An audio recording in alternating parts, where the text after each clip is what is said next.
Respect from one expect respect from one expect respect from one expect respect from one expect respect from one expect respect from one expect respect respect from one expect respect from one expect respect from one expect respect.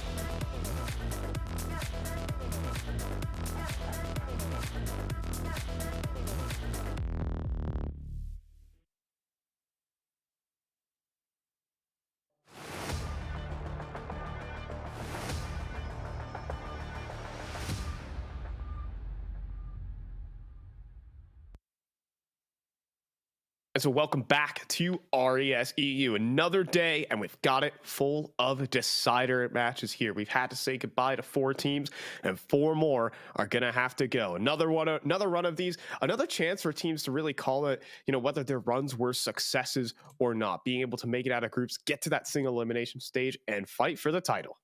Yeah, I mean, yesterday we got to see a lot of really surprising and really tough eliminations for so many of these different teams here. And now we're going to be looking at more of these opportunities, more chances for these rosters to be locking in playoff positions and trying to, prove it to themselves here, what they're worth here. I mean, take a look down the line, and if you're Nine Pandas, you want to build up some of that online energy and get back after a pretty tragic start to the year. You've got Zero Tenacity, who have been in really strong form as of recently and are looking pretty good. And the Mouse and XT, I mean, dude, they're in the same boat. They've been really impressive so far, and they're looking for another playoff run. Yeah, I mean, they took a loss to Namiga, but I mean, just talking about the teams that have faltered in this tournament as well. I think the biggest name in this event, Gaming Gladiators, formerly Ecstatic, major contenders. Well, they got eliminated 0-2 rather out of their group. Just 2 losses, no wins, and they're gone. So everyone else is kind of fighting to take them down as well. I mean, we can take a look through all the groups and, guess who took them down? An informed Nine Pandas. I say inform. It's really on the day for this team as of late, Cole. And they had a bad day versus Passion UA, but luckily they'll get a rematch. Yeah, I mean, think about the way that they climb through this lower bracket here. It's a tough challenge. Gaming Gladiators are no small feat, but when their back was against the wall, able to overcome the odds and try and take down a team like Gaming Gladiators and get it done in a 2-0 fashion. Get their rematch versus Passion UA from that upper bracket. And that's a big deal, man. This is a shot at redemption here for Nine Pandas. Opportunity to try and reply to that early group stage game. And I think that if you're Nine Pandas, you're going to be coming in here ready to play more so than ever here as you do get this second chance. Yeah, I think Nine Pandas, I wouldn't even say their match against Passion UA was like an on the day thing. I think certain players were certainly firing, like IDB, Idis Balance was having some good moments. I mean, I would like to take a deeper dive into this Nine Pandas teams as well, because it's been definitely a rise and fall. 6 months ago, this team, they won Pari Please, if you remember. This little land between all these different CIS teams, and they were by far not the team that you were expecting. That was Donk's first LAN appearance, by the way, first LAN tournament, but stolen away by Nine Pandas. They went on a rise. They were in the top 30. They were really competing. They were supposed to make it to the major. They missed it just due to external reasons, and well, they've slid out of that top 30 right now, Cole. Yeah, I mean, I feel like it would take a massive hit to anybody with how hard this roster fought, making it through the last chance qualifier and getting an opportunity and then missing out on that opportunity to make it to the major. It definitely took a toll on this roster here. And for a roster that's coming back and trying to get back into things here, you remember seeing all those interviews from Perry Please from when they were able to win that LAN. And it was just constantly hyping up the fact that we are a LAN team. We are a roster that is hungry to get back into that format, and they got that opportunity. They got it through the RMR, right, and just missed out on it, and that I think definitely hurts. And now that they're feeling some of the kind of extending effects into the online format here, and this would be a great opportunity to try and turn things around. Yeah, but we're seeing some inconsistency out of them. But luckily, they were able to find their form against the best team in the tournament, no doubt. So really important stuff. They win when it mattered. They have to do it again in a rematch against this Passion UA team that has really been punching above their own weight as of late. It hasn't necessarily been a massive run of form, but for these youngsters, these have been strong showings for sure. I mean, this has been a really exciting team. Have been able to do a lot of impressive work so far this year. I mean, I remember seeing their good matchups versus Bleed not too long ago and kind of pressing them to the limits. And I think since that point, have been able to build up some consistent success throughout this year, taking down a lot of incredibly strong teams. So 3D Max. I have high expectations for this roster over this group, and again, if they can get that replication of success, this is going to be a playoff team. Yeah, that's certainly possible if they can continue, if they can follow up. But that's all what this level of Counter-Strike is, Cole. It is consistency. Those teams who make it to the top, who win these tournaments, are able to find form. And if it's up and down, if it's day by day, you're going to see yourself falling out of groups. Really, a proof of concept for both teams to see if they can maintain form, if they can really show up. Twice, 2 days in a row for these squads. And I want to look back. We can go and hop into the veto as well, because these two teams, this is a rematch as we're going to be setting this one up. The veto will play a big part. Yeah, I mean, absolutely. It was last time around a kind of quick 2-0 there, rolling on out there. I mean, definitely was closer on Inferno, where it took it into overtime, but kind of an opportunity for Nine Pandas to take a look at some of the maps that they lost here. They're going to be the ones that are coming back, potentially with some adjustments here. Whether they want to trust themselves to just roll it back and try and keep that same veto up, that might be up for another discussion, but we do see out of the gates that Mirage pick that went pretty well for Passion UA last time around, and countering it with the same Inferno pick, and then Ancient as our decider here. So that was what was left last time. They're going to keep the same veto here, and as I said earlier, again, this is Nine Pandas. They're the roster that maybe would have wanted to lean in on a little bit of adjustment. It's quite difficult to beat a team twice here, especially if it's a close matchup. So we'll see what sort of adjustments Nine Pandas will bring to the table. I dare want to say, Cole, that Nine Pandas were actually the better overall team in that previous series, but they actually lost 2-0. Now, they faltered. They were down 12-8 on Inferno. They pulled a comeback out of the hat to push into overtime. Couldn't do it there. But on the map of Mirage, I actually want to hone in on this fact, because now that we're hopping into it, Passion UA won that map 13-10. They had a 0.93 team-wide rating compared to Nine Pandas 1.18.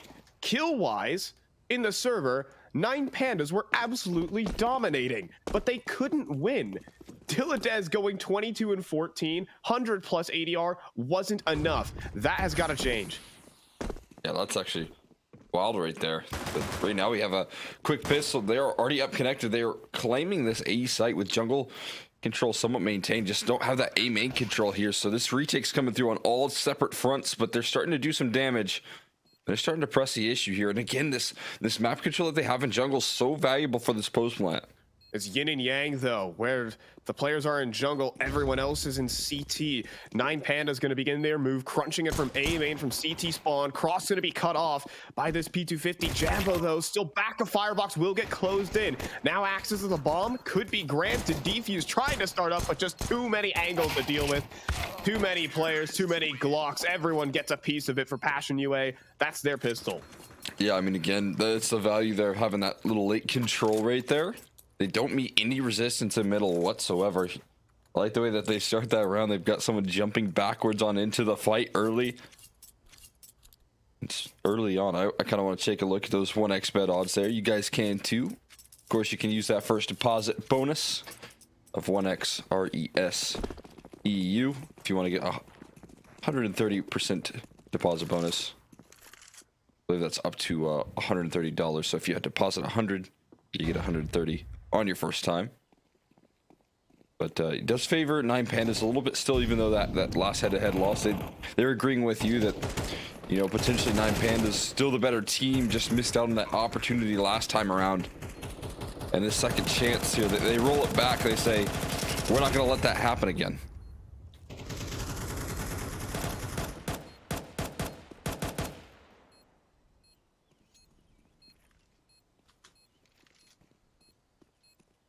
Got a little bit of a physical brawl, trying to exit the way out. This Passion UA team is really interesting. Sort of this group of talent from the CIS squad, average age 19 years old. But the biggest fact about his team is that they have Kane coaching them. For those who don't know, that's the guy who coached Simple when he was in his prime. Many could argue that Simple, back in 2018, 2019, when he would just do anything and everything. Not a bad player to have behind your young guns, may I say. I wonder what he was able to do. to keep kind of a younger Simple in line. That'd be a interesting story. Imagine there wasn't a lot you could do, to be honest. You couldn't really. I mean, you certainly could teach a couple things. Yeah. And hey, it won them a bunch of tournaments in that span. That's the one thing I kind of alluded that Na'Vi was just performing well at majors. Because Simples could win tournaments back then, but sometimes couldn't do it on the biggest of stages. Did have a grand final appearance. Did falter as Astralis in London. But, you know, that Astralis was just a different beast. History of Kane. He does have a major win under his belt, however, from that era. Can you guess which one? I'm gonna guess Gambit. Correct. Krakow. Yeah, he won Krakow. Trivia session is over, though, Cole. Dylan is fighting out towards Connector as Chilla moving forward, spots the shoulder, but IDB has got him. Nicely done right there. Jambo has got him locked into the corner, though. He still needs to try and lock in the bomb plant, and they've just dealt with the mid lurk as well. So a nice little 1-for-1 trade over there towards middle, and Jambo and Chasmo trying to make a move there, but still they're struggling in this connector position, and nice little exit rolling on through there. They do some great damage, but still maintained pretty well by 9 Pandas in the closing stage there. They just did so much damage early. Yeah, nice effort there by Jackismo, but I wanted to point out, look at that move from Glowing that he made. He jumped over the railing on top of Connector. We might get it here on the replay as Illides does put up the good hold. Same goes for IDB. But that little reposition, that readjustment, you see Jackismo absolutely prepared for it, but Glowing a difficult target.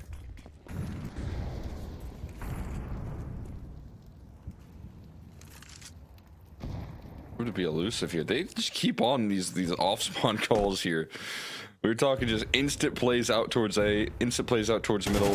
They are very quick here, spotting out the jump spot. Good luck getting out of that position. Now you're gonna get spammed, you're gonna get chased down, and eventually actually does make it safely towards that left side. But this is where the rotations come through. This is where help's provided. But Dillides, he can't get out of dodge. Yeah, Zerofix does a good job to continue the spam, making sure that Dillides can't escape from that very forward position. Fake plant trying to draw out some spam. Chilla holding for it, but a little extension from Jambo goes a little bit awry. Could have worked out for the bait. Instead, it's a 3-on-3. And look who's advancing on the side. That MP9 starting to close the gap behind these smokes. Molly as well makes life awkward for Chilla, who has to take weirder angles, and through the flames, Klax is going to be able to pick up the kill. 2 versus 3. Zerofix turns his eyes back to jungle. No. He goes down, and the retake is falling apart. Passion UA need Fear to pull off this clutch, but it can't really be Klax. The defuse seized on higher HP. He's going to start it up. Running out of ammo. Fear's gone. The Glock has to do it, and he finds it. Aaron spam through the smoke will take down C's.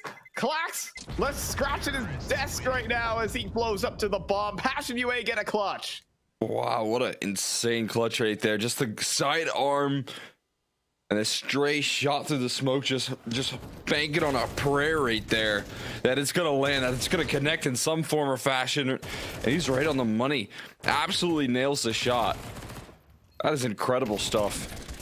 And it's gonna give Passion UAA consistent success here. Fear with an incredible clutch.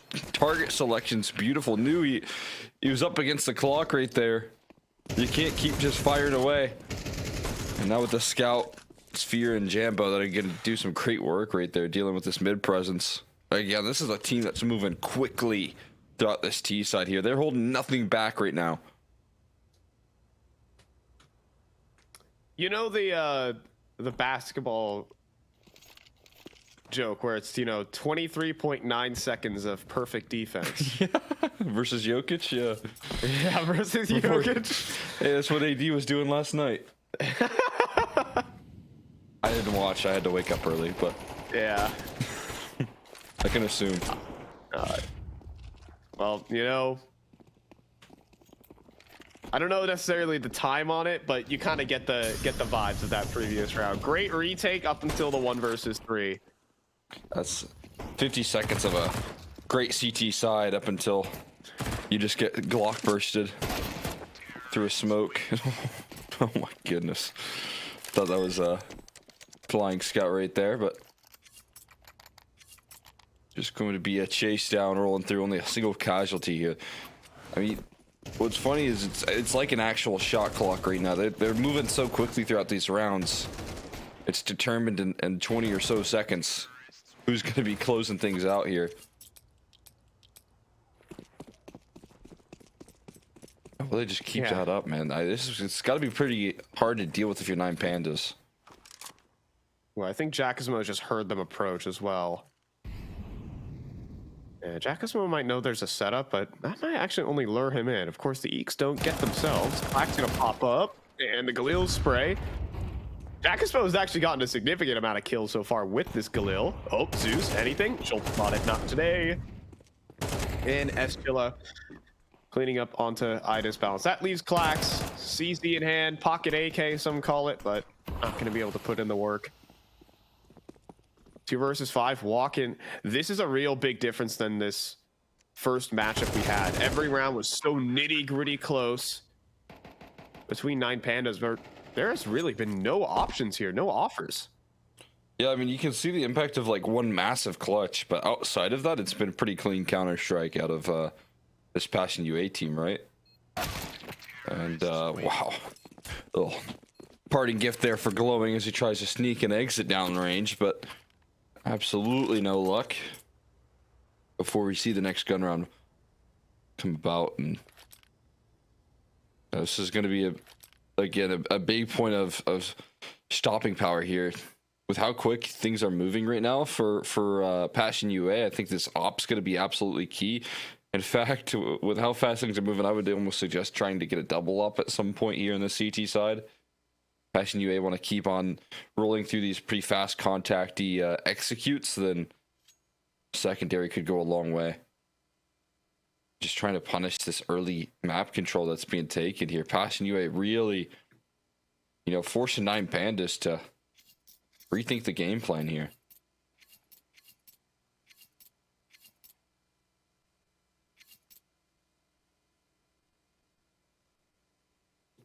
What will it be? I think the biggest part of 9 Panda's defense, however, was IDP's AWP. Just even as of late, the criticisms for this team that they're a day-by-day team, especially in this online format, I think they're a lot more consistent on the LAN environment.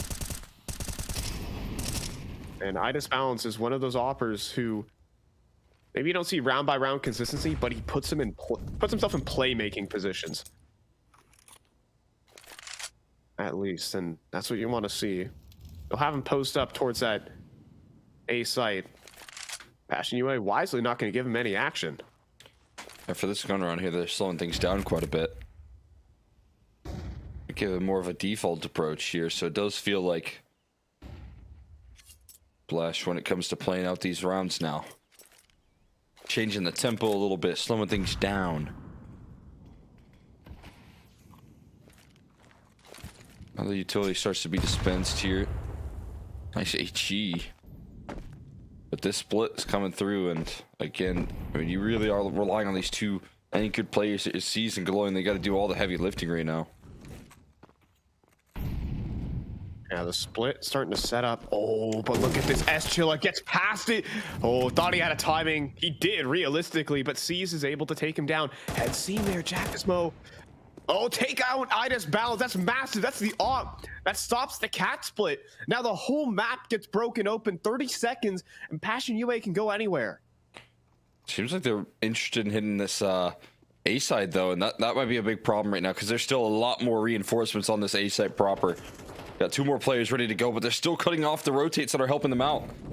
Doesn't matter though, because there's still 2 players on the site. The rotates aren't the problem. It's the actual play. Diladez double with Clax as well. Fear will try and run down, get these kills, but doesn't have time to plant that bomb. Glowing. Oh my goodness, if only Fear kept charging forward. Not the case. He'll try to scoop up the op, and Glowing can't hit the wall bangs. 9 Pandas with the second. I mean, that's a Kind of well put together round right there, well read from 9Pandas, committing to that double up on the A side.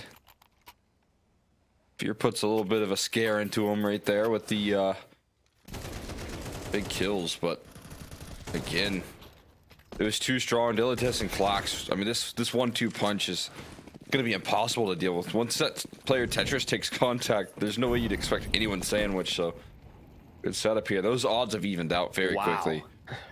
Dead even.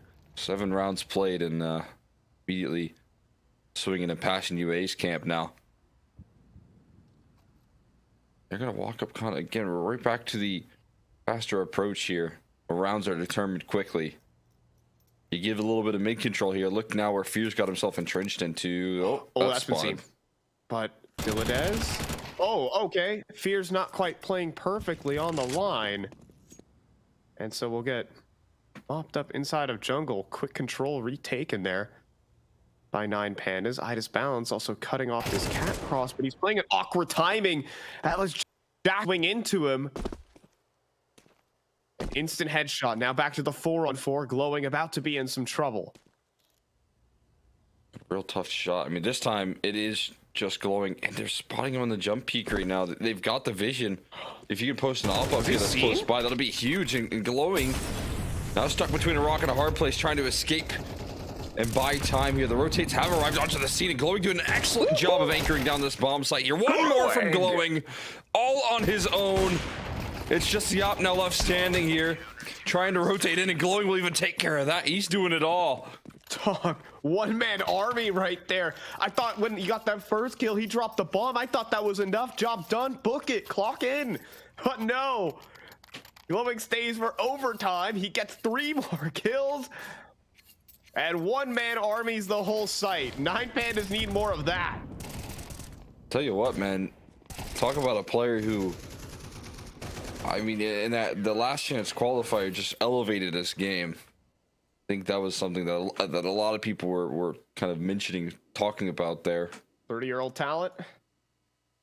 Was that game versus Gamer Legion, right? Where we went crazy on that third map of Nuke. Just dominated the the opposition and locked in that major run for them. But I mean, he went plus 37 in that series. That sight hold is exactly what he's capable of bringing to the table. But honestly, I think as of late, it's been kind of what they've been missing. Yeah.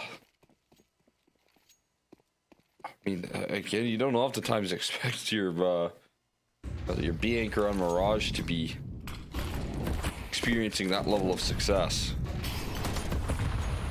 Again, this is just so fast right now. In window, early on, and I think he might have been spotted crossing. Either way, he's in a power position to keep attention turned. Surely he's gonna get spammed here, right? Around the smoke. Oh, Dilettante. Goodness, no way. But Chilla, because he's crouched, Dilettante didn't see him. Will he continue to respect this, though?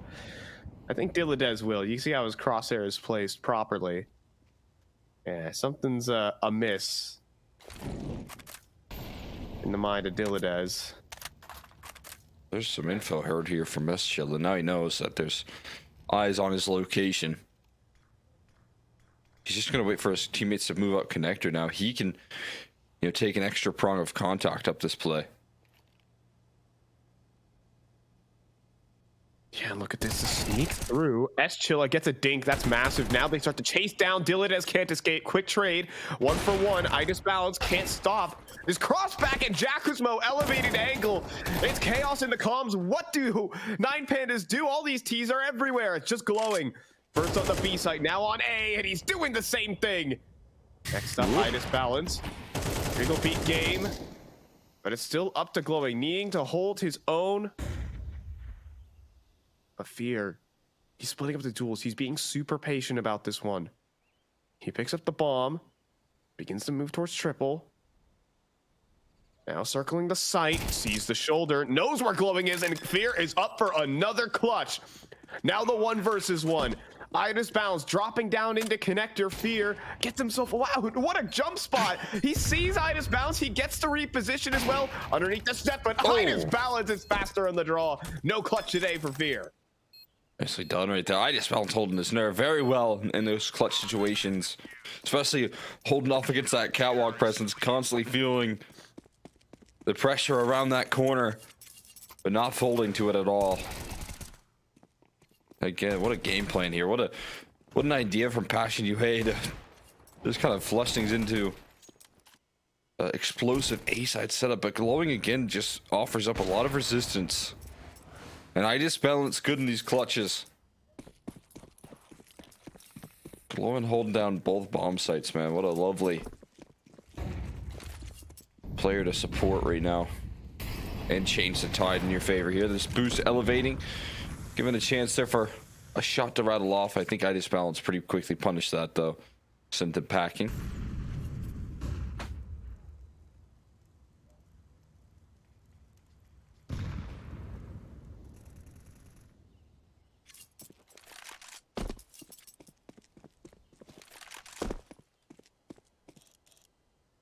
So we'll stay at a stalemate. This round right now, I think Passion UA's map control is actually really good. They've kind of sold to 9 Pandas that there are still players in middle. And you can see Clax, he's tempted to go back in for a little bit of a palace play, but as the execute comes through, he has to back off.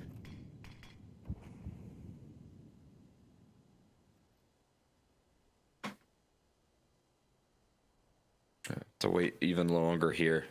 Passion UA lining up for another A execute, but it feels like this 9 Panda squad has a good read on the situation.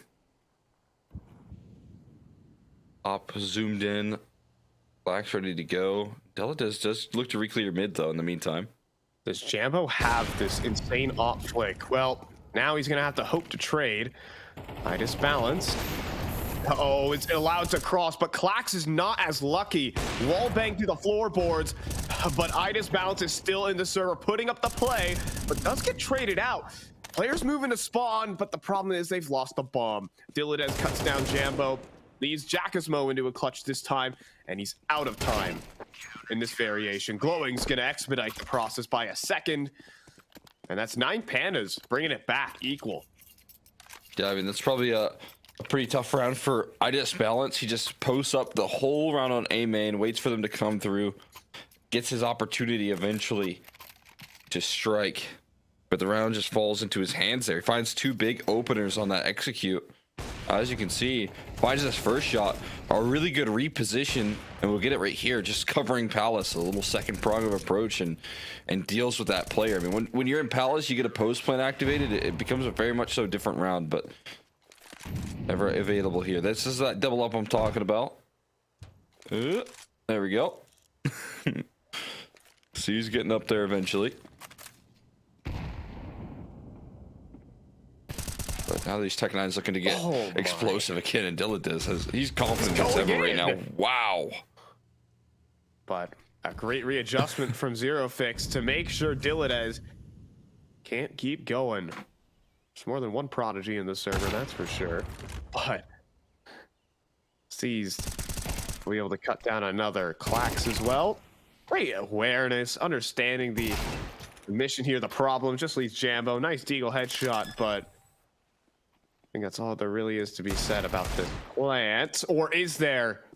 There's another Deagle headshot. Now space gained. Take on the plant, but swing into the op. 9 Pandas with 5 in a row.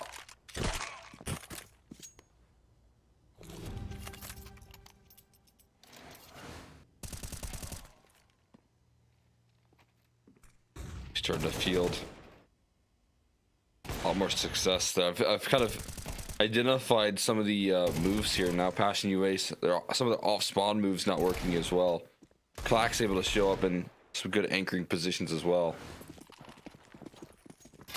Definitely got to be a lot to be happy about. The one thing you can say about Passion UA is that all their players have the mechanics to. Yes, that they do. But right now, a little segmented off that allows Clax to frag them out, and you can see there the trade is not perfect. That's where 9 Pandas will exploit these weaknesses, as it's a quick double there for Klax. A double that really shouldn't have been. Just a little late on the draw right there. Klax doing some great work to open things up. I just balance again, letting one fall right into his hands as he holds a main. It seems like he saw one cross as he just covers Tetris fully. And Jambo next on the chopping block here, 19 HP left. And MP9 is going to finish him off there. 9 Pandas recover this half big time, considering how quickly it spiraled out of control at the beginning. It looked like Passion UA were kind of running away with things, but no, I mean, there were some adjustments landed here. And they didn't look back from that position of down 1-5.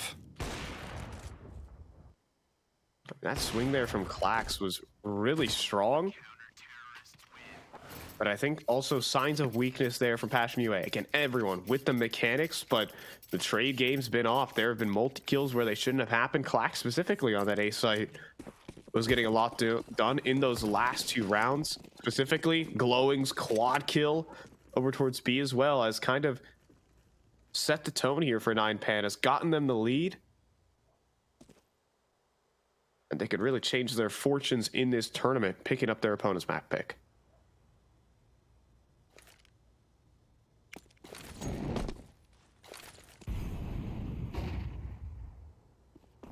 And a sick little setup to allow for a fast connector split. 2 players going as a pack unit, trying to take this jungle control. Jambo, the only player to really fend them off, and then Zero Fix lured forward into the angle. Perfect little switch setups from 9 Pandas that draws the B player away at the same time. It's coming in towards Fear alone, but maybe that's all they need. He gets 2 before he gets cleaned up. 3-on-3.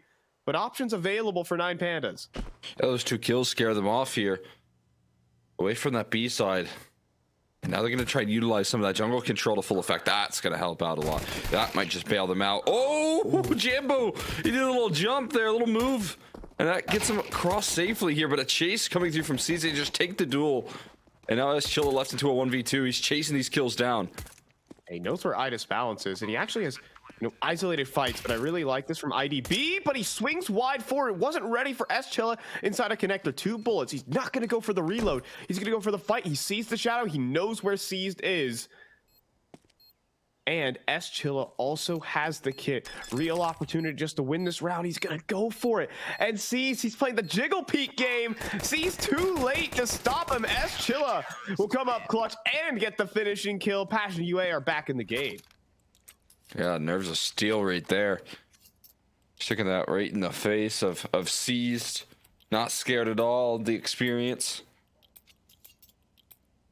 Passion UA, big closing round right there in a very difficult situation, to be honest. Fear, look at the sharp shots coming through from him. Again, look at this Jambo. He did a little jump right there as he crosses on in. Do you think, that's a 100% a kill right there rolling through as you crawl in through the murder hole? It's called that for a reason, and he manages to avoid that result. Incredibly so. That gives him a little life. Passion UA desperately needed to extinguish that momentum from 9 Pandas, so big pickup.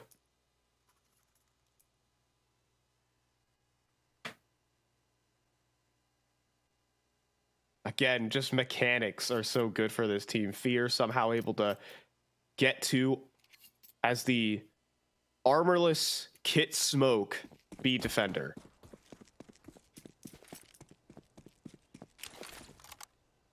Nine Pandas came through with honestly a brilliant pistol strat. Like, for those pro teams watching, take that one into your back pocket. That is some sick stuff. But not enough to take down S-Chilla and Fear. But AKs are out. As we all know, bomb plant sometimes considered a win in its own.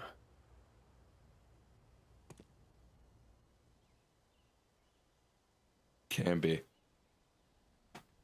They can close out this round here. nullify a little bit of the pain of missing out on that pistol at 1v2.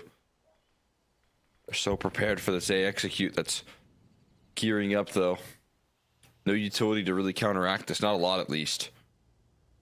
Just gotta be firepower here, and Deladez going to avoid this for now. These footsteps heard. They know where Deladez is. A jump up though. Deladez has got the better gun. What can Jackismo do? Too many angles to handle. And then Seas gets the second entry, but it's Fear. Oh, and Seas, he's gonna plant in the open, but he's not gonna resurface for it. Fear, a little bit afraid of where that bomb could be planted. Glowing has a deagle headshot as well. Back in the skull there to Zero Fix, and 9 Pandas looking to hand out some pain with a force buy victory. And Glowing just playing cat and mouse right now. As you say, Cole, clapping his hands saying, look at me. And Fear's had enough of this game. He's out. 9 Pandas with the force. Wow. That right there, I mean, Seas with 2 brilliant shots to crack things open, but Deladez also just doing such a good distraction job there towards middle. There's a lot of setup there to punish what he got away with. Sort of playmaking here is why I think he's been, getting a lot of attention, turning a lot of heads. I think one of those players that if he can become a little bit more consistent can be a big influence. But obviously such an aggressive element to this team. It's kind of a nature of the role. Sometimes you have some really strong performances and you could be the difference maker in every round, and other times you just get shut down, you get red. And right now he's being able to deliver some impact here on this T side already. I just balance spots out a little peek. I think he caught Fear a little glimpse, but it doesn't matter. Smallest of angles right there. One out, and now Seas, he might have to do a little bit more again. I wonder if those footsteps are heard on the retreat. Absolutely they were. There's no way Jambo would be rotating out otherwise.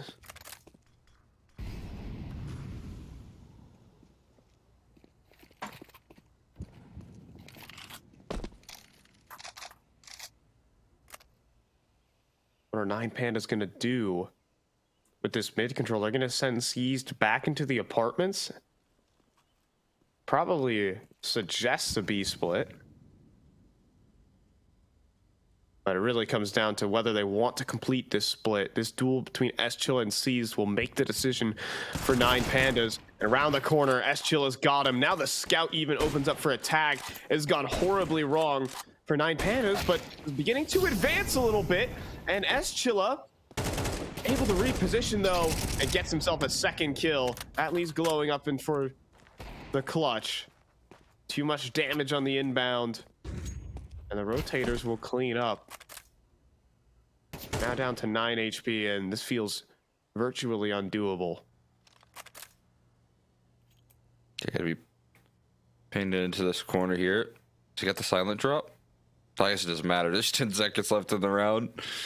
He's just looking to hold on. He's looking to save. Yeah, I think you can only do that and go, Cole. You do it in 2, I think. I think you like jump though here.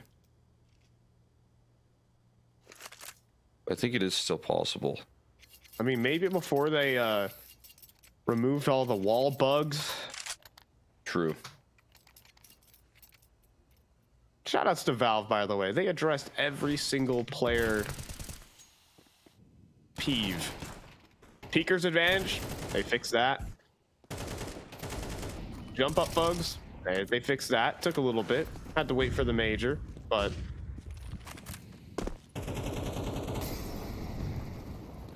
really awesome to see.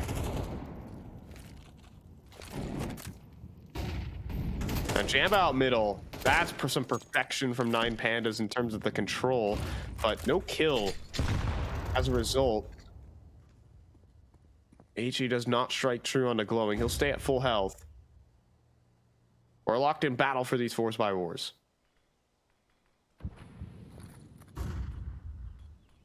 We are here this time looking to a little bit more conviction on these plays. I think is key. Last round 9 Pandas just finding themselves fizzling out right there. Passion UA never really stationary on this defense, are they? They are always moving. They're always taking control. Saw that in the last round when they took apartments control, got some of that information on the retreat. Even in the 4v5, they're willing to take some aggressive maneuvers here. And they've got kind of 4 players just hovering on this A side right now. Well prepared for what's coming around that corner. Can they handle it though? Can they fire back up against the squad? That's a quick yes, but a trade comes through. At least that. Some space gain, but then there's Zero Fix. He gets his one and done. 3-on-3, but next up it's Dilladez. Double out of Palace. But the bomb Dilladez. He wants to keep going forward, but he might give his life up to Jambo. Not today. It's Dilladez to come through. The plant's safe. With 10 seconds on the clock, Chilla coming on a big flank. This is being watched for by Klax, or is it? Oh, he's gonna jump up. Klax does spot him, flicks it up for Chilla. Dilladez. That's why they have him. Did you know you can clear 2 corners at once if you just flick your mouse fast enough? So that's what Dilladez just did right there. 180 degrees. Had to clear both angles right there. You know, you wouldn't blame him for like kind of fake clearing it. I don't even know how your brain registers that in time, but that's just incredible right there. Again, all the faith placed in him to open things up right there, but this time again up against the kind of force buy here, an opening pick instead of losing a man advantage. Goes through for 9 Pandas. Jeez. But of course, sharp mechanics will get him back into it. Jack Gizmo with a very good shot back. Fear, though, not as successful. Trying to connect on those scout shots.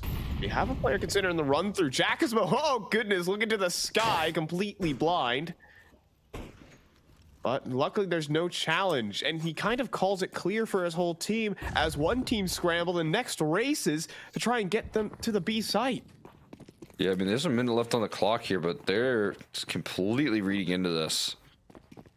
You're going to see them charge in, but they're going to beat him to the punch, at least on the site proper. Sees... Wait. He heard the rotates. Balcony. He's already towards the balcony, though. Already knocking on the door of the site. Will be able to drop in the van. Chilla, though, in the front lines.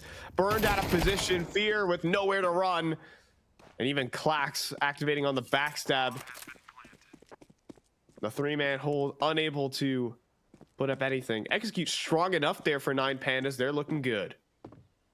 I definitely needed some extra diligence right there.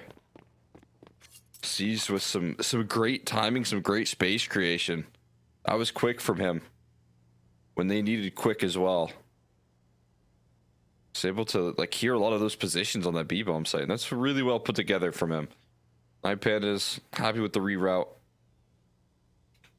If you want to add 1xbet to your mobile app, you can go and check out that QR code that's going to be popping up every once and again. You can go and check out one of the mini banners. I believe there's also some links being posted in the Twitch chat as well, if you're interested in getting in on some of the mini odds that we have here. So we're getting close to the close of the group stage here. You can get on some of the playoff games as well. Check out all the odds. Of course, big shout out to 1xbet. Take a look at those live odds. 9 Pandas reclaiming the favor here. Remember when the odds were dead even when Passion UA were up 5-1? Well, now they're trying to equalize it back, but it's no good. The one rifle does get the kill it needed. It does actually escape. Gets into the hands of Jambo. We'll drop it over to Fear to try and give his team a fighting chance. Passion UA going to continue on the aggression. Bang. Klax will sideswipe. Now imagine that was an HE. That was gonna hurt.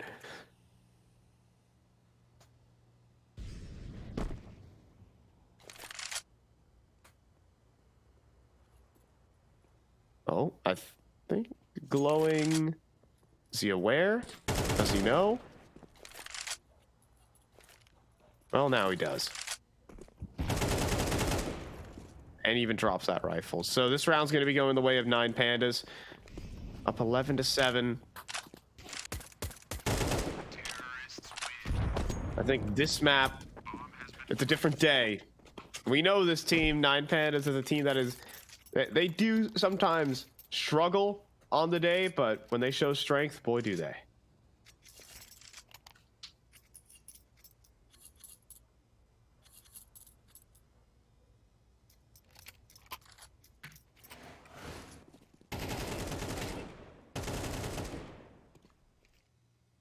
And while, yes, I do believe that, like, 9 Pandas have been playing pretty solid today, Cole, we've also seen some mistakes from Passion UA that have given them a couple of rounds. I'm really looking at that Clax situation. Pop flash into A main, gets a double kill that I don't think he should necessarily. Passion UA with some incredible mechanics, but definitely some ironing out to do.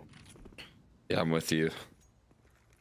This is a tough team. They look sharp, right? They look really well versed in the mechanics and the reads here as well, but missing out on some of those small protocols. That experience can really gather you. Gizmo, he's got a forward angle here. He's got a lot to deal with around that corner. Whole squad. See, execution comes through. He's going to take a fight early. Gets blasted. He doesn't overcommit either. Just gets that smoke down. He's just completely disrupted this execute. Yeah, really good to play spoiler there. I mean, 18-12, really performing.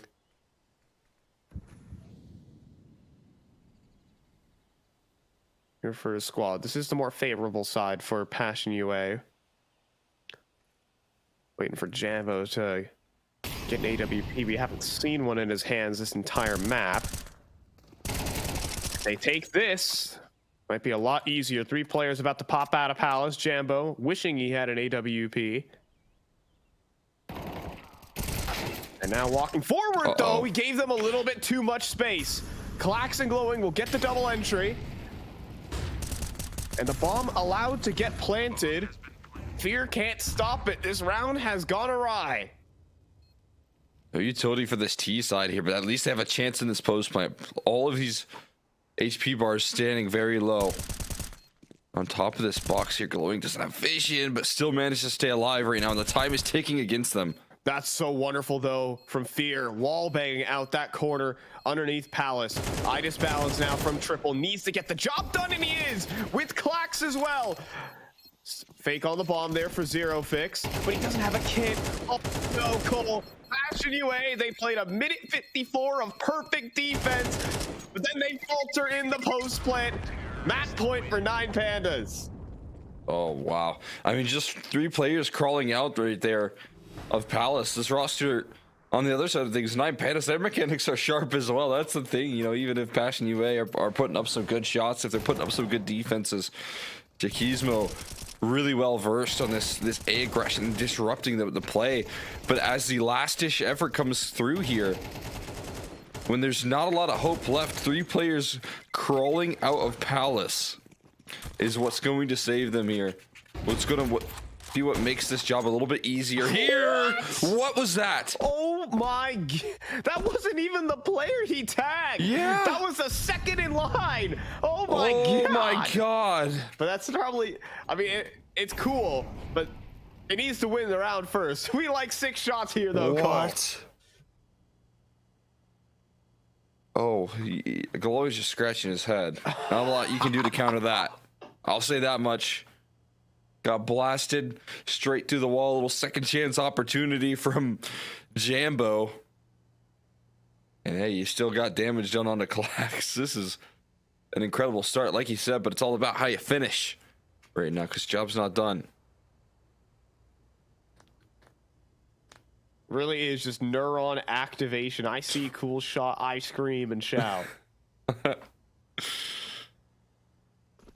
But there has to be more here, and Zero Fix has nailed the timing in towards ladder. Poral sees no good. That's the needle with the molly. Yeah. Nice to keep that vent closed, I guess. Got a good arm there from Diladez.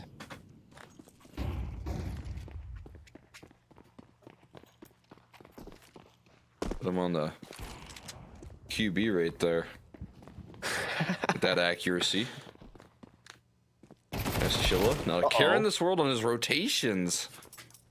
Thinking that was a safe and sound reposition, but that's not the case.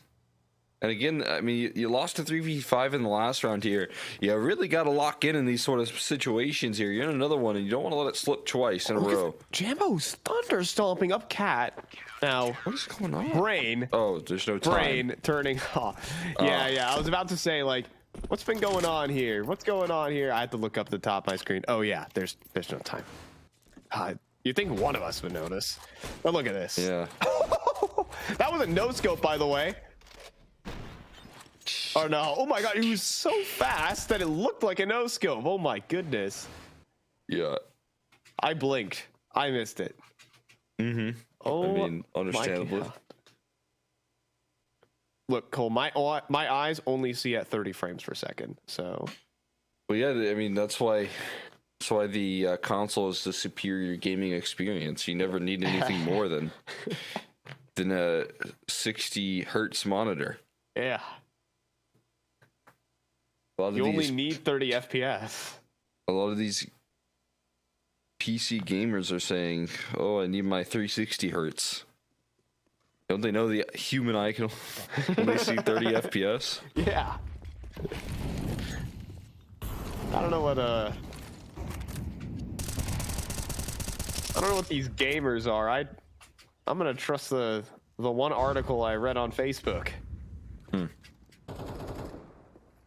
Now Your 6 mom shots sent you there. to make sure that you weren't asking for that 140 hertz monitor again. Back in 2015.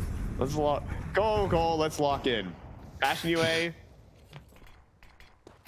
Trying to force an OT here.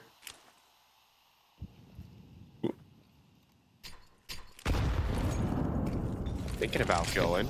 Trying to really sell something in A main. Trying to push on through, and he actually does. He gets the space back in, but Jackismo makes a good move in towards Palace, and Klax does clean up the sandwich player. Zero Fix falls next, as guess who's second in line? It's Dilladez, but not ready for the elevated angle. 2 versus 2. Chaos. But now both players' positions are known. Seized in a duel, locked in versus Chilla, and he'll get the better of them. Jackismo continually repositioning as well, keeping Glow and guessing. Passion UA only need 3 now. Jack Ismo being a real difference maker here on these A-side plays. He's doing so much work at disrupting these setups here. Takes care of the Palace prime of approach, and he's just not dying. He's not falling at all. It's amazing that he's like one of the last A players left standing, able to influence around to close it out. First one to take that contact, but just never falls. So elusive here. Half by in store for 9Pandas as they move a little bit quicker towards this B side, and Zero Fix already in prime position right now with this setup. Extra ball tough in for us. Chilla. Ready to spring into action as the utility comes through. Oh, the molly. That's gonna help. It goes awry. Zero Fix though holds down for the spray, but it is Chilla who will get his multi-kill and keep this one locked in. Passion UA at highest balance looking for a gun, caught out in the open instead by Jackismo, and now the distance is only 2 for Passion UA. 2 rounds in a row, all that's required here. Strong defensive measure there. Fear, I mean, that's a big pickup, cutting off the catwalk approach, but really Chilla being the massive difference maker here. Doing so much work and locking down that defense. Here we go, big investment rolling through here for 9Pandas. Could be their last full buy of regulation, unless they get a bomb plant here. Check Ismo again, taking a duel. This time he's down early though. Just a perfect crosshair placement from C's. Didn't even need to think about pressing mouse 1 there, as that is the heaviest hitter. The 180R carry for Passion UA has been knocked out. And 9Pandas just let them marinate in it. I mean, I feel like in these 4v5s, even in 5v5s here, this roster's been pretty gamble prone to try and stack over these bomb sites. Right now they're doing it again. 3 players on this A side and almost a line of defense. Time just ticks away.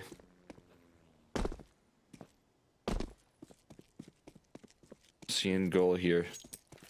Trying to thread the needle, but also needs some motion from middle.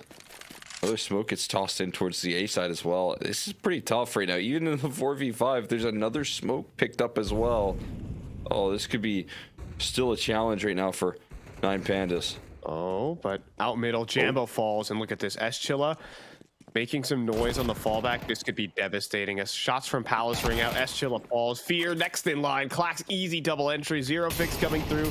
Late rotation. And just gonna get ran down. 9Pandas take their time, cold and calculated here, as they'll take 13-10. Their opponent's map pick, complete reversal of what we saw in this last edition of the matchup. Yeah, and I like how the key factor right there for 9Pandas to look as good as they are right there is to take down Jakizmo early in the round, make sure that he can't be holding off that A side again like he has been, because he's been a very active influence on A, right? He's not just sitting back waiting for these executes to hit him. He's actually forward. He's in Palace. He's in A main taking these duels. It was haunting 9Pandas, but C's with one big entry probably just determined that round straight up. And then the catwalk play as well, catching those rotates. It was very calculated from 9Pandas. And they're going to be happy with that end result. They get the revenge here on map 1. Yeah, and I think there's some really solid executes that they were able to put it on that T side. A great coordination and the signs of a caliber team on the other side of the server. I think for Passion UA, bailed out by some big individual moments, like they are in the server right now, but maybe if they are able to tighten up a little bit their cohesion and, you know, loosen up the stress of playing 9Pandas, they can still stay competitive in this series.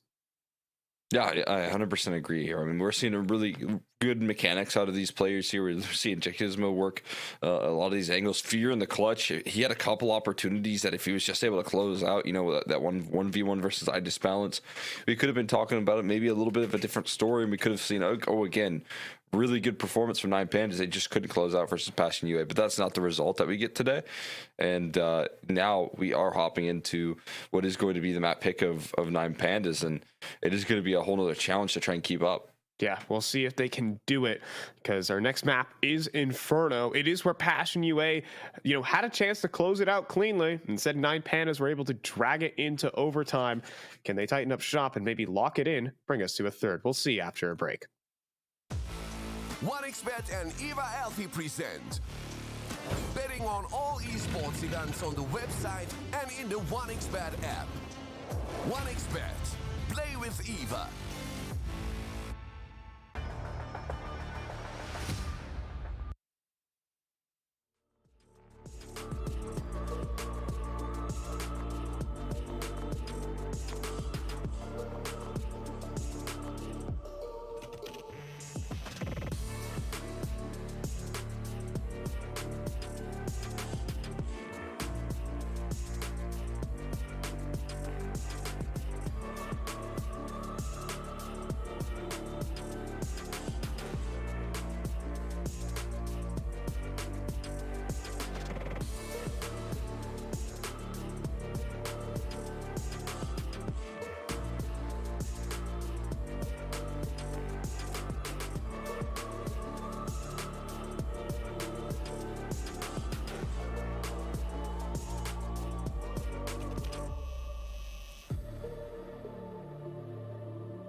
thing remains the same.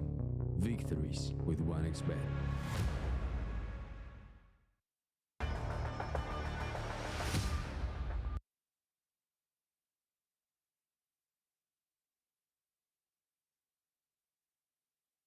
And we are back aboard here, Cole, with RESEU.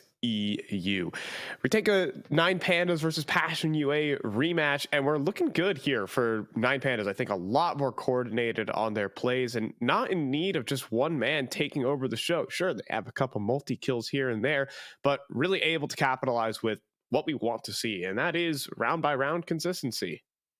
Yeah, I mean, definitely being able to bring a lot in terms of winning out these clutches, these important moments that kept them in good stead, and also being able to find solutions, kind of midway through these halves. Saw them down 1-5 at the start of that game, and then they didn't find themselves in a 7-5 lead. So really good recovery efforts here, but walking into the stack on Inferno. Okay. Not going to be able to recover from that right there as they get blasted. Pinned to the wall. Jambo just keeps hammering them down through smoke right there. Okay, well, that leaves Klax. Oh, and in with the chance. He just turned it into a 1 versus 2 in the span of 2 seconds. And has a minute on the clock to think about this one. Jackismo, though, being nifty about these rotations, is not going to sit pretty and waiting. He's going to advance forward and land the headshot. Jambo and Jackismo holding down middle. Yeah, I mean, just some shots popping through the smoke right there. Jambo kind of getting isolated off, but also being able to still help out there as well. So fantastic kickoff here for Passion UA, who get a little bit of success. So we've been saying, though, there's that QR code popping up throughout the series, throughout these games. Go ahead and check out that mobile app if you're interested in getting in on some of the action, some of the odds that we have in store throughout this event. Make sure you get that done.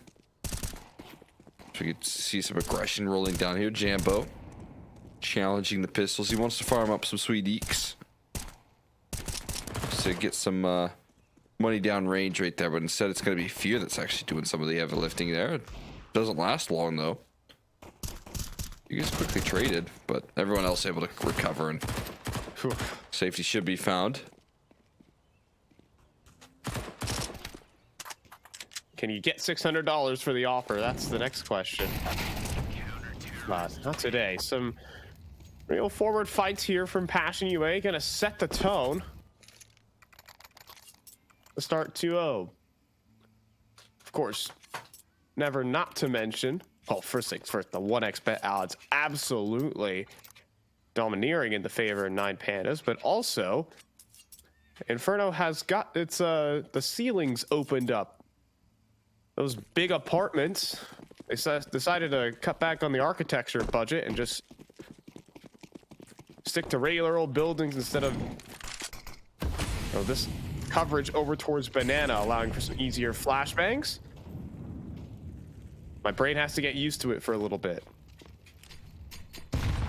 That's looking like you have to roll it back a little bit to old Inferno, at least kind of getting to that point here is fighting for that control made slightly easier for the T side. Glowing, looking to fight for some of that control right there. Dodges the flash and sends a lot of damage packing right there. And Chiquismo wants to move off the corner right there. 1 HP for Fear as he escapes. Could have been a round ending if he went down. Surely 9 Pandas would just uproot and go B after that, but they're actually here to consider other options. There's a cool molly from Diladez to clear the close angles.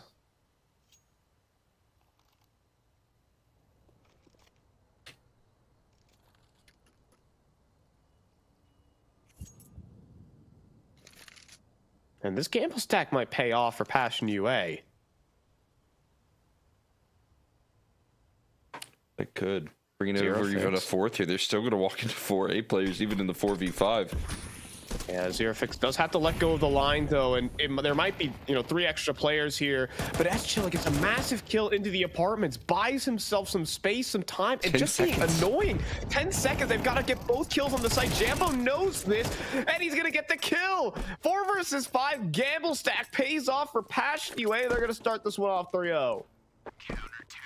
Just brutal round right there for 9 Pandas. Walk right on into a stack. The whole squad there. I mean, any sort of proactive move as that 4th man in, as that rotator, is going to win you that round. You're going to be able to have impact even though you're on outside of a smoke looking in right there, and that little proactive move in towards apartments also went out with the MP9. And Passion UA, that's not an easy task whatsoever. That was a really challenging round in the 4v5 with 1 player on 1 HP, a couple low HP bars. They make it look easy. This time Banana taken with some Storm here, but evacuated. Now that counter utility rolls on out, and it'll be reclaimed by the CT side. Oof. Boost up per here. We'll get quickly traded out. 9 Pandas close in, and Midas bounce. I mean, blood in the water. He knows where Jackismo is.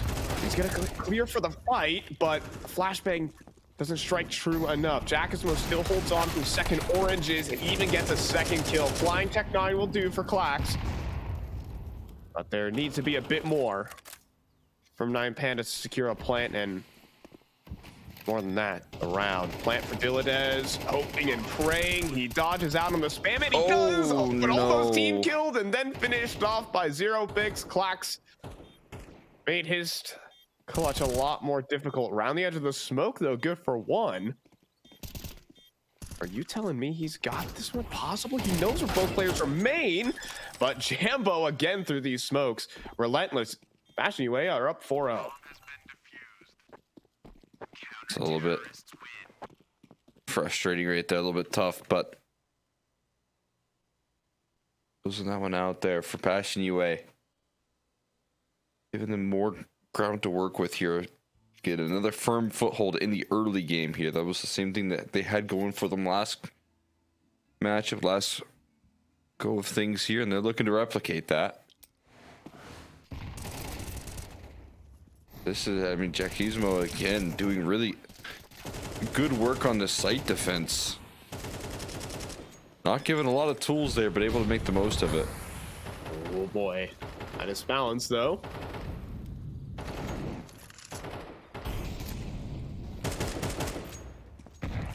Like some dangerous games towards top B, allowed back onto the line. It's gonna walk that op forward, gets onto the CT angle.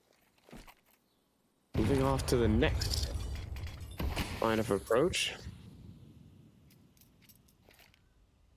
It's gonna let go of this angle, and 9 Pandas looking like they're gonna prep a B execute. Oh, that's so sick. Cool lineup there from Clax for the silent drop. Jackismo in some trouble.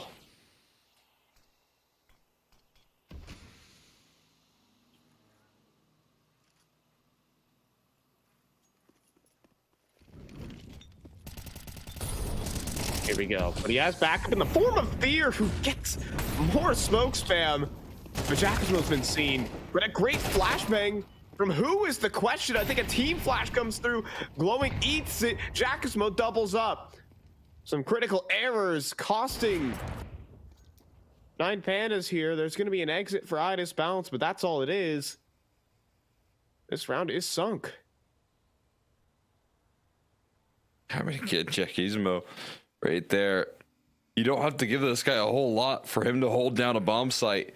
But like you said, I mean, a little team flash really disrupts the trading potential.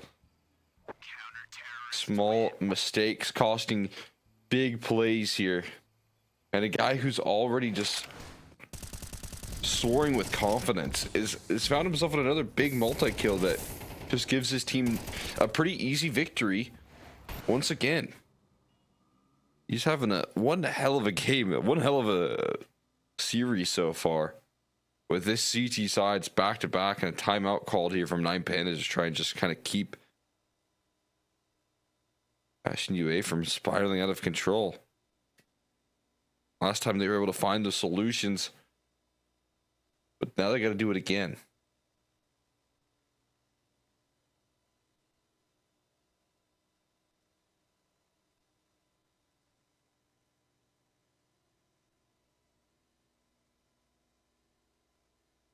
You know, first it was these big individual plays from Passion UAs and a mixture of mistakes. That team flash is going to be hurt and glowing.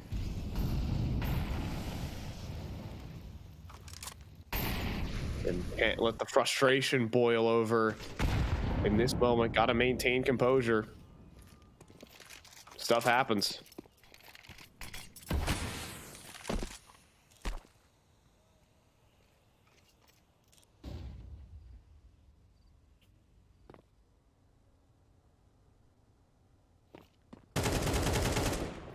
So they'll take it easy.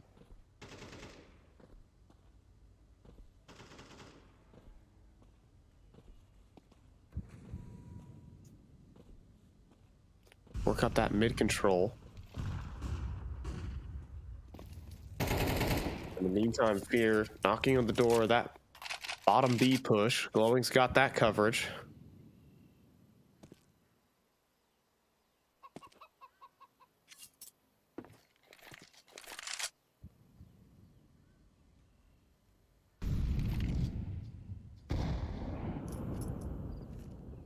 Where are they gonna go? 9 Pandas.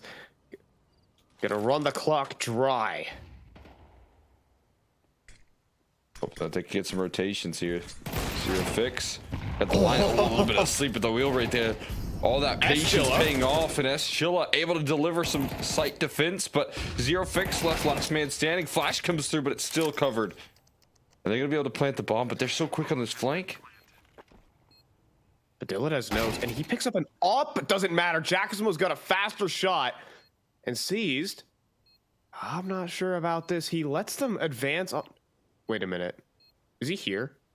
No, not like I don't this. think so. Seized. I think seized is, yep, he's gone.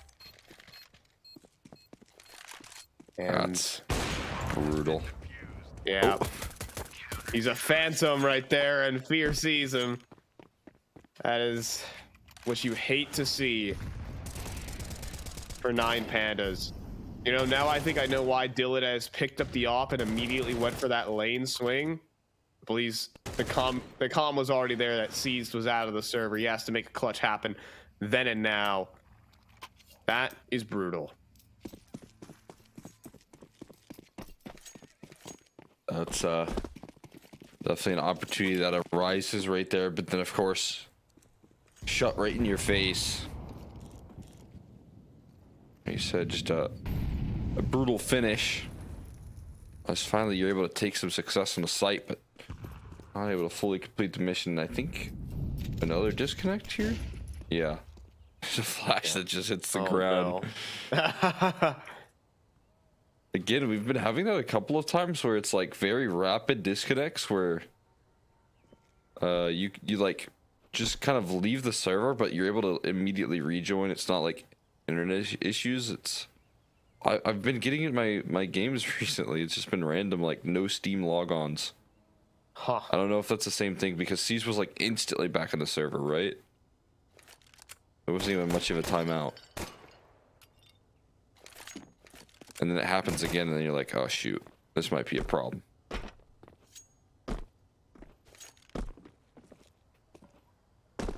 Yeah, rough stuff. Proceeds. We are not live, by the way, so we're just hopping around, vandalizing all that there is on Inferno. There's a lot to vandalize. Like, look at all this. Look at Yeah. all these movable objects. Everything destructible.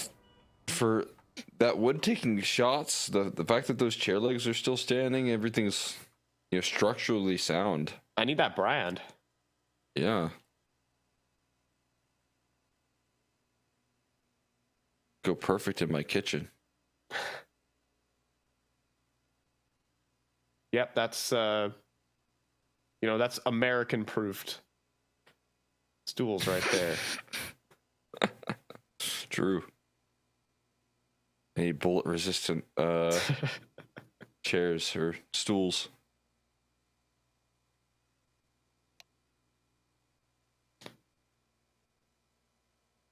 See, we're NA, so we can make these jokes freely.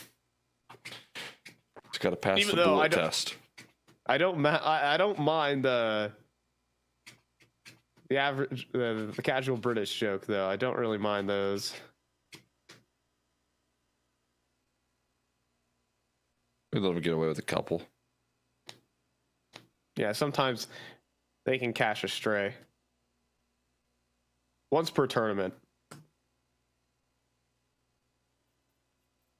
But when I come up with one, It's it won't over. miss. Yeah. It's over for you all once he comes up with one.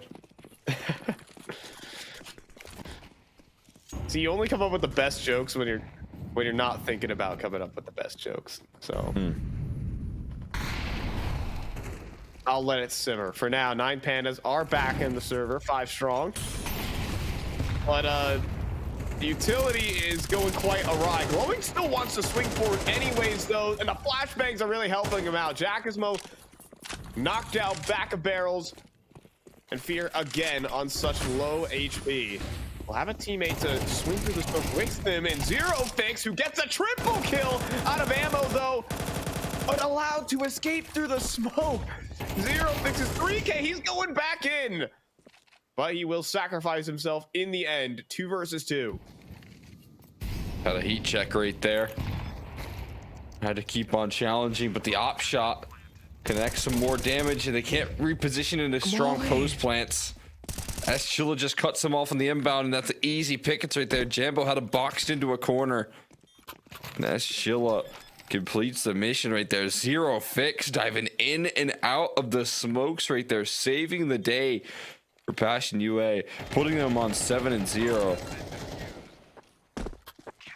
And Pandas can't find a solution. Having saviors in this one. The second transfer even locks in for the third. And this Molly was just so barely off. It allowed S-Chilla to cut the cross. If Ida's bounce gets to the back site, he is entrenched. An incredible position and very difficult to clear. S-Chilla stops that from even happening.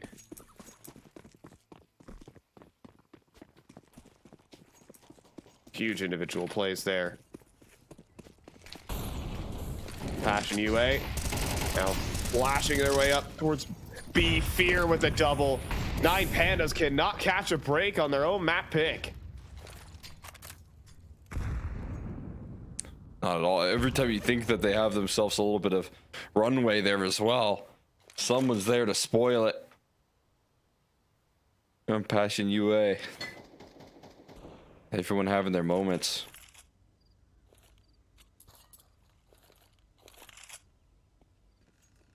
Can't keep this team down for long. Now we've got one last move in towards the B side here, but guess who you're walking into is Jackismo again. Not a player you want to mess with at all.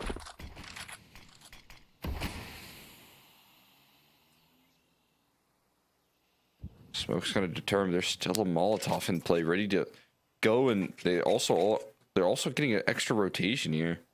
Now Jambo's now joining the fray.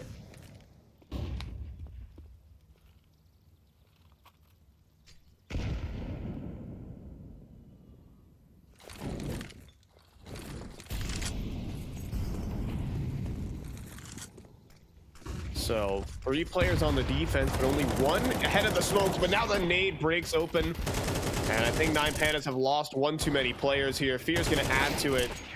He's gonna get a quad kill to follow up his opening double. 9 Pandas are just in pain right now, Cole. Yeah, they're getting blasted right now. All according to plan right there in the 5v3. You couldn't have asked for a better setup. Look at this from Fear, just taking care of business with the 2-piece. You know, B's kind of on lock right now. He's been good. I mean, just I think overall rotations have been beautiful from Passion UA. They were pretty good on Mirage as well. They just couldn't have the shots to back it up like they do now. Oh, and flashes in towards middle. Zero Fix really wants this duel. Knows he has C's locked in a corner. Nothing he can do about it, though. Now at this point, Klax gets into Boiler. Nine Pandas will dodge an opening disaster. But they have to get to the next phase of this round, and it might be towards top of B. We got Fear again in position, able to deliver once more, surviving on low HP, back up in the form of Jackismo, who has his own headshot, and brutalized again. Nine Pandas cannot get any ground. Just walk right into the trap right there of that setup. Think you're chasing into a low HP bar, but no, it's still standing. An AK and a headshot doled out. Jambo gonna go ahead and drop the bomb, and I called curtains on this round. Here he has another one. C's drops just the same. This could be back-to-back flawless situations, unless Klax can give us some sort of consolation prize here at the end of the round, and he will find it. Not a bad shot with this Tech 9, but walks straight into the op there for Jambo's three-piece. 9-0 here. You could have a very quick Inferno. I mean, Nine Panda certainly has some fury in these opening stages. They had a 4 versus 5 that, with Fear surviving on 1 HP, if you remember that grenade, that could have been Nine Pandas walking into an empty B site for their first round. Instead, they lose the 4-on-5 to the Gamble stack. Next up, a team flash breaks apart the entry. And it is getting infuriating at this point for Nine Pandas.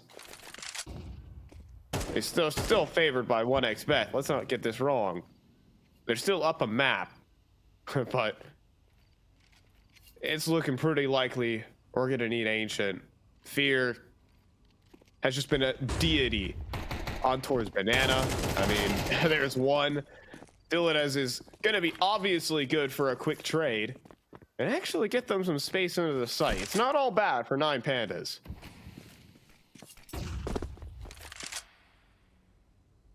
I say that. 4 C's. It's gonna go down. Dilladez is gonna play for himself in the clutch. First headshots there. This is the man you want. An ace clutch on the table, and Jambo, I believe, has just disconnected as well. Dilladez, hello there. Thanks for the freebie. Now it's a 1v1. Can't believe his luck right there. But Chillo, he's been walking up silently this whole time, and Dilladez is going to be unaware. You know what? Jambo dying there just lets him know that, hey, he's there. I've made the right read. And it's still 10-0 despite Nine Pandas giving themselves a shot. A nice opportunity right there. Dilladez trying his luck. Giving it a good go, but that's Chilla. Again, forward positioning right there. And again, just the alarm, the security on the A site.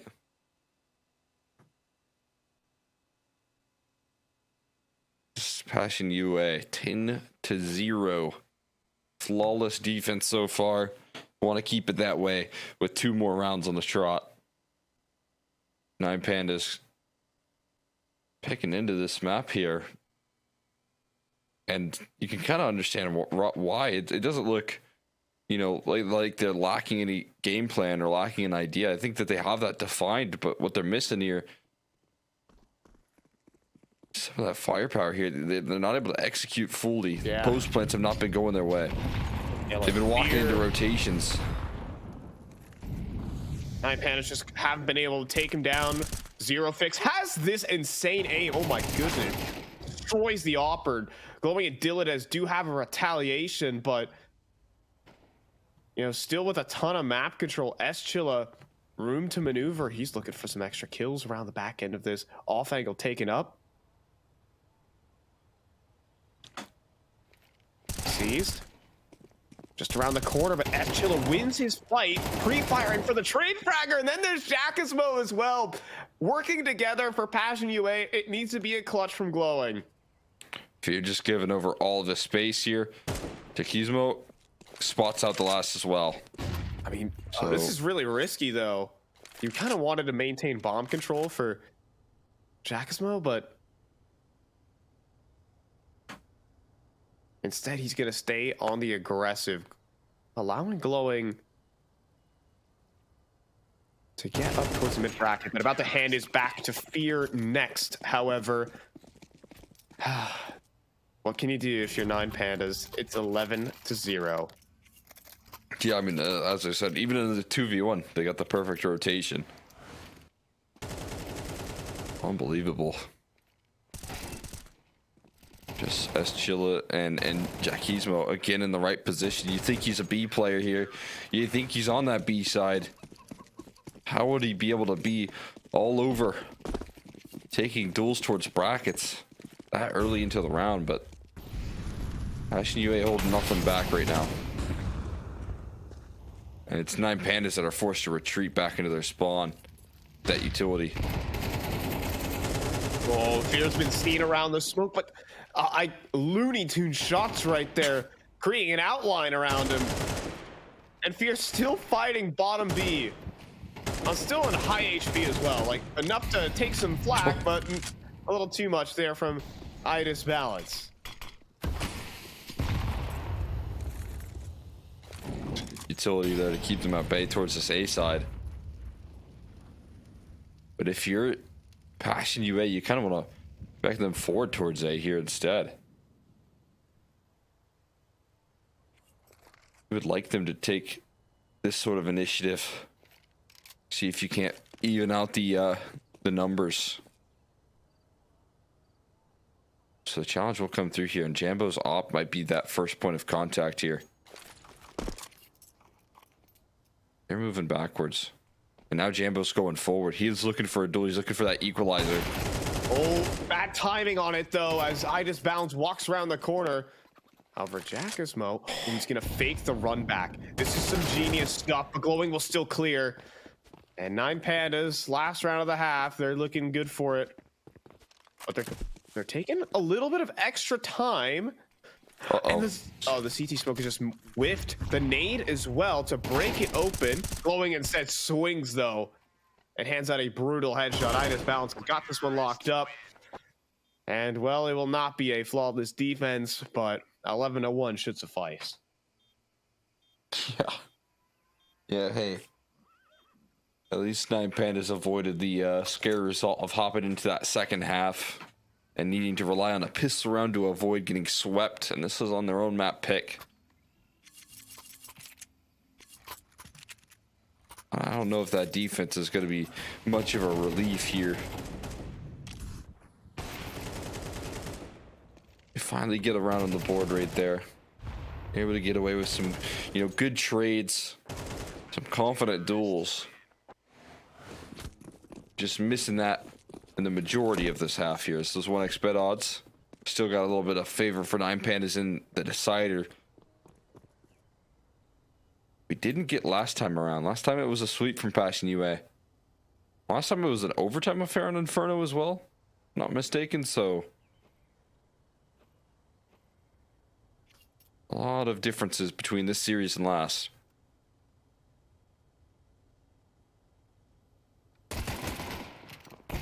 Oh, and Dilladez opens up onto Chilla. Quickly traded back by Zero Fix. That is leaving Klax as the sole defender. This all of a sudden gets awkward. That apartment setup was supposed to hold on for the whole round. Now with Klax to get hemmed in. Dual Berettas charging him down. Jackismo has got his back, and Seas even just goes down straight through the smoke. There is no solace here for 9 Pandas. It's a pistol round save when you're down 11-1. That's the sign of the times. Yes, very much so. Running away. I mean, not the worst save. They've got 2 sets of armor at the very least. But the only thing they're killing in this round is chickens. As that's I love the patience right there. Everyone able to strike in unison, kind of drawing 9Pandas out into the open before they fully execute, before they turn that corner and towards apartments. And like you said, I mean, Delida is kind of the man entrusted with doing a lot in this round. And when he goes down 1 for 1, you're missing a lot of that A presence immediately. So here we go. The Moss is picked up. Pistol's going to be brought out as well. And we're going to see 11 chances for Passion UA to sink this one on in and take it to Ancient. Shaking out the change drawer for this one. Counting up whatever pennies are left over. Somehow make an 11 round comeback happen. And this round probably the most unlikely of them all.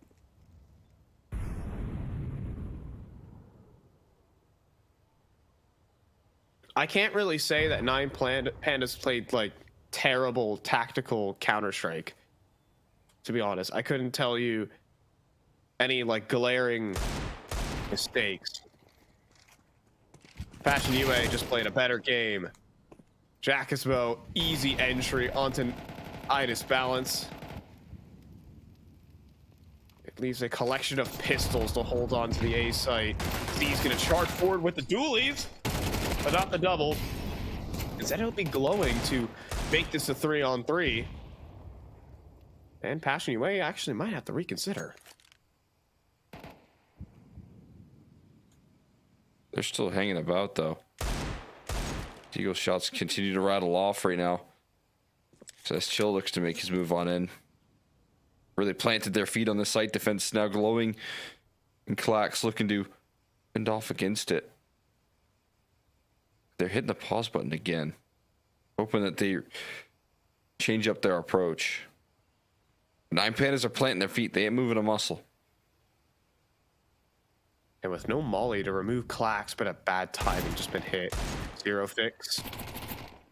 Is able to advance. Eschilla. Still in the apartments, but now in the site. Glowing was able to open up. Time ticking as Clax gets both headshots there. Last bullet in the Desert Eagle. And 9Pandas win the most difficult round in this comeback. Yeah, they got to give us something here to work with here, and the clock's saving them inside the pit. Able to bring them a little bit of life. I wasn't sure if they were going to be able to show, to be honest with you. Big win from Glowing as well, but Clax, man, needed to show up with a Deagle. 14 HP with his back against the wall. His teammate was low as well, and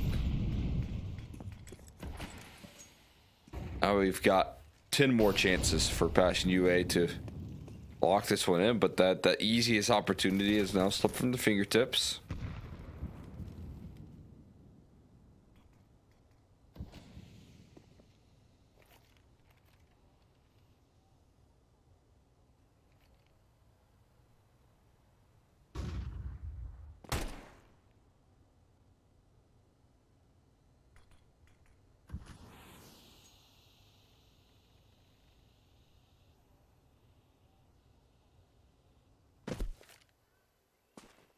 I mean, you know, you have to win at least a good round on both sides of the half to win a game, unless it's 13-0. So, is there any proof in it? Oh, there's a 1D. Oh my goodness, it's gone horribly wrong. It's just Dilladez backside. He has no utility. He is only a FAMAS. All you can say, Kill, is not like this.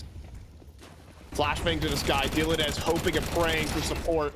And he's out of just luck right there. Chilla runs him down with the Tech 9. Idis Balance stuck behind a smoke. And it's going to end like this. The wall bangs don't connect either. As Dread sets in for 9Pandas. There's another Deagle headshot, this time from Jackismo. Can the two players here seize an IDP, put it together? Seized with the flashbang. It's going to go into the backside. It's going to completely destroy Fear. At least they've got that down, but Do they have a defuse in them? iDisbalance does have a kit, but seized. And iDisbalance actually hold their own. They come through with the retake, and we're going to play still on Inferno. Oh, nicely done right there. Great flash setup, but that's really difficult to coordinate. 9 Pandas will save the day. iDisbalance and C's playing with each other in the late round. Giving themselves extra advantage right there, putting it into the 2v2, and obviously very difficult even still, but the fact that they're composed enough to not just straight stick that bomb and give themselves a little bit more work there is very strong stuff. Both of them nearly go down, but both of them just enough HP to keep things moving. And enough of the force by wars. We'll kind of see just a half buy with a deco of sorts. Deagle's being brought out here looking to just try and keep things as calm as possible.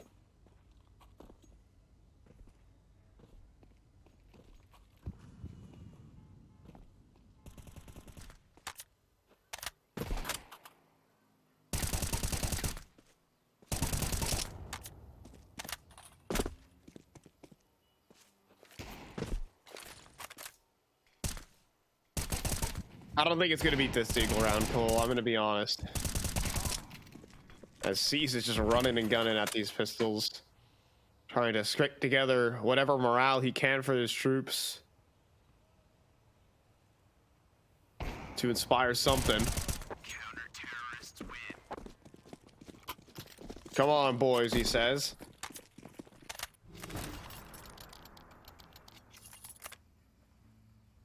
One round at a time. Like, Cole, we're almost getting to the taco score line.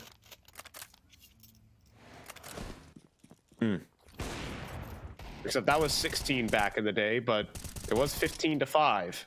Fallen made his great speech. And honestly, 12-5 is even like easier. So I would say we were already past that point if we kind of equate for MR12, right? Fair enough. If So we're they can get good, there. let's win. Let's find out. Oh, that's not gonna help. Maybe not of good. course not. But hold on. Oh, a repeat right there. iDisbalance getting hungry. Looking to be the hero, and instead is watching from the sidelines now.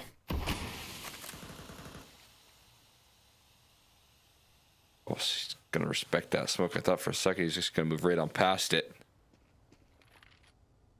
No, he's respectful of the utility. There's that brackets control claim though. There's information. As the real play, it seems like it's going to be heading in towards this east side very soon. Eschila just lurking about, looking for any sort of re-aggression. And Delades, we saw them kind of make some movements with the FAMAS last time. Oh, There's going extra forward, help. though. Oh, I was going to say the rotations were arriving just in time, but now that that comes through, they're not so certain anymore. Can Dilladez do it? The playmaker. For 9 Pandas. Man of the hour. To keep them alive, he has to get all 4. The first is good. He's holding on back in new box. Molly's close in. The nade's off the mark. Time's ticking away here as well. Can Dilladez hold on? He couldn't get the kill on the Jambo. Nick of time there. Or Passion UA. And they're gonna dodge a miniature comeback from 9 Pandas. Clax up into the clutch and gonna get swung on by Fear. They'll make it 13-4, Cole. We're going to Ancient. Yeah, I mean, excellent comeback right there from 9 Pandas. They give it a bit of a go, right? But it's just, like you said, miniature. Not going to be able to do too much over the grand scheme of things. And honestly, again, like you said, I feel like 9 Pandas, they just got worked in the map rotation in that first half. Everywhere they went, there was always extra help, and if there wasn't extra help, it felt like there was either some big errors in like a small team flash here or there that cost them a little bit. Small details that weren't really up to snuff there, which is surprising because again, this is their map pick leading into this series here. It was kind of ideally going to be a bit of a punish pick for them, but instead they miss out on that opportunity to close it out in two, and now we get a decider in this series to see who's going to be locking in that playoff position.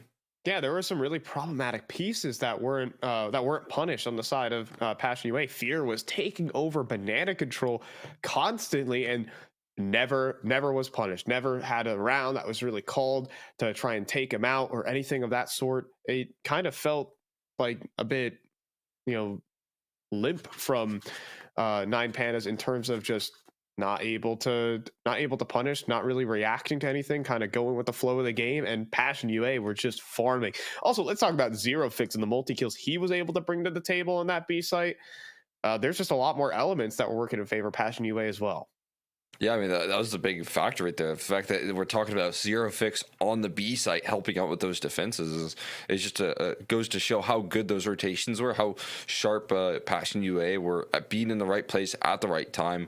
It made that CT side easy for everyone when you're able to take that effective map control and then use it to get where you need to be to deal with those executes. It definitely felt like Nine Pandas never able to lift off of that T side, and with that, I mean, again, Ancient rolls around and you've got a serious challenge at hand, because if that keeps up here on this third map, we could see Nine Pandas missing out on playoffs. Yeah, and that would be another massive surprise. In this group, you're thinking Gaming Gladiators and Nine Pandas are the easiest lock-ins we've got. Well, they both falter in their first rounds, and now we could see both eliminated. We'll have to see if Passion UA can keep up the same fire after a break. I have very complicated job, but I love simple things so much.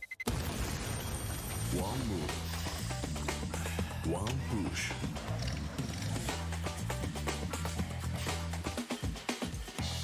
One touch.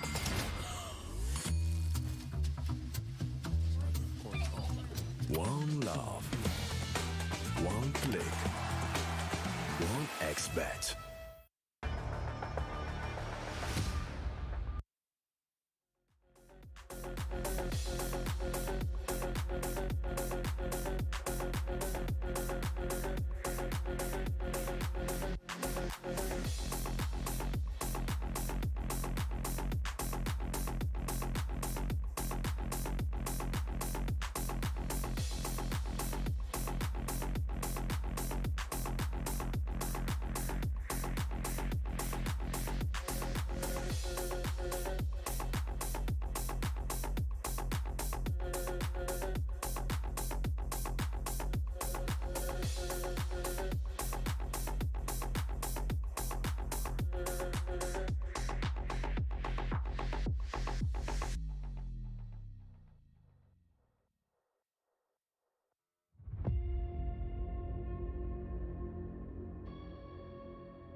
girl.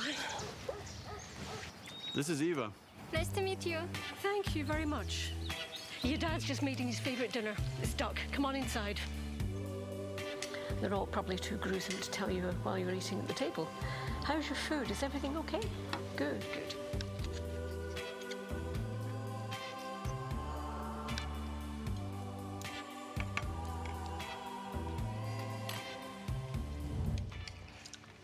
You seem to know each other. Yeah.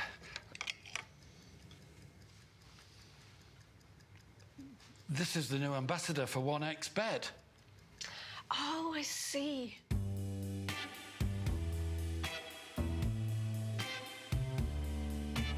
Everyone felt good when Eva Elfie became the new ambassador of 1xBet.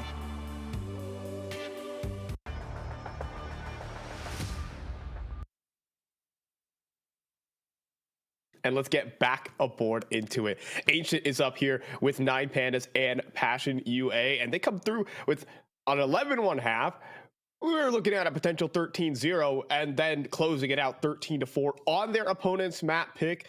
We thought it was going to be a reversal, series wide, but 9 Pandas actually, falter in this one, and they don't complete the 2-0. Yeah, I mean, definitely a big shock to them. I feel like Passion UA came through with an excellent game plan. We saw those rotations look promising on Mirage. Not always the perfect site defenses to back it up. This time there was some extra help there. I mean, the B side work that was being done right there from Fear and Jacquismo was fantastic. Now we hop into Ancient here, and as those factors keep consistent, I mean, what is going to be the difference maker here for 9 Pandas? What are they going to need to kind of switch the tone here a little bit and put them across the line? Because if this trend keeps up of these really crucial rotations and a difficulty to take map control, I think that's going to offer up some challenges here. But I guess starting on the CT side, that could be a big difference maker. Yeah, we'll see if that's the case for 9 Pandas.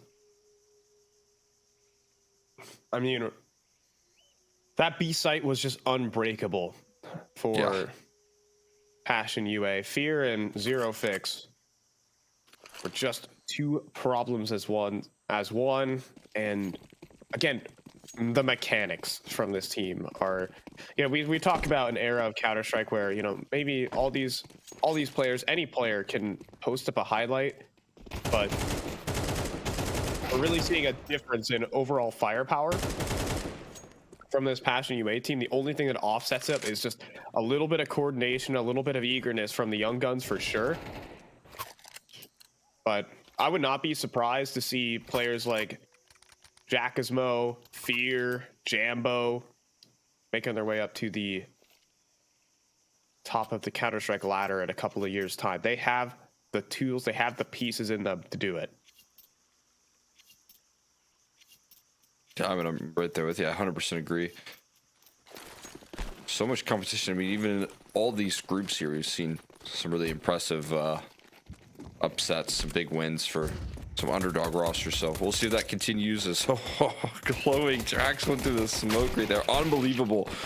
But there's two to respond upon there. So, well, it is a nice shot there. It doesn't linger at all there. In fact, glowing going to get overrun as well as the A side here. And now they're going to get the bomb involved. They're going to play for CT as they know that both of these players are kind of flanking through Donut.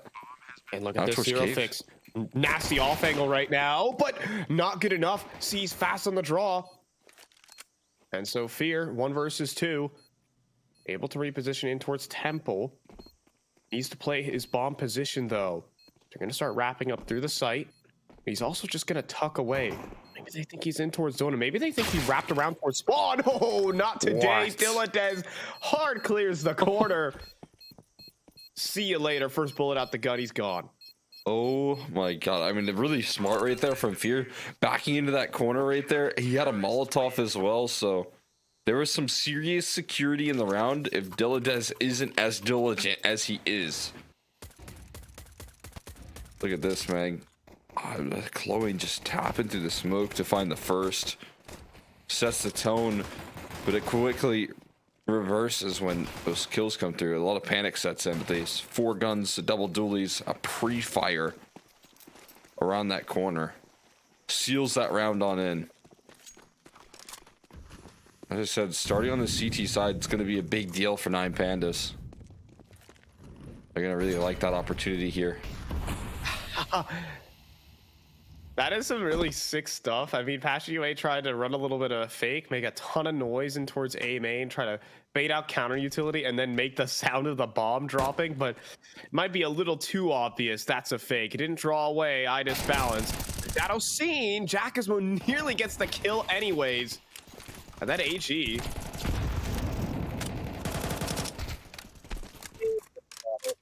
Missing the capitalization on those letters.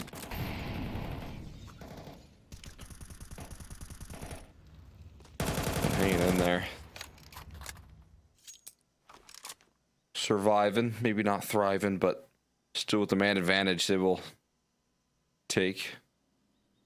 And there's so much still left on this B side. All healthy as well. Double up in towards cave. It's being kind of spotted out right there. That's a lot of info from Chilla, and now this forces a lot of attention to be turned elsewhere. The AG just dunks them down, though. They're getting dwindled right now on the top of ramp. Flashes are good. There's a lot more to chew through here. Hold on, but Cease has actually been spotted at the back of the site. He needs an extra kill and overwhelmed by the multiple angles. We actually have a 2v2 post. Wow.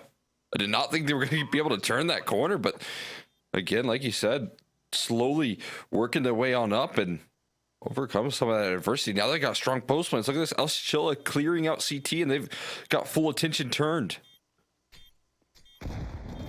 Rolls reverse, but an amazing flashbang here. Tucks away, doesn't matter. Klax has still got the kill, but 17 HP between two players, 1 bullet apiece for Chilla. He swings out though, and doesn't catch Klax, who's fast on the draw. 9 Pandas will dodge a force buy victory from Passion UA. And Klax with a big clutch right there. No margin for error. Had to find that kill, that trade quickly, and he does. Passion UA. I mean, it started out, it felt like it was just going to be a fumbled round, so the fact that they put it to that distance is pretty impressive, but then you want to close out in that 1v2. And again, this is what I'm talking about here. I feel like we saw it a little bit on Inferno, even though they didn't get a lot of success on Inferno. The way that 9 Pandas hang in these retakes, it's always pretty impressive to me.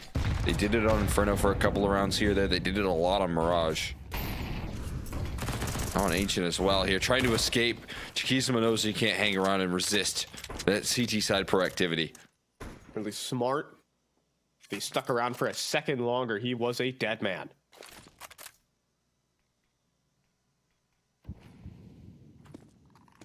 But recognizes he's not that guy. I'm not going to spray them all down. Got to play some percentages here, and Passion UA will have to wait out a ton of CT side utility. The really aggressive stance does pay off for 9 Pandas.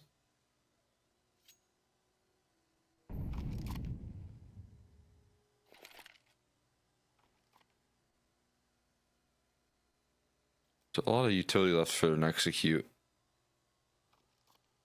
Right now you got C's just jiggling about with, I mean, crucial deterrence util right now. He's got a molly and a smoke. Molotov goes in at the initial point of contact, but that can kind of easily be avoided here. The smoke is next, and that's a little bit more crucial here. It's just now been dispensed with 35 seconds left on the clock, and that time is going to be your big factor here. I think Chilla did hear that mid-fall back, though, so Passion UA trying to nail a timing. Glowing sees them move out. Question is, how many players, how many numbers did he see?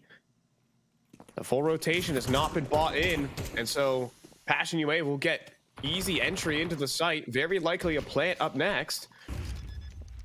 I'm beginning to tick away, but Clack's not going to charge forward necessarily. So 4 versus 5. Oh. Yeah, 4-on-5 retakes just don't really feel doable. A site, probably the easiest site to retake in the game. But not going to happen here for 9 Pandas. They're going to slink away.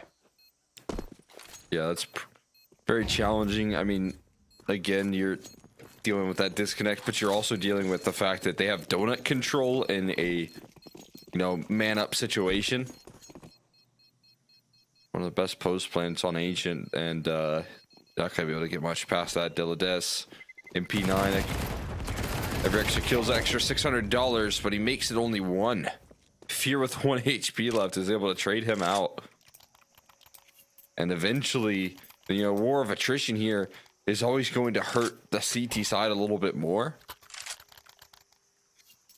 And the constant damage that's been done by Passion UA eventually rounds 1. And that's going to collapse the economy here quickly. With those saved guns, they're still decent with the purchase, but not the best.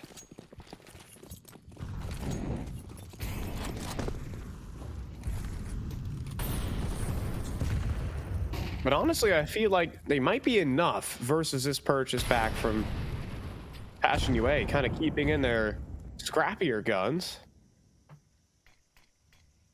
Really depends if the Scouted Jambo can get anything done. Which, maybe not even that win condition, as the Mollies will continue to push back that defense. Into the smoke though. Idis Balance gonna try and run through with the light, with the flashbang. He's in. He's goes to the site there, but it's so awkward.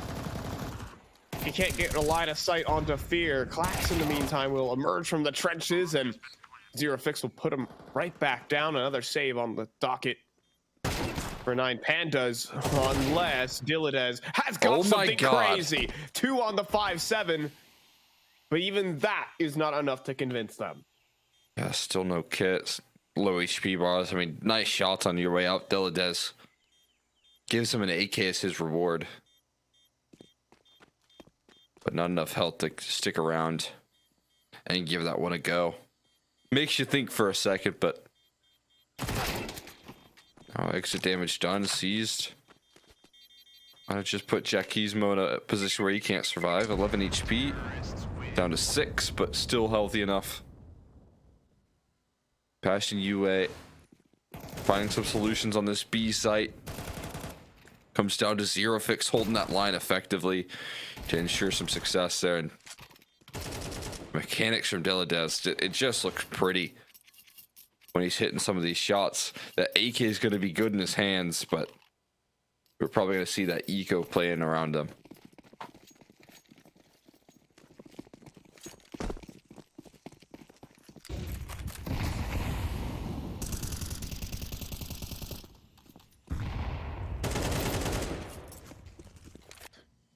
But that one AK starts off the round with a kill. Jambo as well is in a very exposed position and is also going to get traded out.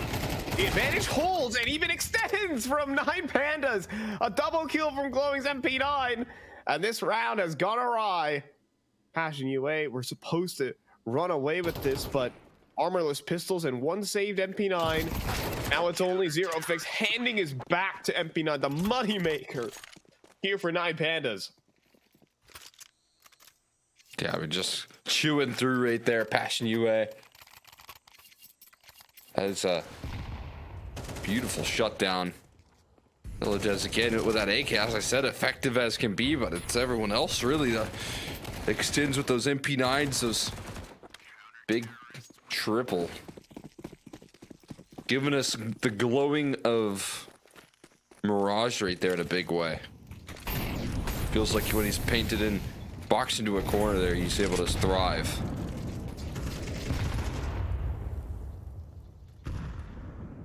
Thrive he does. Dillides. Going towards cave this time around. Waiting for some action around that smoke, but not given any vision.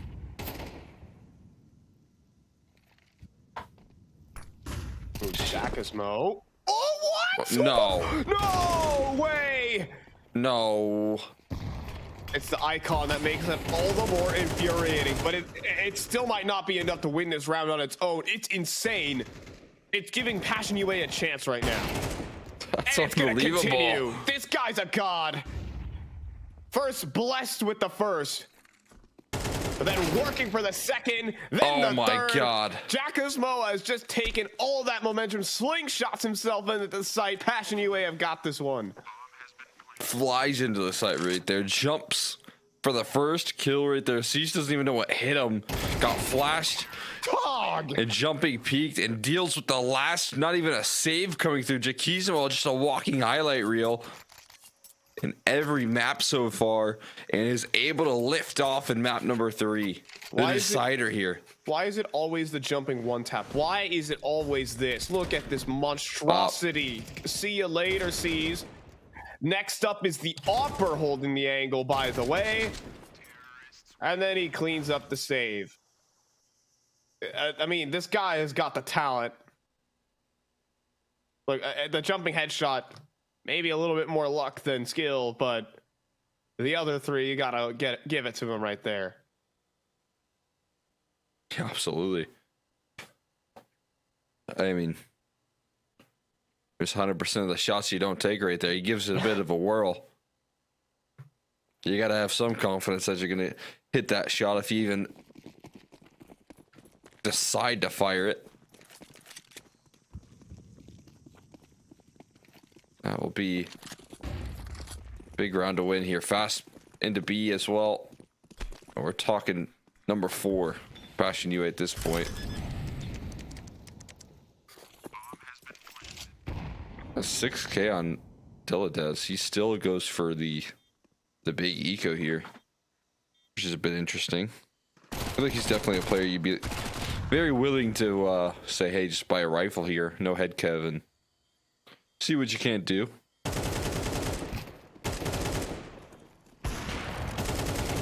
And Jackismo will have more spray training. Just as 9 Pandas try to take a breath of fresh air, they get pushed right back underneath the water. C's will not be surviving this bomb blast, I guarantee you that.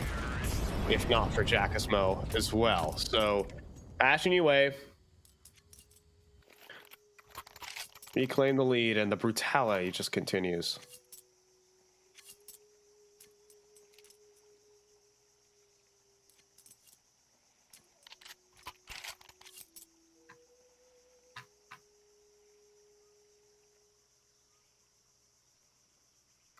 Good vibes from the flute right there. I will not lie. Yeah, that was good vibes. Relaxing. Almost. No, relaxing is the right term to describe Passion UA though right now. Been coming through here off the back of the first map loss with some vengeance. On a mission. Now, but forced back finally. A little bit of map control here taken. And Dilladez looking to lead that charge with a big kill through the smoke right there, but he's got to get a reload off there. Jackismo almost does it again. Dilladez proves to be one task too tall. But the A site's overrun.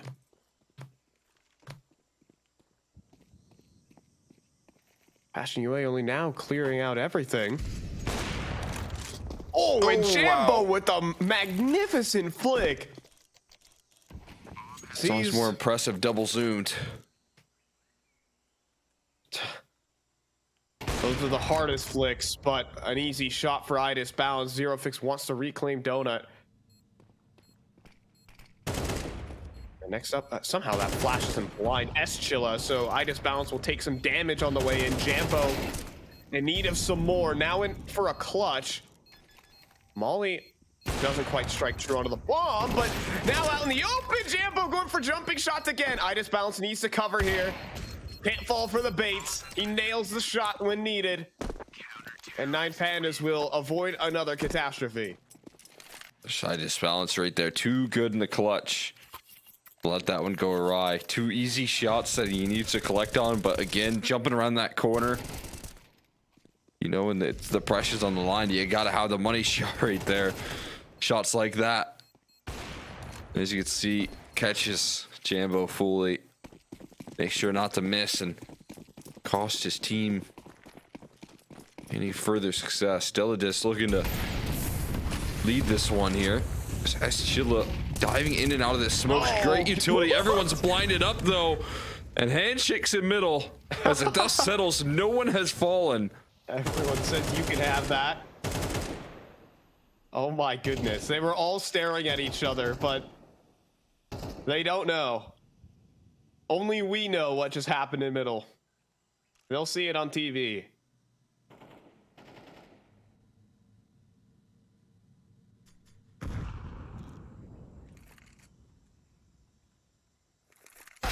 Has the boost up. Oh, but Ida's Balance is ready for it. Oh my goodness. Ida's Balance, he's been playing real well this map. There's 2 awesome shots. 3 versus 5. 9 Pandas. We're gonna put their head above water. But Fear's not done with this round yet. Glowing forced into the open by the Molly. And Chilla will not be clearing this auto shotty. The Gator chomps down. It's always a good feeling as an opera when you find those 2 picks right there like Idas Balance did, and you then get smoked off. You know that your opponents had the utility. They just were hoping to get away with something sneaky. You put yourself in a position to win. For Passion UA, not in a position to win this time around. You're going to have to call it a save. Oppas are going to be held on to. AK as well. And 9 Pandas reclaiming this lead.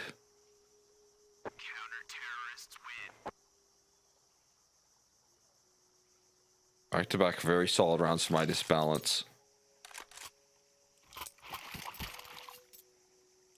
Yeah, him in alongside Dilladez, and you know, always expect good things from Glowing, but if you're able to get those 2 really activated here, this is going to be a hard team to work against here if you're Passion UA. And they call a timeout. They know this reality is getting a little bit scary for them. I mean, the shots there from Idas Balance. Can you really say that the boost was a mistake? I feel like that was there for Jambo, but IDB fires off faster. Honestly, still put up a solid performance there on Inferno despite the beatdown from Passion UA. A good amount of openers, which, believe it or not, kept him the highest rated player in the server despite a 13-4 loss.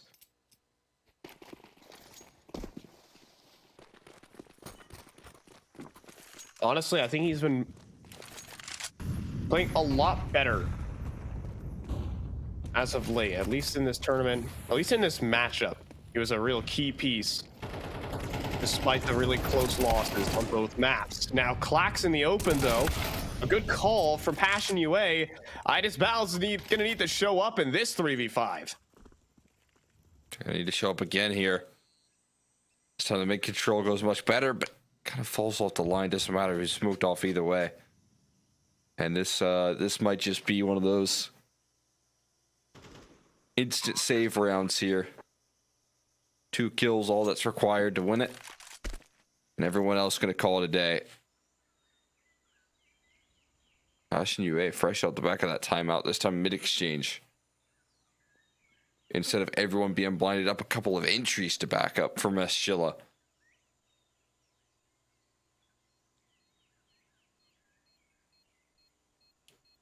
Yeah, and I think a really nice call there for Passion UA, calling the bluff from 9 Pandas. They're going to say, you guys only have 1 player on mid control. We can overwhelm him. Right there. Normally with that kind of deep control, deep smoke, you have multiple players backing it up.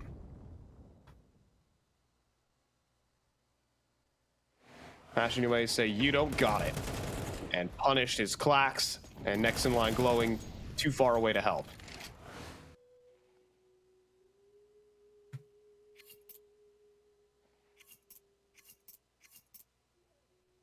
That's what you like to see.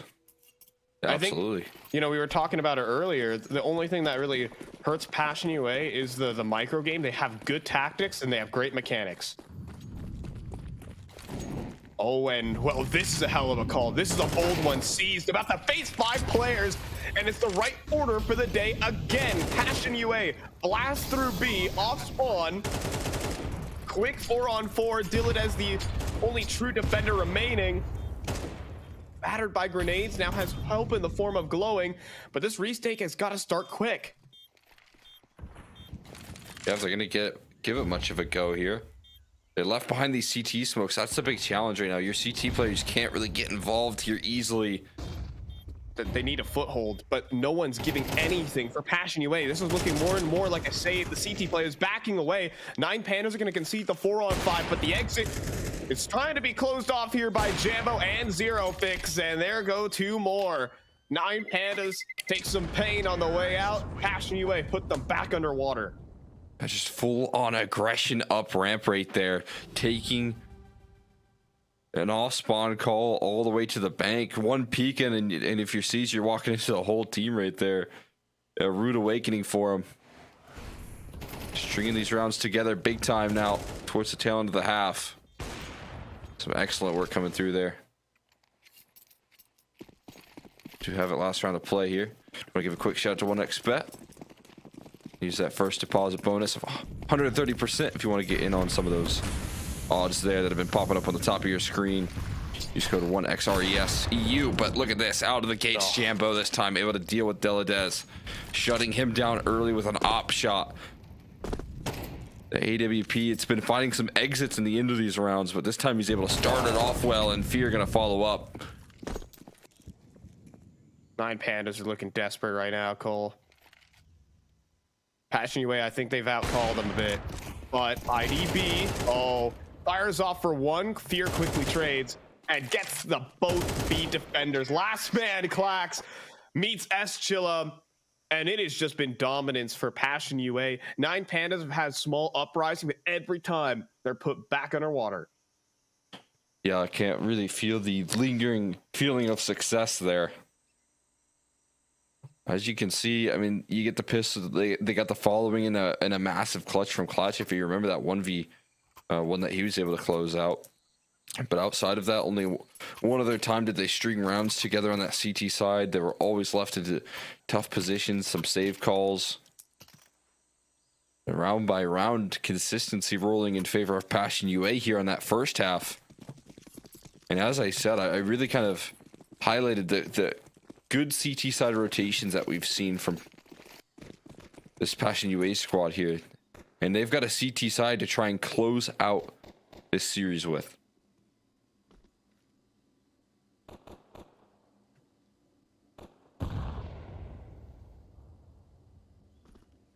Could do it with the dualies inside of cave. Commonly pre-aimed. It's absolutely destroyed. Diladez got Zero Fix. Jambo as well. Next to be ran down by a flying Glock. These 2 B defenders basically had no chance when facing down Diladez. I mean, a pistol round save looking more likely, but they want blood. Diladez goes for 3. Now, Chilla could make this round quite lucrative. Yeah, you got to go for the knife here. Yeah, I prefer this. Yeah, go for the knife. Fear also gets another. Not going to try and take all the guns away, but that knife kill really impactful if they want to go for the force buy next. Chilla making bank on the way out of this one. Yeah, I mean, if you're going to lose a round here on the pistol, you're walking away with a Molotov, a knife kill, and some armor as well. There's a lot of kill reward right there for you, and that's almost certainly going to lead them to force buy in the next. But Deladez, he's the reason they win this right there. 3 entries. Nothing held back from them. Stampeding his way onto that site right there. Yeah. You know, that was a knife kill, not of disrespect, but of efficiency. Yeah. I mean, there's no better options. Get something out, at least out of a round. Chilla already boosted up though. Oh, flying Mac 10 though. We've seen a lot of these jumping icons for 9 Pandas. Got a lot done, but we always know the second phase, made a little bit easier there. Jackismo tries to game the smoke a bit, and that bomb plant will be successful, safe, and time to back away. M4 are going to be attempted to be held on to. That will be a rifle retrieved. Passion UA will back away, but They'll certainly fight again.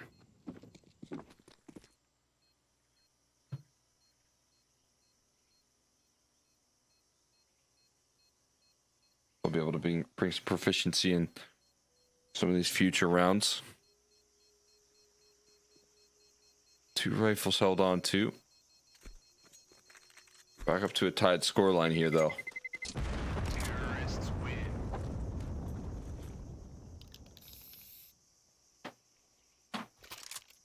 It's going to be key here for the squad to try and lift up. See what they get around it here. Not too much crazy investment. The pistols dropped out round to give them more opportunities.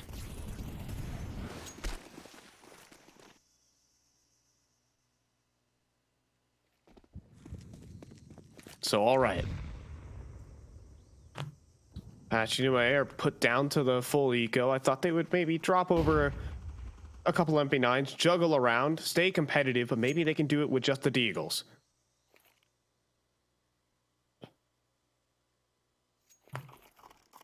Chilla making his way to the back of Brokey. And gets a lot of damage, and that 1 kill worth a lot. He's staying alive too. Only now does the molly touch down, but it's not going to spread to him. He's going to jump up. That's a bit bold, but as the smoke blooms, they're going to be held at bay. Chilla doing incredible work.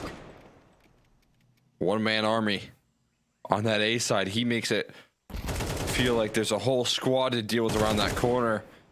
Oh, what a repeat coming through from Jambo. He wanted that kill.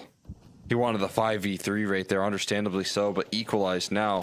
Fear, though. Elades, no small target.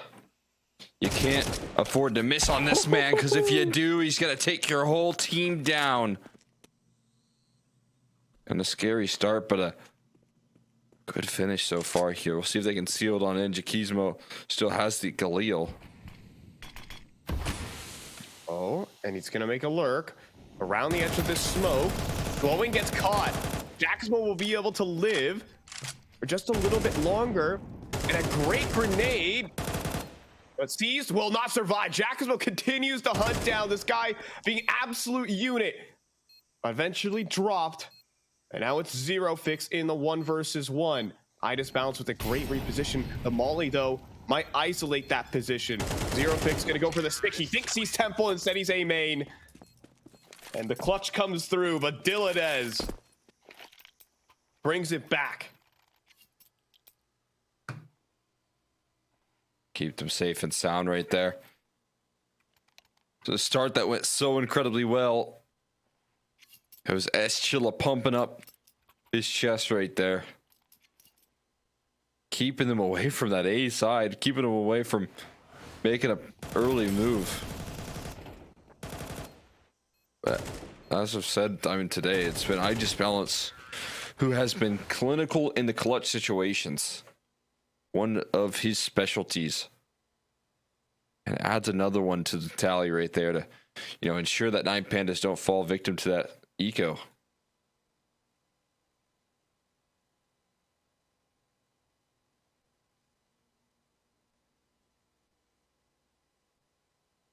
Takes a lot out of them to even get that round across the line.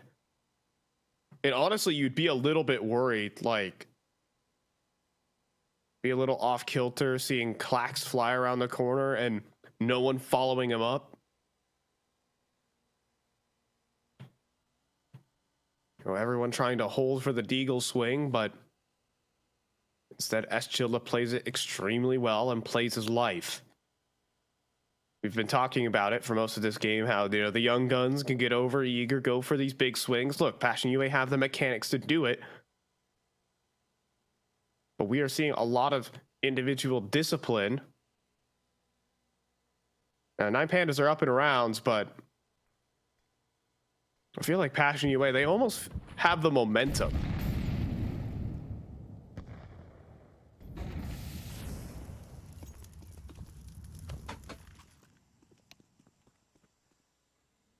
It looks like we're going to get a tech pause to start this one off. Seized. Disconnects once more and no damage dealt, fortunately. Not an errant HE. And we'll get a little bit of a restart.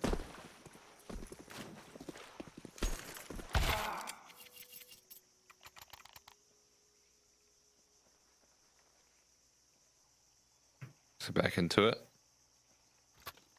Again, while we have this tech pulse, go ahead and shout when XBet out. If you want to get in on the mini odds, again, we got playoffs rolling around. So a lot of action, a lot of Counter-Strike being played out. A big shout out to 1xBet for making a lot of it possible.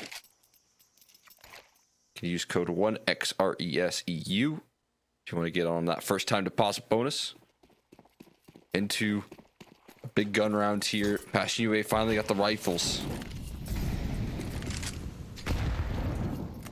See if they can slow 9 Pandas down. They've taken the lead. Again, reclaiming it. The lead changes here throughout this game have made this decider very exciting. And Pandas bring that consistency on this T side that spams so close from Deladez. It lands a little bit of damage.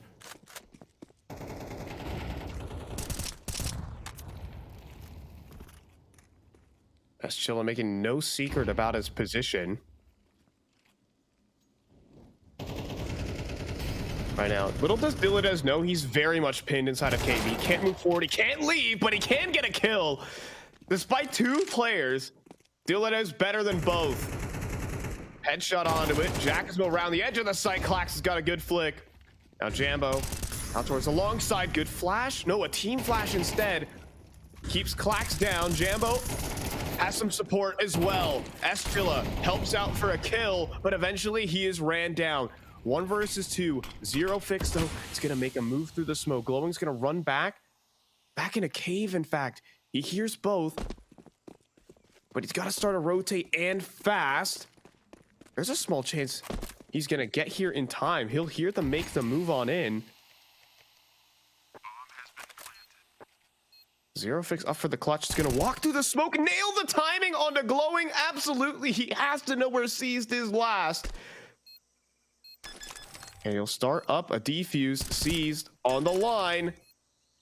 Another fake defuse. This time a flashbang. Zero Fix advancing. Oh, and Seized can play ring around the rosy with him. He knows. And Seized has just got him. Just barely. 9 Pandas hold on. Would have been very close as well. If he was able to land that kill, run on back to the site. Would have been questions on if he could have got that diffuse on off, but Seized again showing that experience with a clutch of his own. I mean, Glowing, or rather, I Balance delivered it in one of these rounds. Now it's Seized delivering a big clutch. And you still got Deladez finding nasty openers. Panda's hungry to pull through here.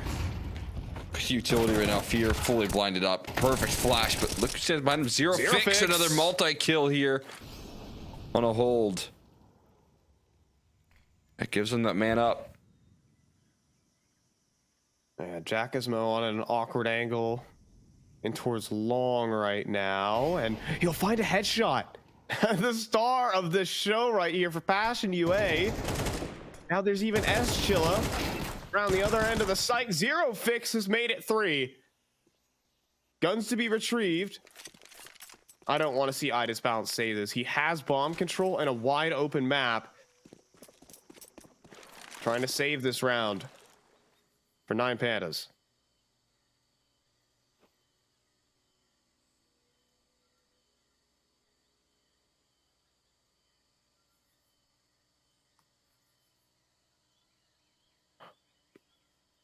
Why do I think he's going to save this round, Cole? We'll have to see. It's Zero Fix to start this one off. Huge double. I want to see this. Oh, we don't get the Deagle headshot out of Jackasmo. That happened off screen.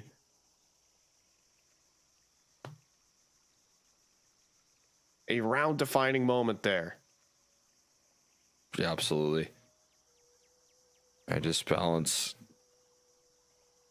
Been good in the clutch, but this is too much to ask here. Passion UA sealing that round in. Jambo will have to go and claim his reward. AK picked up. Money stabilizing round right there. Zero fix, so big multi-kill from him. Swinging out of nowhere right there. Able to back up that A defense, but then also help out on that B side. He's all over the map. Throwing punches.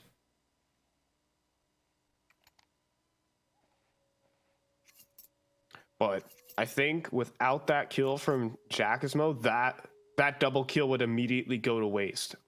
It was him versus Clax. Jackismo fighting out towards long in that little cubby corner. And if Clax finds that entry, that's B site open. Someone just needs to run back, get that bomb up, and shovel it in. But it buys time for Zero Fix to arrive and brings the advantage even further in the favor of Passion UA. Huge kill. And look how it defines 9 Pandas. They are scraping the bottom of the barrel for whatever they can get in this one.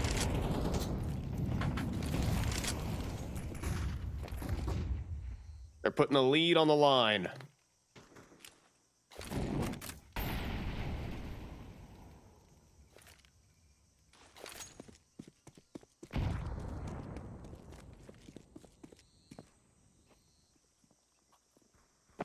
Big investment here's here, Jambo. That is bold moves right there. Doesn't know that an op is taking that elevated angle around the corner. That's Chilla. She's been so effective in the past from this position. How will he fare up against this contact approach here? The op is leading the charge right now for Idis Balance. But they might think there's a deep CT play instead of this. They heard the run back, and yeah, you can see Clax not ready, but the spam, the spray, not good. And Idis Balance will capitalize on that. Taking off the fallback. Next up is Fear, though. Saved by Dilladez, our 9 Pandas. He picks up the AK, continues the split in. Zero Fix doesn't really want to fight this, though. Volley, though, for Steez. And he won't escape. Back to the 3v3 we go. That utility retakes being taking place there. There's a smoke being tossed long range, but Idis Balance still has a position to cut another player off. But he can't hold this angle for too long. He could get overwhelmed on the site. Time's ticking, though. And I don't think Passion UA, are they going to go for this late retake? They will. They begin to wrap around, but Dilladez still in the server. Jambo down low. Idis Balance knew he got the tag. He'll finish it off through the smoke. And a huge recovery, scraping the bottom of the barrel there. 9 Pandas win a massive round. And again, it's Idis Balance who needs to step up there, given a little bit of faith by his teammates. Entrusted to force buy around his op right there. Dilladez as well. I mean, just a powerhouse duo in these closing rounds. They are keeping 9 Pandas in winning ways here. Force buy to now counteract it. 2 MP9s to back it up. Totally dispensed right now. Dilladez, oh, he's the face of this team. He's gone in this one, though. And next up is Clax. As a swing through the crunch into B-side control. Clax cannot escape in time. Easy 3v5 for Passion UA. This back and forth just could continue. We're getting our boots wet and spawn for now. I think we're gonna let it soak as well. I don't think this 3v5, they don't feel too privy about it.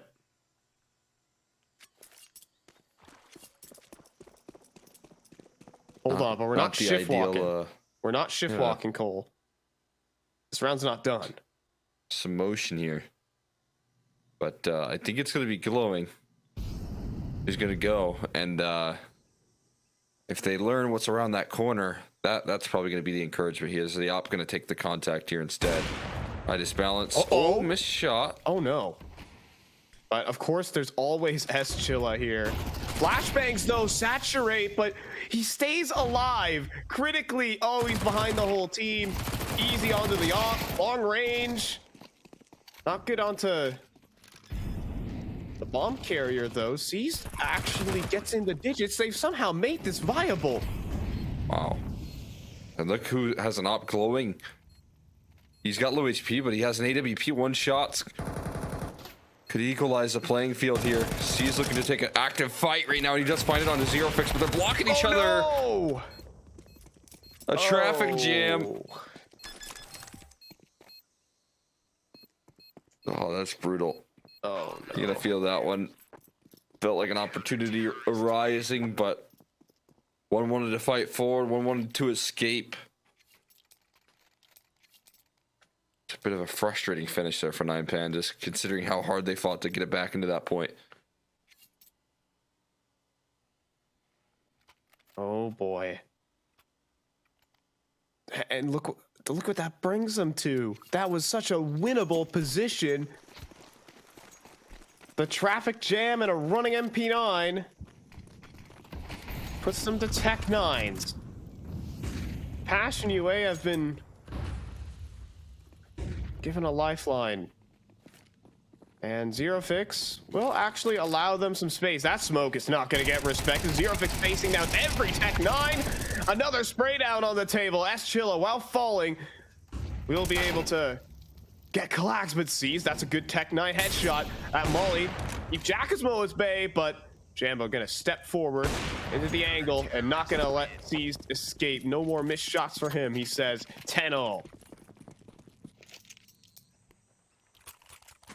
We have it 10-all here, and the money shot. So Passion UA, they got to do it a little bit delayed, a little bit later than they would have liked, but they're very likely to claim this lead here. Late into a game, late into this map of Ancient. So you can see solid defense right there.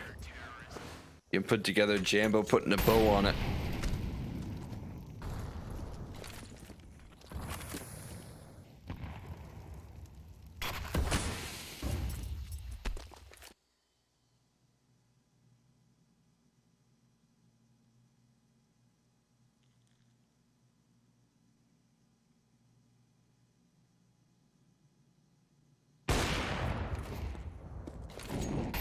Things could get a little bit awkward. It's a missed shot from Jambo.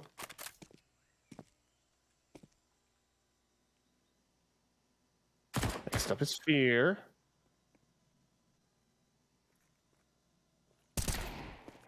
And these Deagles could get very slimy, but not for Fear. And then the HEs will put him down a notch. All right, turns into a bit of a farm here. Passion UA are gonna have the lead. There are just 3 more rounds of regulation remaining.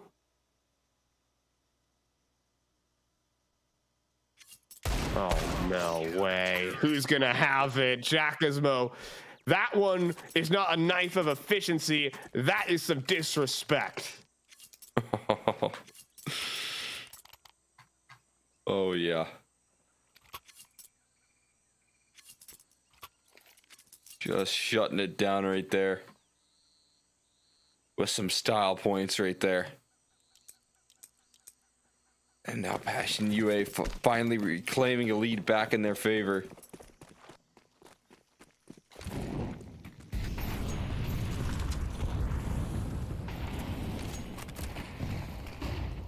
Got some fast mid play here. Fear, he's looking to challenge here, but they can't really make a fight forward just yet. They're gonna have to give mid control here.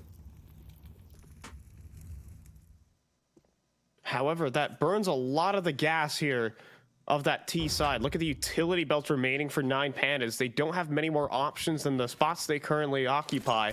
Oh, but Dilladez could make more potentially. Fear on the timing. Dilladez with some perfect spam. 4 versus 5 quick. Fix is taking charge here. That's Chilla close behind him, but the lineup lands a 1-for-1 trade.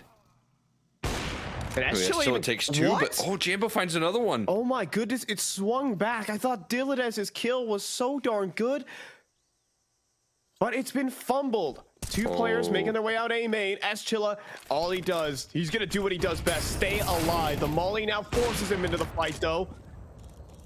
And Idis Balance does collect a headshot. Plant available there for Clax. Molly, nade combo to try and force him out. Will take half his HP for it and a flashbang, but Clax still gets the kill. Last player is Idis Balance, and Jambo knows his general location, but does he really know where he's coming from on the timing? Idis Balance is faster on the draw. Jambo not prepared. We're gonna take every round of regulation.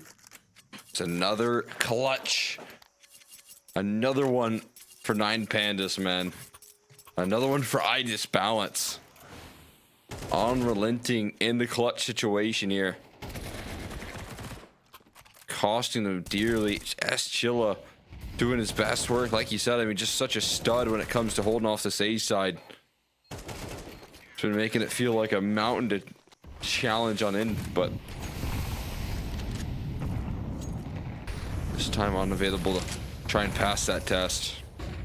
Sees diving forward, taking some HP as a sacrifice for the control here. Spam is good, but Zero Fix can't quite finish.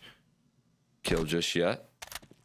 Either way, some deep positioning in towards A main. This is some good real estate here for Passion UA.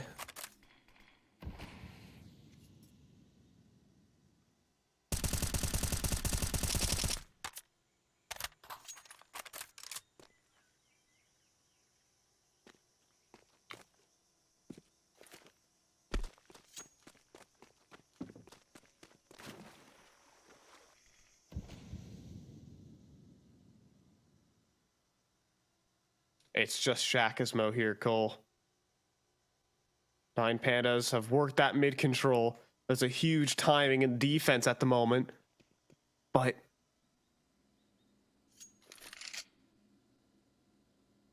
now Passion UA have scrambled. Silence is deafening for both teams. Right now. 4 players holding the backlines at the moment. They know that 9 Pandas are almost dead out of smokes. They're only one used towards the short side, and and Chilla is cutting everyone off. He's just gotten 3 on the flank. Oh, it's devastating for 9 Pandas. Do they even have time? Glowing does, but Zero Fix has got him beat. He's gonna mow down the first. The bomb gets sent tumbling forward, and in the silence here, 9 Pandas are gonna hand over series point to the Young Guns. Oh, after time. Don't want to go down after time. $450 for Dilladez to fight for his life. He's not gonna even have armor. The best player in the server right now is not gonna have armor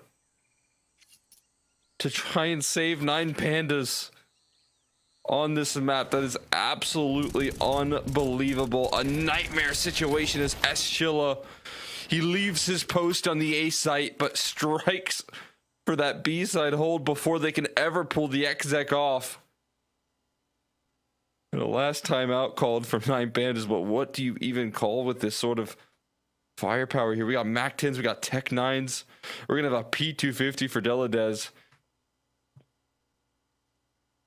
This is a nightmare situation in a third map. I'm just saying, I would sacrifice a Desert Eagle. Like, I would just say, give this guy something. A P250 is not enough in this round for your best player in the server. Dilladez walking in with the P250, and they took just too much time. They let the round simmer for too much until it evaporated, until they had nothing else to do with it. Now 9 Pandas trying to run it in for the B site, and who else but Jackismo again on this defense to eliminate 9 Pandas. This group was supposed to be gaming gladiators, and 9 Pandas cakewalk into playoffs. Instead, it's Clax fighting for his life in the final round of regulation. 1 versus 4, bomb on the ground, and a hunting party right after him. Passion UA pull off the upset. They're off the playoffs. I mean, and they have to do it in a reverse sweep, a challenging rematch up against this 9 Panda squad, but they get it done 2 times in a row. That's an incredible result here for Passion UA. A playoff run for these guys, a tough matchup, constantly getting clutched on by iDisbalance. Deladez showing exactly what he's made of in the series as well. You have some serious strong pieces on this 9 Panda squad with some serious experience, and these new guys on the block here of Passion UA are able to show up. Yeah, there's always new players ready and raring to go to overtake you in the scene. You've got to stay consistent, and that is what this level of Counter-Strike is. You're constantly getting stress tested every single day, and the stress might have just gotten to 9 Pandas. They're in a rough patch of form. It's going to continue, and you know, this team is going to start undergoing the microscope now. But for Passion UA, what a massive win. They're able to pull it off. This series had a little bit more adversity in it for sure, but they do it in, you know, some confident fashion. Yeah, I mean, just again, it should have some adversity. This should be a matchup that you kind of struggle with here to kind of overcome. And the fact that, again, you know, a lot of things went right for this Passion UA squad on Mirage, but we did see some critical mistakes, cleaned up big time on Inferno. I mean, really clean Counter-Strike rolling through from them on that CT side of Inferno. That was a clinic put together by them. But then this third map, Scrappy, I mean, it really required every ounce of effort right there.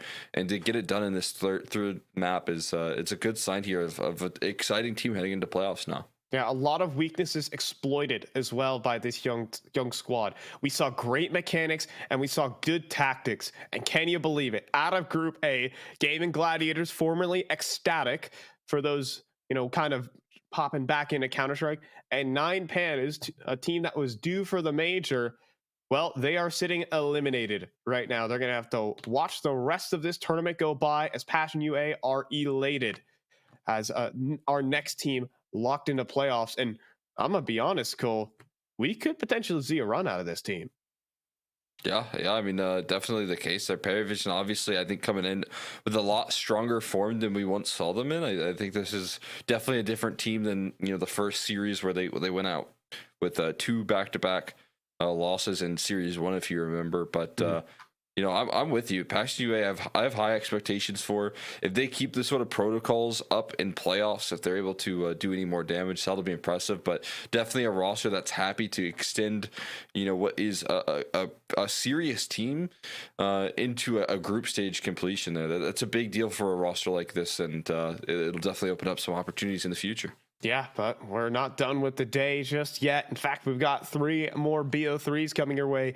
Bait taking on Alliance for our Group B decider. Bait coming through with some roster changes in the mix there. They have Hetrick on their lineup now. He's been performing out of his mind at this level, but it couldn't stop them from falling down to that decider. It's going to be a good one. What do you think, Cole? Yeah, I mean, I'm definitely going to be excited to see what this roster is made of here. They are playing a lot of Counter-Strike again, so it's good to see them playing, you know, more in the online format and getting those reps in, because you know, this roster does have a lot of exciting pieces. Yeah, we're getting ready to go. We have that matchup set and ready as well. We're going to toss this one off to a short break, and when we come back in just a few short minutes, it's going to be Bait taking on Alliance. Let's go. Respect from 1xBet. Respect from 1xBet. Respect from 1xBet. Respect from 1xBet. Respect from 1xBet. Respect from 1xBet. Respect. Respect from 1xBet. Respect from 1xBet. Respect from 1xBet. Respect.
OneXBet and Eva Alfie present betting on all esports events on the website and in the OneXBet app. OneXBet. Play with Eva.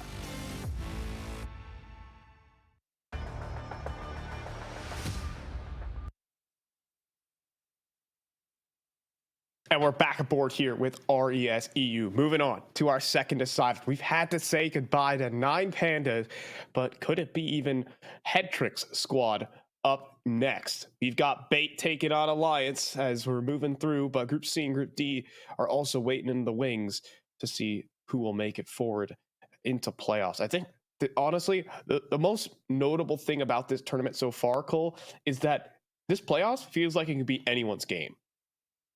Yeah, I'm right there with you. Right, it feels like it's more up in the air. We're seeing a lot of upsets come through here in these group stages, and very well could continue. I think for this this next matchup, though, again, it'll be pretty exciting to see who locks in a playoff position. Obviously, like you said, it's Hetrick kind of on a redemption arc, with MPL as well alongside him, which is pretty cool to see. And then, of course, on the other side of things here, a pretty exciting Swedish roster that I think is desperate to try and elevate their game. They're desperate to try and make a deep run here, prove that this roster is a working product so far, and this win over Bait would be a big deal to them. Yeah, the ability to make it in a playoffs. I think this Alliance team, they got picked up by a very big org. Alliance, a very well-respected org within the space, but the results have not quite delivered themselves for, to kind of revitalize Swedish Counter-Strike. They're still here on the grind, but you see all these players and you expect just a little bit more. Yeah. I mean, you kind of have some high expectations. I know that there's a lot of recycled talent being brought into this squad, but then you're mixing it up as well with some newer faces, which I think is always a winning formula here, but it is about bringing that into the server. You got some exciting pieces. I know Bowden, hopping into this roster is kind of another redemption story. Obviously spent a lot of time in North America trying to make things work. I think that project probably took a lot out of him in the NA scene, especially with the organizational support, but now he's got some solid backing around him, and I think that's a big deal for this guy. Yeah, and now taking a look over at Bait, however, and this is a bit of an old classic in terms of the organization. Captain Kirka making his way in, as well as Alex returning back to the lineup as well this year, after Baz was trialing for this team. But, I think this lineup is just loaded with talent, realistically. You have Hetrick, you have MPL, Captain Kirk has also been at this level, Alex returning. Essential is kind of the one player that is, up in the air in terms of his form, but I think everyone else on this team can really deliver at any moment. Tons of firepower, tons of talent. Yeah, I mean, and also really future proofing this roster with a very young team, right? There's a lot of growth potential for this squad. I think again, getting an opportunity to pick up Hetrick for this roster is going to be a big deal long term. You're talking about a player that has experience in tier 1 environments. A lot of it actually spent quite a bit of time, operating with NIP. So.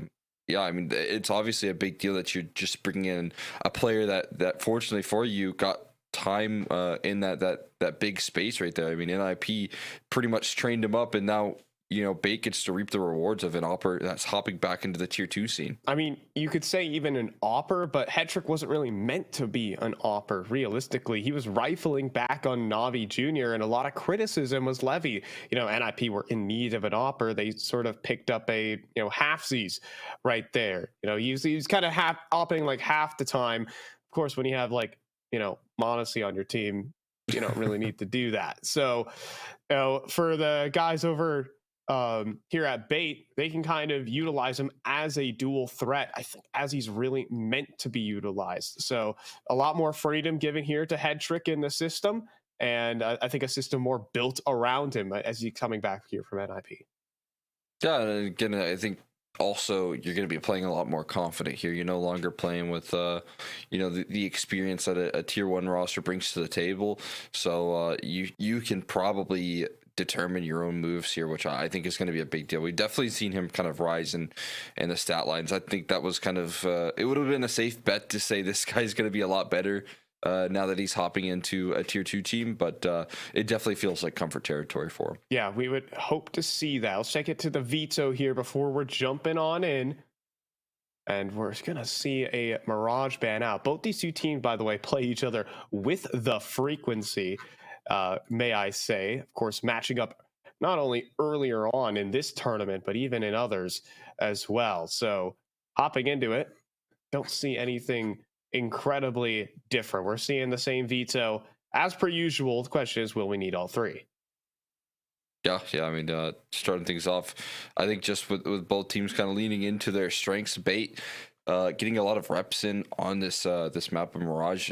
Get a team that I think, given the fact that they have made so many roster changes and have been switching things up, is necessary to get these amount of reps in. And so, keeping that consistent here in the veto is going to be a big deal. But yeah, I mean, I'm looking forward to seeing if, again, this roster can overcome some of the problems it's been facing here for Alliance. Like you said, this is kind of a big opportunity, big organization for a lot of these players.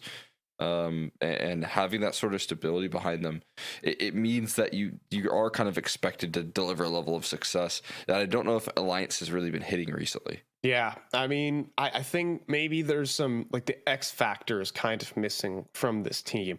You have, like, staples of Swedish Counter-Strike, and I believe all these players play solid macro Counter-Strike. Like, they know how to work together with teammates, and a lot of experience in that way. But the only X factor that really jumps off the page for me is a player like Bodenmaster and the sort of pop-off performances he can have sometimes. Obviously, we've seen a lot from him here in North America.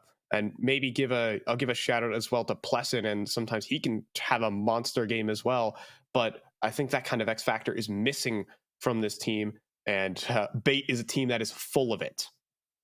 Yeah, absolutely.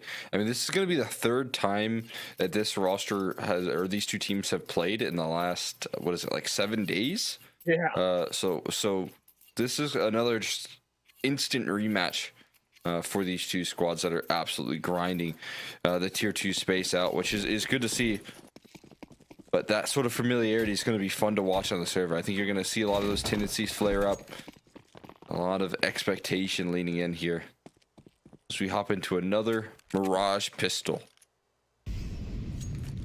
See what feels like that mid to B split right there. Up catwalk they go, but into a bait and switch setup on apps. MPL, will he fall for the bait is the question. He does. Placid opens up. That's the comms coming through, but Twist gets some extra action of his own, and Alex will be able to convert the kill eventually. Head trick. Trying to wrap around the site. Twist, absolutely prepared for it. Excellent headshot there. And even closes out with the triple. Twist holding his own. Yep, excellent work right there. Beautiful setup on the B site. I mean, again, whenever you have that sort of setup, when one player in apartments, it's very easy to shut down that play before it ever even lifts off there for Bait. So they walk right into a trap on the B site. Plus, able to claim 2 with the dualies, but Twist on rotation also doing a lot of heavy lifting.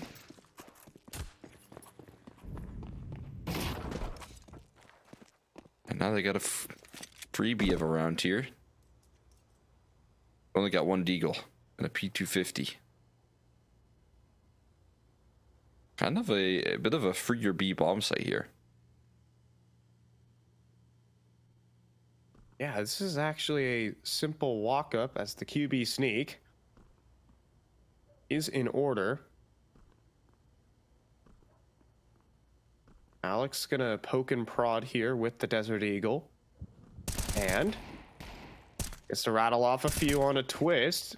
We'll let them get in, and the scramble begins, but Essential jumps the gun just a tad bit. That's the bomb. Twist will lose his life, but I think that is probably the maximum here for Alliance. Don't want to call it too quickly, though. But I think this one's going to settle in. Alex roving around with the deagle, finished off by Avid. And there you have it. 2-0 start for Alliance. That's done. I'm excited to see Bowden back in the server. It's been a long time since I've last casted him. So I'm looking forward to seeing him again. I want to see if he keeps up that same style. When he was on the end of those like ATK days, he was, you know, holding nothing back. He was fighting everyone he could, constantly trying to find opening moves with that op. Very fun to watch. And right now, kind of calling in an early play towards the B side. Deep apartments control for him this round. This way to kick off your opening affair, but he actually missed, I think, that position on Captain Kirka. I think he avoided the crosshair. He avoided the scope somehow. So maybe a false sense of security as he rotates away from apartments, that deep line, and in towards market.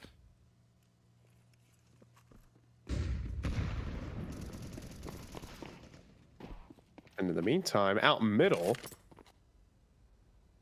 All right, now Hetrick just popped out mid and they tried to break the smoke. Robin caught in the crossfire. Twist is now going to step forward. He's made noise. Surely Captain Kirka knows this. The Sentinel, though, is going to drop, and Twist gets two, fed right into his crosshair. Advantage swings back for Alliance. Now the pop-up connector, Plessin, has some freebies about to be on the way, or... Well, that's a different question. Hetrick stuck inside the smoke. Oh, hello there. Plessin will quickly be traded out. Avid secures the advantage, and MPL's got to be up for the clutch. He'll get dinked and make his life a whole lot harder. Fake on the plant. Twist has got him. That's another triple for Twist this game.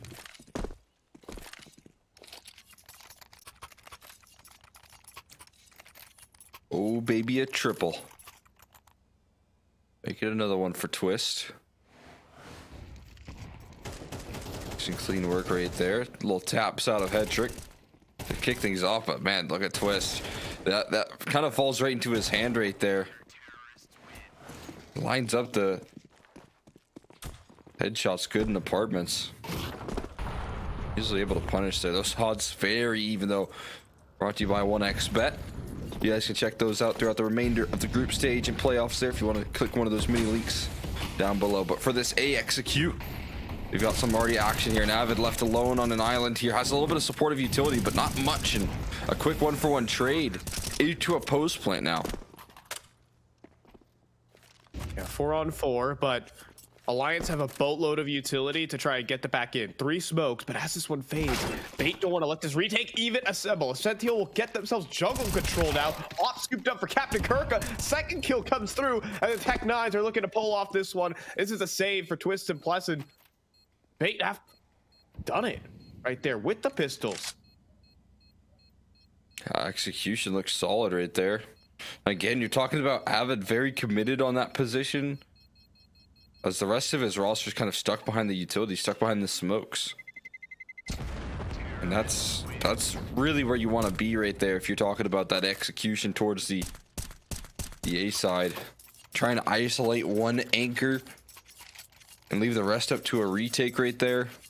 A 1-for-1 trade is nice, and then able to take follow-up space there after Op upgraded on as well. Hedrick gets a free one brought to you by Bowden, and now instead of an Op, he's got an MP9 to work with here.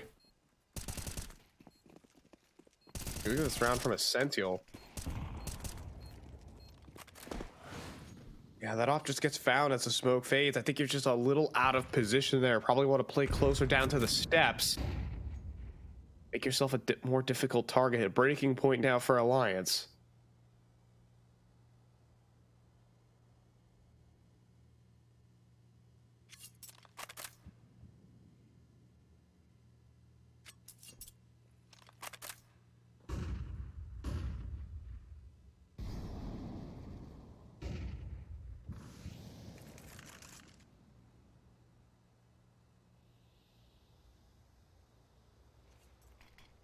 So for now,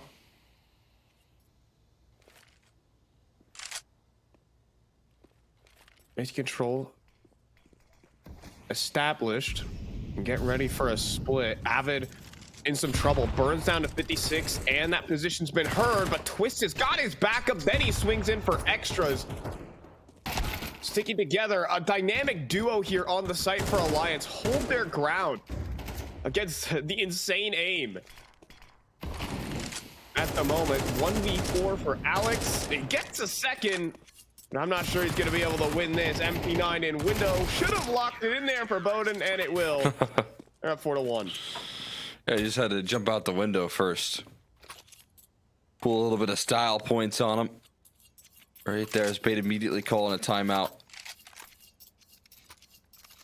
Off the back of that success right there. Quick call and response from the CT side, who are able to bring in solid defensive hold there. So good starts. This time, again, Twist available for some support. Avid not as much on an island anymore. A much different story.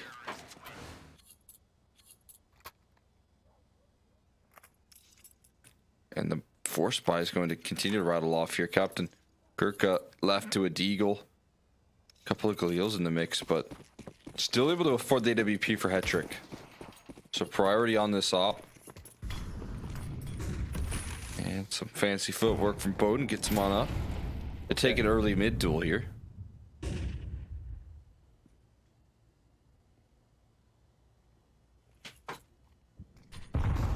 We'll see. He's got on order for that mid duel. Kind of smoked out, knocked out the angle in the meantime.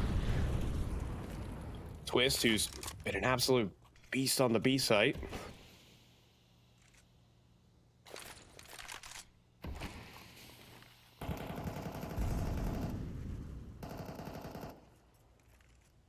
We'll have to play some reindeer games. MPL, though, gonna jump up. Bowden Master absolutely prepared for it. Good positioning there from that AWP.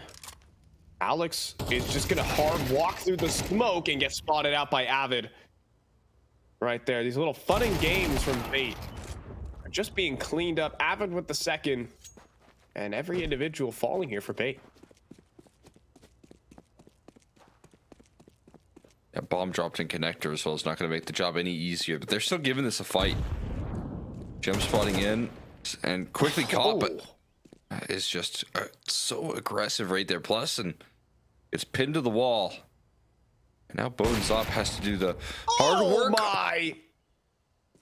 The wide swing from a Sential, and they know Robin was somewhere in towards spawn. Hetrick scopes up and baits him in with the footstep. It's for the namesake. Twist up next, and Hendrix got it. Full house in the 2 versus 5. Oh my god. Cynthial just absolutely lifting off in the clutch. Everyone sent to the back of their chair right there. I mean, all Bowden can really say is, I got wide swung and one tapped. Look at See if we get this. that back. Oh my goodness. And then the bait in the 2 versus 2. The footsteps falling back. Robin pushes forward. And Hetrick is just watching. They got played.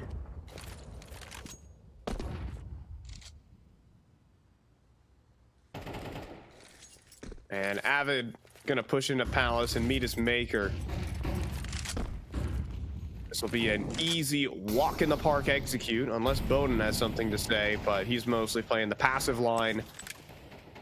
And he doesn't have any challengers. Bomb's gonna get planted.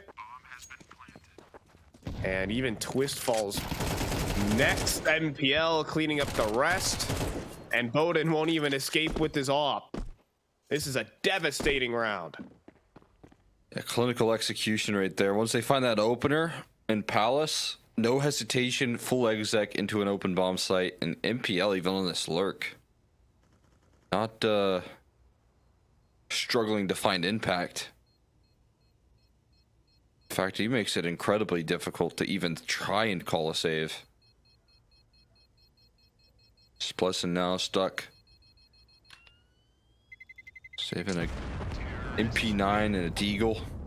I'm not even certain he's going to be able to hold on to that. Now he's back turned right there. And oh, just at the last second, he's found out. Nasty offing right there. That's frustrating to deal with.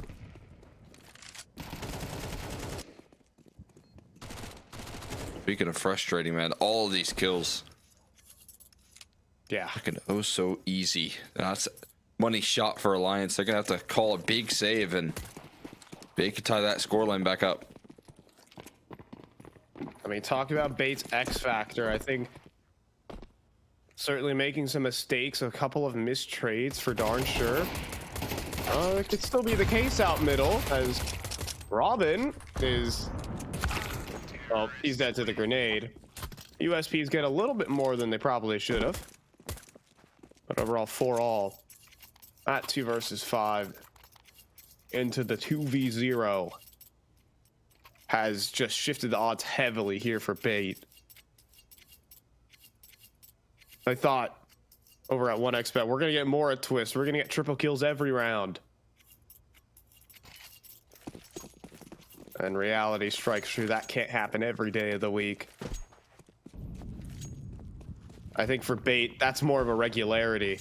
And look at that. Hedrick just ran through the A main molly to get the opening kill on Avid. More of that, please. It's that confidence I'm talking about right there. Playmaking coming through out of his op. Oh yeah, we'll see it again. Bang. Avid, who's been pretty solid on the anchoring, is down early, and so is Robin. Losing numbers fast, losing space. And we're talking a retake if they even want to make an effort on it. They're doing good damage here, but it's all unconfirmed. And if that nade didn't just show them the door, I don't know what did. They are out of there. Our Alliance. Hedrick was so confident he could get that opening pick. What a call.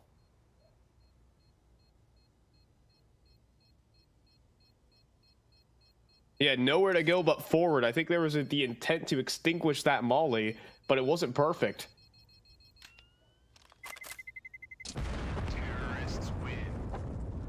Almost a calamity, but I guess when life gives you lemons, you gotta make lemonade. You can see there, if he took a second longer to try and search for a kill, he's dead to the molly.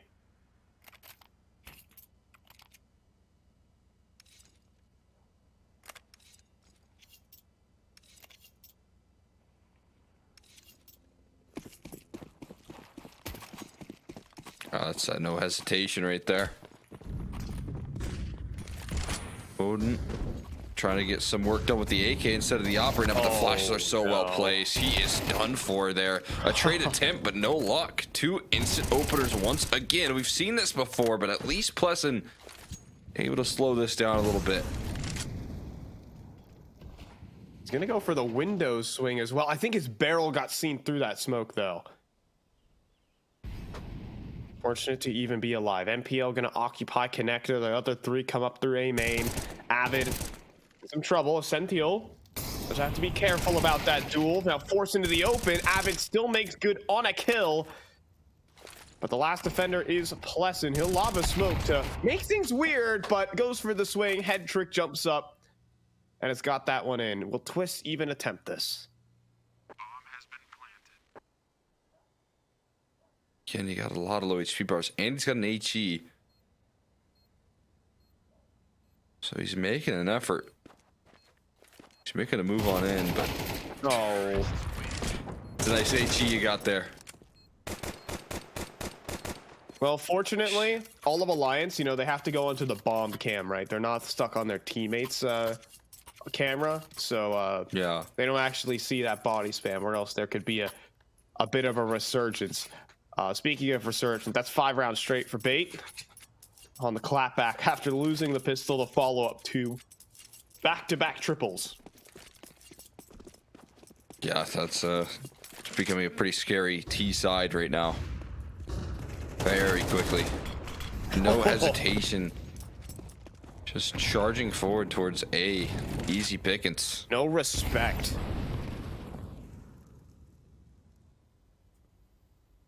And a little bit of a gambit here. Captain Kirka is literally in TV at the moment right now. I'd be pretty furious if I was Alliance, went around the corner and just... Well, there's a guy holding us in TV. That's really annoying. And look who's clearing out the way that they just arrived. If they could see footsteps here, FPL could get all the information. But they're still stacking B, which is the craziest part after clearing all of the apartments. Oh, the bonus made noise. Still gets a dink. But what more is on offer? Well, nothing for Pleasant as his shoulder's seen. And now it's time to call it quits again for Alliance. I really wanted to save what little that they have. And that won't be allowed. Glock to finish the job there. Alex going to be able to shut that out quickly. Make sure that that round's no further delayed. As we look to close off the half, they could gather themselves 8, considering the 1-4 lead he had out of the gates from Alliance. The strong defense that they were bringing to the table, the multi-kills out of twists that were found early, have since evaporated.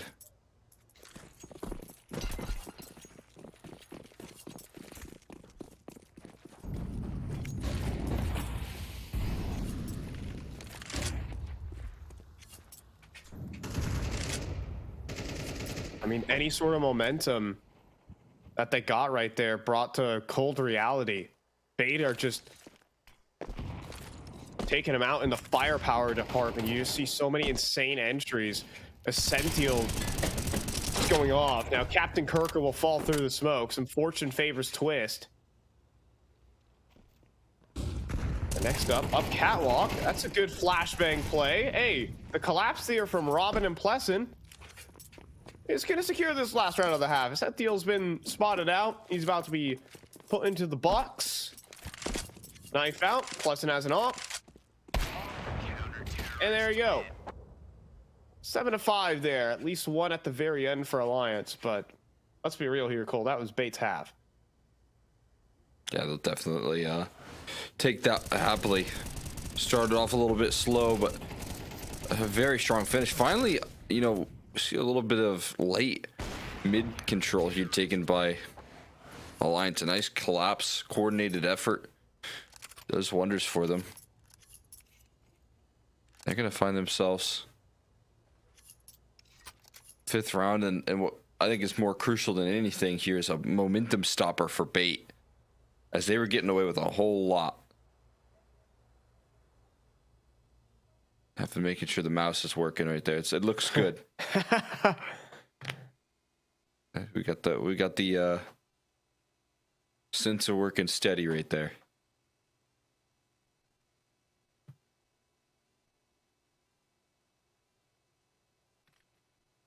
What's the craziest sensitivity that you've seen? You know, besides the obvious.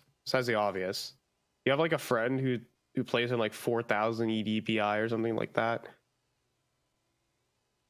I don't know, to be honest. You don't pay attention to your friends' sensitivities? No, I don't think any of them have any like crazy sensitivities. I would know if like their mouse movements were super fast. I'll just I do say, have a friend like, that played without a mouse pad for his like entire 13-year gaming career. So like he just burns through mouse skates like hot magma. Yeah. Basically, like it's like, oh, Dart. I figured this out because my Steam name was No Mousepad Gaming as just a joke, and he thought I was making fun of him personally. Like I was just making fun of people with bad aim, which he did happen to fall into that category. Oh, okay. So it adds up. He wasn't like a crazy player. No, he wasn't. No. He was very bad at Counter-Strike. But yeah, I was like, wait, you're not playing with a mouse pad? And I didn't like, I felt like I failed him as a friend because I'd known him for this long and I'd never told him to spend $30 on a mouse pad because I just didn't know. You should have said, hell yeah, it is. I'm making fun of you. Yeah, now I am. Now I am making fun of you.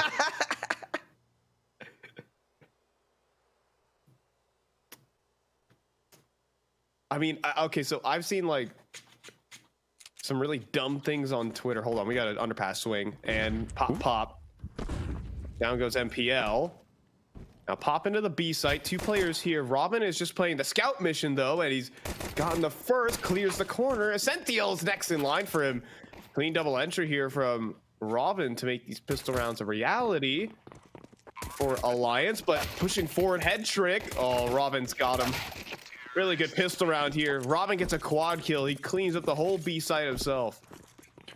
I felt like Robin was just sent in as a scouting report. They had a palace look in the meantime, so you know you're banking right there on Robin maybe finding a stack and going down probably, and then bam, you're gonna transition that bomb over towards the A side. But instead of Robin finding a stack here, he takes down the stack and wins the round for his squad. So I like the different contingencies that Alliance put in that pistol right there. A lot of different things could have gone wrong right there for Alliance, and they still could have come out on top. Oh, the pilgrimage up on towards the balcony. There's about to be 5 players pushing into the apartments. Have fun twists. He's gonna slink back. Oh, he's gonna peek forward instead. Okay, but fortunately catches the shoulder one. He's gonna run out of ammo before he takes 3. Next up is Robin. Now, admittedly, this is the bomb, but I don't think Alex has got this one in the bag. Nate's gonna touch down to 23. And about to be finished off in a few short moments, courtesy of Robin. 7-all quickly here for Alliance. All tied up as quick as can be. Pistol will do that to you. The gun rounds will come through. Back on that DPI thing, I've saw like some like amateur Valorant players have like a sensitivity of like 0.26 in that game. I don't know what it is. And these just pop up on my Twitter. I don't go looking for them, I'm just saying. Yeah, but the like, algorithm. Playing on 2,000 DPI on their mouse and like the equivalent of like 1.0. Yeah. It's like, bro, you don't need a mouse pad at that point. You don't even move your mouse. Just get like a little patch of fabric right there. That'll do the trick. You could like breathe on your mouse and you do a 360. Like exhale on the sensor. Yo, wait, an airbending mouse. Next up. Oh boy. Ooh, head trick. Oh, he just about escapes. Robbed a kill right there. Pushes forward. Stole the kill onto Robin, pushing down middle, and cheeky angle from MPL around the smoke as well. Making moves. Strike. If that vent is open, I'm not sure if it is, but the smoke, it doesn't matter. And nice little contingencies right there. Captain Kirk available for a trade if things do go wrong. Again, Alex able to strike. In the meantime, everyone pushing and pulling that contact away from each other. It all starts with Hetrick finding that kill and then running around the corner away from Catwalk. Dwindles the numbers, causes distractions, and it's just overall a massive nuisance to start the round off with right there.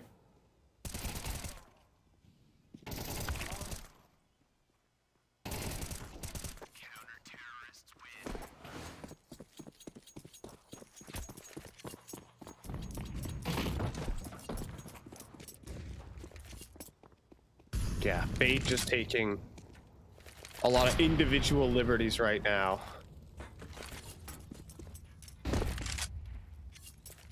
It really is a another one of these battles of individuals versus tactics.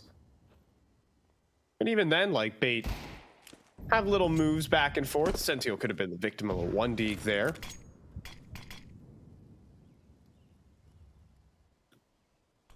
But nothing going wrong just yet. Just yet.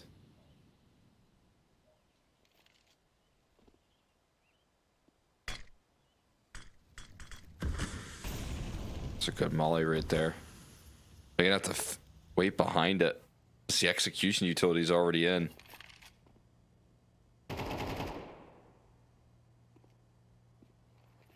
3-player defense. Awaiting MPL under Palace. Gonna try and extinguish to stay alive. Now gonna move forward though and get the double before he gets traded. The 3-man defense actually broken through there by Alliance. A brute force out A main works. I mean, they just had an excellent flash right there for MPL. So if you see Captain Kirk just kind of boxed in towards Sandwich, he has no help. MPL can't see anything. And that explosiveness right there from Alliance, coupled with the great utility. Even if you had, you know, all 5 of your players, it'd still be a pretty hard round to defend against right there.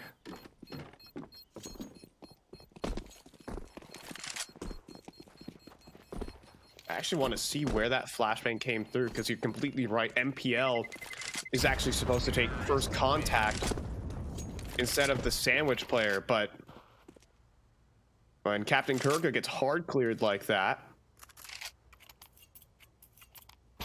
not much you can do. It's actually some really cool stuff. I'm interested to see how that flash landed. And also the CT player got deleted with the quickness. Yeah, right. I mean, couldn't influence around at all either. There's a couple different contingencies there for Captain Kirka, but none of them fully working out. I do have this tech pause. Give some shout outs to 1xBet there if you're interested in getting in on some of the mini odds that we have here today or in the future, or later down the line in events down the line. You go and check them out. Click one of the mini banners down below. Click the link being typed every once in a while in chat. Use code 1XRESEU. This event for a first time deposit bonus of 130%. Into the action here once again. Gun round still being able to be provided by Bait, even despite the loss in that last round here. A lot of hesitation in this early move here. Twist and Pleasant investing in some space towards apartments.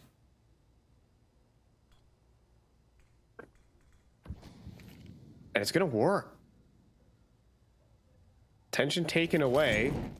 There's gonna be a mid collapse, but they're collapsing on nothing right now. 4 players to sweep through, and reality about to set in as, well, they drop into the site, but Lesson facing off 2 players from bench at the moment. Essential gets to reposition, and the extra angle from Head Trick helps out.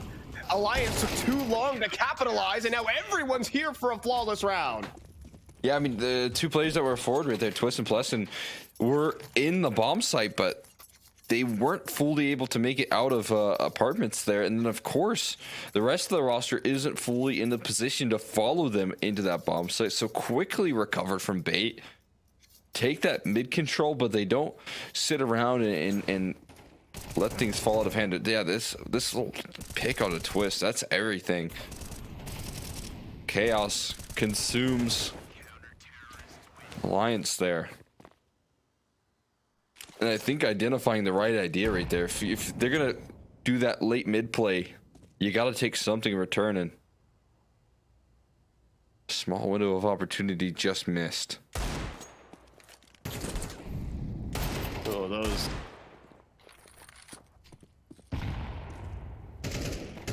shots on the way out are gonna hurt. As, yeah, I mean, a certain opportunity, a chance to swing the game back, to be real. As Robin, Cole, what gun does he have? Cole, oh, it looks like it looks so much smaller, the barrel at least, other than that icon. But this ain't the Wild West. Instead, gonna be a pretty easy mark here for double digits for Bait. Gathering themselves a tad bit closer. Picked up the R8. Oh yeah, He's a big hoss. Oh He yeah. claimed his trophy. He claimed his trophy.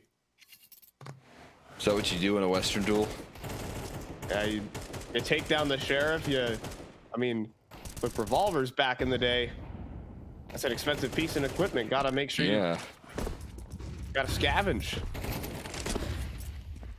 Nothing in the West is free, Cole. It's not like the Vikings there, where you let them keep their sword. You gotta take those tools. This MPL taking some space right now. Bowden. He's boxed in. Yeah, I mean, that's a really tough duel for you when you're locked into a corner like that. This is just brutal from MPL as well. Little util set to get him out of dodge. Happy with the man advantage. Happy to dispense that utility if they can maintain it. Plesson. Oh, he's gonna make a move through this mid smoke. Oh, and as soon as Alex retreats away from that angle, there's a moment in time there where Plesson could have pushed that smoke into a back turn to the freebie.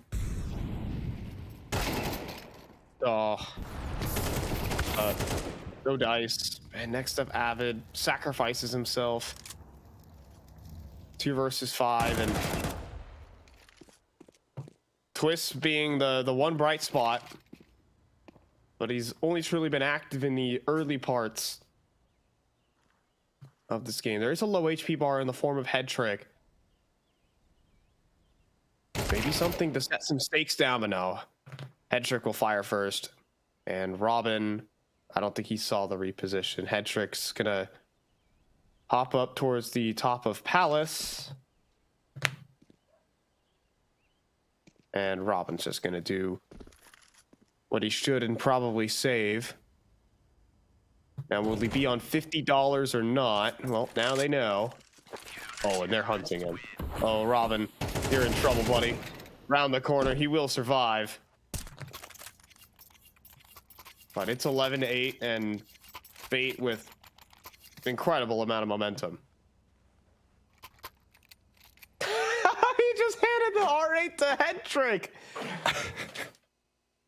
That R8 has changed 3 hands, Cole. I don't know if a pistol's ever done that. Yeah, well now, Head Trick can hit those crazy combos. If he gets overwhelmed, he can just start right-clicking the R8. I mean, you're not wrong. I mean, at that point, I'd rather have a 5.7, but maybe he goes for the. But a 5.7 isn't free. I mean, pretty much is actually. Now that I'm thinking about it, yeah, it's $500. I mean, I was like gonna say like, wow, you're not wrong. You're so philosophical about this one, Colby. Yeah, it's just $500. It's not that. Pretty cheap. It's not that deep, bro. All right, we're gonna see a B rush. I think we got. We had Plesson. He has the bomb back B.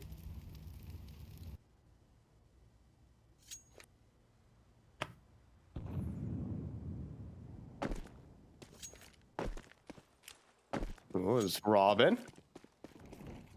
He's got the 1 AK, the 1 playmaker. Oh, close. Like the idea right there, but the hop shot just rattles deep in towards underpass. Oh. And there's Captain Kirk, Plesson. Got middle, doing all right. No, both players run out of ammo. It's Head Trick to steal the kill back. Robin chasing it. What? Oh, okay. Bomb is down top mid. Keep that in mind.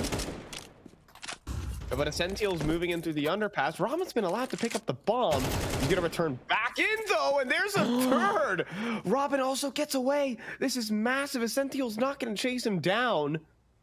Oh, but he's taking a sweet time walking in. I think he was just. Did he get a vision on that? I think he did. But he's gonna keep pushing. He's not gonna go up towards Catwalk instead. There he goes. Now the knife is gonna be out, but Robin will have time to get into the site. It's a power walking race right now. I think Robin will be able to get in. Scott. Oh, he's playing for Cat though. Oh, we didn't hear it. Oh, he thought, no, he thinks it's the A site. Oh my goodness. Now Essential turns back around. Robin out in the open. Oh, trying to cross. Gun's going to be back out. Essential still thinks he's top out though. Swings down low and the HP just betrays Robin right there. My goodness. What a wild clutch. It's so much right there going right for Robin in that clutch. But everything that did go right there is kind of nullified by the low HP. A nice attempt, a lovely try. I could have saved Alliance a lot on this map. Could have even saved them, brought them a lifeline. But now they got to fight for overtime here. They got to get 4 rounds in a row. But I mean, a round that could have ended with 4 surviving there for Bait ends up becoming a 1v1, and they had to reinvest a lot. So if you're talking about tools to close out this game and take it into OT, but breaking through that economy is going to be a big step in doing so. And, you know, he's accomplished that goal. He even managed to land a shot off. If that was a headshot, man, could have been incredible. But Plesson down early. Full abs control taken here. And they're hoping to end it on this A site. Oh, Headtrick just keeps firing off. Every shot. Avid hands his back over to the captain. And it just leaves Twist out in the open. Bait are going to roll through this map of Mirage. We thought there was a sign of life there from Twist, the double, triple kill back to back in these rounds. Early on in this game, they get both pistols, but only 8 rounds. Yeah, I mean, and again, a very impressive recovery effort in that first half, down 4-1 at the beginning stages there, and then we really see that level up come through from Bait, that T side kind of activating, and again, I mean, a really good map out of Hetrick. That was exactly what I wanted to see. He was very proficient in the opening stages on that T side. He was willing to make the first contact, the first moves there, and for a player that we kind of highlighted saying, hey, this guy's going to come into this team, he's going to play confident, he's going to play like he has a year of tier 1 experience because he has that experience. Well, we saw that level of opting out of him. Yeah, and I think Essential definitely played above his numbers for sure in that game. So some really insane moments. I think that 2 versus 5 immediately kind of sent this team into shock over there at Alliance. And, well, they've got to pick themselves back up, come through with an Inferno to deliver a map 3. It's happened before in previous series, but I think this Bait squad they're looking good on the day. And, you know, this is one of these teams, individuals. If they're on fire, there's not much you can do. We'll see if Alliance can bounce back after a break.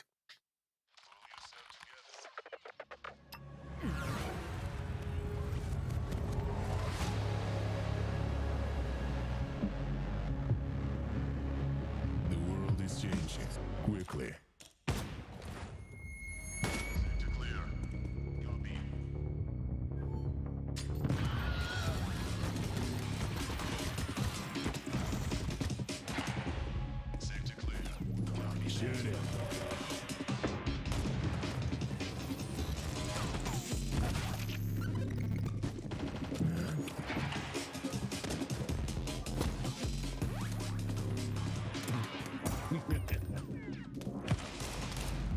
The world is changing, but one thing remains the same: victories with 1xBet.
a very complicated job, but I love simple things so much. One move, one push.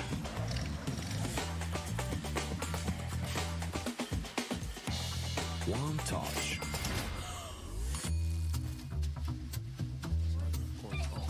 One love. One click. One XBet.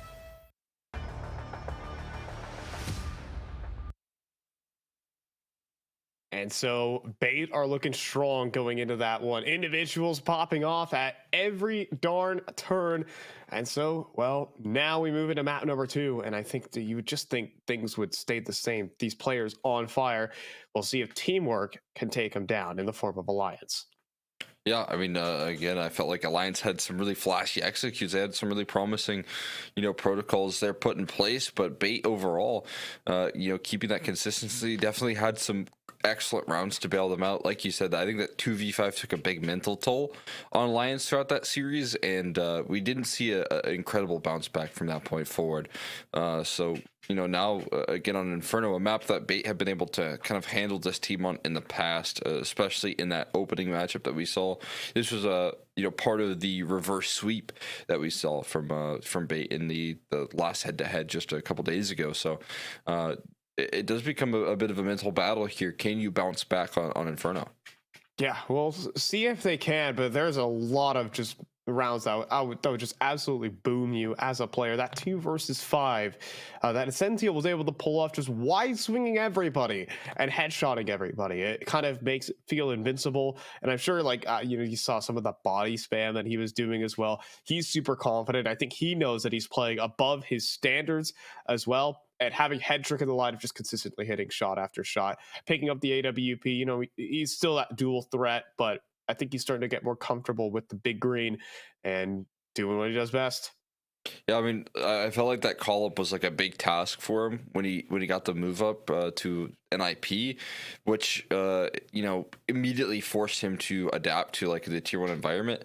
Now what you're seeing is an opportunity to kind of grow into a more stable opera here. This is going to be where he can thrive. So he's been given the hard task at first, and now what you're doing here on this Bait roster, especially in that last map, it looks like he just is a lot more comfortable. That's like the most active opping I've ever seen out of him in like all of his time, and it does make me have a little bit more confidence that this guy's going to be exciting to watch on this team.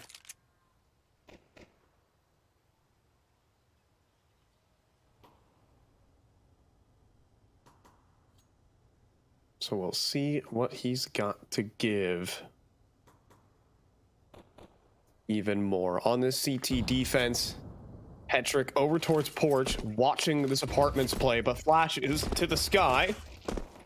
Headtrick, though, will get cleaned up. It's Alex, though, underneath the porch side, trying to jump through and help his teammate. He does. He secures that man advantage and the bomb on the floor. However, Robin trying to activate back. Alex is absolutely prepared. Spins back for the quad kill. What a round out of him. And then you get a wake-up call here on Inferno. Knocking at the door of Alex on A. And he just deletes them. Apartments off limits. That's his domain. Look at this, man. Instant dismissal of this play. And Alliance get a fresh reminder of what they're going to be up against, what they're going to be challenging throughout this matchup.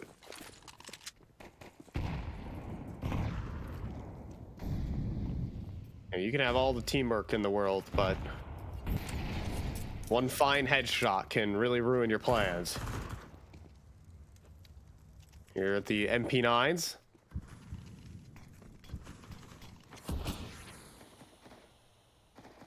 The natural predator to the Glock.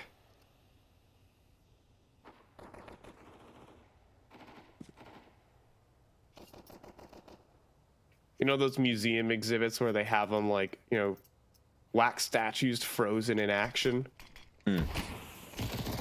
Just have Yeah. 2 CTs with MP9s facing down Glocks. They could freeze this right now and put it in a museum. Talk about the endangered hunters. status. The eco hunters. Yeah. You're not supposed to hunt those. They're an endangered species, the ecos. Back in pre-civilization. Oh, hold on. You know, sometimes nature fights back. Oh, it doesn't. Oh, the last burst there from MPL gets a triple. We would have thought that, you know, the natural order of things would be upended. MPL says, nuh-uh-uh, not today. He collected enough money there as well to just toss Hedrick and Op over. Look at this lineup that you dream about right there. As Hedrick gets sent to the wall. With that little last lineup right there at the MP9 bursting. Needed to be accurate with the few bullets he had remaining. Accurate he is.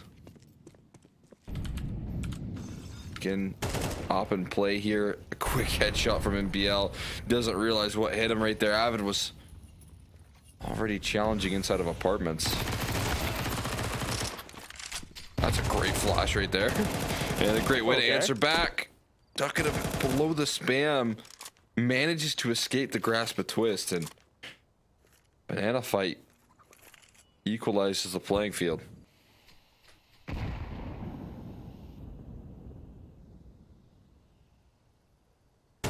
Next up. Oh, Bowden, a huge shot to hit. That was an Opera holding his angle. I'm gonna be honest, Cole, that swing is probably a mistake in my book, but never punished, I guess. But it's not necessarily the round win. Baited in. Captain Kirka will fall. At least Alex, but they think he's on the site. They're gonna hand their back to him. Bowden again saves the day. Wow, Bowden. Very sharp shots at HE though. Oh my goodness, it did no damage. It bounced off the wall. He jumps through the smoke, and both players a quarter HP left, but still enough to hold on to that round. And my God, Bowden beating out that AWP. That is everything in this round. See that again? Bang. Sweet for revenge for Bowden, who got that done to him in the last map, if you remember, and that 2v5.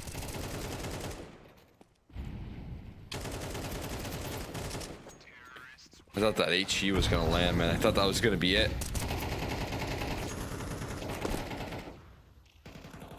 Nice attempt here into another purchase for bait. Doing a little boost. Cheeky little off angle here.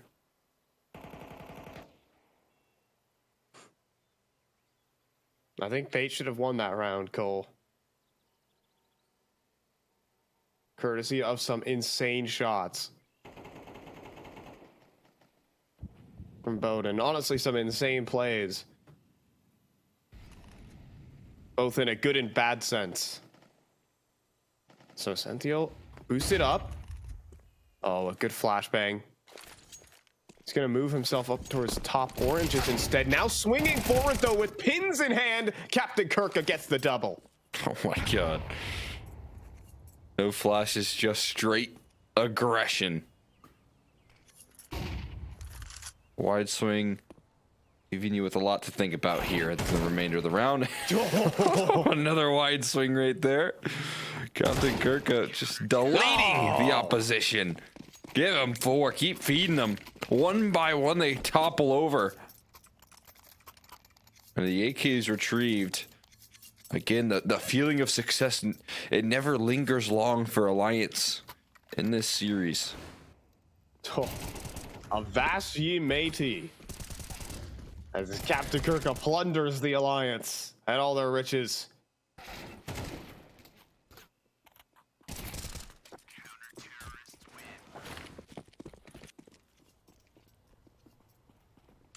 I can imagine Captain Kirka as some Arctic pirate.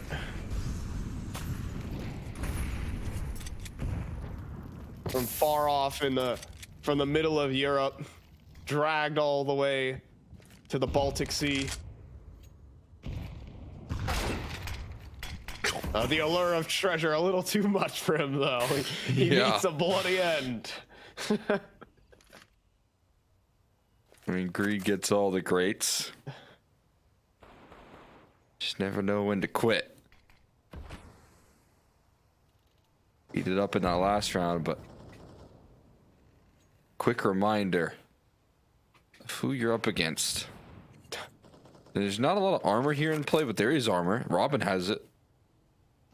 So you get an AK in his hand, it could be a whole lot more effective. What just happened? Just straight deagle shot right through the smoke. Oh, MPL though has some Glocks on the way and is gonna sideswipe them all. 3 versus 5, going to be converted easily. Alex does need to keep his eyes on the apartment. He lets go of it for just a moment, so they line up. The bomb does need to get retrieved there for Bowden. And he's a little bit cautious, too cautious. That's the problem. Here's Head Trick. Puppy guarding that bomb.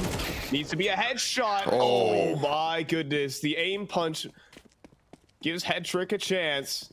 Nearly the Glock round for Alliance. My God, Bowden.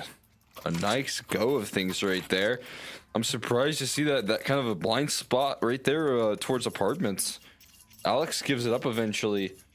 And I kind of understand why. Because Plesson's about to turn that corner there, and he's got a deagle in hand.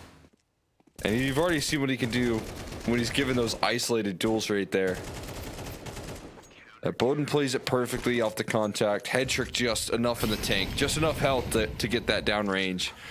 And anything but clean. Right there from Bait. But it is secured. It's another round to add to the tally. 4-1 as they take quick control towards this A side. And there's quite a commitment towards B right now. Ooh. Scary Molly there.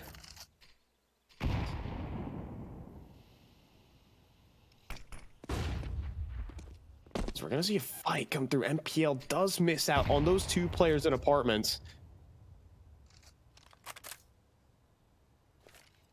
Alliance grouping up for a brackets take.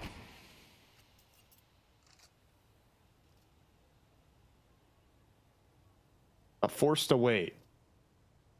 Interesting decision there. Smoking off boiler instead of middle, but I mean, we're talking 45 seconds left. Time running a little bit low. And more counter utility baited out right there. Again, time ticks against them here. There's a little bit of pressure to scale forward here for Alliance. They're going to take it to Arch with this little time remaining. Captain Kirka. Is he going to play the fade? Just going to inspect the edges of the smoke. Oh my goodness, and the smoke drops. Down goes Robin. Quick trade from Bowden, but still 2 players on the site itself. They've got to get both kills with lightning speed, and instead it's Alex doing that. Now on the site, bomb's been dropped. That's the round. Too much time taken. Just can't beat that clock right there. I mean, you can almost see Captain Kirk getting, confused, wondering, where are they going to go? When are they going to finally strike? And he even gets one in between, just kind of disrupting that execute again. This is 13 seconds left on the clock when he finds that kill right there. And of course you can ask for a few trades here or there, but MPL does what he needs to do. He drops that bomb on the ground, completely breaks that round down. So a lot of damage done. But up. Strikes from Head Trick this time. Starts again towards that B side. HE's chased him down. Hold on. Round far from over. MPL. Oh, he just had a nasty timing hit on him, but he's certainly calling that out to his teammate in Head Trick, who begins to hold, only begins though. Lucky to be alive, but smoke drops, and MPL will collect his kill. Look what's left here. Avid and Robin left to pick up the pieces of this round here with little HP combined. You know, we're hoping to see a lot of teamwork out of Alliance in order to make up the obvious firepower discrepancy. Like everyone could fire off here for Bait. I'm not sure we're really seeing that right now, Cole. There is Avid to clean up the low HP. Up to be recovered. That's big right there. Head trick with the overstep. Mistake. That might not cost him a lot here. If you're Robin, it might even be ideal to run away. Yeah, I think he's going to do that. Bouncing out. Right now, I do think Alliance look a little discombobulated across the map. As well as, let's just say that banana control was pretty good. Yeah. Honestly, I haven't seen a lot of attempts to even fight for this banana control. This is one of the first times we see it, but in doing so, they lose so much. And that probably takes a toll on the confidence right there. I want to be honest also, Cole, that round could have been far more dominant than it already was. You saw that fully blinded up kill there from Avid. A really cool flash setup from Bait to go for the peak. It actually worked, like absolutely flawless. It was actually Fortune was the only thing that got Alliance back into that round. Now, when you're saying it could have been worse in a round that was already a blowout, Bait have got their number.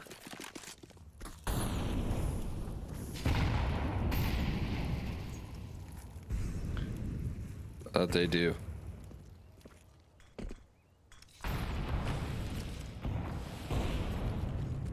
I'm gonna keep on calling it up. Who's next at bat here? It's Robin with a saved op. The rest do have pistols. One of the better looks was on rounds like this. They were Plus was just able to deagle them all down.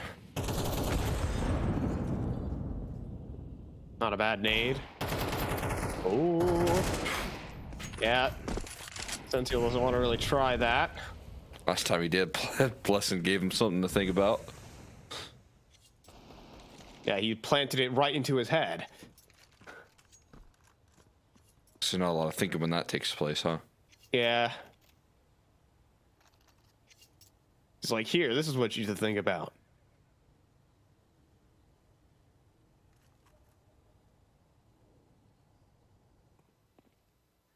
Now it's going to be the run up banana. This actually is a very risky setup. And you can see that Bait are going to start the push down middle. Twist not the man for the day on the D. Sentinel, though. Only good for the one. That's the risky setup right there. Could get ran down by just sheer numbers. And we have a 3-on-3 and off in the post plant, too. Yeah, I mean, you read that one exactly right. That's a crazy commitment right there. With such far rotations as well. And Boost being covered right now. They're going to try and get flashed through the smoke, but it's going to land right in the head of Plessin. He does find one quick kill, traded out, but yeah, I mean, not going to be enough. Head trick left, last man standing. No kit. No kit, you're right. Yeah, he's not, this is not winnable at all. He's going to take some guns on the way out, I suppose. Oh my goodness. If only he had a kit. That's the thing. He'll pick one up on the way out. This is a long-winded escape. Imagine, though. There would be more testing of every player's desk integrity. Desk integrity and mental fortitude. But yeah, I mean, this is a surprising setup right here. I guess probably expecting less firepower, but they know that they saved the ops, so that job looks pretty easy in breaking that one down. Lions target the right side of the map right there. Rewarded with a second round.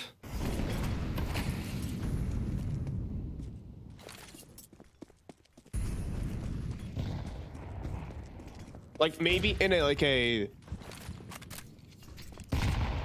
you know, 3vx situation, you go for that double setup and the 5v5 with full information they're playing towards B. It's very worrying. Really, that double sandbag setup and already pressuring towards that arch side and forced into the fight, but players have their nades out right there. Avid fortunately trades, but not as fortunate. Captain Kirka there with the triple. Unthinkable scenes. But now it's a 1 versus 1. Avid versus a Sential. He's brought it back. The MP9 out from library got a triple, but now walking through the smoke. Absolute disrespect as Avid is just watching it though with 25 HP. Respecting that play, but it almost went horribly wrong. Well, a nice attempt right there to save the day from Captain Kirka. Collapsing in. This is pure panic. Pure panic rolling out right here in this sort of position as you watch your whole squad die. But then look at this Avid. Collects, I mean, on a big overextension right there. It's a heat check when Captain Kirka turns that corner with no teammates.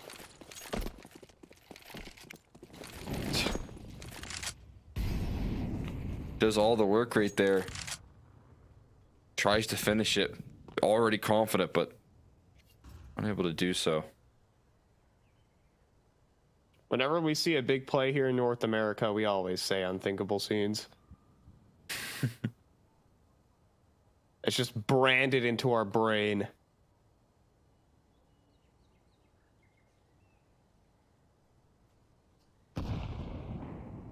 Permanent reminder that's a nice little HE. But here we go. Here's USPs. For some action. Avid gets rained down. Oh boy. The dinks.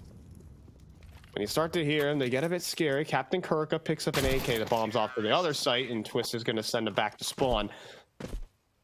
Alliance going to come through with a resurgence, facing off against the Pistols. Maybe some hope in the camp. How slowing down the economy here is going to be really good for Alliance. A big swing round closing out with the Deagles and the op. Could swing this half a little bit more in their favor, or at least try and tie things up.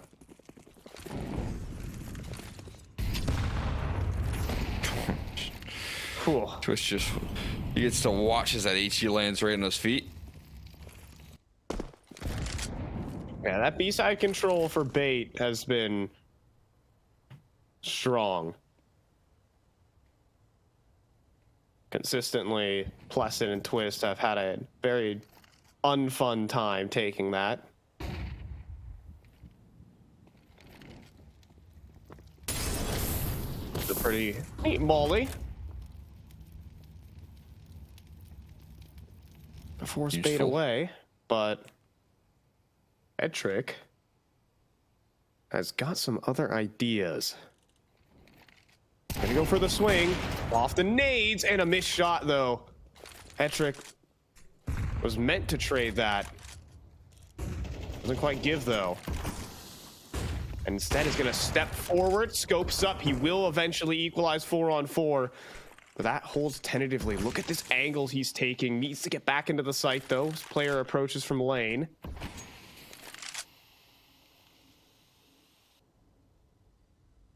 Question marks here for Alliance. Flank developing, but it needs to activate quickly for bait if they want to actually play a part. Alex in the mini pit. Only good for the one as Hetrick is overran. And his teammates own smoke.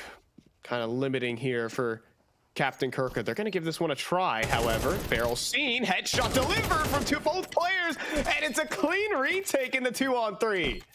Captain Kirka right there playing flawless Counter-Strike in the angle management. Spots out both players, gets a little barrel on the sight of someone unsuspecting, and then also catches a side. There's a shoulder on the player playing on top of that, back box right there.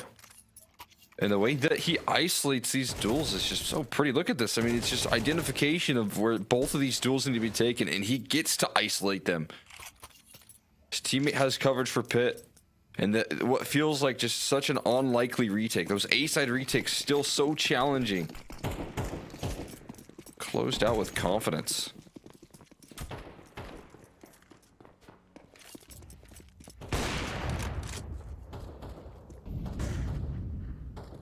Bowden down early. They wanted to step forward, but multiple utility sets, double HEs.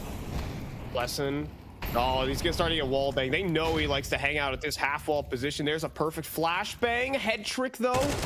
Just on the angle. Shoulder spotted. He'll go down easy. Yeah, that's crazy. Had some vision for so long. Meanwhile, Pleasant lost his for so long. And you still have multiple members on this B side, but again, it's that committed setup here. Contact approach, catching one, need the trade available, but Robin, 2 quick headshots out of his rifle. And look at on the lurk, Avid is gonna strike for one as well. Bomb in a position where both sites are an option. This was a 1 round for bait, but somehow it did not go their way. However, Alliance are not actually committing the bomb, and oh, this round has kind of gone to some insanity right now. NPL for the chance to cut everything off. Knife out in middle though. Avid's got him. I think a couple of coughed up rounds there from bait. Give Alliance a chance in this game. Yeah, these aren't banana setups that I've ever seen before that are being thrown into the mix every once in a while. And I would say just more so the like kind of contacting approach is missing out on some opportunities. And Alliance offering up some really good trades in that department and handling business. So like you said, some opportunities that go awry. Man advantage, a lot of utility damage in that last round, but just missing out on some of the opportunities. See if they can recover here. So they got a pistol to play out. Look at those 1xbet odds at the top of your screen. You go check out those live odds. Look in the banner below. Using code 1XRESEU. That's 1XRESEU. Okay. That's Twist. Strikes for a head trick right there. And nice man advantage. He just pops one off and gets right on out of there. Looking for extras as well. Been seen and is gonna take a gush for that one. That will pacify that threat. Back at the site. Gonna be just fine as Captain Kirka gets in his plant. Everyone established. Here for bait, but they want more. They want that backhaul control hopping around. Alex will sacrifice himself. So 3-on-4 retake. MPL playing a dangerous game. Back anew. Now it's a Sentinel inside of the church. He'll go for 1. 2 versus 3. Elevated angle now, though, from MPL. And needs to deliver it. Does. Oh, my goodness. 1-on-1 versus 3. He's spray transferring a pistol. How did he get that right there? Oh, my God. All 3 kills just flowing right there out of MPL instantly. He just spray transferred a pistol, Cole. That's a semi-automatic gun. Oh my God. That is unbelievable. MPL had no chance in a round like that. Absolutely none. He was so exposed. Everyone had eyes on him, but no one could complete the mission. And Alliance, I mean, we talked about dealing with really frustrating rounds with big advantages that just fall right in between your fingertips right there. MPL just, he dangles that round in front of your face and rips it away. Oh, there's lots of plunder awaiting Captain Kirka around the corner. Oh. Ahoy. Lots of treasure, but but this treasure might bite down on him. Yeah, Hendrik just saw everyone. All right, but what happens when the treasure comes right to you? There's a triple for the MAC-10. This marks the spot. There you go. It's one way to deal with MPL when he's it's the bane of your existence. AK recovered, save can definitely come through. And you know, at the end of the day, Alliance could be happy. The amount of damage that they did in this round and the saved AK, that's definitely mission accomplished right there. You know, I don't really think pirates actually say ahoy. They say yar, what's up? Only the emps say ahoy. They try to fit in. Land ho. The emps being the empire, you know, or whatever empire they're facing down. Is that a watermelon in a pot right there? Yeah, why are they doing that? They How just are you gonna get that watermelon out? You think like one of the Valve devs, like he just puts his watermelons in pots and thinks that's normal? Someone ever told him? They just like, every time they go to his house, they're like, "That's a little weird." But he, Not weird enough to mention it though. yeah, but they're just like, but he's just like, you don't put watermelons in pots either. It's perfect fit. I don't know. Why don't you? If you're not already. Line up middle here. Bait coming through with some pace. It's a kill back for Pleasant and a smoke spam kill there. And Avid collecting his. A lot of chances there for Bait, but can't convert on the duels. Alliance are going to clap back here. Yeah, they really put pedal to the metal. Over. Well, now that the round is kind of fizzling out, maybe Hetrick will walk back to the perfectly fit watermelon pop, but no, actually leans forward instead. He wants to go down with a fight. See what he has for us. Contact approach is really well placed. Maybe a little pixel spotted there as they all start to turn their attention. Yeah. This is pretty difficult. Go back to TAPS. Yep. He'll take your orders there, Cole. Go find the watermelon pot. Go the watermelon in the pot. Go to the watermelon pot. Come on. That's a new call out for that position. Watermelon pot. I'm down.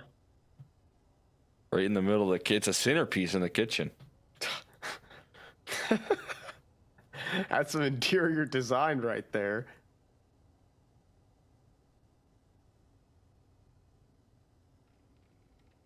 So we're just looking at a bike. Boring.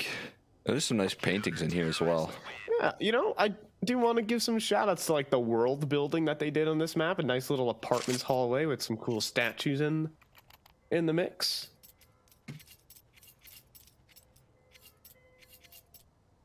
It's a nice interior. It's a shame that they added a watermelon with the pot in it. Sorry, a pot with a watermelon in it. They're not gonna force buy though off the back of that. I thought Alex was interested in doing so. He got a AK there for a second, but not super committed. Oh boy. I thought there was gonna be a rundown mid. Well, Bodenmaster is still gonna swing for it though. The AK gets dinked. Flash just comes through a little late. You'd imagine Bowden would have been in a much better spot with it. Instead, it's just used as a deterrence to keep them at bay. And Hetrick takes the Deagle, tosses that AK over to Alex now. Looks to wield it.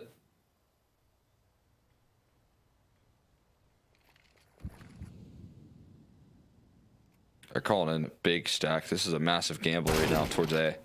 Oh, but it might not matter. The hero AK's putting in work. It gets a second kill.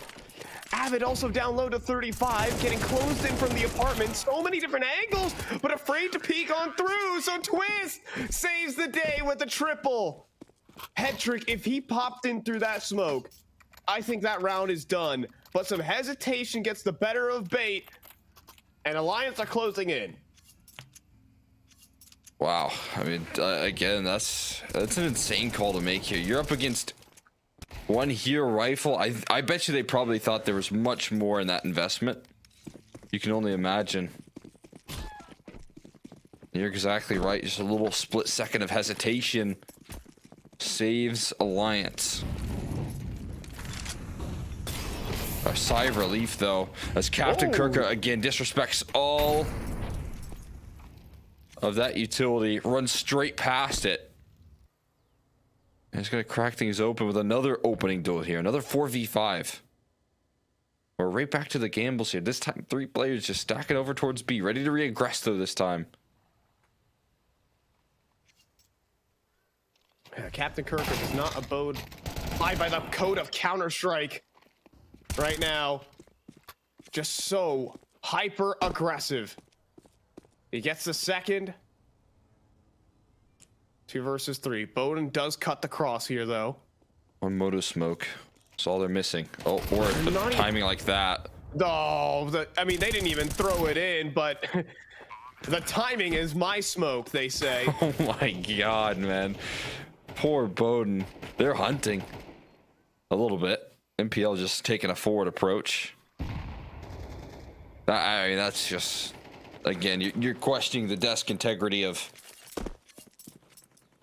Bowden right there. I mean, that is so infuriating. Had an opportunity to strike right there if he had just held that line. As soon as he goes and checks second, or the arch side, that's when they cross. That's when they make it safely on into the bomb site. And that's, of course, when he decides he wants to peek out, get a little bit more active.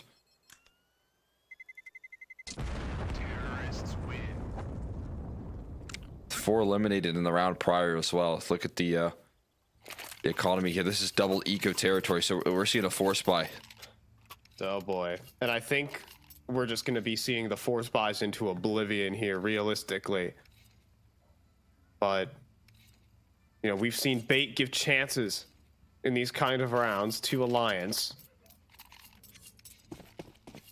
It is possible. This is a round that Bait do need to think about. They need to play. If it's live and dangerous. Again, still throwing caution to the wind here. It's been a winning formula. Banana control, flashes on in. What is going on here? Double boost on the boost. What? Boostception. Gotta be kidding me. Pre-aim this. Oh, but it might not matter. That A site is feeling quite weak at this moment. And there's a lot of defaulting presence all throughout the map here, and you're starting to see them shift back away from A. Tendencies here have really leaned towards. They're gonna walk through that. Oh yeah, they are gonna not respect it at all. Oh, but they're both looking away. They're both looking away. What's gonna happen here? They both look away. No way! No, you have 2 players there for a reason. One's gonna watch the angle. Oh my god, you gotta be kidding me. How is this happening?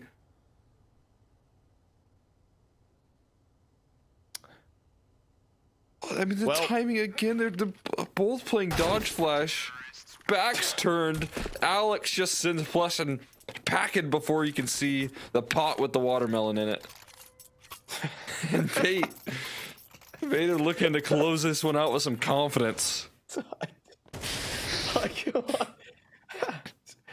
Sorry, the pot with the watermelon got me there. They catch you off guard?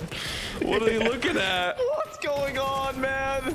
Yeah, were they concerned about maybe a wrap right there? I'm wondering. Like, I mean, maybe that's the only reason, but like, you got one person to hold the wrap, one person to hold man, all right? And if the guy on the wrap doesn't get or gets the kill on the, I don't know, dog. I think the setup in general is pretty bad. Yeah, well, I don't know. I like that. I've never seen people boost on top of the boost, but oh yeah, the gold mine! Yeah.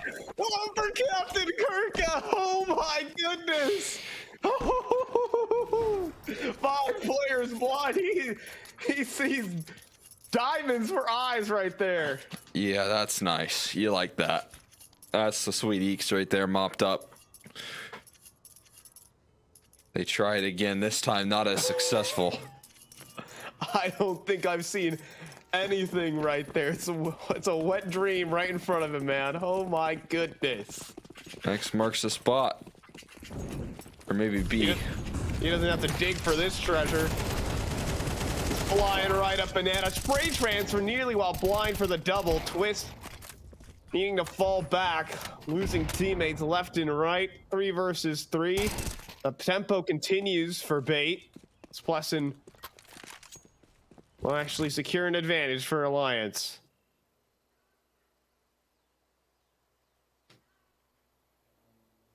It's a big one. Equalizing, or rather taking the advantage now. Also taking some pretty deep space. Let's just stop with the kill. Now Plesson's kind of in apartments right now. Having a deep sight line here. Twist in charge of covering this B side. Again, that concern is lingering. Molotov in. Twist still playing a very passive line, waiting for his flank to come through, but now he's mollied off. We're gonna have to concede the site in some fashion. Should be a smoke for this. Or how about we just swing him? It's the Bait way. My swings are smokes. Oh, but Essential finally will be quelled for just a moment. Head trick. Up into the clutch, getting shift walked on. Will make their way onto the site. Defuse to begin, but it's a fake. And then he scopes up. Round the site, the P250, not enough to lock it in for Bait. Bowden will find the defuse. Just barely, in fact. But it will cost them a pretty penny. Didn't have a lot of time to stumble around on the movement right there. And it does go down to the wire. It goes down to a very late clutch. But Bowden able to secure that defuse, getting op out as his reward for winning that one as well. And 4 rounds is all.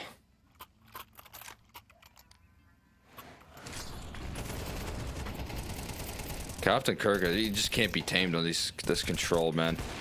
Even if he just gets one here, it feels like he's consistently getting his one. And again, quiet hit down on the wide slings right there. Bowden swats at that fly that keeps on pestering. Oh, there's an MPL, oh, no. Another big swing coming up here soon. Oh, terrible timing awaits these boiler players. Okay, so you have 2 players. One should be watching mid brackets. Okay, one now really is watching mid brackets, and now you feel really awkward if you're in towards that boiler side. A smoke goes in, they're like, oh, thanks for the wrap smoke, I guess. Yeah, that's interesting. Some odd setups here. Plesson, tension turned away here, and Alex has a chance to isolate, but not available. Avid with that just nasty off angle. Oh, but look at this call. Alliance have started to scramble rotates because the threat of an arch wrap too much. And Captain Kirka, he's an explorer adventurer. He's seen some hot fire before. He'll just leap over the flames and get himself in. 4-on-5 post plant awaits. Oh, so close on the spam. Robin has the right idea, but a 4v5 post plant and not a lot of retake utility here. No molly to flush out an opera in the back of new box. The best position you could ask for there. That's what he's looking for. Yep. Trades back of church right now. Jiggle peaks from Robin. Pre-fire is good. Hetrick actually misses for once. MPL won't. Instant headshots roll off the conveyor belt as Bait secure a clean 2-0 to walk into playoffs. An exciting 2-0 as well. Back-to-back victories here. I mean, in the group stage for Bait as well. I mean, this is an incredible 2-0. This just looks like a confident team. This looks like Hedrick was able to call his shots. MPL with some of those insane clutches showing off what he can deliver mechanically here. Captain Kirka entering on Inferno, man, just showing that he doesn't have a care in this world. I mean, overall, you got to be happy with this victory. And again, it's going to be Bait offered up a Tim tier in playoffs. Yeah, I mean, Bait absolutely delivering. They had a really close series against Bleed. It could have actually been a 2-0 in their camp if things shook out a little bit differently. But this one, I mean, I think clearly in this match, this is a team that deserves to be in the playoffs. I think they're just revving up day by day. This team just looks scarier as they get used to these new roster changes. And again, just the absolute firepower that this team brings. Again, you know, that lower end of the bracket, it should have been stacked with teams like Gaming Gladiators and maybe even a squad like that of Nine Pandas, but instead Bait maybe popping out as the favorites, perhaps. Yeah, I mean, there's a lot of different opportunities for some deep runs here. I mean, every team in the lower side of the bracket wants to claim some, far positions. Last time, I mean, Bait were able to get to the semifinals in Series 2, so I have high expectations that they'll be able to make another run of things, especially if they keep that run of form up, especially if you still see that confidence rolling through from Hetrick. You're going to find yourself in a pretty exciting position once again, where last time they ran into Bleed in the semifinals, this time, they're on the other side of the bracket, so you might be able to avoid them for now. Yeah, and for Alliance, what they're missing is just X Factor, I think. They just did not have that kind of just run around a corner and instantly headshot everyone moment that everyone on Bait can have at any given moment. We've got 2 more decider matches, though, to lock in those last 2 spots in playoffs.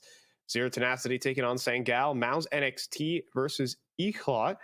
We'll go ahead and check in on those. What's good, Cole? What's good with those? I mean, Zero Tenacity are hungry to keep up what has been a definite rise in form. A lot of better individual performances coming through from some of the players on that squad. So there's definitely high expectations for this roster to succeed and make it into playoffs. And then, of course, down the line, if you're Maus NXT, another playoff run would be fantastic. I'd always like watching this roster make some deep runs. So, again, it would be cool to see them, get another playoff berth here. Yeah, Maus NXT is probably definitely an extremely exciting team that could land themselves in that upper end of playoffs. So we'll go ahead and check in with them later on, but we're going to be taking a bit of an extended break because I believe I'm trying to math out the time zones here. We've got it 8 plus 9. Yeah, well, we got an hour and 15 minutes. All right. I don't need to do really any math. I just wanted to give you guys an exact time. But hour and 15 minutes from now, we'll be moving into our next set of decider matches. However, on that note, that's going to do it from us, at least today. But stay tuned for those future decider matches. And before we go, don't forget to put your watermelon into a pot. Thank you guys so much. We'll see you soon. Hello, son. Hi, Mom. Pretty girl. This is Eva. Nice to meet you. Thank you very much. Your dad's just making his favorite dinner. It's duck. Come on inside. They're all probably too gruesome to tell you while you're eating at the table. How's your food? Is everything okay? Good, good.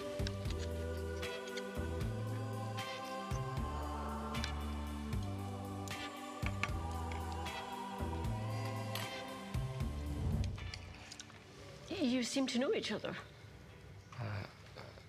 Yeah.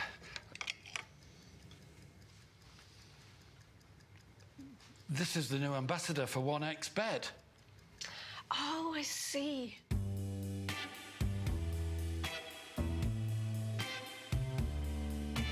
Everyone felt good when Eva Elfie became the new ambassador of 1xBet.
respect. From 1xBet, respect. From 1xBet, respect. From 1xBet, respect. From 1xBet, respect. From 1xBet, respect.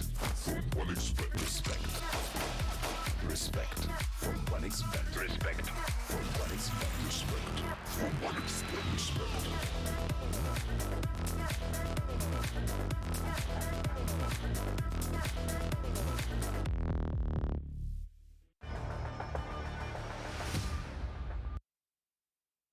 Hello everybody and welcome back to the Rest Regional Series as we roll on with our final day of the group stage. 6 teams have been decided into the playoffs. 2 more will look to join them, and by the end of today's proceedings we've got a lot of rivalries that we have to dish out and decide who's going to be the superior rival of our final 2 best of 3s for today. My name is Eternal J. I'm joined by Dwayne as per usual for our second half of the shift. I'm joined in fact by the best face at level 9 I've ever seen in my entire life. How you doing, man?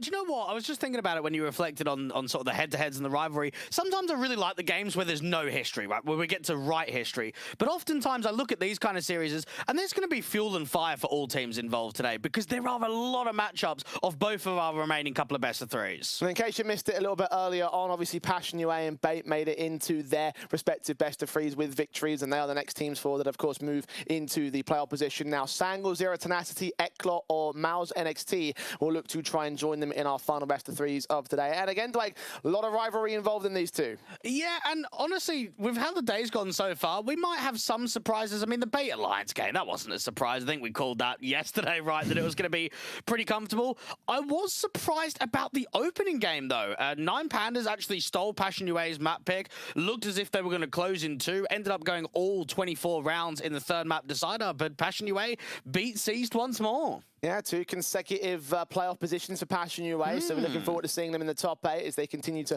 rack up the very few points available to them as of right now. So we'll see whether they can go deep and make a decent playoff run itself. But again, Zero Tenacity, Sangle, Mouse NXT, Eklot, those are our 2 final matches of today, and we focus first and foremost on Zero Tenacity versus Sangle. Obviously, both these teams could well find themselves in when they're looking at the playoffs. Yeah, you'd imagine so. I mean, for Zero Tenacity, they've had to play Perivision in back-to-back rest tournaments. For Sangle, they're a team that actually has shown a lot of grit and determination in the recent history. And I suppose same for Zero Tenacity. I don't want to say that they were a breakout team in the last rest tournament, Jay, but it was the position for me where they just started going downhill a little bit. It seemed like they were entering a bit of a slump, and then bang, right back up. A really good result in the last tournament. Well, of course, in Group D, Mouse NXT and Eklot set for a rematch in the from the opening game in the upper bracket. The decider match that did go down 2-0 last time about. However, I think, Dwight, that might look a little bit different come today. I expect it to be so. I can expect that Kriaz and Dietor and all of those guys out on Eklot, they won't be happy with the showing that they offered in the opening game. They didn't even feel like they were there on the server to compete. Or maybe they'll be on the server today in today's proceedings. Mouse NXT currently playing out in the rest of the online circuit over the course of today, so certainly we'll be looking warm, but we'll talk about those results again when we approach that 4th and final best of 3. Again, focusing more on Zero Tenacity and the Sangles side. Both teams made it into the playoffs in the last rest of Ember. Zero Tenacity went that little bit deeper. Yeah, Zero Tenacity have won 5 out of their past 6 best of 3s, and honestly, Jay, they've beaten some reputable names in Tier 2. They've beaten Sinners twice, and they've been able to beat Bait most recently today, and also beat 500. So you kind of got some familiar names of teams that they're getting wins against. They have had a competitive bracket in the group stage already, and honestly, for Zero Tenacity, they'll probably feel gutted that they didn't win that opening, or that winner's game, I should say, against Perivision, because it was the chance to get a 2-0, and they just missed out on making it happen. Yeah, I think we were looking at them as being the favourites in that series as well. So whether that's a turnaround for the Paravision side or whether Zero Tenacity might start to look a little bit shaky in our decider matchup certainly is a question that will be asked across their individual levels of performances. But for Sangle, obviously, this is a team that we've sort of had mixed feelings about over the last couple of weeks. True. But I feel like that they've sort of come into their own in this event. Well, Sangle have played 19 best of 3s since bringing Jota and Sammy into the roster, Jay, and they've won 13 and lost 6. It's a far better track record than anything we've seen for the rest of this year, anything we've probably seen for the majority of the tail end of last year. And Sangal are now inside of the top 50 on HLTV. xCloud is a very good rifler. Jota's had some really good games. Samey on the AWP, I'm still feeling it out. I think he's had some good games. He's had some underwhelming games. It's difficult to judge an AWPer like him so early on into the life cycle of the team because he is a bit of a stand-in and he's a guy that has never played on an international team before. Yeah, we don't have a fully official 5-man unit still yet here for the Sangal side. I was just playing on the assumption that he's going to be their 5th for the time being, but that could very easily change at any point at the moment. So you have to sort of consider that when weighing him up in the general scale of the Sangal side. But what we also have to consider as well is the head-to-heads we've had between these two teams in the past. And right now, Blake, it is dead set even in their last 2 best-of-3s going back and forth, all 3 map affairs. So with that being the notion of the series is being pushed all the way, I'm imagining that this series could also be just as close. I look at the majority of results in recent history. There's a lot of 3-mapper affairs for Sangal and Zero Tenacity. I will be shocked if we get a 2-0. Well, we'll find out whether or not they can do that with the veto process here. Where we saw a lot of Anubis and Nuke, of course. Overpass was a pretty common pick in the previous head-to-head as well, so that won't be an option for them. Anubis and Vertigo will be standardized picks for both these teams to start. I'm surprised that it's actually been a bit of a Vertigo pick here and not Nuke. They actually banned it out. So I've thought that the Nuke has been quite good from Sangal. Even against Sinners in their elimination game, they got away with a 13-6, but possibly knowing how Nuke went last time around and maybe a play style perspective, they look at it and say, no, let's go into Vertigo. No surprise with the bans, no surprise with the Anubis. The Anubis gets picked a crazy amount for Zero Tenacity. And oftentimes the winning map for them, and especially in these head-to-heads, again, both the Anubises that have been playing in their last 2 best-of-3s have been victories for Zero Tenacity. The interesting thing is that last time out, Vertigo was the 3rd map in their best-of-3, which Sangal was able to take in the end. So that might possibly be a reason as to why they went back into it for their own map pick here. And even the Mirage as the tail end of the veto, for Zero Tenacity, that was the map that they should have 2-0'd Perivision on. They were up 11-9. They had a few rounds to close it out, 1 to at least get to series point, and they couldn't quite edge it out. So maybe reflecting back on that Mirage game and looking at how they can tweak a couple of those late game situations. And certainly if you are looking at the boys over on the Zero Tenacity side and you want to get inside their heads, that certainly would be an option for them. Of course, that was still a 13-11. So as you mentioned, really the closing opportunities there for the Zero Tenacity side. So if they've detected any sort of like closing down issues in terms of that map up, then that might possibly be something that they can try and exploit here on the Sangal side. But I think the key question is that really going to be the case for them? Have they done that much preparation work? Because this is a team that play quite a lot of events as of late. And even for both of these teams, look at who they got knocked out to in the last rest tournament in the playoffs. Sangal got knocked out by Bleed, and Zero Tenacity got knocked out by Nemega. These are the 2 teams that we're looking at in the grand final position of not only the last event, but probably again. We probably look at both of those teams as being some real hard hitters in Tier 2 that goals and expectations are winning these kind of tournaments. Yeah, and they're both in opposite sides of the bracket as well, so they are inbound for a grand final position if they can trump all the opposition that will stand in their way. It seems like the most likely outcome at the moment here for the way that the rest of the week's proceedings will go down. But for the here and now, just getting through this group stage, one team's going to have to get eliminated by the other, Dwayne, so I'm going to ask you for your predictions in this. It's a very hard one to call because it has been such an even rivalry, but are you backing Z10 or are you backing Sangal? I'm going to go 2-1 to Sangal, but this is tight. I actually think either team's got a pretty equal chance of winning this best of 3. Yeah, and on that equal measure, I'm going to go towards Zero Tenacity just to add that variety involved in this one. Again, this is one that could go to either direction, so let's see which direction Anubis will face as we get into the pistol round. Anubis for the Sangal side also does get picked quite frequently. We saw them play it against Perivision in their opening game. Really good T side for the international squad, but struggled in the second half. Utility sent, flashes go over, Namana trying to back away his USP in towards Heaven, immediately out to harder cover, takes one good pop shot onto xCloud, it doesn't get a kill for it, Jota instead extends with a P250 and starts off the man advantage. One of the highlight guys that we've seen in recent officials, Sangal, getting themselves locked into the post-planted setup, Avon with a flash to try and get them into the beach area. And Brute's going to lead that charge straight up with the rest of his teammates standing right behind him. Crossfire held by LNZ. Douche down with very little damage done on the grand scale of things. Brute will get that kill. Choppos, Julie's also come up with support out from mid. Youngster with one trade. Sammy trying to try and find his angle, but now at a 1 versus 3. Shut down instantly by Simki. And the defuse will be held for Zero Tenacity to take the pistol. Fair play. They actually made that retake look pretty easy when you consider that Namana fell very early on, that he was the only A defender, that's a man advantage in a 5v4. Zero Tenacity get in very quickly with kills. Nice, solid start. And the pistol wins to go towards their direction.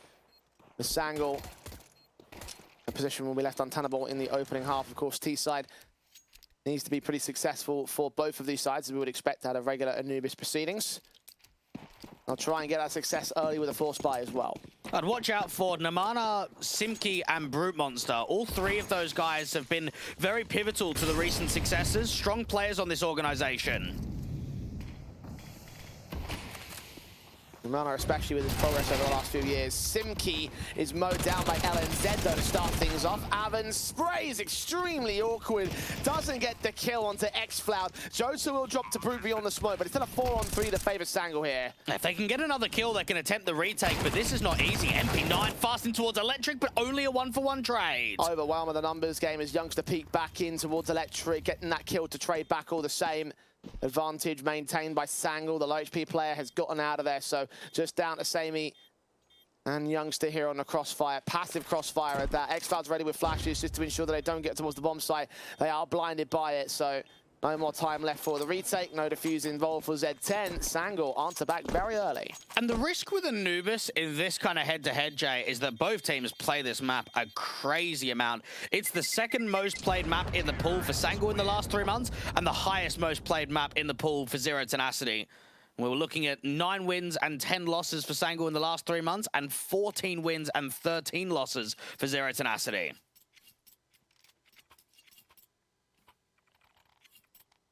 A lot of proficiency, a lot of playing time, and again, a map that has been shared between these two sides in the past.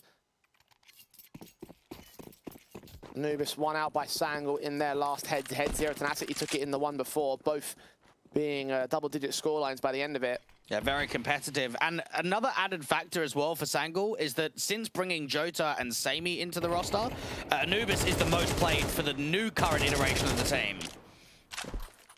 X-Cloud's going to find a mana to start things off in the mid-control. Beyond the smoke, the spray comes up good. Nothing he can do about that, but just concede the position and wait for his teammates to try and back up the responsive. There won't be much available to them, though. Despite that kill, Sangal are not going to regress yet. Out to house with the flashes. Brute Monsters come in with a lot of teammate support. Avan actually might flash him to go even further aggressively. Got back up there with Simki, so protected on the trade counts. Smoke's coming in towards the doorway. Brute's going to peek right off the back of that, trying to bait out the AK to give up its shots. Flashbangs do turn in. He turns away from it, though. Gets 1 and 2 with LNZ's assistance. Avan now left alone, overwhelmed by the rifle game, and that's to be expected with AKs versus SMGs. 1-on-5 now for Joffo. Now, even for X-Cloud, he was a part of the Eternal Fire roster in many different iterations, Jay. And look at the recent success that that team has been able to find. He was a cornerstone piece where maybe some role overlaps and some internal politics allowed him to not continue with the team. But he's a guy that's played at a very high level previously. A man that can be relied upon, certainly in this opening portion of the matchup. You know that he wants to try and reach those high levels again. You know what he's been able to do with Eternal Fire, competing in those pro leagues, even winning a LAN in CCT. I mean, to qualify for one here and now would certainly be a step up to return to form in his previous career. And honestly, when I look at this Sangal roster, Jay, they don't look like a bit of a deaf team to me. There's not standout pieces that have had really high heights and are just sort of star players like a Joel, as an example, out on TSM. So it is surprising to an extent to see the recent run of form, and that puts more of the conversation in getting the right players to play with one another, getting the right mix of talents of how they can click on the server. It's not just all about getting the strongest pieces and chucking them into a 5-man lineup.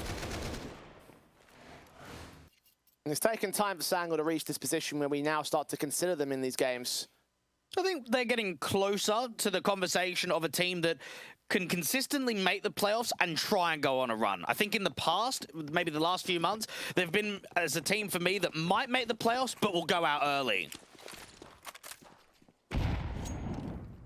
That's what happened in the last event. See whether they can change the tune for this one. Zero Tenacity Can't do much changes into round 4. Their pistol players are only backed up by the M4. That's probably going to prioritize itself to save into the next. This angle should extend towards their third. Really mount up their potential right here. It's something I'm noticing too with the difference of Sammy versus Gangino is a lot less mistakes. I think Gangino, being a young player that hasn't really had a huge amount of pro experience, there was a lot of times of maybe either whiff shots or over peaking unnecessarily. Samy's a guy that, okay, maybe the raw output isn't the same impact, but he's not going to make that many mistakes. He's not going to make rookie errors.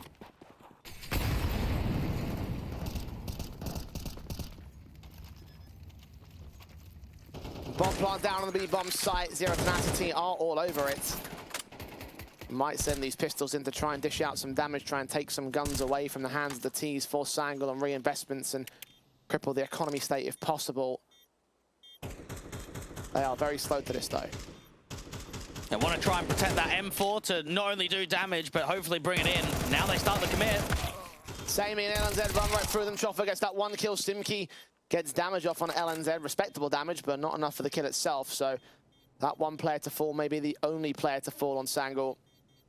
And that M4 is now being contested from mid. So Jota and Youngster may even converge upon him, get him as the round starts to end. Seems like he's just going to evade contact for the moment. Okay, round the corner. Jota a little bit late to strike, so the M4 stays in for the next gun round.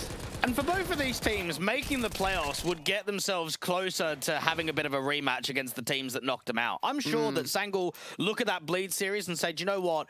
That comeback on Ancient, we could have done it to make a map happen. We could have done it to press it to a third. And same for Zero Tenacity. I really thought there were many moments out on Anubis where they should have won that map. Got very close, very competitive. Both rosters having close individual maps in the playoffs.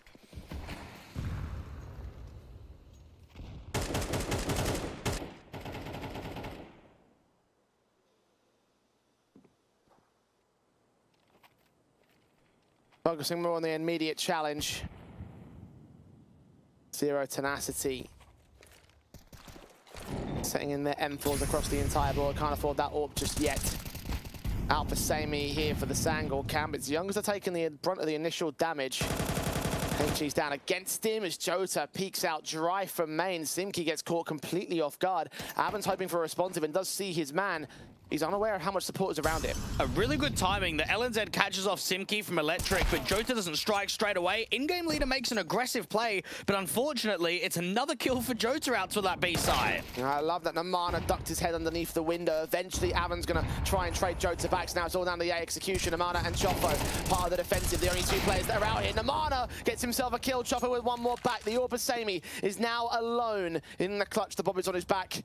Leaning in towards heaven, trying to find the CT presence, unawares of where Choffo is. Wide swing, get the info back, reface. The AWP shot doesn't ring out in time, so Zero Tenacity will claim their second. And very active there from Zero Tenacity to have Avon aggressively press the B main and Namanha to also aggressively push bridge and get out to a position where he can cut one of those A players trying to come from the canals and into A main. It gave them the read instantly. They can set up that vertical crossfire. They can allow two players on the A-bomb site. And for Jota, he'll probably be quite disappointed because he generated a lot of impact out to B in this round.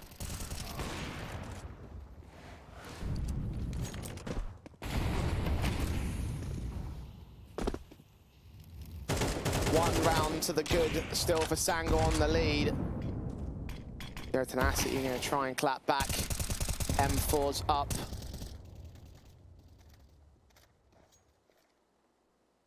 AKs.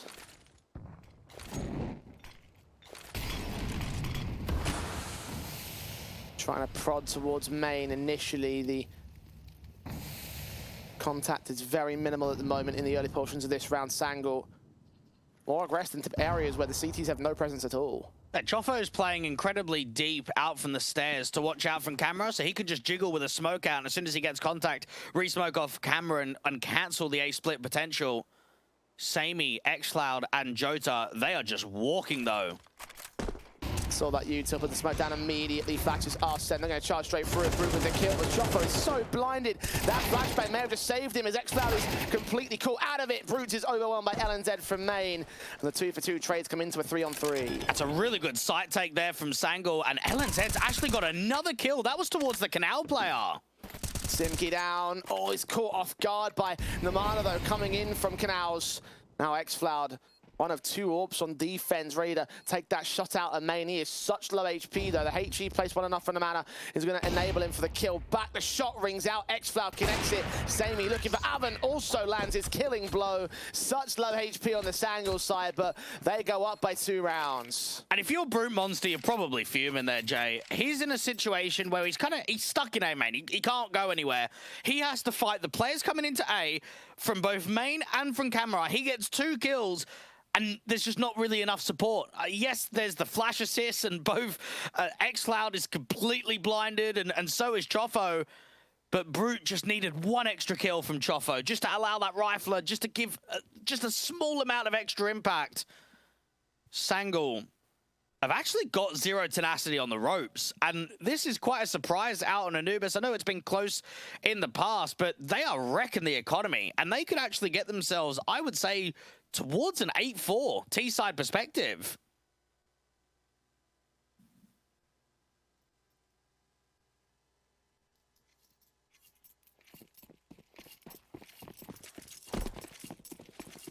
The Sangul are pressing towards number 5 right now. Gun by is Melt from 0 tenacity. Can't do anything to change that with the USPs. Just have to forge ahead and hope for damage, or hope that they run into this stack trap. Jota didn't see anybody crossing, but he's going to check it anyway. Chopper's going to get isolated. The swing comes forward, and everybody falls on the CT side. Avon with 1 pick, no more than that. Nothing significant lost on the T side as they stack up a 3-round lead once again. 0 tenacity have got to buy back into success. And this is a pivotal round because LNZ knows if I win this round, we pretty much win the map and we pretty much win the series 2-0, because this can accelerate to a 7-2 scoreline. And at that kind of position, there's a lot of pressure. That's where maybe the buckling of mistakes come out from 0 tenacity. They start getting quite desperate. And this is another round where Brute Monster, unfortunately, with the money of where it is, no AWP potential.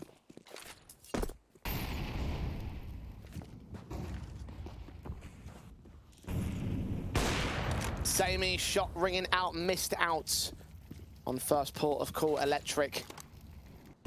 Chofo was there in over at main. The smokes will come back immediately to stop any progression to the T side. Again, Sangul forced to play behind these smokes, which they have done well so far, but this time there is no real avenue of lacking defense that they can exploit. They can't make their way up mid just yet until these smokes start to clear. Back to the same on-site defensive angles from 0 tenacity, although with that being said, Avon's going to start to break away and try and hold mid from back of temple. A slight little body block of the flash into A main. Cancelled the hit there from Sangul for another 10-15 seconds or so. Molly out to the back. Platt is going to force a further rotation from Avon to triple up on A. This could still be misdirection. This could be an A fake into a B split through main and the canals.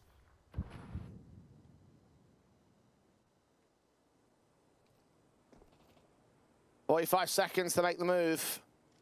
Split play into B. Again, is going to go onto the bomb site with only 2 defenders. M4s on both. At least a better setup of the CT side, but those bodies need to go more than just 1-for-1 each. Molly said incendiaries try and counteract the AK spray of LNZ, and the same Zorb just lands a second. Instant advantage taken by Sangul. Sight with it and all. This is the minimum 6. And this is Sangul playing very well, and they should have a little bit of a hunt here. They should at least throw a couple of players to make a couple of exit kills happen.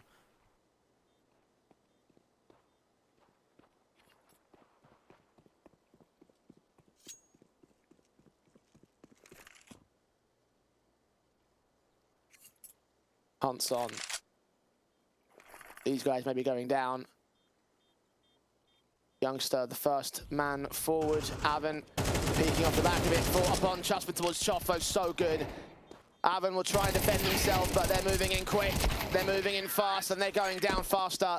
0 tenacity, not even allowed a life. And even in that round for Zero Tenacity, they lacked an info play in the mid and late portion of the round. There's a slight amount of utility to A main. They re-smoke it off, and it feels like they just freeze. They're in a 3 on A and 2 B setup. No one's pressing mid. No one's going B main. No one's retaking canals. It's stagnant on the bomb site. And you don't know. You do not have the info to work with. It is pretty much a complete gamble from that point onwards. And the B defenders just crumble. They try and put the incendiary down on the contact. Doesn't happen at all. This is Sangul really going to accelerate this lead. Especially with these pistols being brought out to aggression, which they actually do make work on Shoffo and Avon, but Jota's AK goes 2 better. Advantage regained by Sangul. A little bit of a Larry instead towards top mid. Amana still going to look for a deagle shot back, but can't seem to see anything. Jota's footsteps were heard, though. A Brute Monster would love anything but a USP in this kind of situation. That's an easy kill from Youngster. And for Zero Tenacity, finally some aggressive approaches. For a moment, it looked like there was a little bit of a threat there. Now they've got the 2-for-1 trades, and it's like, okay, this one could come through. At the very least, they'll get the AWP in for Namana. So from this point, just to save that into the next rifle, probably it does make it a pretty successful eco, honestly. Yeah, I'd say it's pretty good. The issue here is now I'm kind of considering, is it a bit of an off day from Zero Tenacity? 2-7 down on their map pick, their most picked map in the pool. I'll give you an idea of some of the map stats, Jay. So this is Zero Tenacity's 36th best of 3 in the last 3 months. They've picked Anubis 23 times, so this makes it the 24th time. The next map down is Vertigo at 4 times pick. Like, what is that? How is Anubis getting picked this much?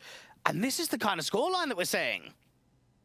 Not the first time we've seen it in this particular fashion as well. I'll call back to the CCT qualifier where these two teams took each other on Anubis. It was a 10-2 half for Sangul on T side. It was battled back to an eventual 13-11 win for them. A little bit too late for Zero Tenacity. So certainly would like to improve upon that scoreline and then try to replicate that T side all the same. And that official was, what, 2 odd weeks ago? Wasn't that long ago? Very, very recent stuff, so history repeating itself whilst not being all that distant history at the same. And you would expect if you get close to a 10-2 scoreline again, there's no way it's going to go 13-11. There's no way it's going to get dragged out that far. Yeah, the issue with that is always the fact that you are looking at like the scoreline basis of like 1 or 2 good rounds and then it's done. Pistol win in the second half and it's like, okay, you get an eco and that's the end of it. Youngster meets his end in round 10. Brute with the AWP shot straight into the electric before the smoke had bloomed, catching the man off guard, and Sangul for once are playing from the back foot. It seemed as if they wanted to go for a quicker B play, but losing the player out from Canals early cancels the hit for the moment. They got plenty of time to freeze, to start working a bit of a default into mid. You've got xCloud that's at least keeping eyes on, have they taken aggressive territory? Has any of the CT sides gone up to mid? Have they gone all the way out to the T steps, maybe taken rugs? Avon is maintaining deep of Temple, but they've got just 2 on B and 2 on A.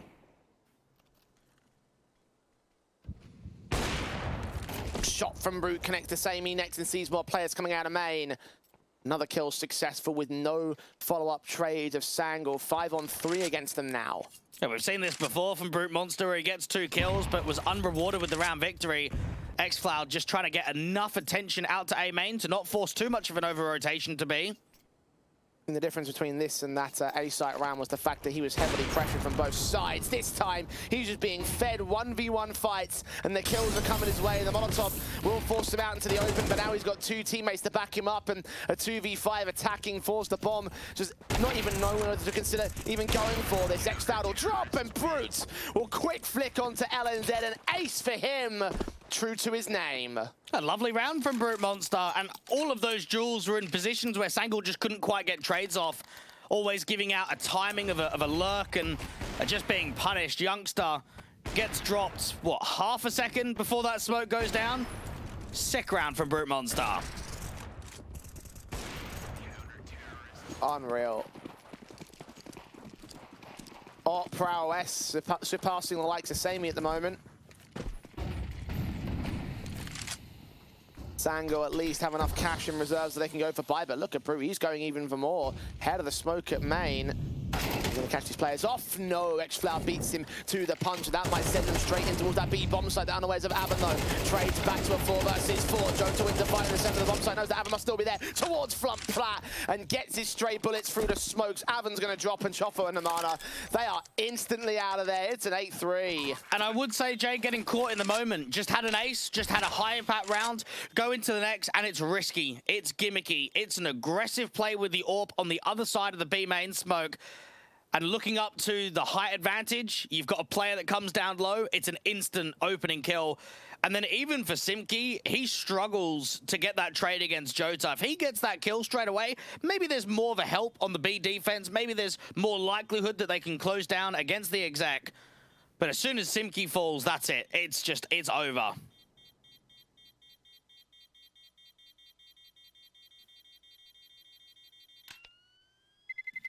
One good round for Zero Tenacity, and it's just taken right back away from them. At least they have enough cash built up to go for the buy into round 12, but yeah, you're right about Brute getting overconfident there.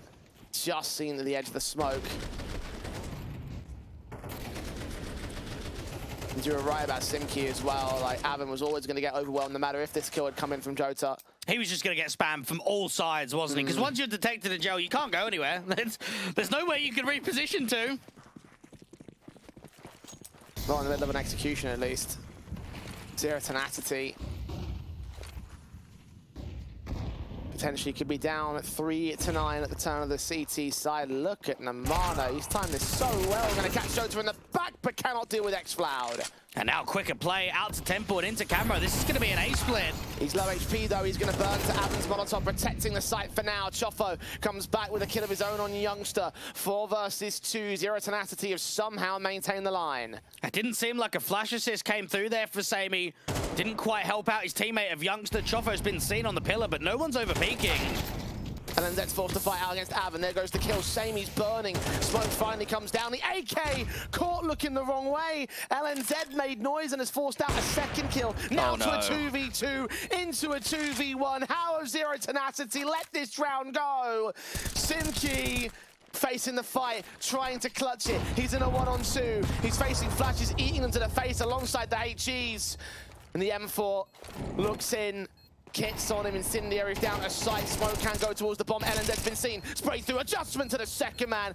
Comes up good, just about to bail out his team and close the half. Oh, that was a tough 1v2. Well done to Sammy. And in a situation where he's trying to back up LNZ of just a little bit of distraction out from A main, but it's Simki where, honestly, Jay, I didn't think that 1v2 was going to be possible. Sammy peaks on the contact as soon as his teammate goes down, but 2 very quick connections with the M4A1S just generates some survival at the end. I honestly thought with LNZ's 2 picks, that was it. Yeah, I agree. Players caught looking the wrong way. The AWP was just to add salt into the wound of Brute Monster. Even then, if LNZ connects his bullets there in that particular engagement and Simki can't spot him, that would have been round right there for Sangul. 9-3, half stop to the 8-4, but 1xBet still have a lot of faith in the Sangul side at the moment. Favourites in the series because of their T-side efforts now. Zero Tenacity will take towards the pistol and try and change their fortunes, much like they did in the last Anubis play between these 2 teams. Damage has been done towards 2 players. Bombers committed towards site though and can get planted. Namana in from mid, finding LNZ, seeing Youngster and Sammy, but can't get either of those 2 kills. And now the backstab's got to set up quickly. Brute Monster with an off angle, doesn't even have a teammate to peek on the contact. Well, you have to wait for this. Youngster baits him out, comes in with the kill. Advantage now for Sangul. They're moving in real quick. Players coming in from the back lines as well. Temple's being contested by Simki and Avan. I think both players have just been seen. The smoke's in the way to get him to cross back. Meanwhile, an electric Troffo gets his headshot. Overwhelmed by Sammy. Trades good to a 2v2 and to 1 with Youngster's headshot. They're on the defuse. Avan needs to get there now. Sammy back on it. Youngster playing coy and playing for the quadra to get the pistol on the board of Sangul. I'm not even sure that Sammy tried to get off of that bomb there. I'm not sure if he kind of turned around to give himself more cover that actually got off of the bomb. Youngster with great protection, and for Zero Tenacity, you might have been able to crack open the bomb site. You may have been able to have a bit of a free pass into B, but instantly that retake is on, and how quick are the trades? Out there against Namana in top mid and against Brute Monster outside of B, it felt as if as soon as the T's had contact, that was it. They were just getting gone.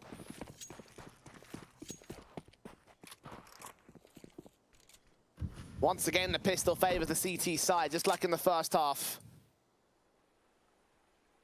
Just like in the first half as well, the Ts were forced to issue back. Zero Tenacity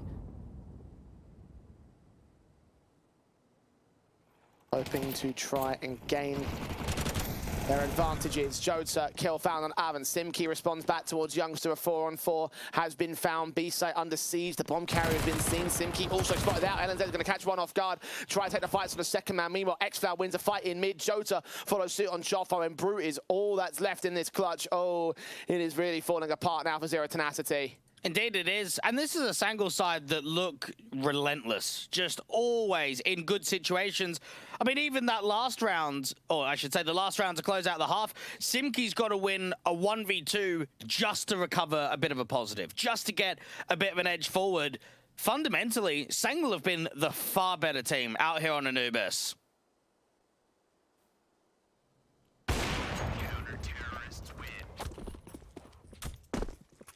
Indeed, they have.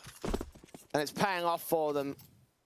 10-4, CT side dealing with the force back. Zero Tenacity have to harsh eco it and try and grind back in the 7-round deficit. Z10 could have had far earlier. And they have missed out these key opportunities. I mean, you can talk about the comebacks on the T sides all you want, but not getting the pistol, not getting the force buy, it just means Sangul stack up to where only a couple of good rounds will do it, like we mentioned before. Oh, I'm convinced this is done. The only thing I'm not convinced about is how many rounds are Zero Tenacity going to get.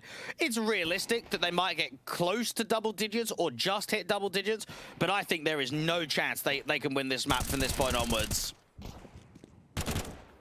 Their upgrade pistols will try to get some picks in, but Avan's dropped the bomb already. The CTs will start the rotations off the back of that, just trying to engage as well from the electric position. Didn't spot Brute from beyond that Molotov, so information called in by Simki. He was better on the start. Toffo's next up to task outside of A main, meanwhile. Get fought upon by xCloud, who gets the advantage back. Sammy with the AWP trying to back up the crossfire on B. Deagle out from B main, and another pistol out from Electric. Simki, last one left, already been spotted. Sangul up to 11 rounds now. All right, Zero Tenacity. Here's something actually, Jay. One thing I did want to mention is that for Zero Tenacity, we were talking about it because we casted their game against Nemega in the semi-final. I felt, not just them, but quite a few teams, that they elevated in the playoffs. They performed better in the playoffs than they did in the group stage. And I wonder if that's maybe something that's hurting Zero Tenacity, is that they're not there, so we can't see them at their very best. They weren't able to make the playoffs through the group stage. Everyone had to do that. So they have shown that they can pull off series like this in the past. But right now, things are looking dicey, to say the least. Rifle round set. Look at the peak of xFlower. He just knows that they're distracted.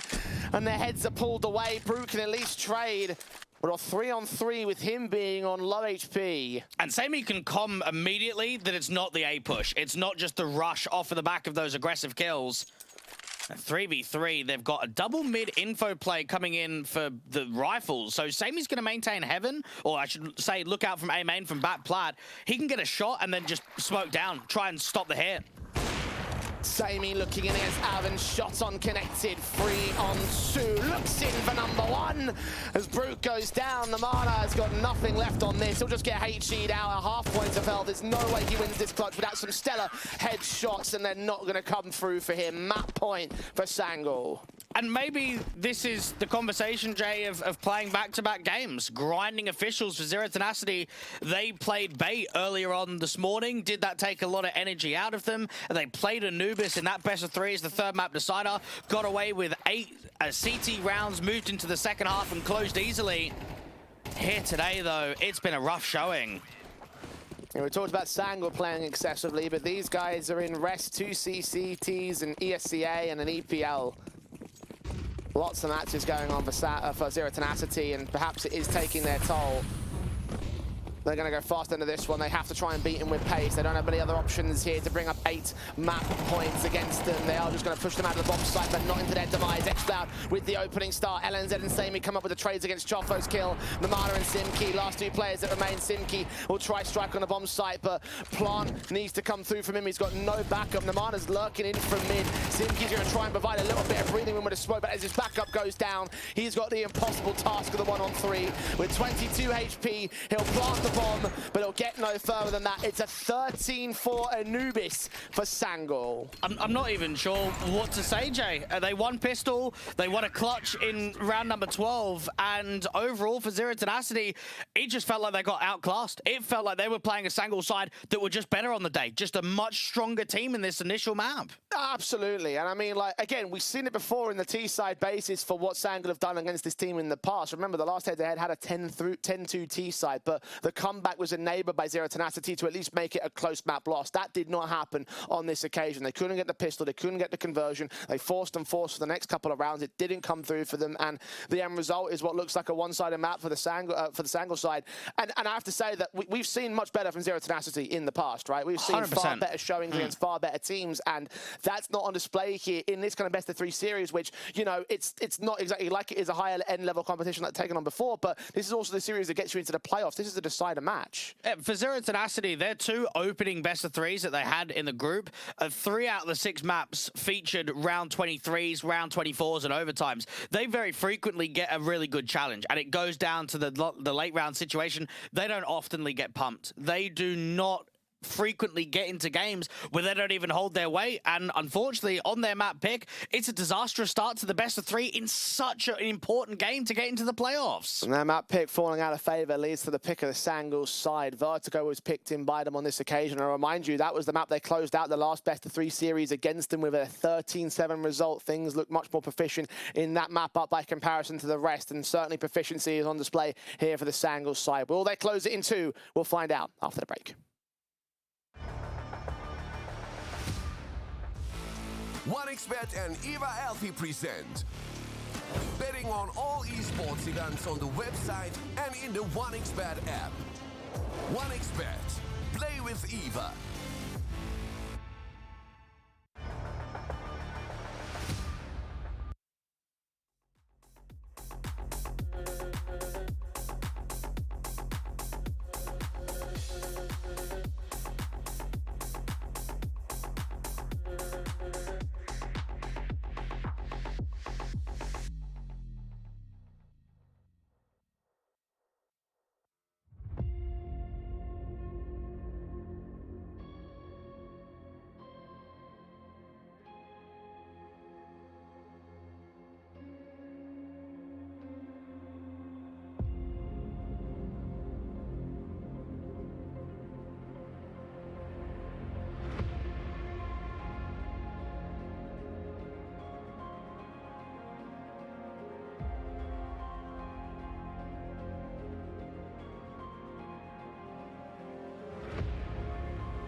is changing quickly.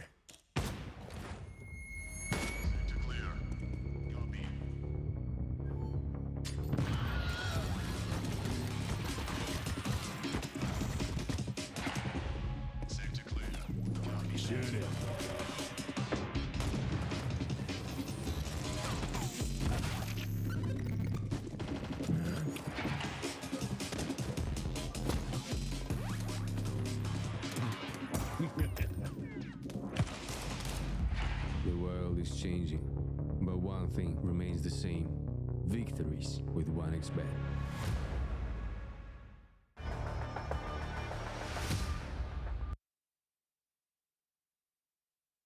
Very little out of Zero Tenacity on their own map pick leads to not many good signs now going into Vertigo, Dwayne. I mean, it's very hard to give a lot of praise to Z10 given what we just saw on that Anubis. You would have hoped that the T side would have given us a little bit of life at the very least, even if it wasn't a full comeback to a win.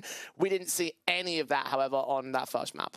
Honestly, I want to sit here and say that we can expect a bit of a competitive Vertigo and a chance to take it to a third, but I think that's just copium, to be honest. I mean, Zero Tenacity have just been very underperforming in this best of three, and for Sangul, LNZ are going to look at this one as a bit of a punish pick and say, let's get a clean 2-0. Let's get ourselves fired up going into the playoffs. Yeah, in my mind, the only way that Zero Tenacity win this map up is if they looked at the last Vertigo they played against Sangul and took a moment to actually review it and go, that's how we beat them. You can't rely on that per se. And honestly, their record on Vertigo doesn't speak to a measurable amount of success in general, right? Like their wins have not exactly been very frequent. They've got victories against sides that don't really match up to the kind of levels of the higher end of tier 2 and probably not even to the area that Sangul is sitting at, debatably.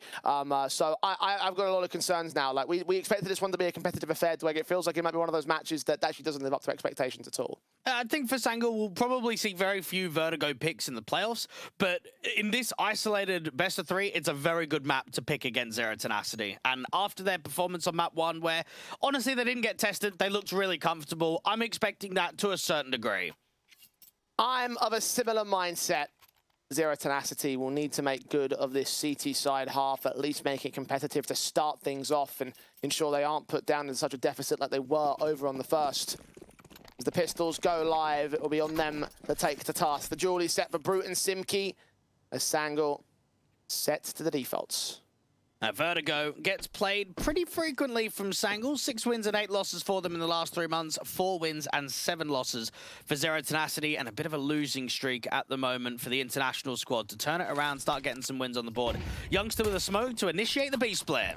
Choffo lightning fast and clinical opening kill against Youngster. xFlower going to still take the brunt of the mid aggression. The CT is going to back away from the bomb side, try and challenge Joker first and foremost. They do get that kill in the end. Simki continues to fight back, get another kill. Sammy finally overwhelms. Avon should be known about. They're going to check that corner. Both players face the fight. He doesn't quite get a headshot in and runs out of ammo to allow xFlower to hold a trade back. Still a man advantage here for Zero Tenacity though, and they think the rotation's inbound. This is where xFlower or Sammy just need to get one kill. One good returning pick may force this into a winnable situation. And they've done it before with the 2v4s we saw over on Anubis. xFlower just seen quick shot out from Choffo, again clinical on the kill count. Sammy known about, tagged up, second face does even more damage. 54 points of health in the 1 versus 3. Now the second player's arrived on scene, third man's close towards it, but Brute puts him down at the next port of call, and the pistol is taken by Zero Tenacity. Even for Youngster, what else can he do? He's the supportive piece that's setting up the util. He's the front runner trying to get in to Guardian and to split over B, and he just dies instantly on that first contact from the elevators. Zero Tenacity get off to an opening start, but Sangul, even without the bomb plant bonus, decide they want to force buy. They looked at those odds on 1xBet and thought, okay, lads, probably should pick up the pace soon enough. Whether this will be successful for them, though. I guess we'll find out with the upgrade. Zero Tenacity rated as heavy underdogs at the moment. We'll be able to take at least this second round, or in theory should be able to do so. We'll see if Sangul find any steals back. We have seen worse things from worse positions. But defensive seems to lock out to the right places. The Molotovs and flashes will force the CT crossfire to break. The FAMAS 3 peeks in and does get dealt with in the end of the 1-for-1. And Pace is very successful to taking ramp. Resmoke off towards Gap from Brute Monster, but Jota is waiting for an opening towards Headshot. Everyone is regrouping, and Youngster catches a very good timing in which no one's actually holding gap. Awkward crosshair placement and 2 players to find, so even if that 1 pick had come in, the trade was pretty likely. Bomb is trying to get to site. In amongst all these smokes, we're finally getting the plants down. Jota! He's pushed through the smoke towards the CT half of the site, and Avon struggling to deal with him. Finally burst through to the head, and both players have backed off here. That moment, that move from Jota may have turned the tide of this round. And they've even got a flash to try and help themselves out in the post plant. LNZ and Samey to work the 2v2. Flash forward, kill found on Samey. Now where is LNZ? I think he might still be out there, but no. Checking side alley, Avon and Brute are going to move together. Deagle shots ringing out, doing damage. Face back, kill count, but not quite the second man. Brute will hold the diffusion. I think he should have enough time for this here. Might actually be a bit close, but yeah, no, he's got it. 2-0 for Zero Tenacity. That Sangler 100% going to be buying again, though. Having a look at 4 players to drop and bomb plant bonus, you'll want to try and buy up and reset straight away. Jota, lovely secondary kill. That's not an easy kill with the turnarounds. Smoke criminal in this game.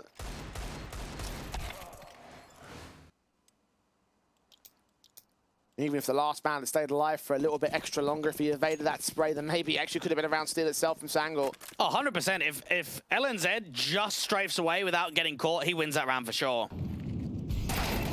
Rifle rounds coming in by virtue of the fact that all 5 players have automatics in play. Youngster with his weapon is Galil taking the first. Simki will trade back Namana's denies with Jota's casualty returning, so no opportunities for him to try and sneak through smokes and catch Zero Tenacity off guard. It's a 4 versus 4.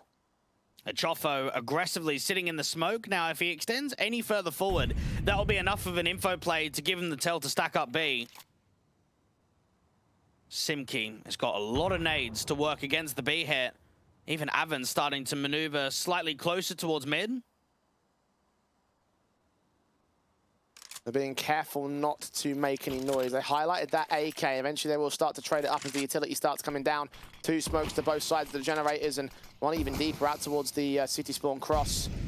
Molotov sent. No flashes at the ready. Incendiaries will try driving away from the plant position. There is a smoke that xCloud could use, but he's going to wait for it. And just wait for the smoke, the Molotov to burn out. Secondary Incendiaries and HE's down. xCloud gonna get caught. Bomb plant denied. 3-on-3. LNZ has caught a kill in the meantime. Samey doesn't quite get adjusted towards. He finds Simki in the back as Youngster deals with Avon next up. Brute's alone in the 1-on-3. 1v3 clutch is so damn difficult because while 2 players are low, how many chances are you going to get? How many players are going to overextend and fight ya? Tight shots to hit as well with common post-plumb positions at the T side. Samey has to get extended quite far upon. Swing back from Youngster. Immediately trades out the triple and holds the round for Sangor. And that may be just the worst thing possible. You win pistol, you win anti-force buy, but you don't win the next anti-force buy. Sangor have forced in the double eco reset. And this is where, realistically, they can start running away with this T side. They can deal with this buy-up. They can get themselves a bit of a lead. They can go up 3-2. It's so difficult to work a buy like this for Zero Tenacity because there is just bare weaponry. You are working with pistols for everyone. And not bare as in the roadman bare, like loads of weaponry. You got nothing. Polar opposite. Sangor punishing off the back of the damage that was done in the second round. The heavy casualty sustained on Zero Tenacity. Compounding and contriving, and now should be overwhelmed all the same on their own force back. It's a similar set of buys to what Sangor had in their force invest. The Deagles, unfortunately, inaccurate in the first contact for Joffo. Brute and Amana just go down instantly to the automatic. Samey extends out alongside LNZ to get a couple more kills. 5-7 pulled out against Simki, does at least return fire onto one. But there's plenty more AKs to deal with, and surely he should get no more. Just hoping for a bit more exit damage.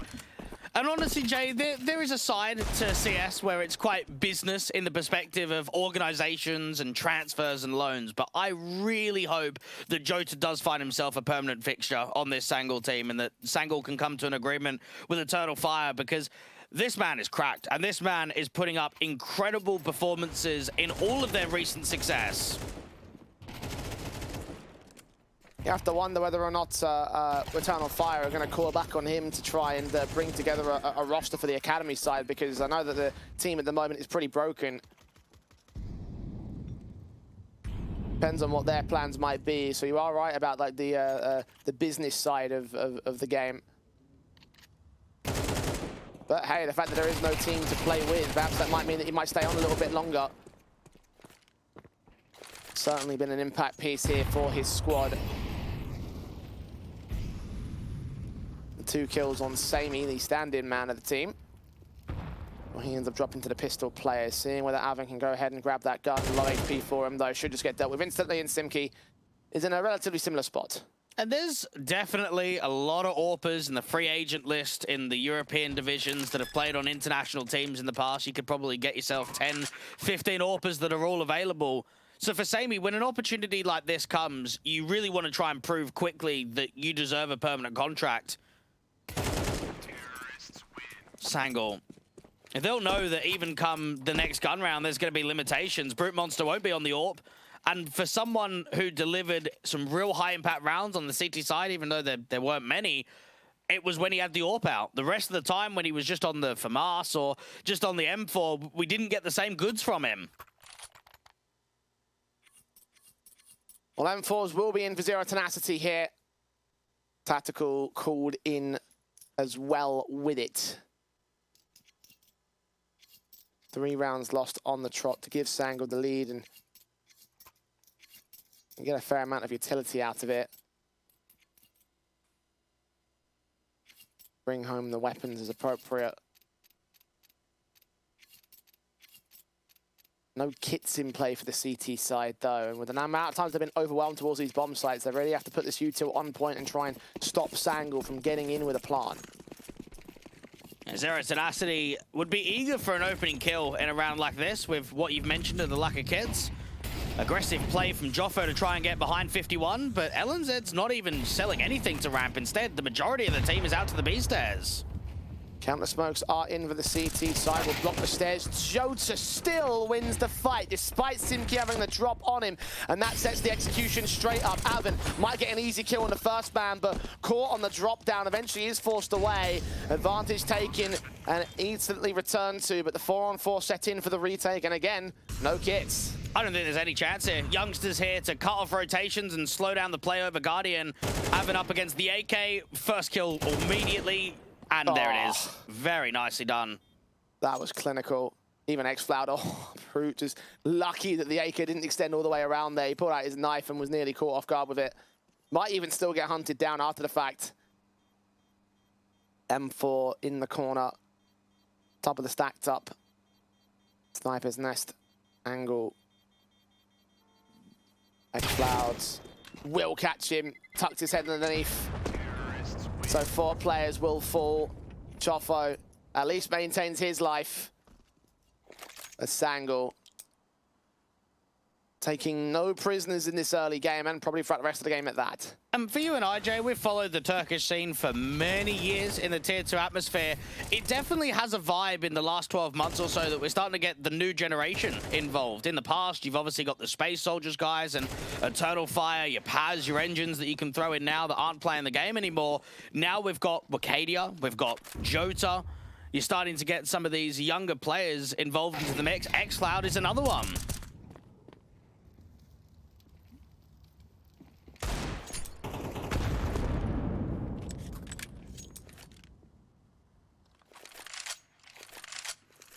They're now spreading out from their national scene to go further elsewhere, like Sangor, for instance. That's what Xanthara's had to do for a portion of time out on Big. Maybe they themselves might be able to come back. Maybe Jota and X-Cloud could form up together and I'm sure we'll see it at some point, yeah. Create the youngster super squad. If and when that happens, we'll be there to cast it, I'm sure. Minute to play with. Brutes, Deagle tries to press on. Gonna get caught here. Fading the smoke. LNZ just gets him immediately. Now, Avin and Namana have got a bit of a stacked up A bomb site with a resmoke down to Crane, but 50 seconds on the clock. Sangor can respect that. And Zero Tenacity going to go in for the gamble here. onto the B bomb site. I think that the press forward from Brute was to try and get information. I think he only saw the one player though. Either way, Zero Tenacity, just best bet in this round is to hold on to the M4 for Chofo. And I guess you could say as well for the Kevlar players to hold on to that for the next gun by round, but still leads towards a 5th for Sangal, continuing to stack on the T side, continuing to run forward with this streak. I just pointed something out there, Jay. That smoke that Jota threw, it's starting to become a bit more meta, and it's only been found out recently, which is it lands on top of the headshot box on the cross smokes. So before you used to do your cross smokes on the bomb site and the molly out to headshot. Now you can just do those 2 smokes and it actually blocks all of headshot, so you don't need to use a molly.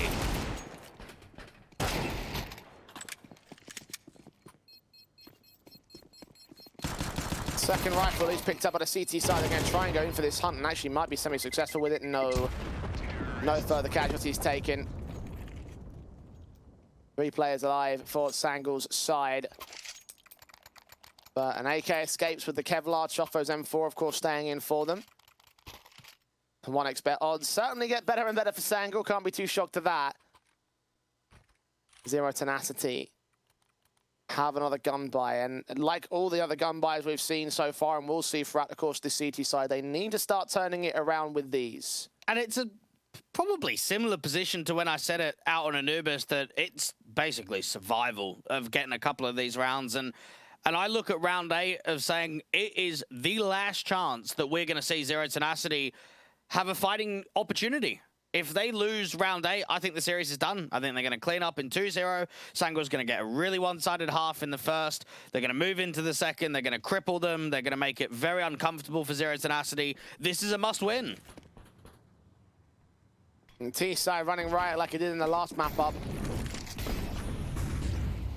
Straight in for the main. Nah, kill found onto X-Floud. Forward aggression finally getting punished a little bit for Zero Tenacity. A starting opportunity. Where does it go? A youngster has been involved in a lot of the late round situations. Simki out on B against Jota. Both players struggling with the fight. A lot of damage being done to Zero Tenacity, but not a kill to drop yet.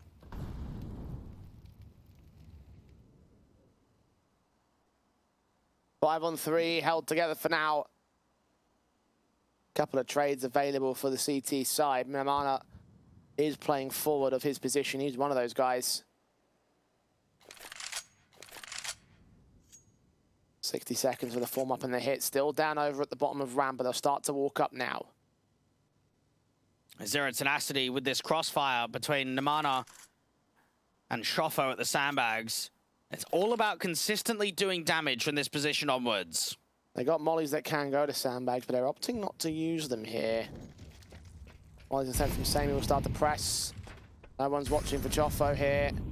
Sammy's AWP finds contact, kill found. Now's the chance for the M4 to swing, take a double, and make it look easy. So Youngster will try and fight back and try and at least make it look respectable in the post round, but ultimately he's unsuccessful in getting more than a single kill for himself. Zero Tenacity end the streak of Sangal and make 3 happen.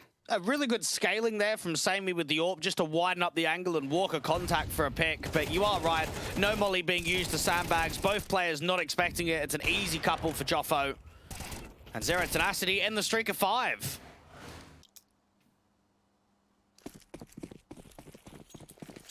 A rebuy will still be seen for Sangal though. They've got plenty of cash in reserve, so invest here, invest the next.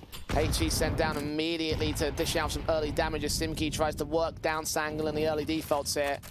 Molly sent this direction, might force him out, but not into a directive fight. He's going to get flashed forward for even more. Blind sprays coming in as the AK of LNZ will catch him for the opening start. Simki just looks lost out there to the B stairs, a little bit hesitant on overextending, falling back. Avon just can't even support him. Avon's deep in the bomb site. What can he do there? Just wait for a trade, but even those headshots on the boost-up player are able to come through for the CT side. Even getting a trade is so difficult, because if they peek from the left-hand side perspective of the stairs, he can't even trade frag. Zero Tenacity, no surprises that they're going to look weak on Vertigo again. This is a punish pick. Man down to start. Sangor going to continue working with that as they just press further and further forward onto the A site hit again. 45 seconds as Joffo has an incendiary to work against. They'll be ready to try and deal out some damage and suppress players coming out of Ali. Does get a kill on Sammy ahead of that incendiary, so well baited to a 4 versus 4, but 30 seconds for the hit. And it's now about the entries. Youngster in from Gap is creating a lot of good fights. Has an angle where Joffo's back was turned for a moment, but he whisked the window. M4 takes a fight onto Youngster, but Youngster's able to win it out. The advantage is taken back, but this is all a ruse here. Joffo will kill back, but the returning rotations are coming in. B site has been completely taken by Jota. And Jota's going to be in a stance where he can even fight the rotators. He's probably going to get 1, maybe 2 kills of these CTs. Hearing the AWP coming in, bomb plant will be secured safely. Swing towards Avon, hearing those footsteps, Jota. Back turn, X-Flower with the kill. The AWP of Brute now going to be left a little bit isolated as his even teammate falls down. Drop in for the AK of Jota. What a shot and what a round for Sangor. And very much like Anubis, Sangor fundamentally are outclassing Zero Tenacity. The local team, it just... I don't know, Jay. It feels like in this one best of 3, they've not been able to find rhythm. They're getting over-rotated too easily. They're not playing the cleanest of CS. And right there for Jota, he walks up B, realizes it's completely open, and then between him and xCloud, they just have a really strong crossfire at Guardian and CT.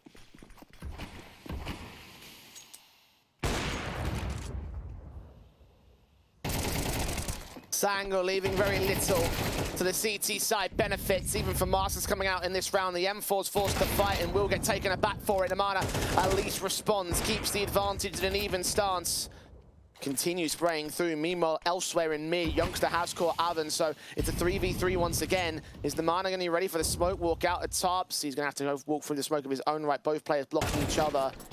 Catching the headshot does Jota. Now down to 2 players of the CT forces. The AWP Sammy lands 1 more, and Jota caught Brute Monster continuing to work outside of ramp. A 7th on the board of Sangor. They have the half. Zero Tenacity. This is just... It's not been their day, has it? No, it isn't, and it's a shame, because this is a Zero Tenacity side that in and around most of January and February this year, they were in the top 60 on HLTV. I think they had a bit of a quiet period for March. They came back in April. They've, over the last couple of weeks, put some really good performances up. They're currently a 63rd on HLTV, and today it's just an off day. And Sangor have pumped them. Yeah, they have. And that's not going to end here. Namana's low, Simki's dead, Namana follows him to the grave. B-side's already open for business. And Z10 won't be cashing up anytime soon. They're going to get cashed out and run out of this tournament here. This is just working so well for the Sangor camp. Utility in to try and press on towards that B-bomb site. Avon's going to try and hold defensive as best he can. Rotations are inbound for Brute, but his pistol, these backstabs can close in for Joffo, so maybe waiting it out is going to be their best chance. The concern is that it's a 5v3 with such little of a weapon advantage. Avon does force out one of these fights, so that's a decent kill, but Youngster strikes in from mid, and now these 2 players, a 2-pronged attack on the B-bomb site. Avon's going to get caught. Joffo responds towards one of LNZ. Now needs to turn that AK into a 1-on-3. Now, Youngster's had such a great map. Constant damage out from the lurk. Constant annoying presses where he's just always cutting rotations. And Joffo to save the AK, bring it forward into the next round. And for both of these teams, Jay, they're actually in the round of 16 of the CCT Season 2 Europe Series 1 tournament, and they're playing proper decent teams on Thursday. For Zero Tenacity, they've got to play Koi, a team that was at the major, and for Sangor, they've got to play Metasport. So we're looking at both of these squads having challenges against high-end Tier 2 teams in a couple of days' time. For Sangor, that looks really positive, because they've come into this isolated series, and they haven't even given Zero Tenacity a chance.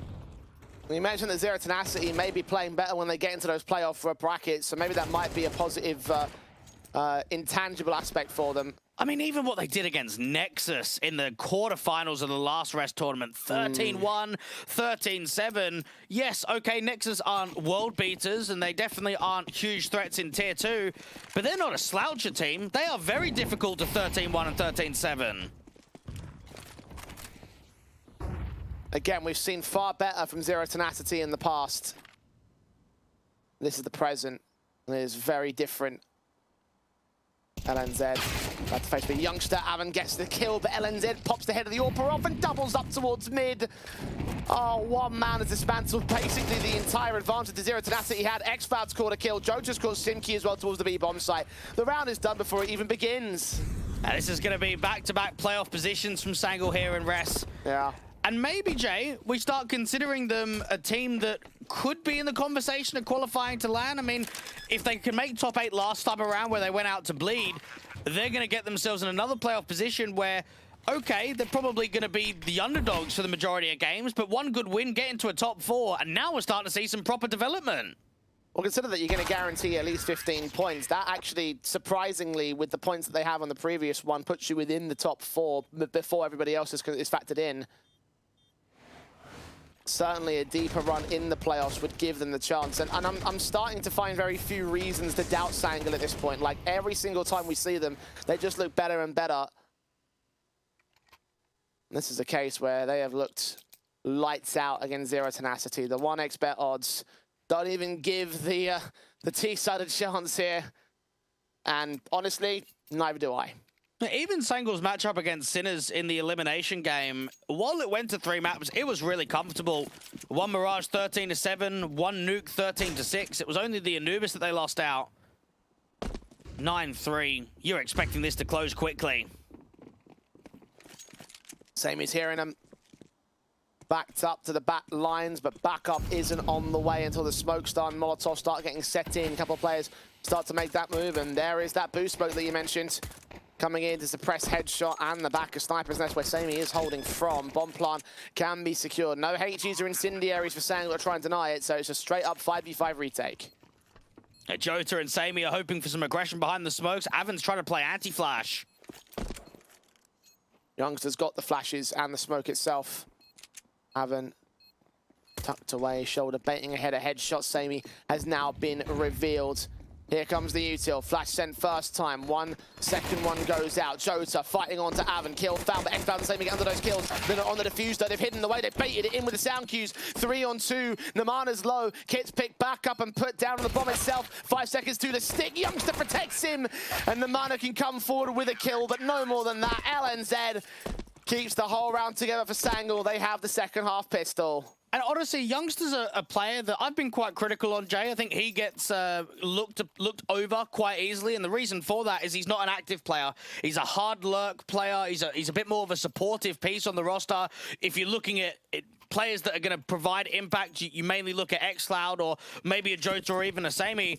But his impact on Vertigo has been incredible to watch. He has just been so involved in key duels that are winning rounds. Yeah, Sangle have just been all over them. Regardless of who the star is at the moment. Zero Tenacity have been given no chance, no way in.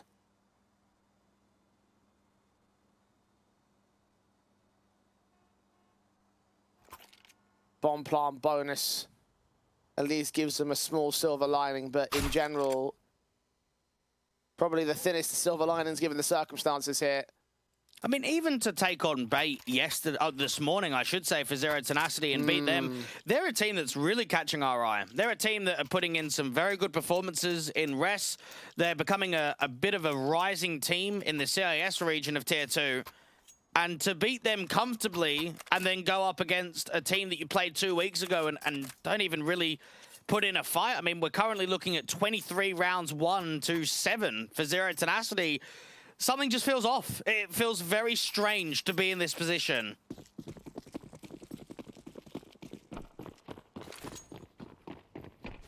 Maybe consistency issues to be considered for the Z10 camp.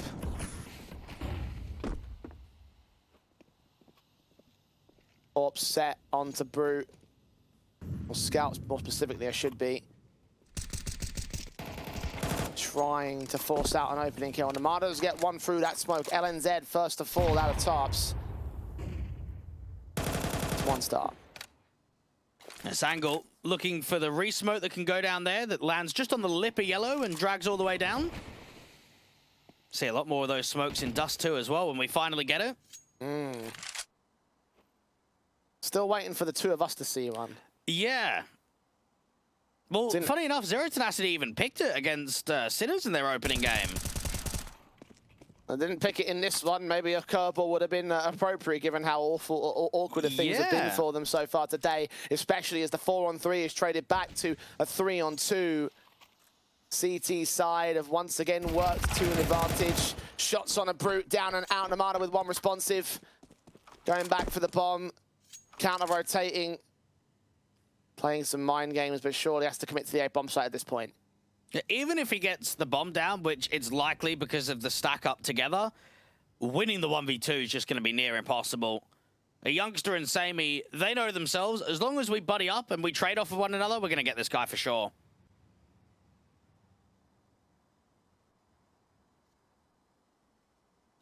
Plant down for Namana.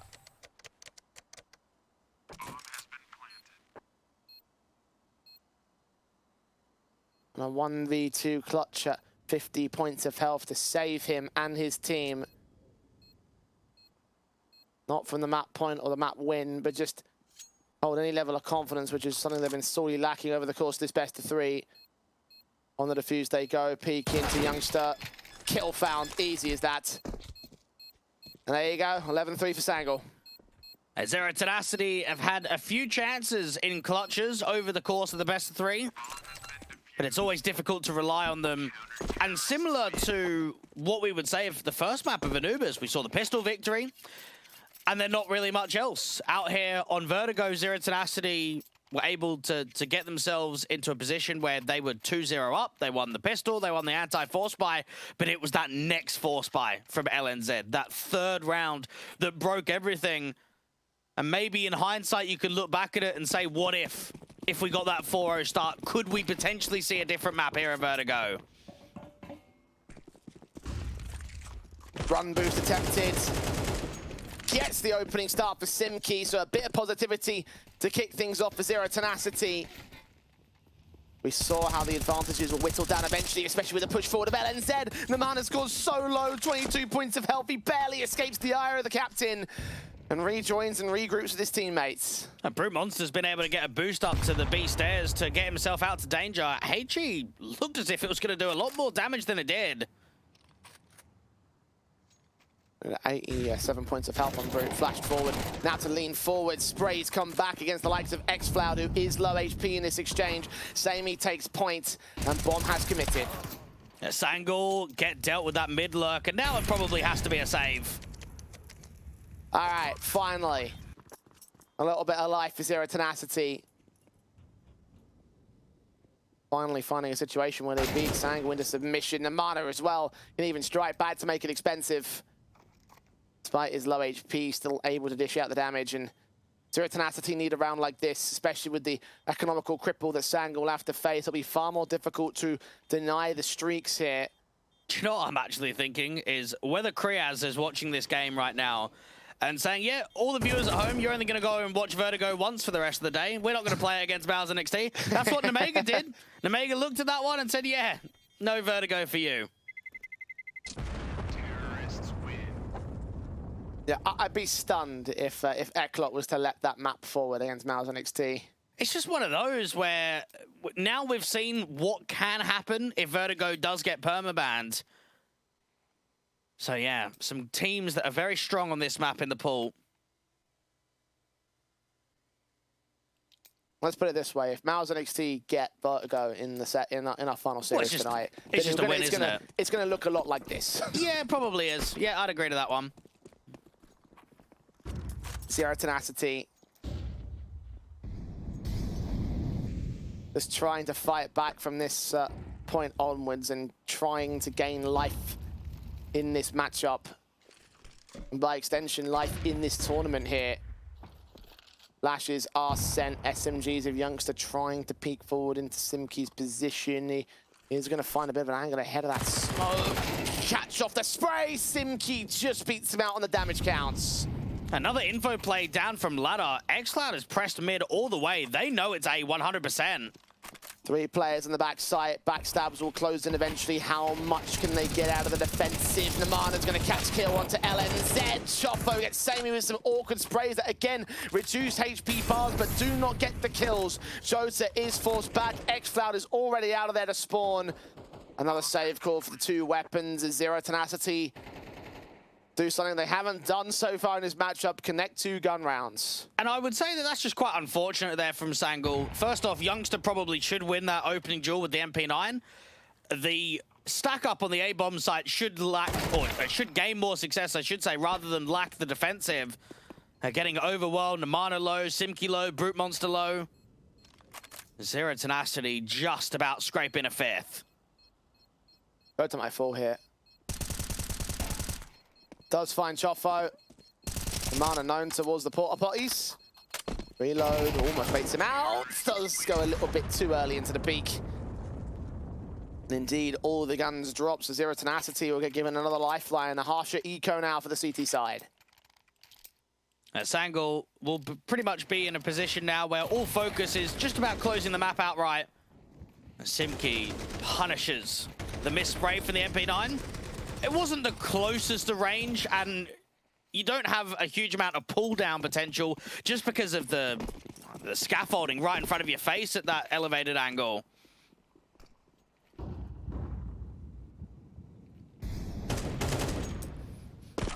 Zero Tenacity.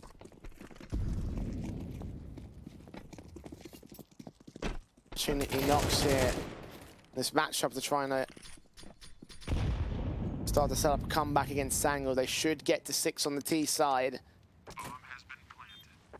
6 total to make up here against the lead that Sangul have. We'll just see whether these pistols can get any damage out, which at this point certainly would be a bit crippling towards them. Boost up of the USP here, the triple boost to look over towards main. Might catch a man off. Choffo. Know it about? Oh no, Namada comes in from mid. Unable to deal with that.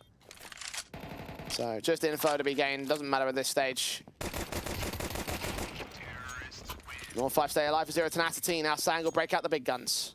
Yeah, won't be able to get Sammy on the big green, unfortunately. Zero Tenacity, they just know to themselves, let's keep this round streak going. Let's try and get closer to the double digits, closer to the tied up scoreline. For Sangul, they know they have been the far better team across the entire best of 3. So just get those final few rounds over without committing too much of a threat of a comeback. Just slowly but surely.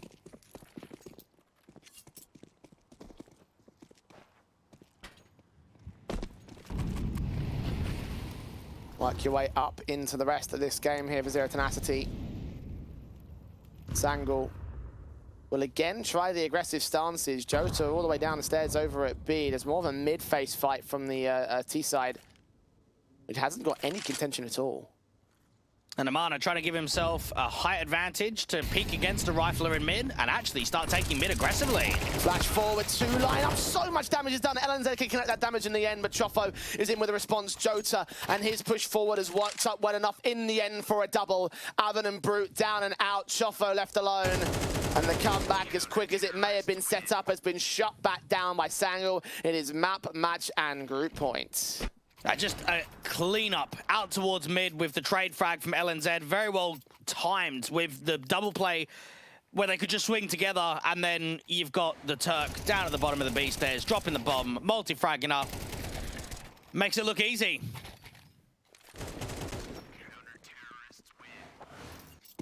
Easy pickings by the man. 16 kills for Youngster and 17 for Jota. The 2 top fraggers.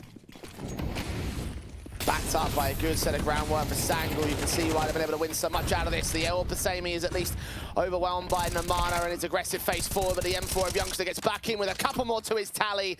Immediately taking the top frag position away from his fellow teammate. Advantage held. Xcloud waiting for Avan to peek out from mid. Does get overwhelmed with the trade back of Choffo, but you've got Jota and a Guardian to deal with the next man, and now the last is well known about. A 1-on-3 for Choffo to save Zero Tenacity in the tournament here.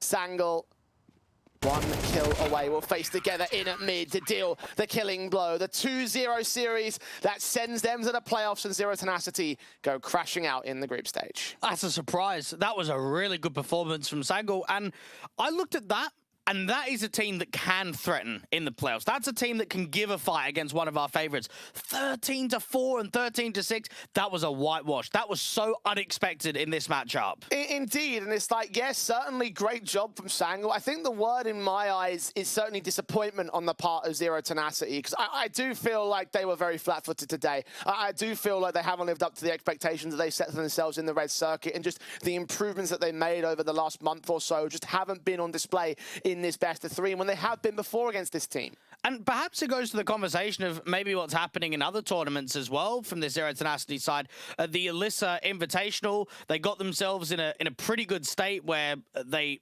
got them out of contenders, where I think they beat Young Ninjas, beat Secret, beat Eklot, didn't even drop many maps. They go into the main Swiss stage, they lose 0-2 to Alliance, 0-2 to Bait, 0-2 to Eyeball as they get stomped by the Swedes, and perhaps it is a bit of inconsistency. A really good last rest tournament, some decent performances, but overall just being smashed out in the group stage and not making it into the playoffs. Yeah, I'm certainly convinced the consistency is a problem here for Zero Tenacity, because like even you consider the other tournaments they're playing in right now, the CCT that you mentioned, both these teams will be playing in the playoffs of that event. So for Sangal, obviously, they might be meeting Zero Tenacity again later, depending on how that draw goes down. But just, it's so just weird again for Zero Tenacity, because you see the bright sparks of a team that are on the come up, and you see how a squad has just done as well as they have done in this respect, and a team that we didn't expect to do as well. They set new standards for themselves, and then they can't seem to hit those standards when it mattered most in this group stage. It was a hell of a good run for them last rest. It won't be the same this time about here, as they find themselves eliminated in the groups. And again, Sangal, they move forward to the top 8. And it carries on in the conversation of what I was talking about earlier. Zero Tenacity could have got top seed in the group. They were a map up against the Perivision side. They were 11-9 up on Mirage. A few rounds towards the tail end. If they close it out, bang, 2-0, get yourself a good seed. Might see another top 4. Instead, struggle to close out that map, go into Dust 2, get absolutely slammed. And this is now 3 maps back-to-back in rest where they haven't even put up a fight. The last map in that best of 3 against Perivision, 4-13 loss. And then out here in this best of 3, couldn't even hold weight. Yeah, it's very unflattering, I think, for Zero Tenacity at the moment. There's a lot of things that need to be considered and a lot of the work that needs to be done. And again, with how much they're playing, I'm not sure how much time they're going to have to do that work per se. I guess we'll find out as the weeks roll on. But for now, they won't be seeing much more of them here in the rest European series. Maybe they'll come back for series number 4. Certainly, they're going to have to want to try and improve upon this position if they do. But for now, obviously, they find themselves eliminated in the group, and Sangal move forward to join Paravision as the other team out of Group C into the playoffs. Now, as we look towards our final match of the day, we look to closing out the group stages. Eklot take on Mouse and XT for that final matchup of proceedings. You mentioned a little bit about how Vertigo won't be featured in this best of 3. Still a lot of fun times ahead of them, however, as the Academy squad looks to prove themselves once again. This is going to be just a crazy amount of series between these two sides. We've had 4 best of 3s in the last 2 months. We've got a best of 1 and ESEA Advance between the two that's happening in a couple of weeks' time. So this is definitely turning into a bit of a rivalry. Mouse and XT versus Eklot. It's the game to watch. Indeed it is. We saw it once in the group stage. Will we see it again to have the similar outcome for the Mouse and XT side? I guess we'll find out after this extended break. Do come back to us as we close out the group stage when we return.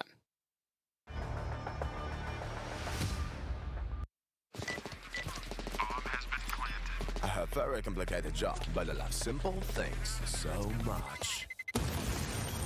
One move, one push.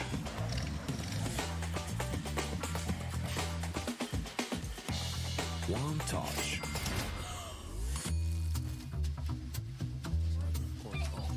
One love. One click. One XBet.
Mom. Pretty girl. This is Eva. Nice to meet you. Thank you very much. Your dad's just making his favorite dinner. It's duck. Come on inside. They're all probably too gruesome to tell you while you're eating at the table. How's your food? Is everything okay? Good, good.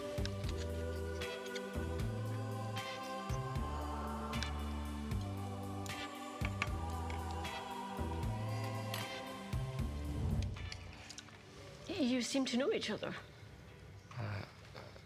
Yeah.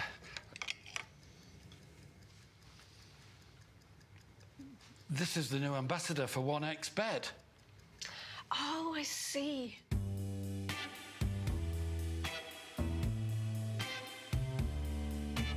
Everyone felt good when Eva Elfie became the new ambassador of 1xBet.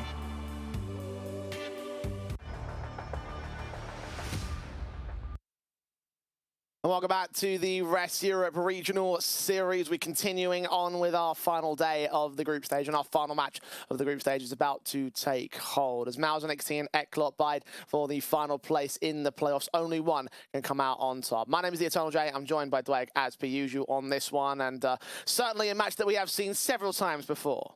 I love it that we have got legitimately 4 best of 3s on record for these squads in the span of just over 2 months. We're about to make it the 5th. There's a best of 1 coming soon.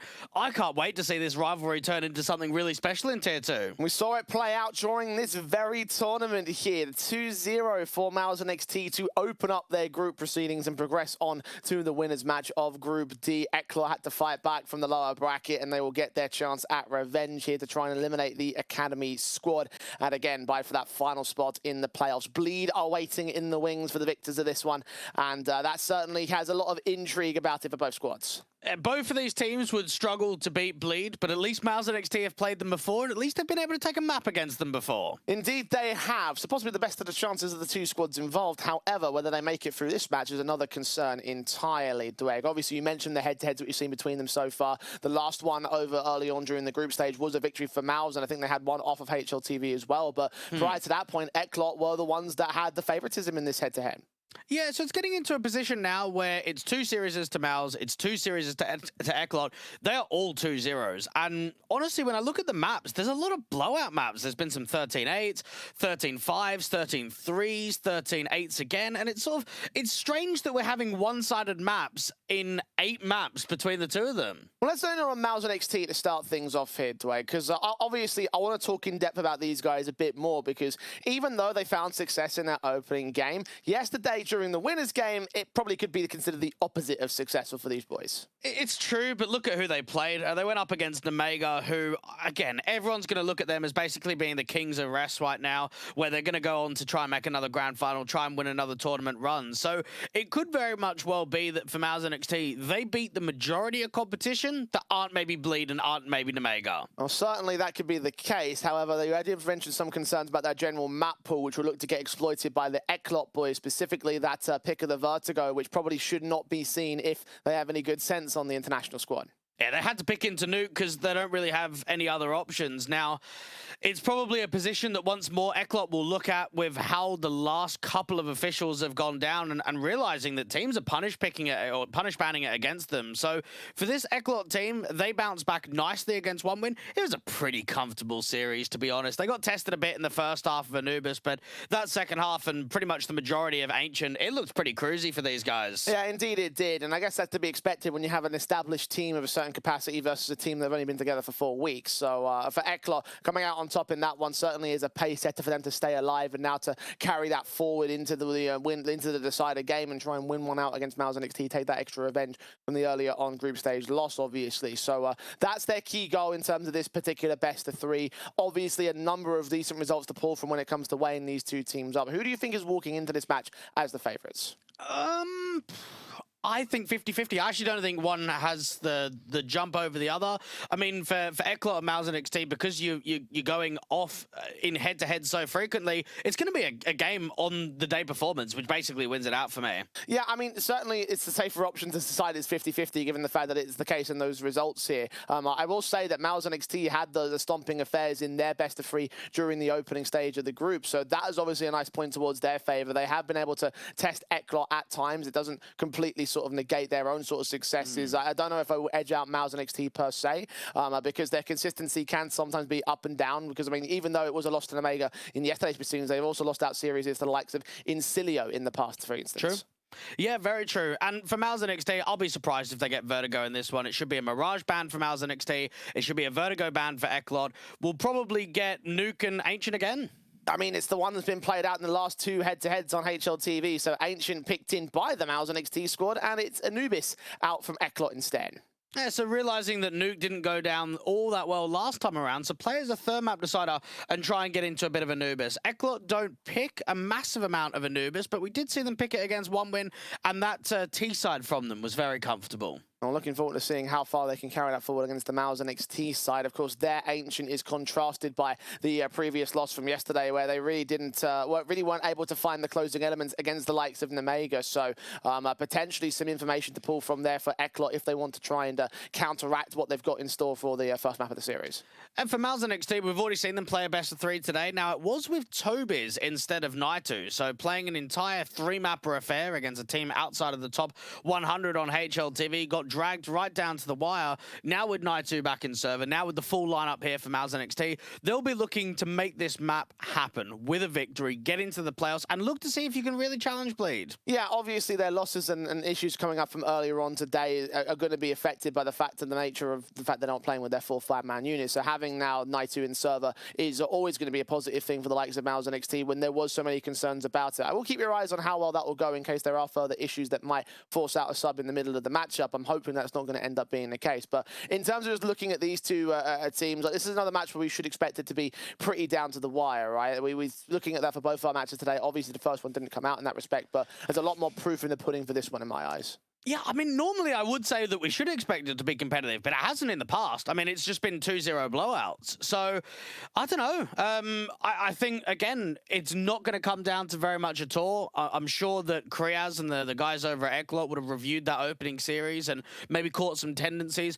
An aspect that I did see quite frequently, especially on Ancient, was that Chrism was always trying to make aggressive plays happen on that CT side, was really up close and personal to the Eklot side. So, maybe just trying to deal with Krizen out from Cave is going to be a good way into this series for them. Well, certainly could be a positive angle of attack in terms of this matchup. I mean, they have been able to beat out Mouse NXT on Ancient in the past specifically. That was back during the EU Pro League where they were able to take it at a 13-11 scoreline, which actually is eerily similar to how things went down over against Omega yesterday. So again, I'm wondering whether or not there's going to be some closing factors for the Mouse NXT side. Obviously, yesterday, Bermalov was missing some key shots, and some of those stars were able to get the numbers in, but not necessarily find all of the impact at the right moment. So maybe a few things to watch out here for Mouse NXT, but nothing that will be concerning coming into this matchup. Like you said, Dwayne, perhaps on the day is the biggest difference maker between these two sides. And in that last head-to-head that we saw a couple of days ago, it was Syrah and PR that caught my eye for a lot of high-impact rounds and guys that were pushing rounds closer to a victory. So watch out for them in particular.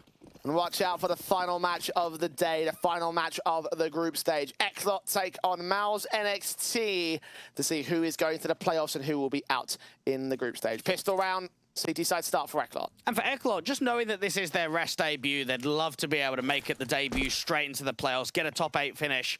And Krizen leaving the couple of mollies down for the post-plant position, so this could be a difficult retake for Dynamo Eklot.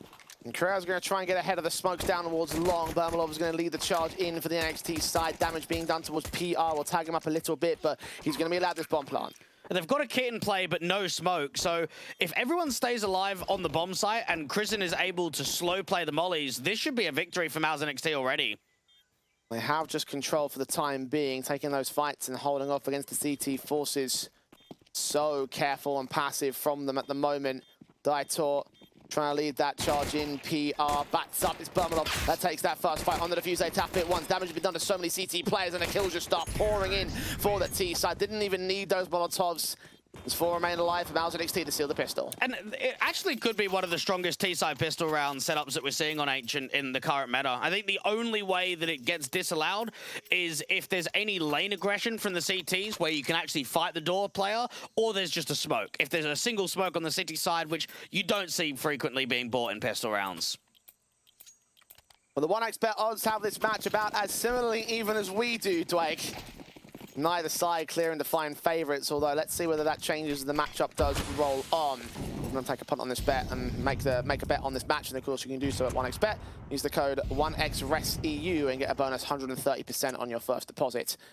No deposits put down by Eklot into this round. It's a harsher eco to follow up. Now, both teams playing a lot of officials. This is Mouse NXT's 41st best of 3 in the last 3 months on HLTV.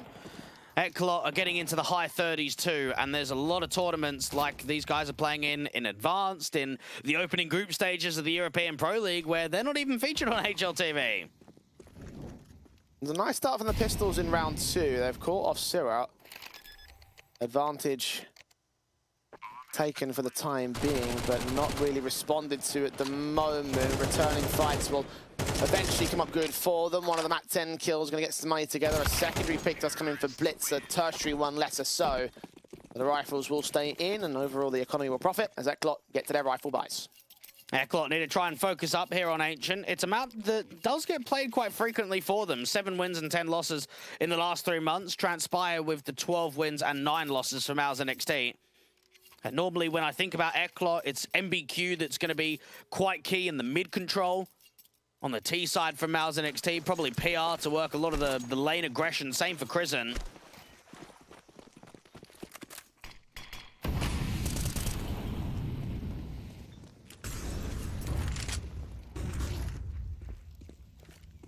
See them press up mid for Syrah. No lane contact from the Eklot side in general. They are pretty passive to try and challenge these default positions, although from beyond the wallbangs, Blitz will return a little bit of fire back and collect a lot more damage on towards Crizzen, down at less than 30 points of health. Now, Syrah had an awful map on Nuke versus Nemega in that best of 3 yesterday. Was just constantly getting punished. Every time he went for an opening outside, he just kept giving away opening deaths and didn't get away with much damage at all. A key cornerstone player to this Mouse NXT side, and I'm sure he'll much prefer to be more involved than how it was against Nemega. It's actually complete contrasting to the Eklot matchup we saw during the start of the group, where Syrah was top man.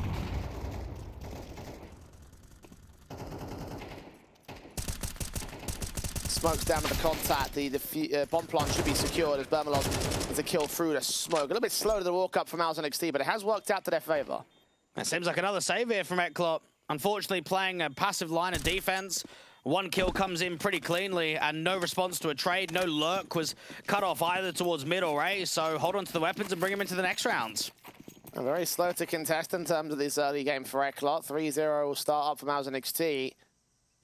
Bring the guns in for the next round and, of course, buy down on NBQ, pass some weapons off and stabilize the investment state. This early game, you can certainly do that. T-side advantage is going to be allowed to really get going here for the NXT squad. Able to secure the first 3 rounds of the last Ancient as well, so see if they can extend that to a 4-round streak. And when we get these kind of head-to-heads between these two teams, you know that you're going to be going into the tertiary maps. You know that you're not going to be going into the strong suits. No Vertigo, no Overpass, really liked from Mouse NXT and from Eklot. And Nuke has enjoyed quite a bit from both teams, and neither one picked it. It went down to the decider. Mouse NXT off to a fiery start on T-side with a lot of early success. Maybe Mouse might enjoy the likes of going towards Nuke again. That was the dominant one, the truly dominant one of the last head-to-head. That was 3rd one in this best of 3. And we're coming in any earlier here. Flash is sent forward, face one spray from Bermalov, now consistently hitting these opening kills. Not quite the triple. Forzy trades him back. He's going to get split though from both Cave and from Ram. PR's already been able to jump the gun, and round is over already. And Bermalov with 2 very clinical kills with a flash assist out from Ram. That's what you want to see from him. Doesn't have the AWP in his hands for those 2 kills. PR's going to follow up upon his casualties by taking Daitor down. MBQ might even sneak in a knife kill just to get a little bit bonus cash out of it. Almost got turned on. But despite of that exit, nothing more will come through for him. 4 to the start of Mouse NXT. If MBQ can try and get this last exit, did hear PR's footsteps, spotted the man and will remove him from play. So 3 casualties overall for the Mouse NXT squad. Eklot, though, very slow to start. And I would say for Bermalov, we might expect him to be at his peak in another sort of 3 to 6 months' time. At least some of the other guys on this team have played at HLTV level consistently before joining Mouse NXT. Bit of a stint with Krizen, with AGF and the other iteration of Mouse NXT. PR in the Czech scene, Sira on Masonic, and then Naito on LDLC in Gen 1. Bermalov was playing with the Laser Cats, but they were a team that didn't frequently play at the higher end level. So anytime you've got opposition, they're weak in a comparison to teams here in Rest, where we're looking at a lot of the middle of the pack and high end tier 2. Eklot just called in a tactical timeout here. Got the half buy available to them, so Resistance may not be all that staunch against Mouse NXT. And all the Czech fans are going to be rooting for Eklot. No sinners in the playoffs.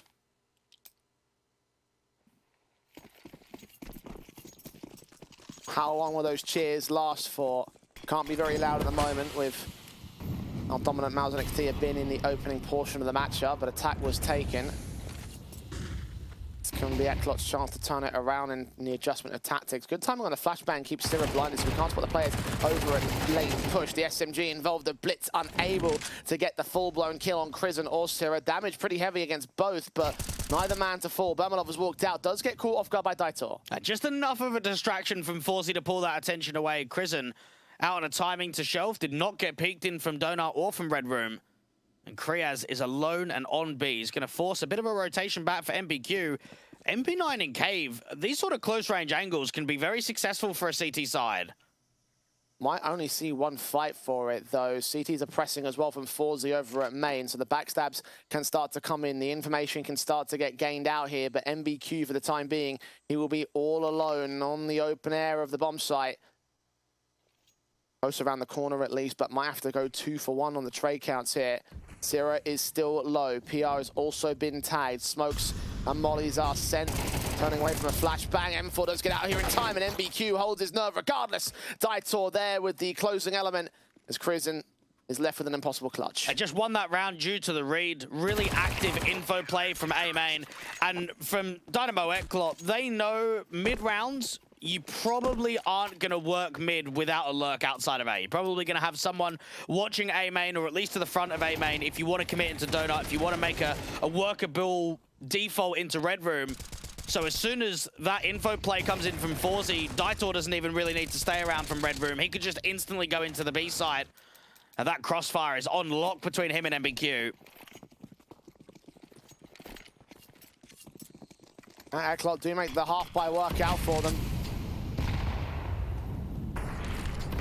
Now to change their fortunes with a full gun buy. It's returning HE damage onto Mouse NXT. Again, HP will be low for PR. Krizen, Molotov sent in against Blitz. He's going to get caught with utility in hand. He got a kill on towards Kriaz as well. Just all timing there. Eklot have got the upgrades of the AKs, but unfortunately they've lost everything in Cave. Forsey all alone back towards long. PR swung in, kill found. Flashbang does keep Bermalov blinded, and it does cost him his life. But Krizen responds back. Advantage now for the T's again.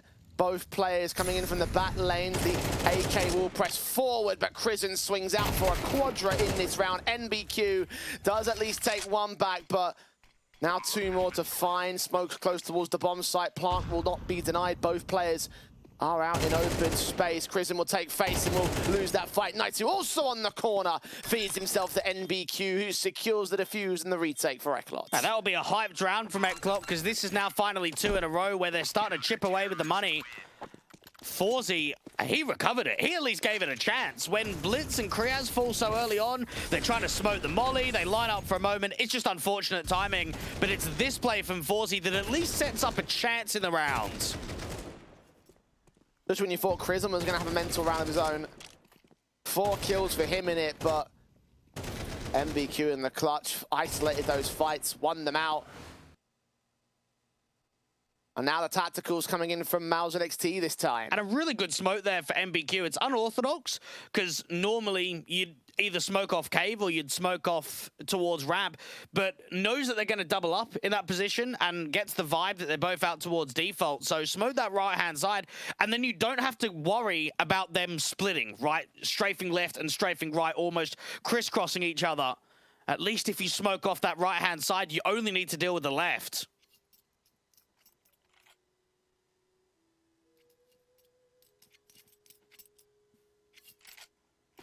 You mentioned the economy damage that Eklot did in the previous round. It's going to come out to show in the buy-up for Mouse NXT. Couple of Galils, 3 AKs, still at least the majority of the weapons are the full-blown buy-up sets. Flashes against NBQ, going to force his to go path of a second one. Will catch him completely blinded. Sirit, other than check him though, Crizin also drops to the second fight. Not even a lick of damage done to the man. NBQ is the highest rated player on this map for Eklot the last 3 months, and now we're starting to get an answer why. Back-to-back rounds where he is delivering with impact. And 9 on his board in the early portion of the matchup. Now Blitz gets his kill in. Just when it felt like it was going to be a bit of a blowout. Just when the first few rounds felt as if there wasn't much of a competitive edge. We're going to get a tied-up scoreline. Goes to show how economy and momentum swings can affect things in Counter-Strike. Because you were right. I was having some serious concerns about Eklot. Very cold to start, but heating up now as they take their third round and are 1 away from equalizing against Mouse, who have no choice but to concede that much to their opponents. Well, imagine what happens if MBQ doesn't win that 1v3. They're down to an eco. It's Mouse NXT probably 6-1, driving a T-side, getting closer to an 8-4 half. It's a done deal. Now, 4-4, we've got a map. We've got a game on our hands. Fast rush in from Mouse going into the B bomb site. Nades against them. They have got Kriaz core with U2 in hand. Zero's going to take him back. M4 adjustments from Blitz to let one player cross back. Forzy's all connect on towards 2 individuals. Blitz continues fighting. PR is going to get left alone for it. Rush tactic got a bomb plant, but only that 1 casualty. So cash basis now with a reinvestment of Mouse NXT. Eklot have indeed equalized. And I love how the standout AWPers in the Czech Republic scene in the recent day is 1 veteran of Oscar and 1 youngster of Fort. We're looking at 2 very different career paths, 2 very different ages, but 2 players that strike with a lot of impact in Tier 2.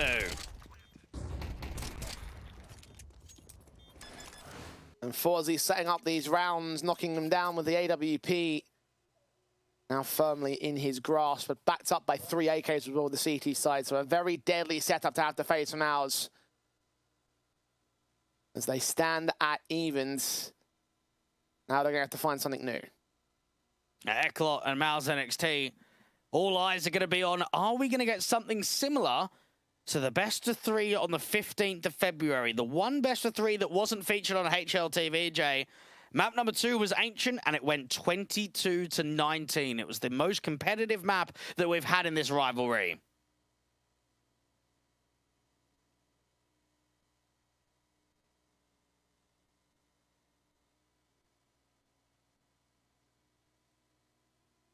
A lot of pondering to have to do.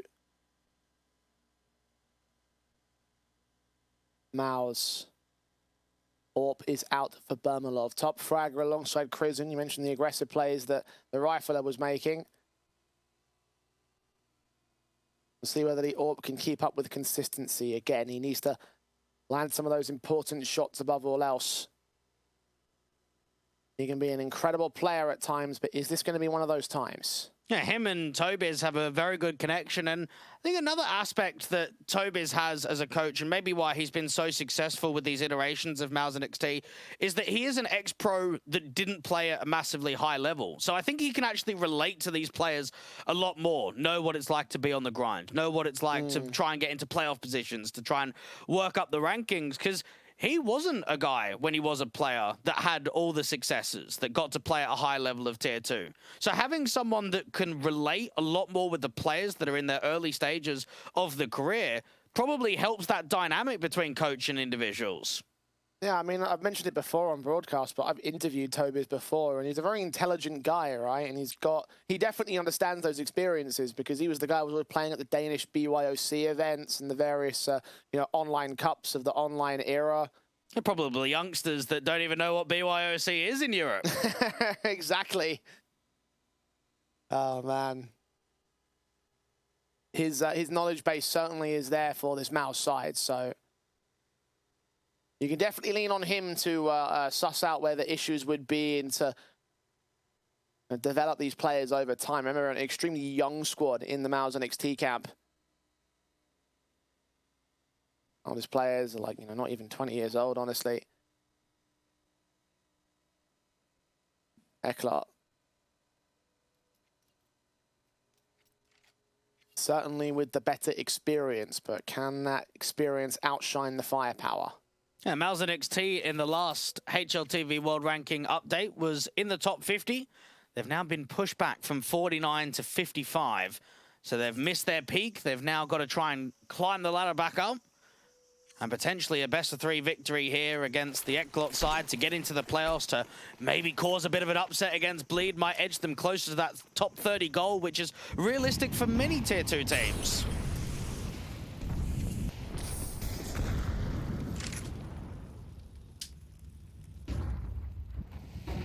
Back into round number 9, Mouse NXT. Careful on the defaults, playing as far behind the smokes as they can feasibly do so here. The sprays from the wood wall working better for PR this time. Took a lot of damage when they tried to spray back from Kriaz. Instead, he's on half HP. Blitz took some damage of his own. Forzy's AWP.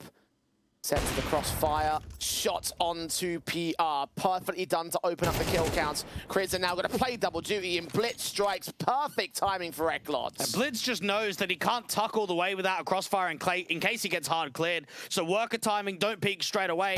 Kriaz up against Sierra, could make it a 5v2. They lose the red player, but Mouse NXT still need more if they want to recover this round. Kriaz down.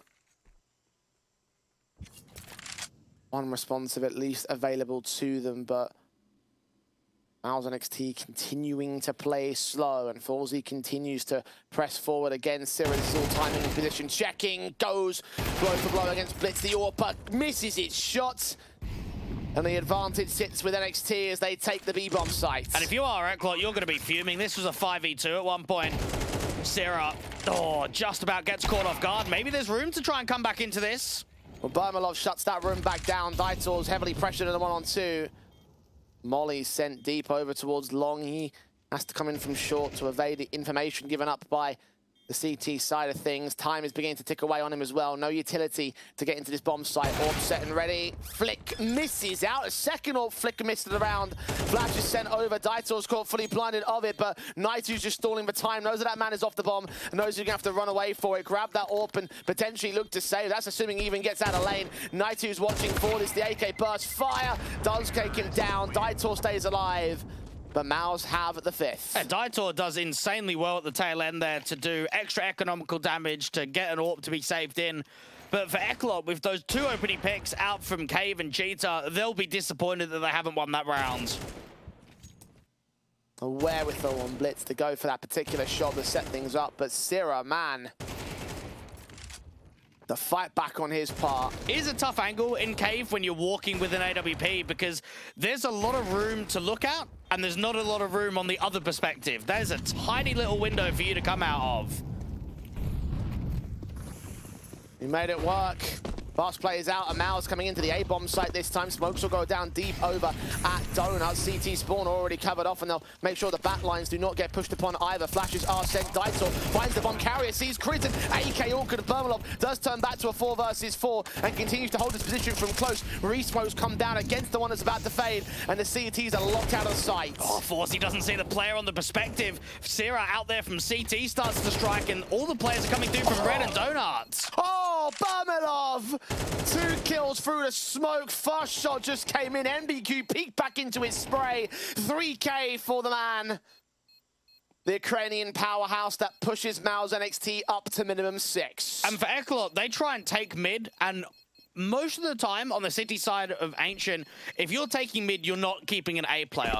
And for Mouse NXT, they go in for the first time something very aggressive. Haven't seen many B pops, haven't seen any rushes. They go in for the A rush, and there's just no one on A. So it's an easy site take with that deeper donut smoke. It makes it so uncomfortable for the CTs. Yes, there's some spam kills at the end here from Bermalov, but that round was kind of already over once they got the bomb down. Yeah, Aklot had no line in. So much smoke in the way, no vision allowed.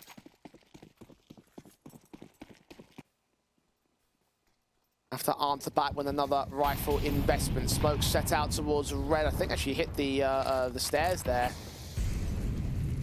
Daitor puts one up as well towards Elbow. NBQ just peeks in a shelf. Chrism was not ready for him. Now Blitz is going to try and get that trade-off. No one is actually watching Rap at all. PR does check it. Bermalov gets taken aback regardless, and Blitz, despite being fully blinded, will take a second onto PR. Aggressive pushes forward to the Eklot side. Smoke towards Elbow is going to clear. Syrah does at least find Daitor. Reduce the man advantage by 1, but it still favors Eklot. Blitz has got some serious guts. He is making some extensions aggressively in high-risk areas of the map, but it's paying off with these impact kills. Kriaz can jiggle, sees a shadow, sees a contact, bang, put that smoke down towards Rab, and then instantly ask for that rotation from Forzy and Red.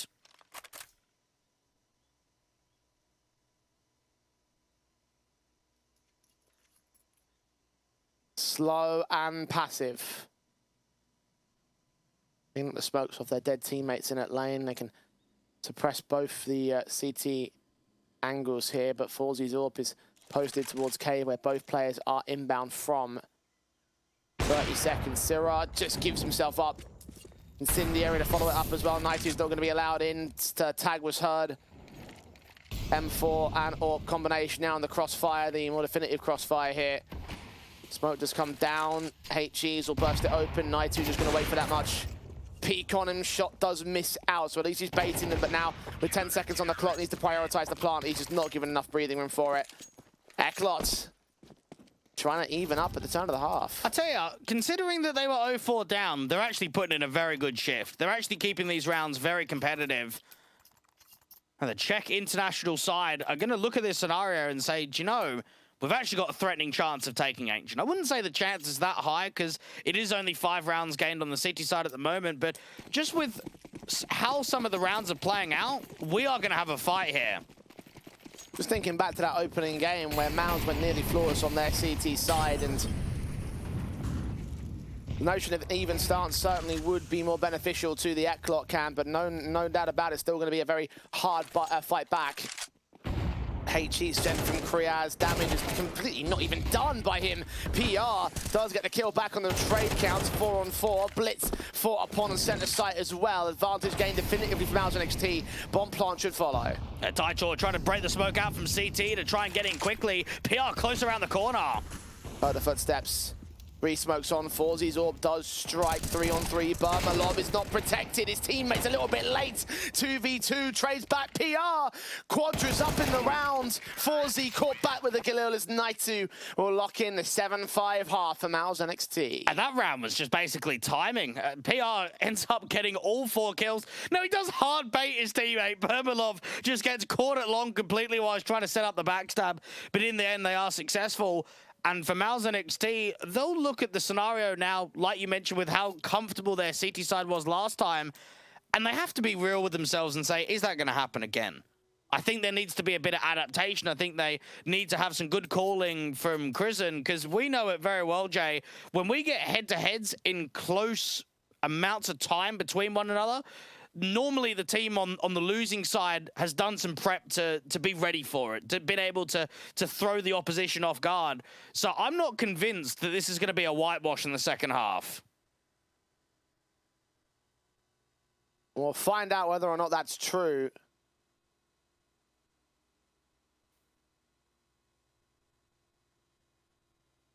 Mouse NXT will be looking back at how well they performed in that one, although wonder how many counter plays or how much you could find chinks in the armor for Eklot. That one round of success near the very end of the map up was the only thing that they were able to get. The only thing they're going to be working off of from here. Good recovery to the deficit short. Mouse and XT, though, had to get set into their better half. And just both of these squads knowing how vital Ancient is for the series. For Mouse NXT to take your map pick to go 1-0 up in the series. For Eklot to potentially steal this map and go down the chain logic of what we see so frequently of the 2-0s between these two. 2 rounds the difference. An opening pistol is going to be very important. The double dualies. We see a lot of dualies action on the CT side. Indeed we do. It's an effective weapon. Especially on Ancient, where you can hold so many corner angles ostensibly. Now, I would particularly go on that A bomb site, where Yep. you could even have players boosted up on tree and that whole crossfire around that platform. Let's see where Syrah and Naitu will place themselves as the second half of Ancient goes live. I was just going to say, I'm the king of the double dualies in Donut. That is just a ripper of a setup. And we see it quite frequently. Some bait and switches at that sort of range, close range. We know they're going to do the maximum damage. Now, PR is a single spotter aggressively into A main, but this might be misdirection because Daitor is outside of A and everybody else is walking elbow. Depends on how far PR extends or whether Daitor wants to take that challenge. There's utility being sent in towards that B bomb site.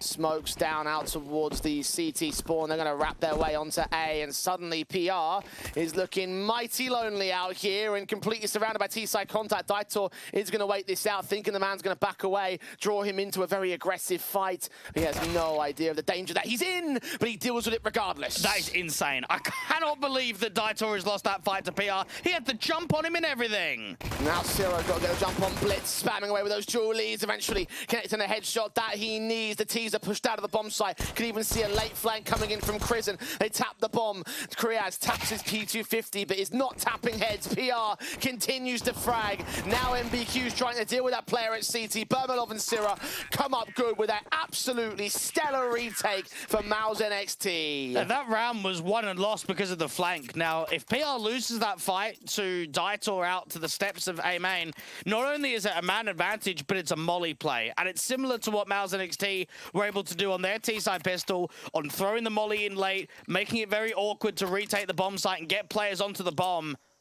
Eklot, I feel for them, because actually Daitor's done everything right. Absolutely to the T. And he's rewarded with a Mach 10 in the follow-up rounds.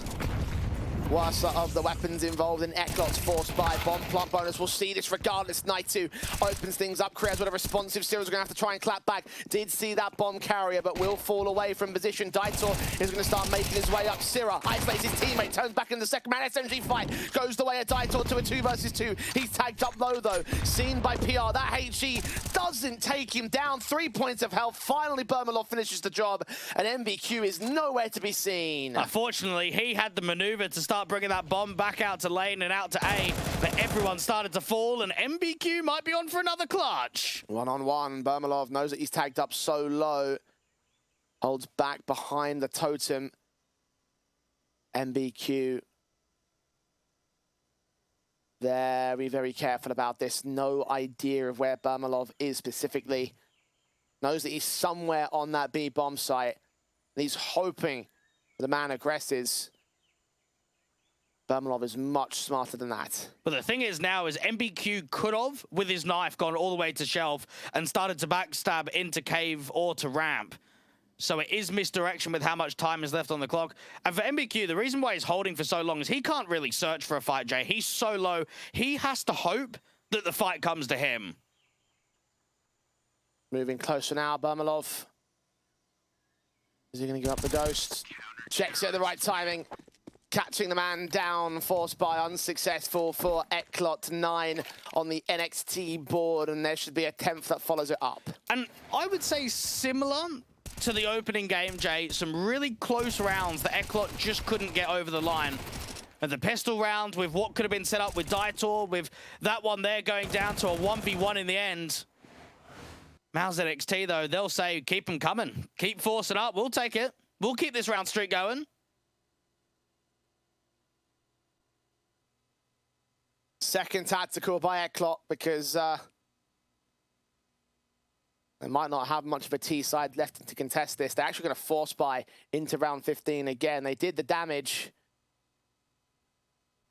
They can get a similar set of weapons out. The AK for MBQ, the MAC-10 for Blitz, the Galils and everybody else. And I think this is 100% the right call. I feel as if you give them too much respect in round 15 if you half buy or eco to start allowing the opposition to get their money up. When you're down 5 to 9, you have to break the banks. You have to jump on this opportunity.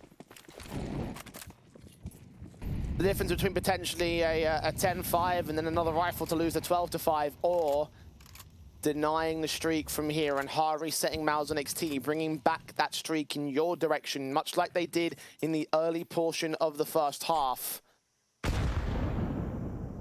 Damage done early on NXT's part of things, though. The HE does a quarter worth onto Blitz. And the two checks of MBQ and Daitor doubled up from elbow. Krisen and Syrah prodding around aggressively from Cave, and it's the opening kill that goes back to a trade. Master around that corner, Kriaz got a challenge. It takes a dink down, a goosh down, in fact. Surprised that wasn't a full-blown kill. Advantage taken by the CT side by virtue of that damage. Smoke down at Red. Actually landed off towards the corner here, so there's a gap for them to exploit, and Kriaz is going to try and fight back onto PR for it. HG's come down. I think they're close. Daitor has been spotted. The engagement goes the way of PR. Bermalov has seen them walking back. They are out of there and going on to that open and free B-bomb site. Oh, just a misutil there from Eklot, and it cost them massively. That's probably thrown the round away completely now. Kriaz might get caught off guard, but Bermalov here. Swing into the Galil, kill found on the M4. Now down to 2 players on Eklot. They will secure this bomb plant again, but they need to win the round. It'll at least turn into a gun round in the next, Jay. Just with how the loss bonus is kicking in, it's going to be a good buy. Forzy fighting on tonight too. Did see his teammate, not sure if he's aware of the 2 individuals. They're going to look back towards the CT spawn line. I think Serotonin knows footsteps though. Forzy forced on the fight, will go down. Nighty picked up MBQ in the meantime. Number 10 for Malzahn XT. The streak will continue. It's just the smallest differences that are going to make an outcome warrant which way it goes in this best of 3 today. You could see that Daitor was trying to punish PR, that was working on the edge of that gap, but as soon as he loses that fight, that's just it. Info play comes out, all the freedom in the room in the man advantage. And Malzahn XT, they know that this second half now is going to come very close to just a final result. Might not be exactly a 13-5, but with you getting yourself to a 10-5 deficit, they get themselves in an extremely good position. Again, Eklot are buying down because they need to secure the reset. And you mentioned the rifle buy that they will have. Yes, it will be a rifle buy, but you're still seeing the Galils. You're still seeing the MAC-10s. It's not definitive from Eklot. But what's the alternative? Half buy into the 11-5 and make the comeback even more difficult for yourselves? 5 rounds to make up at present. Naitu has been tagged up here, responding to the damage done towards Kriaz. NBQ being the top man of Eklot so far in this map-up as the casualties taken on Forzy. Krisen to open it up. Mid-control established, but 4 players on the B defense. I definitely agree with this aggressive buying from Eklot, but it's got to be quite frustrating for them that they're not managing any success with it. You go into round 16, you're pivotal for an opening kill, and you just lose Forzy early on. PR's doing a bit of searching in mid now. If he overextends, MBQ's got his number. Flash is sent to boost up. Krisen's got Daitor. 2 players low HP on Malzahn XT, but the kills still sit with them. Blitz is finally isolated. 1 man of Syrah. He's still got Bermalov challenged close by Kriaz. M4 still holding out towards Red. MBQ walking right into the man, and PR gets another kill back for the Malzahn XT side, reinstating the 2-man advantage. 30 seconds left. The bomb about to fight on Kriz in a low HP battle that will go his way. And Kriaz, he can't do anything from here. And MBQ hasn't even made a mistake there, Jay. He has enough emphasis from his teammates of Blitz and Kriaz down at lane that you're expecting a rotation, you're expecting an opening that you can start working a bit of a lurk forward, and maybe your B players take contact and you sneak your way into the back lines. Instead, PR is just waiting. He's got all the patience in the world. And Kriaz could fall after time. There's going to be a play out from T-Spawn. PR doesn't quite get him. Just about holding on to his life, and extending the damage against the CT side. So once again, the Mouse economy is going to look awkward. Again, it's a reset opportunity available for Eklot. And this is where I would say, Jay, that the scoreline is misleading. The 11-5 tells us that it's a stomping, that it's a whitewash. This map has been anything but that. We've had some super competitive rounds, this one included.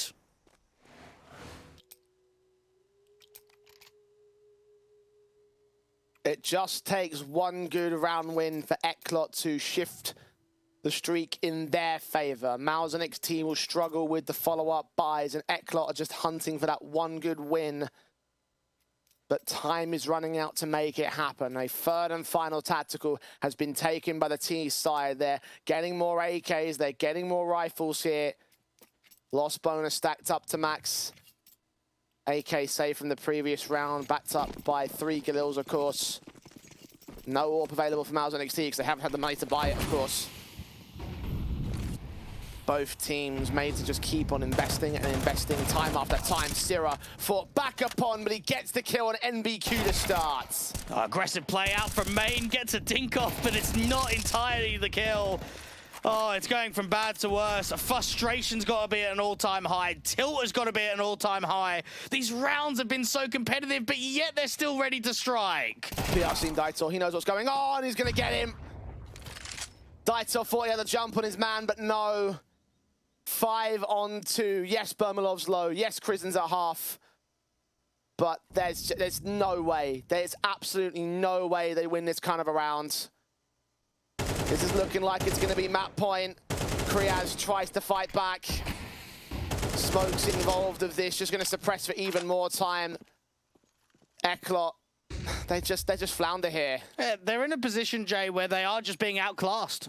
Maybe not by a huge amount. Normally when we talk about outclassing, it's a completely different showing from one team to the other, but it's the macro, I don't want to say errors, it's the macro plays from Mouse and XT that are warranting a lot of fights. I mean, out in Red Room and Donut, they're getting a lot of picks. Right there from Daitor, he's got himself in a lurk. Yes, it's a 3v5, but if he gets PR, that does open up a chance in the round. That does open up a split potential, and instead, there's just a cheeky little maneuver where Daitor gets seen, and then instantly wide swing comes out, PR just closes the round. Kriaz checked by Kriz and not even allowed to hold the AK. And if they extend further, Blitz might even fall after time here. You're recognizing that to be the danger. Krizen's going to make his move, grab that AK teammate moving. They've seen him, backed away from position. They're going to get him. No, he just, and I mean just stays alive there. To supplement the buyback from Eklot, their final force invest. Mouse at XT, 7 map points. I actually think the flash just hurt them there. If they went in dry and didn't use the flash, they would have traded him for sure. Mouse and XT, though, spirits will be very high with how this second half has gone down. Finally, 1xBet have discovered who the favorites are now. Gave it dead set evens, and for right good reason up until this point. Mouse and XT on the precipice of securing this map. And looking damn fine doing so. Eklot walking their way into the B bomb site. Aggressive fights have leaned towards lane. The backline player is going to protect himself. The blind sprays will come back through the wood wall over at Cave. Blitz can make a backstab play. He's going to get challenged by Prison though. Advantage taken. He continues spraying. He continues looking for the blind side kills. Kriaz starts moving of his own as Naitu takes MBQ next. Eklot needs to win a fight soon. He's going to try to take the man advantage back, and Daitor may have just made the play. Yeah, backstab out from ramp. This is being watched from Forzy, but PR can strike, but no. Forzy does actually catch him. Advantage now for Eklot. The AWP so close though. Kriaz walks right into him. Forzy's caught by Bermalov. And there's those stellar shots. Top fragger in the game right now. They line up for Daitor, but Syrah still takes the trade. And there it is, 13-5. A survival moment for Eklot. Nearly coming through, but not coming through enough. as the Academy squad take map 1. Excellent second half, and similar to the chain logic to what we've seen previously, blowout map scorelines starting to continue, and maybe it is just a map down to the small margins. Maybe it is down to that map of whether you keep force buying and you're unsuccessful. I mean, Eclot can look at that perspective and say, if we won the second round, if we won the third round, if we won the fourth round, they were going to be double eco. They were going to have no money, but it just never came in, and in the end, it ended up being quite comfortable for Mouse NXT.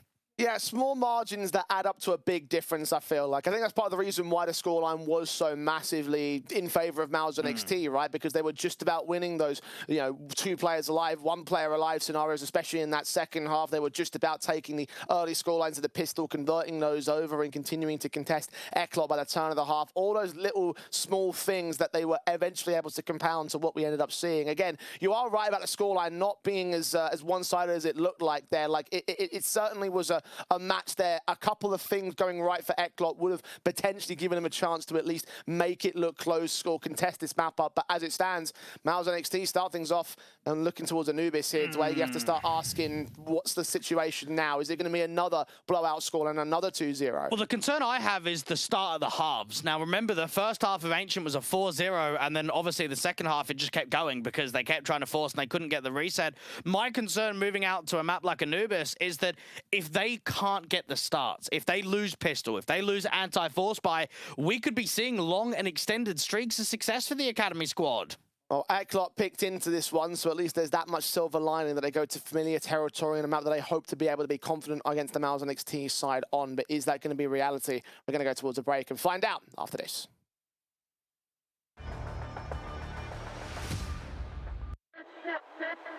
Respect from 1xBet. Respect from 1xBet. Respect from 1xBet. Respect from 1xBet. Respect from 1xBet. Respect from 1xBet. Respect.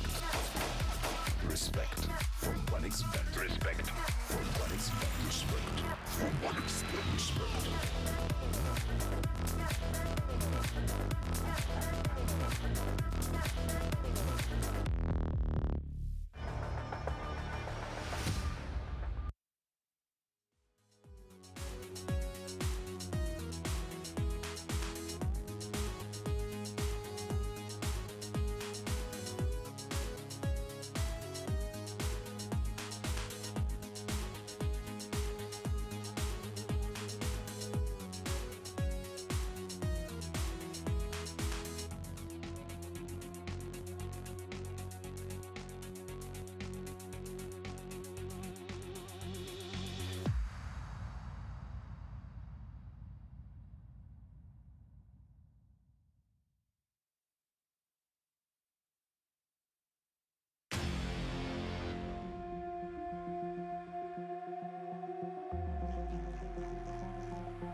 1xBet and Eva Alfie present betting on all esports events on the website and in the 1xBet app. 1xBet. Play with Eva.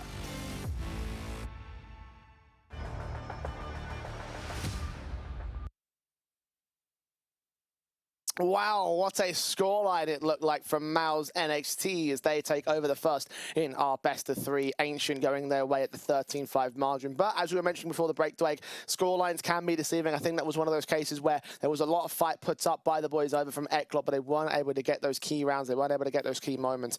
And as we mentioned as well, Anubis does have similar concerns to me, honestly. It's all about whether or not they can just get those opening advantages, whether they can just push those rounds past the finish line, honestly. And what we should mention is there's going to be a bit of a stand-in situation for Eklot moving forward into this series. Era is going to be standing in for MBQ. Now, the first thing here is it's probably a last-minute thing to try and get someone in. They're bringing in an AWPer that's going to be rifling. So there's going to be some role clashes, and MBQ is a pivotal player on Anubis. Yeah. So this could be tough for Eklot to come back, honestly.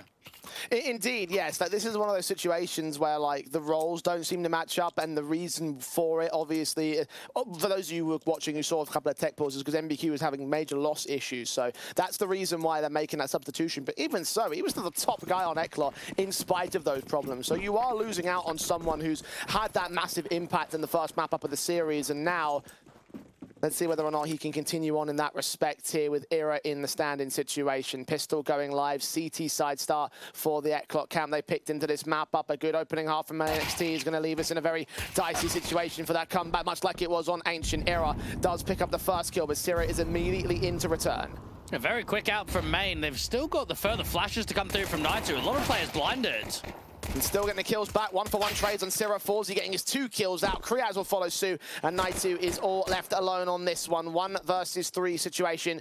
Eklot seem to have held the line. They'll peek together, and Naitu's going to see them coming. He's going to try and isolate these individual fights and crack angles, but his first couple of shots not lining up to the heads. Bomb is fully with the CT side as well, so he really has only one angle of attack. A very good round there from Forzy out to the bricks. Crossfire looked incredibly strong, and Naitu has been able to make it a bit expensive. The first round goes the way of Eklot. Now, something to note on that pistol round was that Era was the A anchor. Now, typically, Daitor is the A anchor, but I'm wondering, because they've got a stand-in situation, do they maybe just leave Era to be a solo player and put Daitor in more active roles just to fill the gaps? With no practice time, it's going to be difficult to sort of play around it. That certainly is one option that you can take. 1xBet odds having Mouths as favourites. Still a small margin of favouritism, though. Still expecting Eklot, or at least having faith that Eklot can return here on Anubis. If you want to place a bet on this match, of course, you can do just that with those odds that you just saw on the screen. 1x Res EU at 1xBet. Get a bonus of 130% on your first deposit. Harsh Eco Pistols as well for NXT, so pretty much guarantee that this round goes the way of Eklot again. Yeah, look at Anubis as being played and won frequently from Eklot. 11 wins and just 2 losses in the last 3 months on HLTV. 7 wins and 7 losses for the Academy squad. Eklot don't always lean towards Anubis as their go-to in best of threes. It's normally Nuke or, well, was Overpass. So I suppose in the current day, we will start to see this map more often. A decent couple of kills out of Chris and almost turned it into a third on Blitz. That would have been a very expensive outcome there for Mao's NXT to deficit the economy state of the CT side. The SMG money is good enough to get Forzy on the AWP early here. Kriaz should also follow suit with his own rifle. And you'd expect if Forzy's going to drop, they're going to try and get the AWP in the hands of Era as quickly as possible. Get him to not so much buddy up, but be in positions where he's going to hybrid AWP. He's going to be in scenarios where he can deliver. The double law was maybe prevalent on the CT side. Eklot obviously waiting for the money to stack up before they get to that point. Era's still on the FAMAS for now. T-side defaults carefully considered, and that careful nature is going to cost them HP. HG lands right onto Bermalov. A standard anti-rush util down there from the T-stairs. Forzy to win out the opening pick. Aggressively out from A-main and instantly backs off to potentially a rotating position. Bermalov is trying to regress down from main. Krizen's been seen over towards the door gap. Era takes his fights and ultimately doesn't quite get the secondary kill and hasn't even taken any damage to return. So very positive stuff here from Eklot in the start. Ira's played Mal's and XT multiple times on the 0-0 Prospects team and or I should say Godsend and Young Ninjas. Swedish lineups that, well, there's a lot of rivalry between all the academy squads. Vermalov fights back onto Kriaz and is hoping to catch Ira himself. Forzie's AWP is struck again, however. Frag back over towards the mid position. Over at Electric, another man to fall. Advantage still stays with Eklot. They are spread out here on Mal's and XT, but they can form up to the B split. Forzie looking for even more impact in this round. 2 opening kills for him. Blitz at Glyph and AWP watching the run out from Electric. Molly sent in against Blitz's position. The AK's on fire back. The AK at Vermalov will engage, but Forzie's still fragging. Seeing the shoulder of the next man. He's aware that Prison might be close. The no-scope doesn't land. The bomb plant can be secure. Both players coming in from Canals. Dieter is not going to try and deny the bomb. He's been seen. Krisen is caught, and PR, his last known position, was out towards main. The Molotov will try and push him back. Plant is open for him. A deeper Molly will try and force him away from that corner. A smoke down from Aero, though, could completely cut off any chance. They're going to swing. They're going to isolate. They're going to line up for the spray. But Daitor wins the final pick and wins the third round. It probably got more, like, closer than it should have done. With the 2 opening picks that the AWP was able to find, with a triple kill being generated from Forzie, you're expecting that round to be closed down quite easily. Not to be. Mouse and XT will be quite happy in the end there to keep it quite expensive and to try and force in a bit of a reset come the next rounds.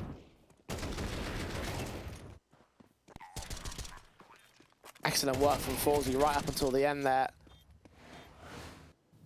Daitor just half HP in that particular fight. And now we're starting to see the margins go the way of Eklot in the early game. You mentioned the key rounds and streaks that went the way of Mouse and XT to set them up and ultimately get that first map under their belt. Now it's going the way of the Eklot side, and the drop downs in from Sierra caught by Forzie once again. This is a force buy round for NXT, by the way. Daitor is going to put a smoke down towards main, but they should pop anyway. Flashes sent, blind sprays, Orpa also caught. Molotov does not extend all the way towards Glyph. Forzie's Orpa's out to strike. Daitor with another good pick. Blitz also involved at Electric, and they didn't even feel like they broke a sweat in that defense. All 5 alive for Eklot. 4-0 start for them. And normally, when I look at the majority of Anubis officials in recent history, it's that trio pack of Daitor, Forzie, and Blitz that are going to do a lot of damage. You can maybe throw MBQ into the mix there, but with him being subbed out, it puts more emphasis on the other core to make impact happen. And Forzie is starting to really deliver high impactful kills with the big green. Such a sick sequence. Mao's getting into the hero AK on the half buy. In the hands of Krisen, who's top frag so far on this map. Well, for Mouse and XT to be more specific, Forzie, of course. No one's top fragging that in the early game. 10 kills for the big green gun. Mouse just feeling the convergence upon themselves. The mid walk starting to come through from Krisen, trying to isolate Ira. Hearing those footsteps, does he? But Forzie to pop out with the AWP and protect his teammate. Advantage now with the weapon dropped. AWP still maintaining the house sight line while Ira has to fight out from the doors and pretty much by himself now. USP still good enough to do some damage onto PR. Blitz now comes in with support to try and hold those trades and maintain against the bomb carrier of Bermalov. The damage has been done by the M4. The HE cannot finish off the job though. Still a 4v3 for Eklot. Kriaz just needs to be maintaining that him and Blitz don't overpeak here. Don't keep it too expensive against the upgrades. Want to be trying to keep as many players alive as possible at the end of round 5. M4 picked up on PR, trying to fight alongside Bermalov and his Deagle. Meanwhile, there is a little bit of main action coming in from Naitu. It depends on his timing, however, and unfortunately the timing doesn't work out to any impact. His teammates in mid fall eventually. Bomb dropped and everything. Forzie's AWP. Now just down to the last player. There's the flick. 5-0 start for Eklot. Went one better than Mouse and XT's initial streak of the last map. That was a half buy with the hero weapon, though. The 4-buy can come in with limitations. T side, again, very cold from the Academy side. And with how streak heavy Ancient was, this has got to be the most positive start that Eklot could have asked for. Now, Era is no stranger to stand-in situations. Only a month or two ago, he stood in with the neighbors, Bevy and Adam9130 at a local UK LAN J. Ended up winning the entire thing. So he's going to be familiar with just being slotted in to help the Eklot guys push it to a third map. And you would think and you would hope that MBQ can sort out some of his issues, come back for map number 3, at least try and set up Eklot for success into the playoffs. Now we're going to see whether or not that UK LAN prowess can come out to the Tier 2 online scene.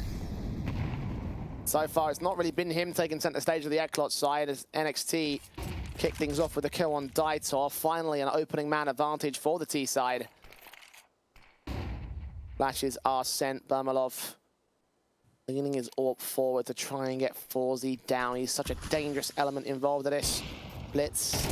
Trying to cover, Sira does get caught. PR loses the man advantage. And this AWP from Forzy is pretty much getting a kill every single round at the minute. AWP challenge out from Electric. Naitu trying to come back in from T-Spawn. Crism with the mid-walk. Oh, Forzy just knows. Bermanov's getting away with nothing. NXT are getting away with nothing here. This could actually be a map victory off of the back of just Forzy. The raw amount of kills that he is finding is ridiculous at the moment.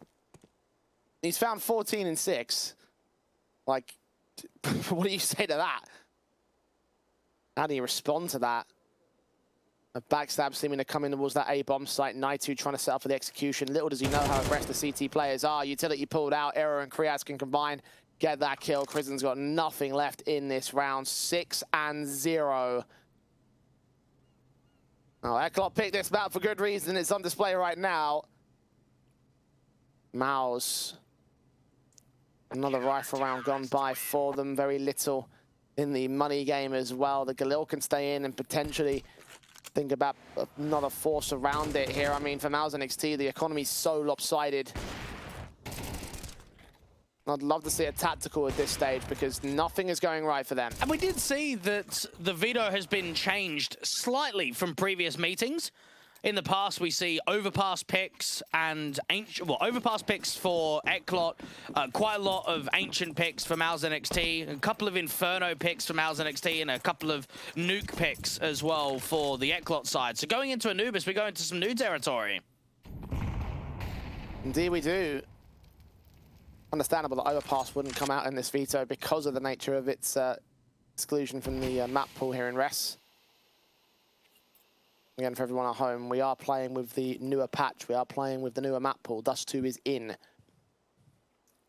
Has not been brought out in this series, though.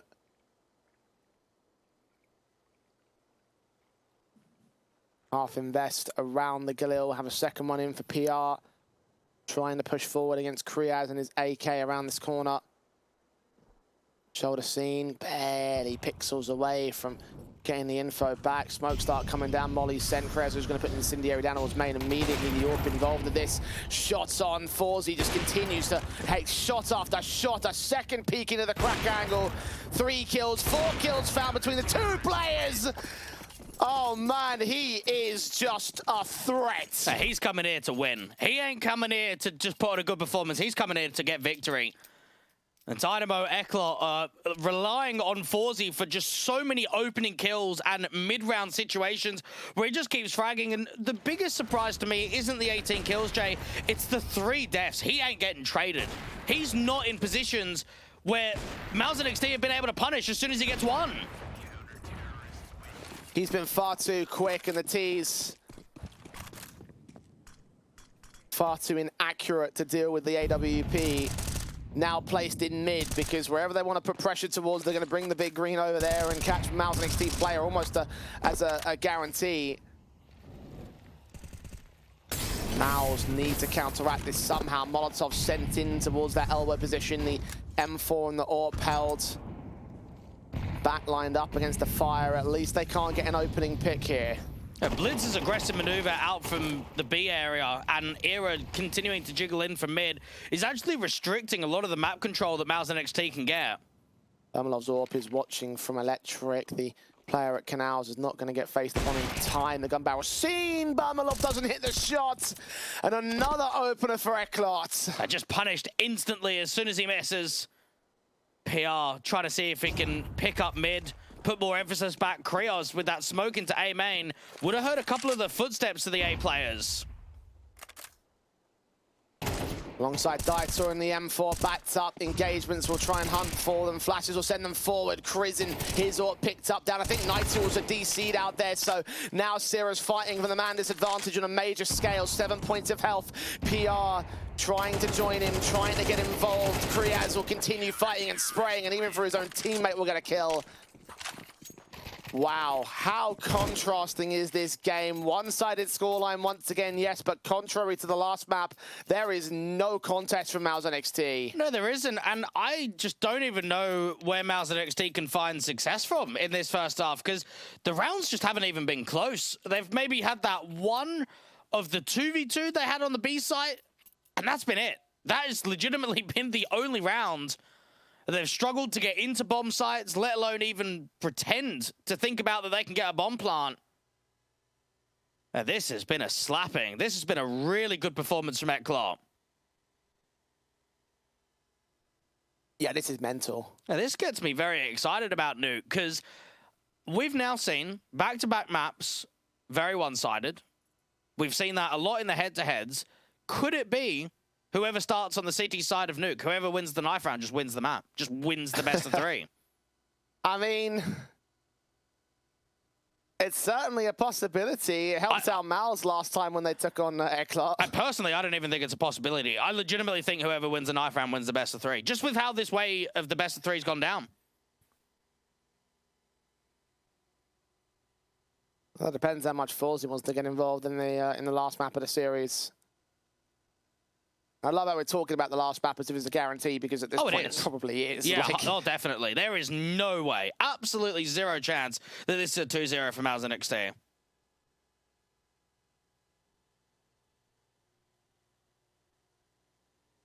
This gives the tech pause, gives a bit of time for things to simmer for Mouse. I am surprised they haven't taken any tacticals here. Like, well, what can they change? Do you know what I mean? Like, when you reflect on the rounds, they've just lost fights to Forzy, and that's just been it. They haven't been able to trade out the AWPer.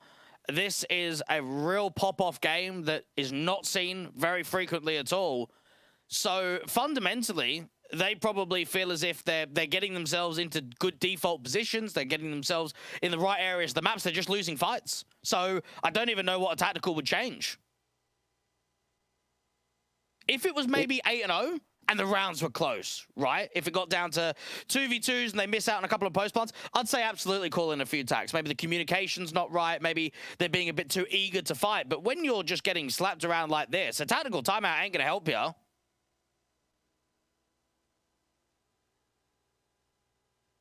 Well, the mental game certainly is in the toilet at this point for Mouse NXT. Wonder if they themselves are looking forward to map 3 at this point. I would say they would be. Yeah, and they found a margin of success, quite a significant margin of success against Eklot last time out on that map, so might just have to be a case that they do their best to replicate that. Such a difficult comeback to make happen from any set of circumstances, let alone the ones that we have. And I really here want on Anubis, because it's not like Eklot have won like 8 rounds on the T half of things, right? Like at that point, it's like, okay, well, it's T side of Anubis. Everyone's good on T side of Anubis. Mouse NXT can be good on T side of Anubis. It's just CT overwhelming. So their best days might already be behind them on Mouse, and if these are their best days, like, Jesus. Well, I want to see as well for Eklot when they're finally going to get a deeper run at a higher level Tier 2 Cup, because they won United 21 of Season 11. They won the Tip Sport local land. They won European Pro League of the 2nd Division of Season 10. They were able to win European Pro League Season 15. Now, that had some stronger teams, and it had some teams familiar in the rest circuit, your Alliance, your Sinners, your Mouse NXT and Alternate Attacks.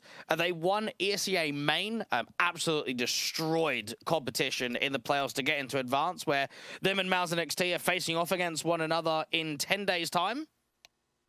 So just to see a run here in rest, to see it at that next step up, where you're going up against stronger teams, and honestly for Eklot, I mean, this is looking into the future, but if they were able to win this best of 3 today, right? If they were able to come back against Mouse NXT, they go up against Bleed and win that game, then for Eklot, from their perspective, it's like we can beat anyone, because that is probably the team that you want to face off against first. I would say for Eklot, like you'd rather play them in the quarterfinals, because then you'd at least know you've got a chance of going really deep. If you go off to the grand final and then you have to play Bleed, it's like, oh well, we've got no chance. They're going to be too good for us. So sometimes if you want to press and prove yourself on deeper runs, actually playing the strongest teams first really help out.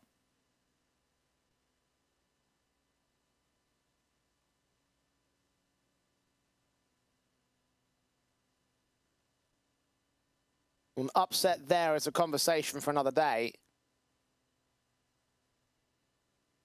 Certainly would be a good mark to their campaign here. They've yet to put any points on the board in the rest circuit. So even this victory here to get to the playoffs is going to encourage them a little bit, give them at least a leg up and get themselves within those starting margins.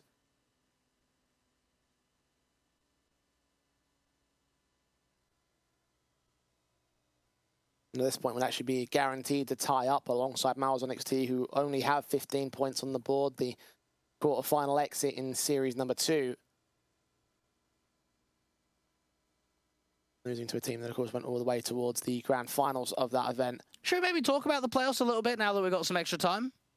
I mean, we're about to jump into the next round, but you can do that if you want to. Yeah, again, knowing that Nemega are in the playoffs, knowing that Bleed are on the other side of the bracket, I'm actually just waiting to see who's going to be a team that catches our eye. I think Alternate Attacks, I'm keen to see what they're going to be like now since bringing Perks back into the roster. To be fair, Bait actually played very well in the last rest tournament. I think they could be a bit of a dark horse. I'm excited to see what Paravision do in the playoffs, because they have been very awkward, and during that Group C, they were looking pretty good. Mighty fine. Yeah. So I'm encouraged about that. I'm encouraged about Crizin finding Era, finally catching a bit of a weakness in the CT defensive. Look at the force forward. Look at the confidence being taken. And Forzy's already caught a trade back, by the way. AK engaged against Daitor. Crizin, he's had enough of losing rounds, but Blitz has found Syrah regardless. Continues to put the hurt on them. The AWP Forzy known to be there over at Canals. Man working in from mid. 2 of them, in fact, working in from mid. That AK of Crizin being watched by Blitz. He'll check the forward Canals. He'll check water. Will he check this corner? Yes, he will. That's a triple for the AK. Is he going to get greedy and try and fight on the AWP? It might not matter. They're both stacking B. This has been an excellent round for the in-game leader. Just raw impact with that first kill in from mid, insertion from Temple, back around. And Mouse NXT can probably thank Crizin as the only way they're going to start getting T rounds. Bodra taken against Kriaz. A wonderful showing from Crizin at last.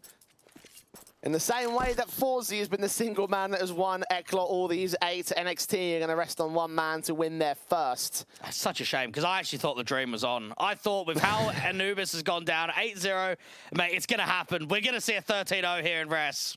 Yeah, it definitely felt like that. I feel like at this point, if we start thinking about the 13-0s, we can jinx them at this point. Yeah, you might be right, actually. I just need to get that out of my mind.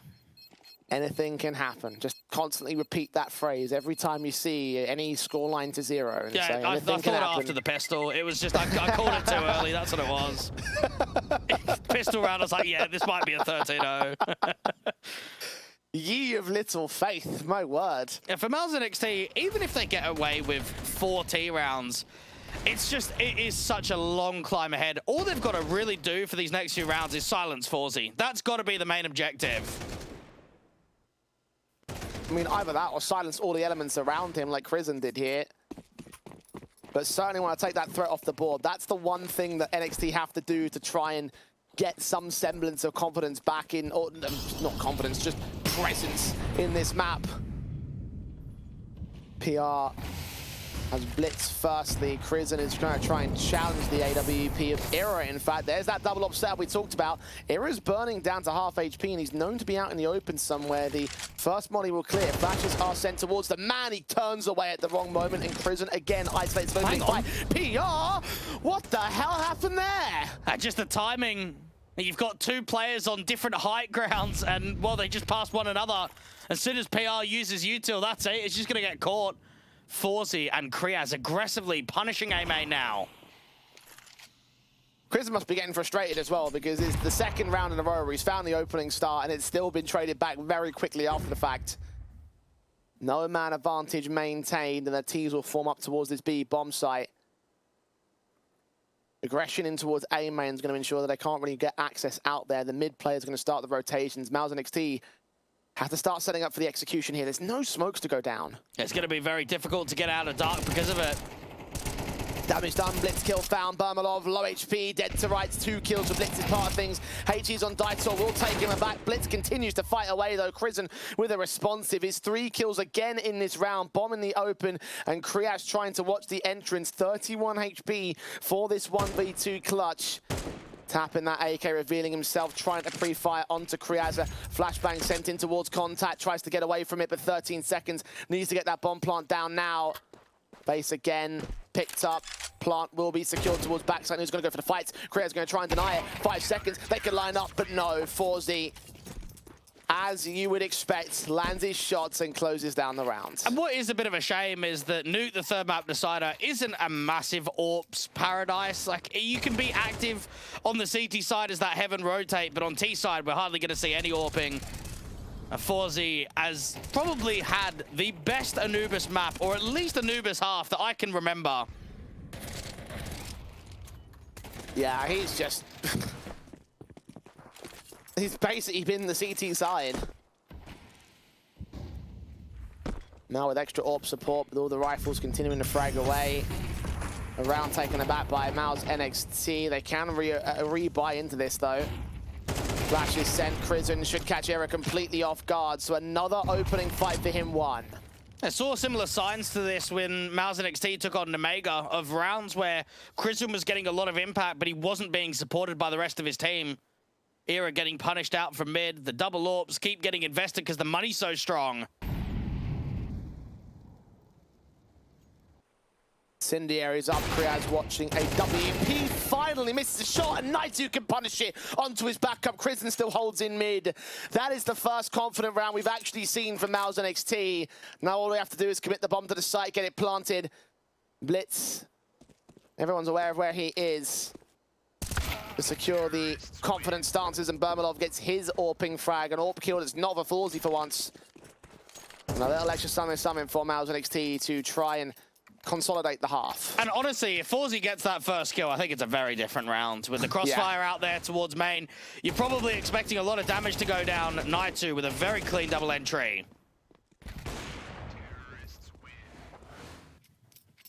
Sick stuff from the Frenchman, finally the man to beat Forzy to the punch. Yeah, Krizen's tied the kills with everyone else on his team, 12 each.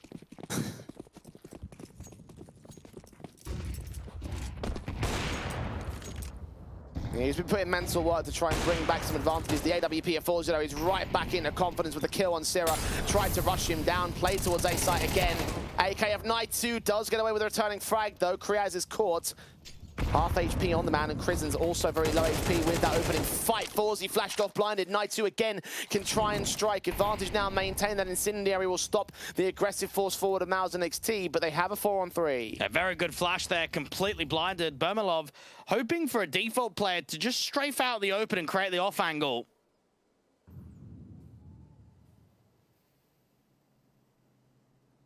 We go quiet.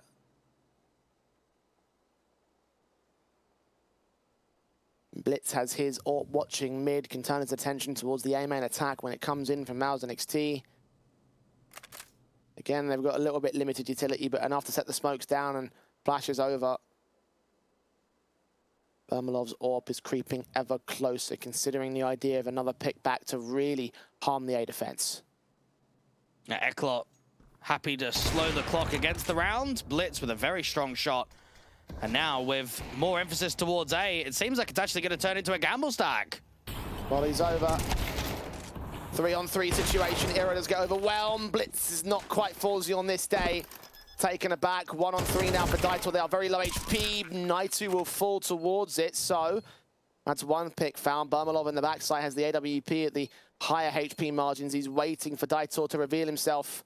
out in the open, looking towards camera, unsure of where that second man was. Knows that Kristen somewhere on the bomb site loses that fight. The AWP adjusts, doesn't hit the shot. HE's back down to try and turn the HP margins towards Daitor's favor. Smoke to suppress as well. Flashbang sent is going to charge right up towards it, and Bermalov just holds his nerve inside of the smoke as well. Daitor spamming his way forward. Knife is pulled out. He's going to try and go for a close range fight. He actually lands a tag against him. Even the kill gets found, but there's no time on the clock. Therefore, it will not be around for Dynamo Eklot. 3 for NXT to close the T side. But in the grand scale of things, that might not be enough. No, it definitely isn't. And for Mouse NXT, they won 3 rounds in the first half, and 2 of them came off for the back of individuals getting 4Ks. Naitu for 1 and Kristen for another. And that is kind of mental of just how much individual X factor needs to be brought to the table to win out some of these rounds. Eklot, they'll be looking to close this down quickly. They'll be looking to get it away with a very one-sided scoreline. Yeah, it's their T side of their map pick. 13-3 is probably the more likely of the scorelines to come out from these two squads. I have never seen a more even odds line from 1xBet so far in this tournament. Yeah, we were talking about it at the start of the game. There's not much in this best of 3. It doesn't feel like there's not much in this map up, honestly, in both senses of the term. Eklot, Naitu. Smokes coming in against the position. Era just opens up the kill counts. Kristen, nothing gained. And we're back to our regular programming. Eklot's dialing on now as NXT, a 5-on-3 in the pistol round. Just such a clean double entry from Era. And Blitz out from heaven. Most of the guys on the bomb site. Krias trying to cut some rotations off from camera. PR with a kill on Blitz. One back, Era's dually strike onto his own PR, running out of ammo, eventually overwhelmed by Daitor. Bermalov moving forward, aware that there's a flank inbound from Krias, who just domes him. And there's the pistol win for Eklot. And for Mouse NXT, probably have to force buy here, just because you don't have the rounds to work with. Buy it up, get MP9 armor, pistol armor. Eklot trying to see if they can make it 13-3, like you said. Even going up into the second round, just getting rifles out straight away, getting Era on the AK.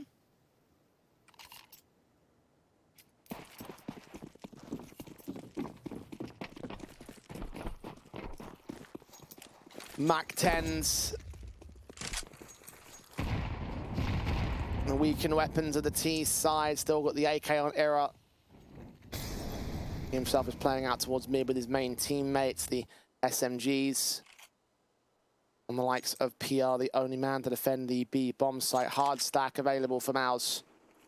And they're just praying that Eklot run into it. PR has at least caught Daitor, I think, aggressing a bit too far forward. So there's your start. What's next? Yeah, had that meta default lurk smoke that comes out from B main. Try to walk around it into jail and out to the bomb site and gets caught.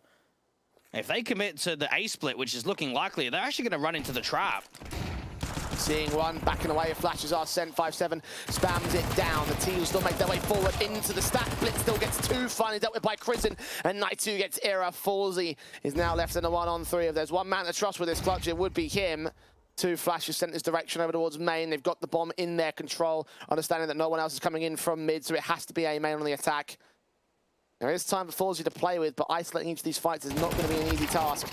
Galil tries to fight on Naitu, not going to happen. Now's NXT.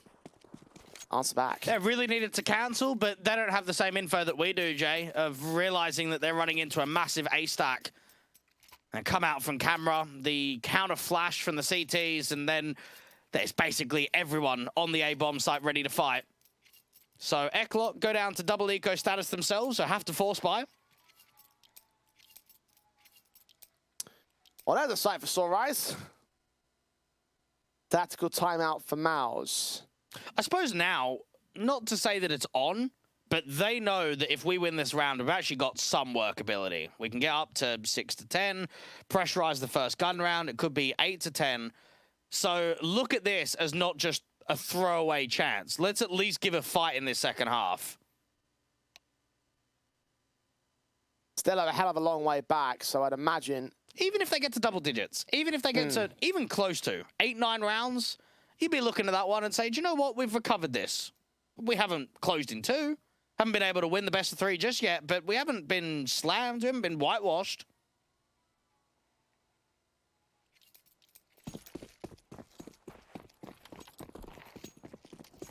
To at least have this little fresh second wind, if you will. I mean, I don't even know if they had a first wind, to be fair. Smokes up against the CT contact. The crossfires of the M4s will dish out some damage towards Kriaz first. Krizin holding mid presence as standard here. Smokes in the way. Error get boosted to try and expect CT aggression, and that might still come in for them, but not in the way that they're expecting. HG's at the ready for blitz. Puts the out to contact damage, and they just get mowed down by PR and Syrah. PR did sponge a lot of that damage, so the HG did at least do some work, but now it's onto their teammates to try and hold the trades against them, and they're not happening. Daitor does get Syrah, but PR holds a triple. The main guns will stay in play for Mouse NXT. No bomb plant bonus for Eklot, so no chance to get in with a secondary force buy. So you're right about the 6th. When the guns come back, that Mouse NXT will really contest, and at that point it's like, okay, this does have some legs to it. Eklot.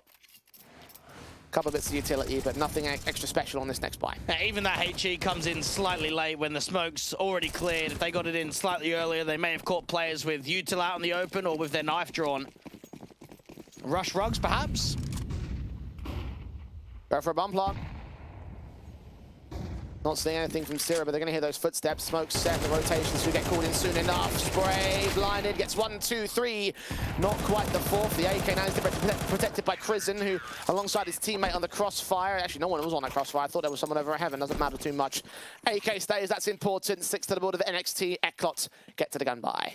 And this is where Eklot now needs to just close this game down quickly. Don't allow too much of workability of a comeback from Mouse NXT, because at that point, it starts transitioning into a bit of a choke. It gets into a scenario where maybe it gets uneasy to actually close out this map and send it to that finale of Nuke that everyone is waiting for. Be quite a spectacular choke if Eklot let it go after the opening half that they've just had. Burmalov missing an opening shot. Some of those inconsistencies cropping up for him and his orb skill. Krizin has no idea they've walked up as far as they have, and Blitz is going to overwhelm next. 5 on 3. Syrah next to task, forced into the fight. They are just getting them easy now. Just when you thought Mouse NXT might have given themselves a chance, just when you thought they might have had a way back into this game, Eklot are like that. Let's stop messing about now. Well, they definitely did. I mean, if that opening orb gets the first kill, Eklot don't have as much pace towards mid. The problem is that it doesn't. Again, Burmalov. Orp inconsistent at times, and certainly in this matchup he hasn't had a chance to really show it off, but the one time he did, it's just dealt with in an instant. Quickly how Blitz took that kill back, and they just weren't expecting him to be as aggressive as he was, so all 5 alive for Eklot. 11-6 now on the board. Mouse NXT. At least it built the cash to rebuy here. But the comeback just got a whole lot more difficult. It did, it did. Eklot be searching for that opening kill once again, try and pressurize where they can work a 5v4. PR with what looked to be an extension out from Canal is going to opt against it for now and set Burmy up with a pretty big off angle with the AWP in jail. Expecting there to be players over here at the Canal's press, and indeed they are. Burmalov's AWP going to try and push forward in Daitor. Get caught off guard, but the AWP shot doesn't connect towards the head. Instead, falls. He's ready for Syrah, and his face out of the M4 in his hands. Now PR seen them coming in from Electric. Burmalov still can't hit a shot. Finally, one does come through, but now PR is left alone on defense. His teammates coming into the backstab over at Canals. Blitz is way too quick, though. His 15th kill of the game. And the last 2 suppressed. No way into the retake. Blitz just committing to the fight, even with the bomb on his back. Mouse NXT have to save again, and unfortunately there for Burmalov, I mean, you can't really blame him. He's being pressured heavily because they go aggressive main, it doesn't work out, and then you're just getting B split. And from that point onwards, it's just basically raw mechanics from that point, because they are going to swarm you. They are going to sandwich you from both sides.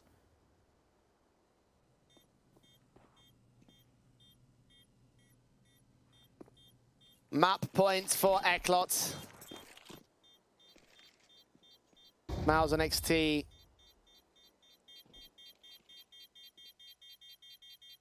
Needs 6 in a row to go to overtime, and the rifle save will certainly assist them in that regard, but the buy around it is going to look pretty much non-existent, honestly. Yeah, drop a couple of MP9s, get as much upgrades in there as possible, but you're right.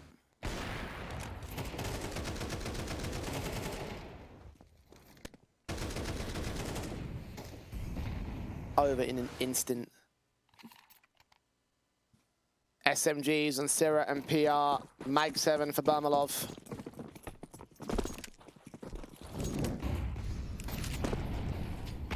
Six map points for Eklot.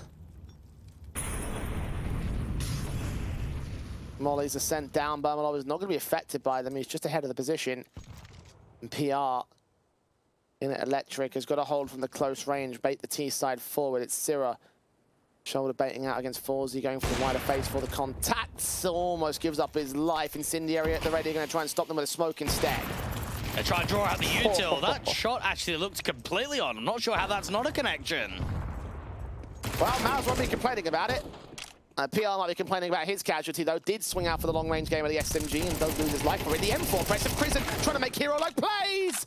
And he's made 2 kills happen. Trade back for Blitz. Does leave us at evens, but this is workable now for Miles. SMG facing of Syrah, again going for the long-range fights. It's risky. He's got to win this out desperately so. Bermalov's got a Mag 7 kill, and the flashbang does keep Blitz blinded. Error is now left alone. 1-on-3 with his AK. Knows where Bermalov is. Just nade him down, but the CTs have bomb control now. I'm convinced the only positive outlook on Anubis is the individual performance from Crizzen. That's it for me. I'm with you there. A little bit of closing factor there for Naitu at certain capacities, but nothing nearly to what Crizzen's been able to do. The mid charge up to the end of the T side, and that play right there that basically set the round up for Mouse NXT. Yeah, it's a risk to make a solo play like that, but it's a risk as an in-game leader that needs to be made. Bermalov will drop, so that's 1 pick found. Error in the clutch. Naitu will shut him down. Grab that AWP as well. Free AK for Syrah. It's 1 out of 6 taken by Mouse, and the follow-up is not going to get any easier. I mean, none of these rounds are going to be easy, honestly, for Mouse NXT. Eklot have a buyback available to them. And Crizzen just works the lip of that smoke to the advantage. Just enough coverage to not get spotted, but also enough to start exploiting kills. And Mouse NXT, for pretty much the first time in the second half, actually have a decent buy, actually have good weaponry. AWP in the hands of Bermalov. AK in the hands of Syrah. Smokes down from Crizzen, immediately holding the defensive towards mid. AWP is boosted, so his lack of aggression is going to pay off for Mouse. Very mid-heavy from Eklot here. Daitor working in from the doors, but Crizzen is going to get flashed in. Doesn't affect Daitor too much, gets that kill. HG's come back to dish out some damage. Smoke on towards camera will allow the mid-access. Syrah and PR start rotating to try and contest it. The east side's been left open for now, but with how much mid-presence there is for the T side, it won't matter. They're going to cancel regardless. It's a good cancel there from Eklot. In the past, they've been caught from diving in through that camera smoke. So this time, just freeze. Got a 5v4, start backtracking out to main. And they can be split. 2 players on defense to hold it. Utility sent down over towards camera, going to draw attention away again. Nades to open up vision, but see nothing. The split continues to slowly rotate its position. The smoke will start to clear soon on main. And once that happens, all hell will break loose. As soon as this smoke clears, they're just going to go. Just go straight into B. 30 seconds. PR watching Molotovs into backside. PR waiting for someone to make their move around. Syrah's not been revealed. The players up to the CT sub start making their way in from Canal's close quarters. Denial of Daitor finding Syrah. PR's going to let this bomb go down, but down to 3 players, 2 and 1. The Lurk play has done nothing. His teammates have done nothing. PR is still waiting for someone to face that corner, and Blitz behind will close it down. 13-7, we're going to map 3. I don't really know what to think about this entire series now, Jade. Back-to-back incredible map victories for the respected sides. One-sided at moments, and then just, yeah, I don't know. I'm quite excited for Nuke, though. I'm quite keen to see what the third map decider is going to bring. Well, let me present to you a little bit of an argument here. I feel like in the overall, Eklot have played the better series because even though both scorelines have looked one-sided, I would look at the first map and say that small margins edged out a majority of those rounds for Mal's NXT and they took momentum towards their favor versus Anubis where they didn't have a look in at all, basically, right? They had that one opportunity in the CT half to stack up some decent rounds, but when you're going down 8-0 against your opponents when they're on the CT side with Forzy having as much impact as he was, they didn't have a single chance in my eyes. Yeah, I agree with that completely. And maybe that is a bit of leverage moving into the decider. Well, Nuke was one-sided for Mal's NXT last time they took on Eklot on it, and it will be the final map decider to see who our final team forward to the playoffs will be. For the first time in this rivalry, we'll get a 3-map affair in a best-of-3. So, will it go the way of Mal's or will it go the way of Eklot? We'll find out after the break.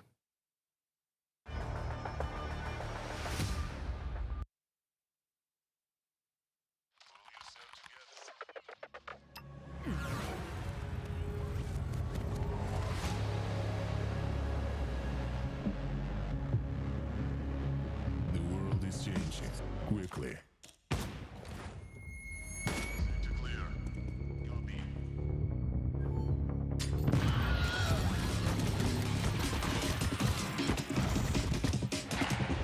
Sector clear.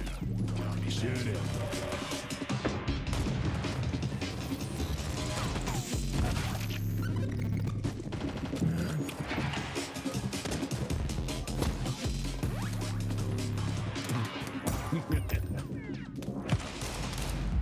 The world is changing, but one thing remains the same.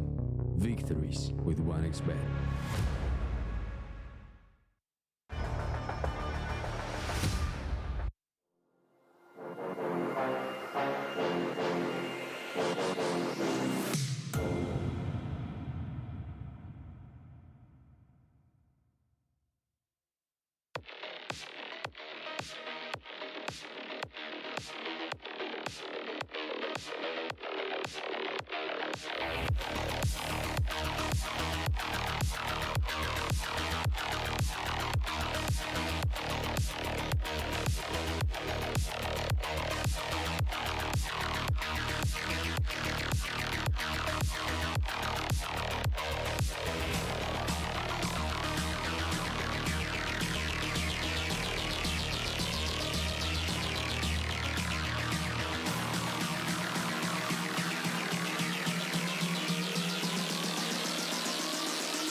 A very complicated job, but I love simple things so much.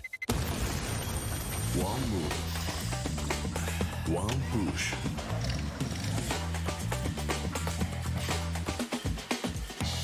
One touch.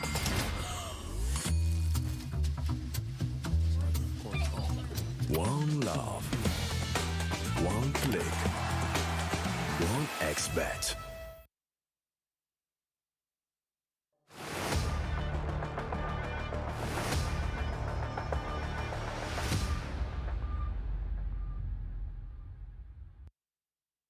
Well, one-sided score lines, but maybe one map that was more one-sided than the other leads us to our third and final one of this best of three and our final map of the day and of the group stage. It will be Nuke to close things out between Mouse, NXT, and Eklot. So, as I said before the break, Dwayne, I think Eklot have played a far better series thus far. I also look back at the last series we saw during the opening group stage and saw how Mouse and NXT were able to pretty handily win out that Nuke. So, what do we make of the situation now? Well, I'll put it this way. In the last 3 months, there's been one player that's been the highest rated player for Eklot, one standout piece on Nuke, and it's been MBQ, and he's back. He is here for map number 3 to try and deliver. So that's a positive outlook.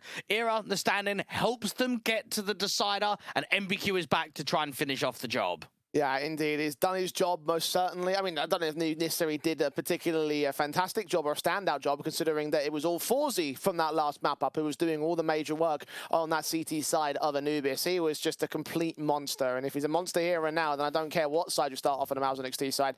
He's just going to decimate you, just like he did on Anubis.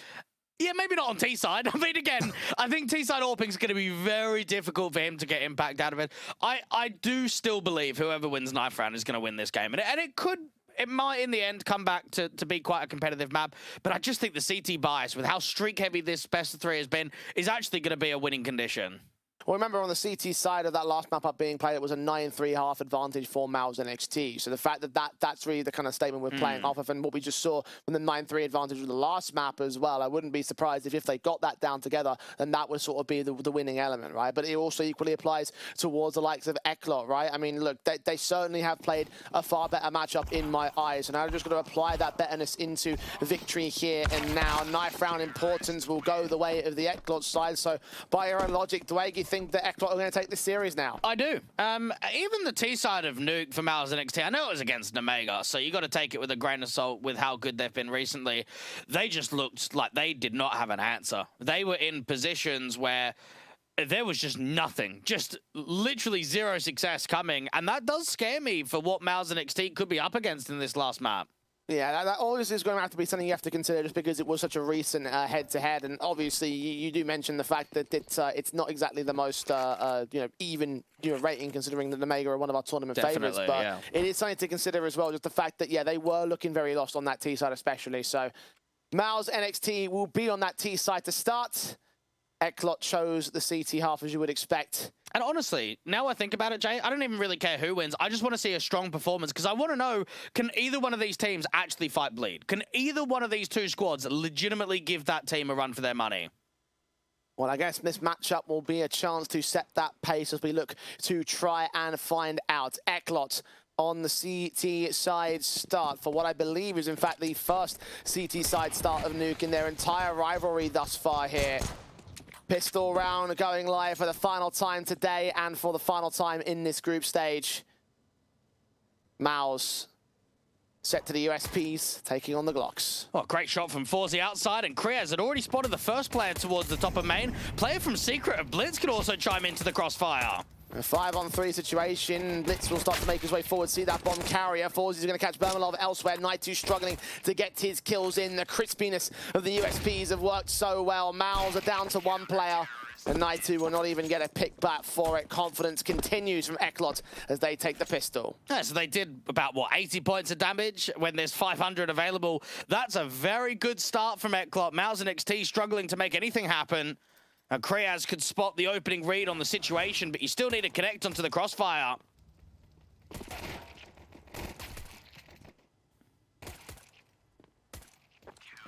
Advantages early for the CT side. Mouse will have to rest upon the rifle rounds here.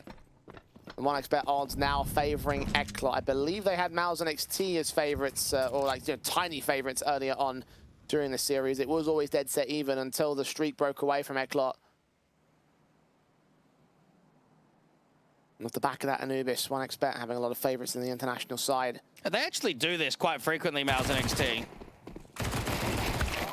Boost up with the pistols, do end up getting a couple kills back for Kriaz, so $1,200.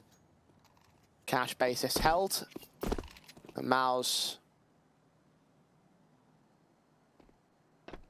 just jump face and try and spot players. At least 2 of them reveal, possibly 3. Trying to see if they can force out any sort of kills against them. No more than just that one. Blitz and Daitor hold their nerve. All the main weapons stay in play. 2-0 start. Gun by now for Mouse. And something that doesn't get spoken about a huge amount with the latest update to CS2, Jay, is the kill bonus being deducted for the XM. In previous, I suppose, pre-update, it would be 2 kills and you basically get your money back. Now it's like you need to get 3. So it's not that viable. We used to see a lot of ramp players on ecos holding XMs, top hut players as well. We're not going to see it very much at all. A lot of players are just going to go either MP9 or Swag 7. I mean, to be fair, $900 a kill on the XM does seem OP when you get close quarters combat. Yeah, Hiko used to love an XM. I think I remember, I don't know if it was Hiko per se, but I remember someone on Nuke having the XM down in the corridors, and there was like a secret rush from the T side, and he just spammed away, got all 5 kills. It's like $4,500 right there and then, so congratulations, you funded the next round. Eklot. It's taking the SMGs as the money makers on Daitor still. The rebuy on Blitz is for Mars here. M4 of Kriaz has been caught tagged up first and foremost. Forzy also seen with the AWP in his hands, and they have to try and deal with him somehow. Malzahn XT struggled to find an answer to the mass numbers of frags that he had in the last map, so he's a key target. And notice how Forzy's rotating away. So that AWP got spotted at Rab, and now he wants to get it into more of an active position. Get it down to the lockers. He can rotate up to held through the ladder quickly. Smokes up. Execution seemingly inbound from Malzahn XT. Daitor forced to stand on top of the door. Kriaz tagged as he was earlier in the round, now holding the ramp defense. NBQ comes up with the M4 lineup, only damage done to PR. Casualty taken by Malzahn XT. They have to move quick. The incendiaries and HGs will try and stop them. Kriaz waiting for them to make their move. 20 seconds, they're going to wait for the fire to burn out, and then they'll start the press. 2 players, 3 players coming in towards the rafters. Blitz does isolate Nighthuge. Kriaz back at Old Toxic, checked by PR. Advantage maintained, extended by Syrah. And Martovs towards the SMG will not allow him much progress here. He'll get back down towards Decon. Maybe open the door, maybe get Bermalov, but trade should be easy enough for the T side. Actually, a really good lower take there for Malzahn XT, considering that there was 2 at B already from Kriaz and Blitz. They slow play it. There's not a huge amount of time left on the clock. There's good pathing into the bomb site directly. And then Syrah's lurk down from Secret just kind of capitalizes on it completely. Eklot in a position that comes to the first gun round, and that's it. They're done for.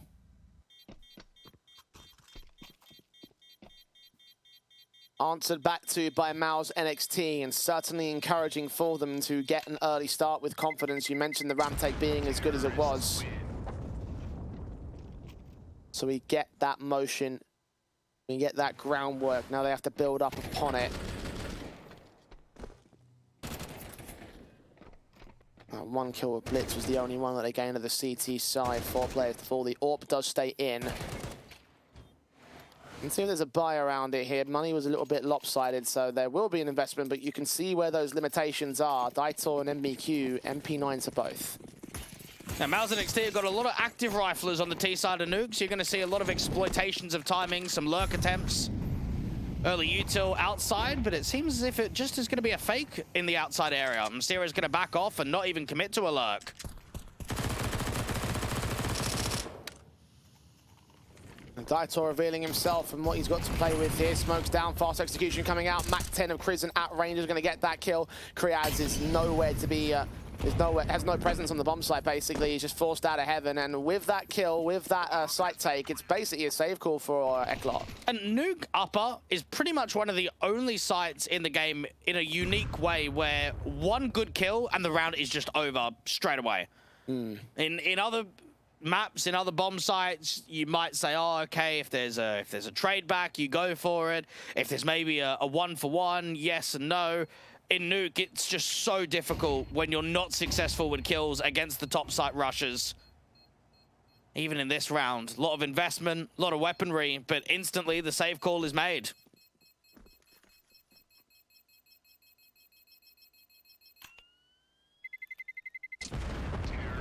Two apiece. Mals continue to extend upon their confidence. 4 players alive in the previous round, 5 alive in this one, so money has built up for them. Gosh, can you imagine what the community would say if Nuke went out for Dust 2? Like, at least Overpass is somewhat tactical. Nuke is, without a doubt, the most tactical map in the pool. People would be fuming. They would be livid. I don't know. I feel like Nuke gets a little bit of a bad rep from people sometimes, so... I mean, I wouldn't like it, because I definitely prefer Nuke over Dust 2. But I feel like Overpass has a special place in people's hearts. Ooh. Special place in Forzy's kill counts for Siro. He goes down first and foremost outside. The smoke cleared up by Utility. Advantage taken by Eclat. Another intriguing aspect is both of these teams have not been perma-banning Dust 2. They've actually been floating them quite frequently to the tail end and getting banned out in the second wave of the veto to not have it as a decider. Both teams happy in case there is a bit of a pick against them. A re-smoke down towards door. Very good opening kill with the util usage there outside from Forzy.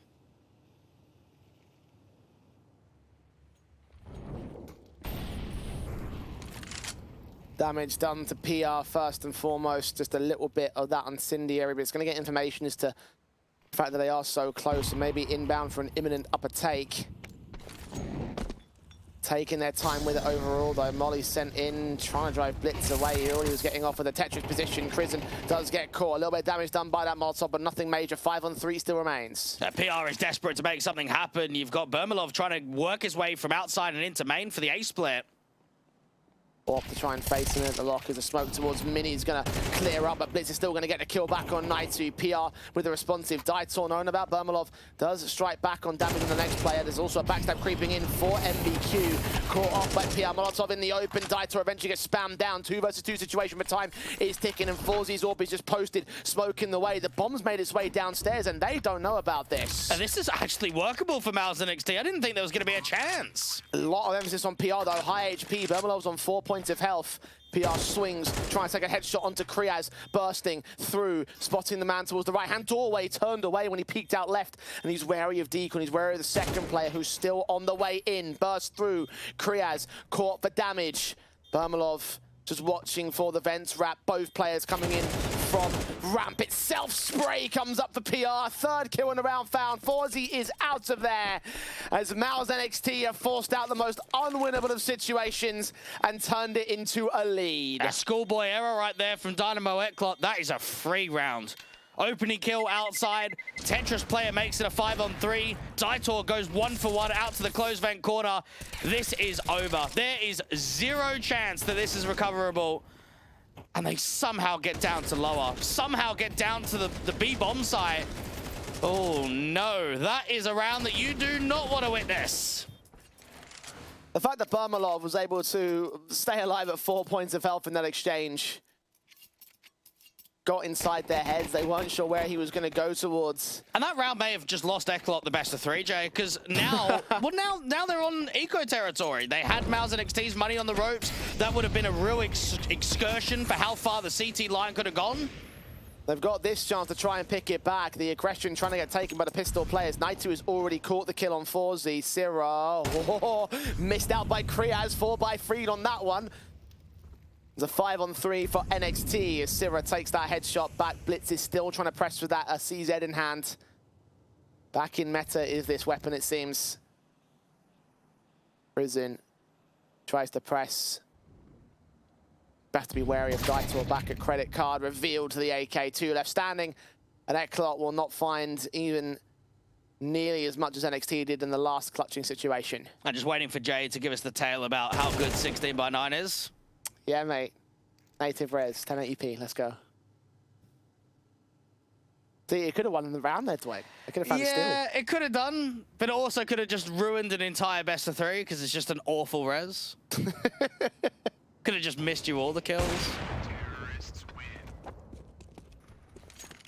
Well, I mean, No one got a kill in that round for the CT side. Yeah, for Eklot, that was a real tough round to lose at the 5v2, and it's going to be weighing on their minds, and it's going to be looked at as one of those key chances that was missed out, because now for Mals and XT, when you are 4-2 up on the T side of Nuke, you're probably expected to go at 6-6 at the turn at an absolute minimum. Eklot tactical taken.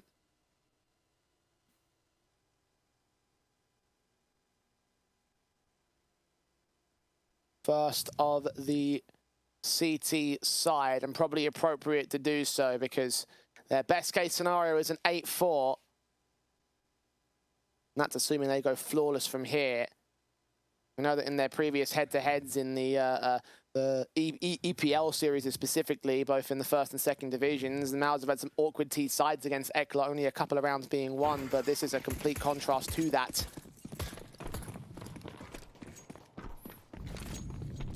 They won the last nuke against them with only 4 T-sided rounds, so margins have been met. Now, how much further can they take it? Can Eklot shut this down from here?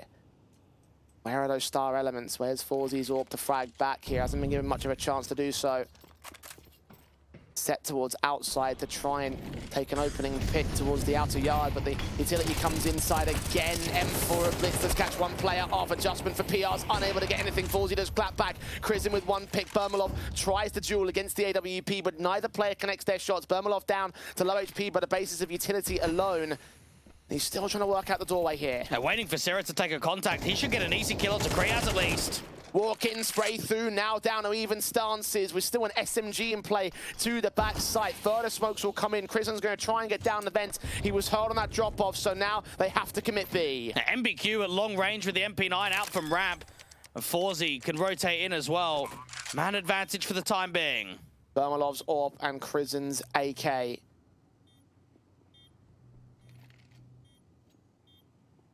Heard that rotate towards outside. He has to pick his moments right. He has no idea of the walk forward of Daitor.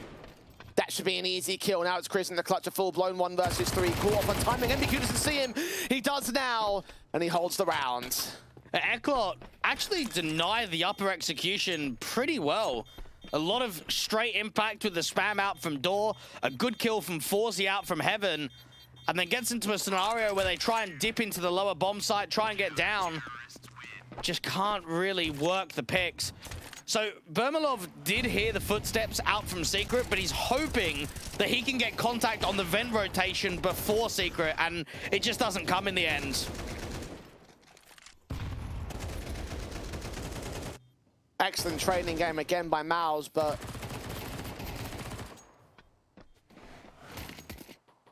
retake success for the CT side. 1 to the good still on the NXT lead. They'll rebuy into this round. They've got cash for the next round as well.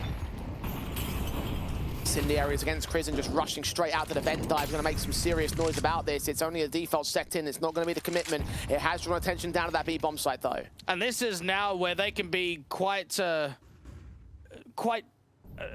I suppose, fakey in the department of what that lower play actually entails. Is it a lurk towards cutting a rotation in for the vent? Is it a lurk to try and come up secret? Is it a lurk to come out ramp? Vent drops are very difficult to deal against.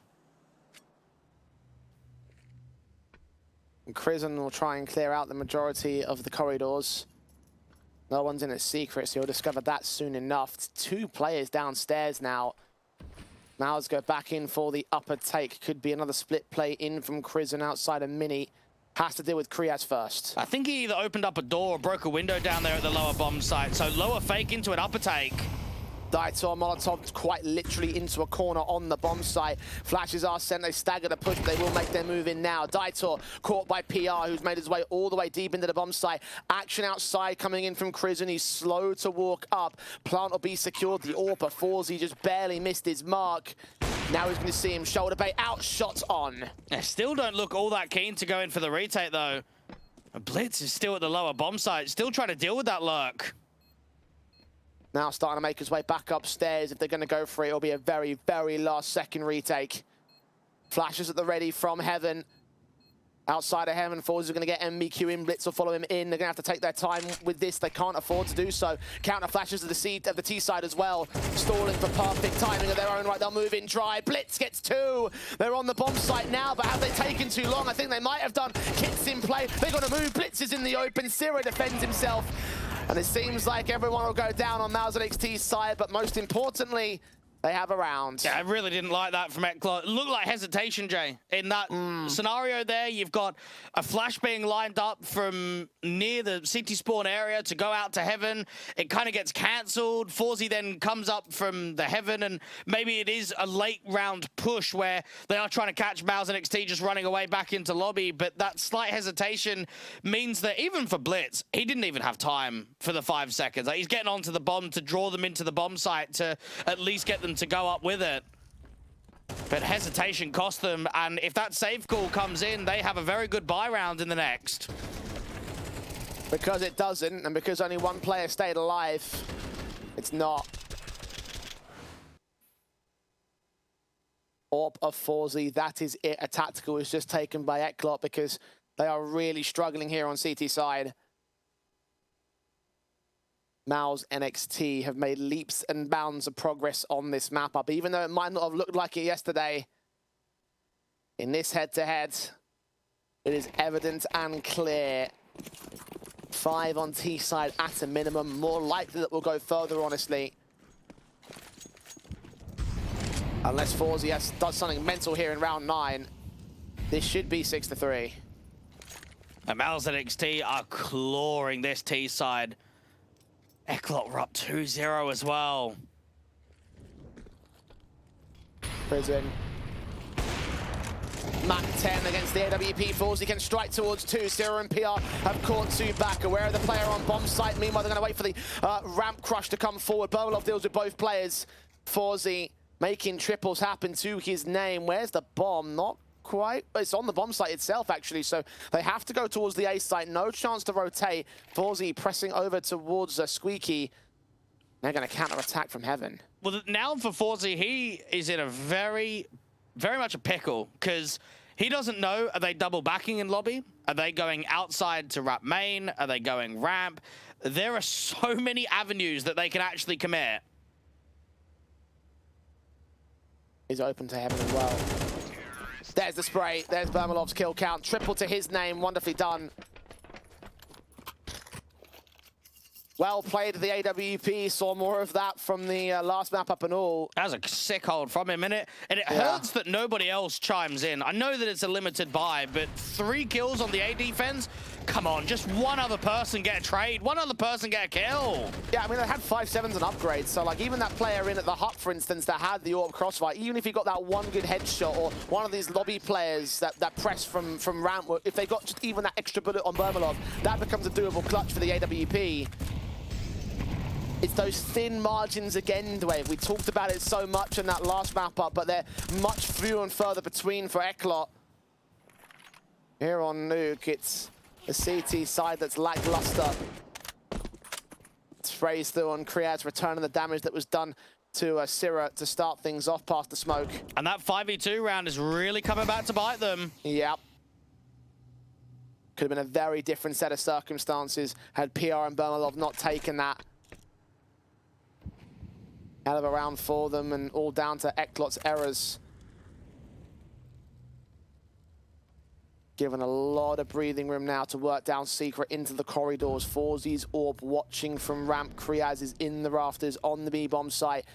Less than a minute to go. There's so much space here for Mouse NXT. They can fake upper, commit lower. They can fake lower, go back up from the vent rotation. They've got so many options, but Blitz outside is actually backstabbing into lobby. Krizen's caught for it, 4-on-4. They are on the upper bomb site, but Kriaz is seeing them coming in from Decon. Turn back towards the window. Naitu, pressure from both sides. MBQ's got another pick. Finally, Bermalov gets involved with it. His bomb's on his back. Another 2v3 in the post plant on the B bomb site. They're coming in real quick. That Molotov needs to get thrown right now for Bermalov. It leaves it all on Naitu now in his own 1v3 clutch. Forzy's Orb ready to face. Misses that shot down now. It's all on Naitu again. Leaning into MBQ. Sees his head. mopping up the observation as Molotovs and HG sent deep. They're on the defuse, and it's in the backside. Knights, can't deny it from this position. He can fight, but he can fall.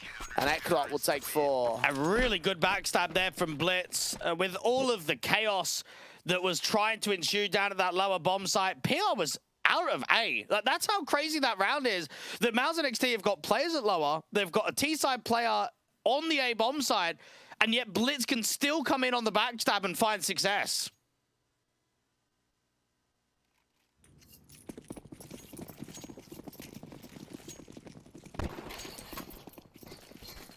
Two to the good for NXT. Eklot want to close it to none. About the turn of the half is the best thing they can do. M4's up on the top of the garage. Prison's already revealed himself with the initial taps. They are pressing outside. As they are pressing indoors, Blitz is caught through the squeaky door. Bermalov's blind sprays.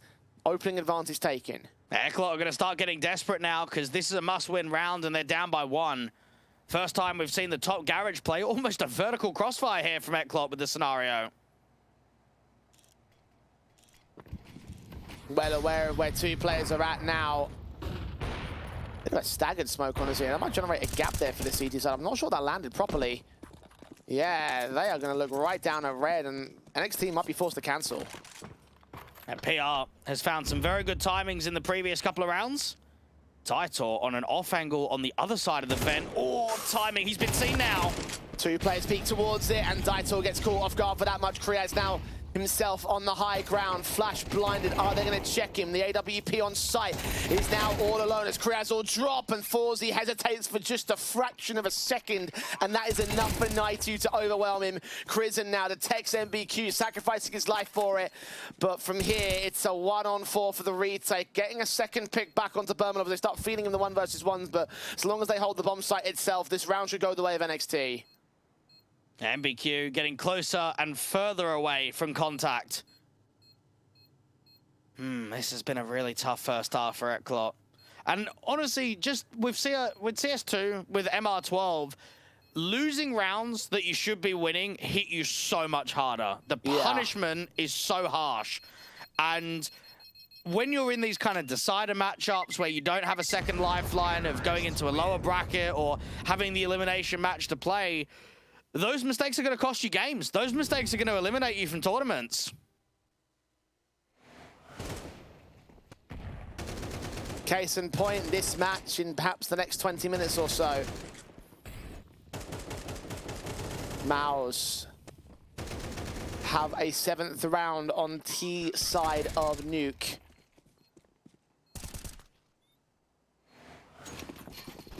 And therefore, Eklot are breaking out the final buy of the half, featuring an XM. Might not be as viable, but they have to try something different. The press out of ramp from MBQ into Trophy, into his grave. Eklot just not given a second opportunity to trade it. The shotguns will move, but Daitor gets absolutely nothing for it. And this round just screams desperation, and understandably so. The buy state is awful. You're not working with a strong enough gun round to play default, but you've given up opening man advantages at ramp and hut, and there's been no success. Just not even a kill being landed. Syrah leaning forward into Blitz, hearing footsteps coming up from the upper rafters, and does find his man in the end. 2 last standing for Eklot. Looking like an 8-4 on the T side. Really, the opposite direction would be considered a respectable T side in most set of circumstances. Nothing respectable about this here for the Eklot camp. This, as you mentioned earlier, has been a very rough affair. With the T side coming up next, it doesn't look to get any better for them. It seems as if Mouse and XT are going to redeem themselves after a bit of a shaky series against Vilda, a team that I've never even heard of. 140th on HLTV in the second series of the CCT Season 2 Europe event. I thought you were talking about the player for a second. No, that series went down in a 2-1 fashion where they had Tobiz standing in for Naitu for the entirety of the best of 3. Lost overpass, won Vertigo, and then Nuke went all the way down to an overtime affair. Now with an 8-4 T-side half, we're not going to get anywhere near overtime. This has been a really good performance from Mals NXT in the decider. Yeah, Eklot, it's just... It's certainly not the Eklot that I expected to see in this in this final map.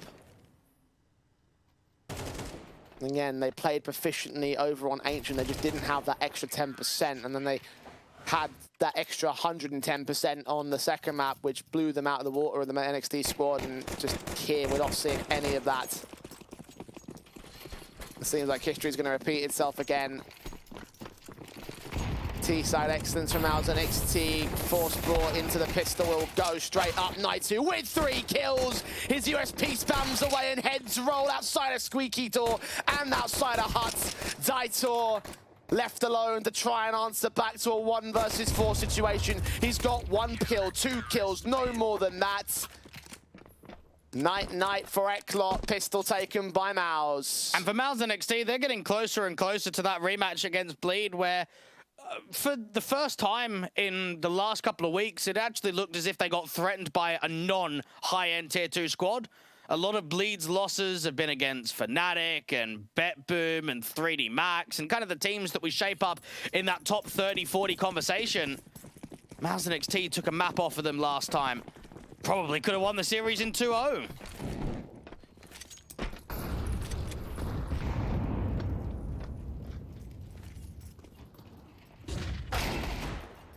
Straight in on Daitor's Deagle. Spermalov's going to get at least a little bit of punishment against him. So Mals' aggression offering up a little something to the Eklot side. An SMG for Kriaz that he probably shouldn't do much with lacking in the Kevlar department. Is that one frag going to be it? Is there any more left in Eklot here? P250 at range for Blitz, overwhelmed by Syrah, so back to evens. Now Chrisen from ramp should actually be able to clean up. I mean, if there's any press towards him, should get 2, maybe 3 kills, depending on how aggressive they are. Similar story for Naitu on the A-bomb site itself. They're not going either direction, though. Back towards outside and maybe back into the hands of Syrah. Bought that first frag to trade back on Bermalov's death. 40 seconds for Eklot. If they're going to move, they're going to have to move quick. Syrah with the long range of the FAMAS may actually get caught repositioning. Watching red. Daitor, Shadow Scene, sprayed through on the first man. Jump face around the corner for Kriaz, eventually comes up good with that kill back. Naitu flashbang in towards Mini. Player in at lockers is going to hear these players coming up towards heaven. 15 seconds, they'll adjust towards Kriaz. Caught, bomb drop, double up for the man, triple. Found all the same, so threats mitigated. And NXT, take 10. And you do wonder why it is that so many of these head-to-heads between Eklot and Mals NXT have one-sided scorelines. I don't know if we can just shift the blame to MR12, that we can just shift the blame into maybe losing a couple of key rounds. Maybe it is something fundamentally, maybe it is a bit of a stylistic clash between these two squads, because it is just eerily unusual to see this many blowout maps.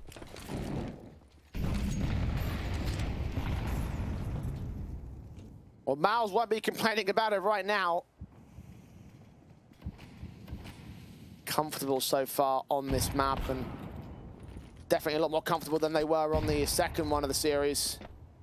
Bermalov's orb was struck first, sees the head of the second man, unable to find that next kill, and he himself is looking far better than he was on Ancient. Even on the first map of the series, just some shots whiffed out. Certainly was the case in the Anubis. 13-7 on his frag counts. Now Forzy's creeping in against PR. Next up at Heaven. He waits and holds, and he sneaks his way forward. This could be an opening angle into ramp. Well, they've got the bomb outside, so they can try and get that into secret. It's coming back into A, or back into lobby at least. They can crunch ramp and get down to the lower bomb site. Forzy's waiting for the bomb to get closer to ramp before he strikes. Bermalov has absolutely no idea. Neither does PR. He's trying to find this play. He's trying to find an angle in which he can take a pick back deep in towards Hell. 30 seconds, kill found. That will send the T side into action. He gets the double up on PR as well. Eklot have life still, but now Naitu is the next port of call. Back down over towards the corridors. Molotov sent in. Close quarters against MBQ, just runs right through him. Plant will be secured. Forzy's all caught by Kriz and elsewhere, and Daitor fully blinded in the center of the bomb site. From Decon, the FAMAS will look in. And Eklot tried their best to hold on to contest, but it's not going to happen. I feel for Forzy. That may be the best trigger discipline setup that you're going to see in the group stage, in the rest of the tournament. It's well played because he recognizes the heaven rotation. So get yourself as close to hell as possible before you take the shot, because as soon as you get that kill, you're going to expect the heaven rotate. Well, even that second kill was wonderfully played. He waited for PR to make the move into him. Even though it's a slight differential, it's still more than enough.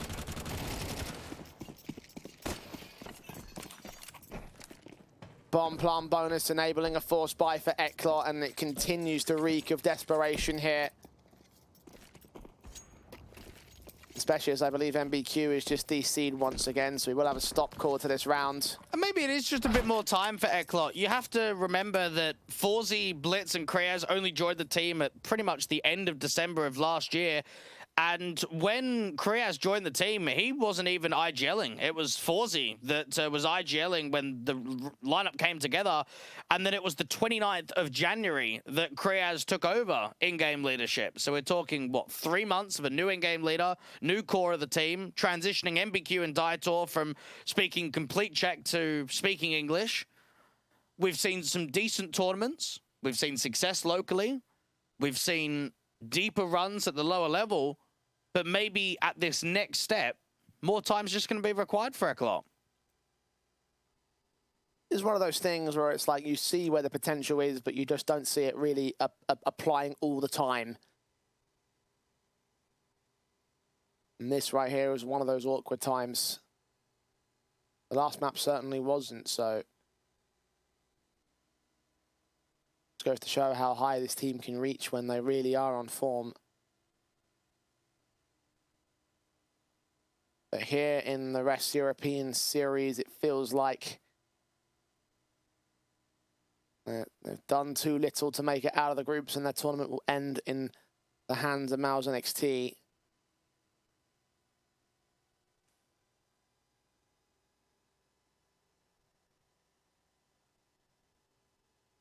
Seven rounds to make up on T side. This is just such an overwhelmingly difficult comeback to even bring in. I think they recognize that themselves here. Wonder what the internal thoughts will be like for this team. It's going to be rough because it's going to be another disappointing exit. It's going to be knowing that you've got a rivalry with Mouse NXT where you haven't really given them a fight. I mean, the opening game in the group, you lost 8-13, 5-13. You've come out here. Okay, you had a good showing on Anubis, but that was pretty much just down to Forzy. Map 1, you lose 5-13, and then here on Nuke, it could be a fairly similar scoreline. So, yeah, underwhelming from Eklot. They'll be disappointed in themselves. Mouse NXT will look to try and make it into the playoffs. And, again, they're a team that did threaten Bleed last time around. And if we do see it, right, the Mouse NXT face off against Bleed and they're able to somehow upset them, that then puts everything into a bit of a loop on who actually is going to be one of our favorites to qualify to the LAN. Because we're looking at, I would say, Nemega and Bleed right now as the two teams that are in prime position to do so. They're racking up a lot of points.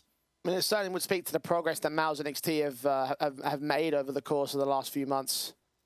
Even just thinking back to this series, like the first best of 3 on record on HLTV, that was a one-sided stomp from Eklot on the score lines. Then the second one was a bit more of a closer affair, but still Eklot with the win. And then obviously the group stage match you mentioned, 2-0, simple enough for Mouse NXT. This one, yeah, they had that Anubis, but here on Nuke, they've returned the favor. That's also adding in the 13-5 on Ancient.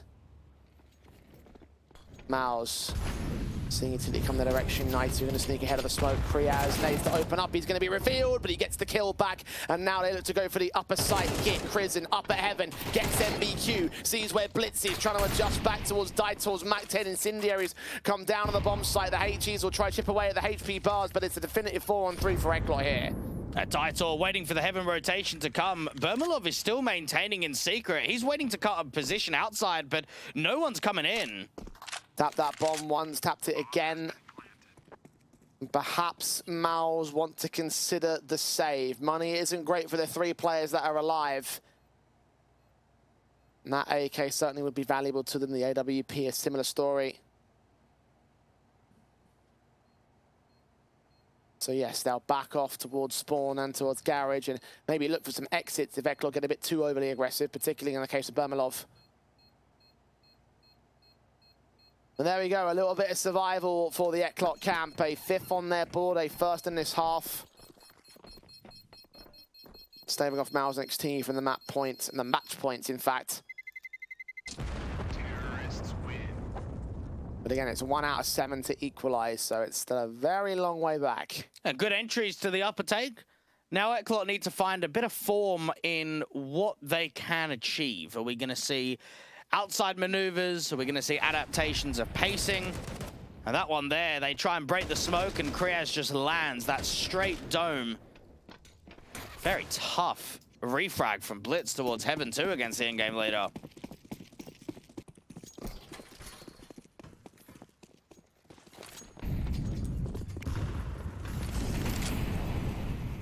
NXT bringing back all their weapons as standard.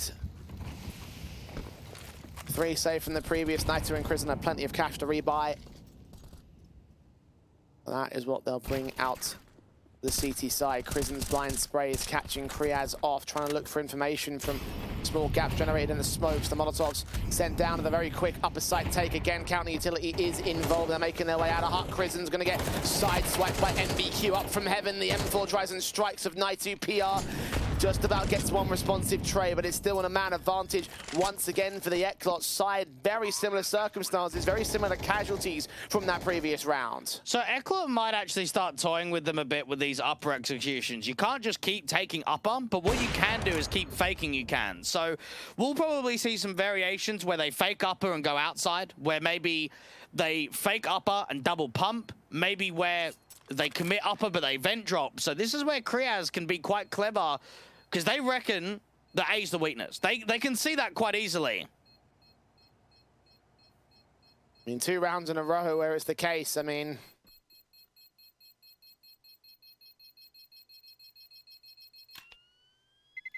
how do Mal and NXT adjust against that? How do they bolster up that defense if they do so at all? I mean, there won't be enough in the full-on buys up here. Well, I'll tell you how. They need 2 on the floor. That's the first one. You need a door player and you need a hut player and not 2 in heaven.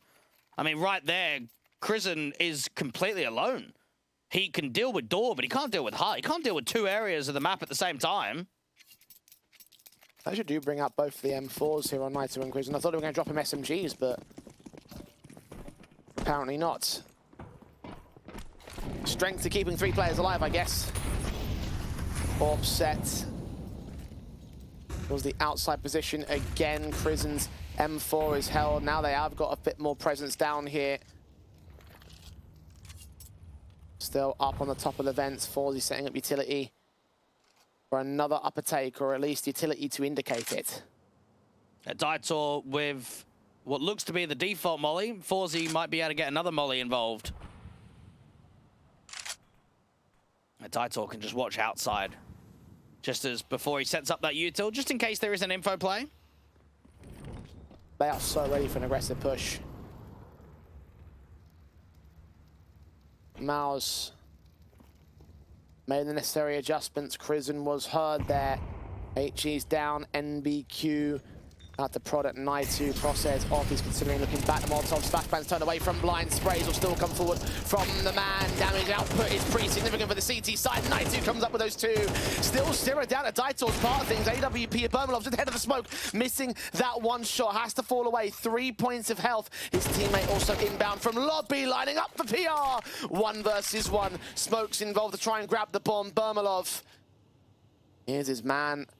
Thinking he might have gone back around. No, he peeks back into position here as Forzy gets his burst. Eklot continue to rack up these rounds. And an absolute basic rundown of the CT side of Nuke is you have a door player, you have a hut player, you have a ramp player, you have an outside player, and you have a heaven rotate. Now, right there for Mals and NXT, they keep 3 on A. That is unorthodox. The reason they're calling that is because they realize that A is constantly being hit, and the trades are actually pretty good. Naitu does very well from the top of default, but when Burmy comes through that smoke at main and doesn't get the connection straight away, it makes the round very uncomfortable for him and PR. The fact of the matter is as great those trades were, Mals and NXT still lost them. In the end, it was one man alive for the Eklot side that secured it. And we play on. Mals NXT, the late portions of the matchup.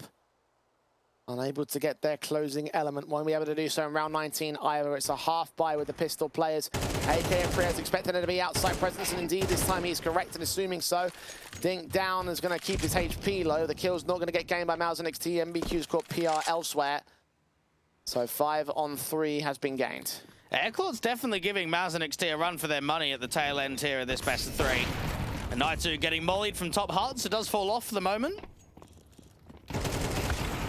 Go even more aggressive with the 5-7. Does get away with that one pick. Forzy's AWP able to respond. The 4 versus 2 for the Eklot side.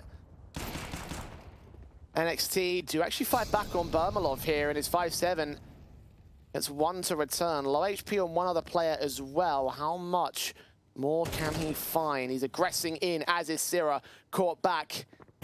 Last player towards Huts. Fought upon the sprays from both sides. Eventually get the kill against the man. So Eklot fend off the potential aggressive forces of the NXT side. 3 rounds to make up. The gap most certainly has closed. The comeback may well be on. This next buy for Mals may well decide the future fate. And we are in a position now, Jay, where you can start recognizing a bit of pressure. You can start getting into the mindset of Mals NXT and saying, oh, this is getting a lot closer than it should be. A Diag smoke's being lined up there from Daitor, so 2 smokes to the outside.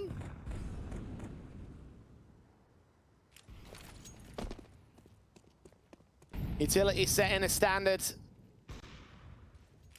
Forzy's AWP finds PR first and foremost down towards ramp. Advantage has been taken.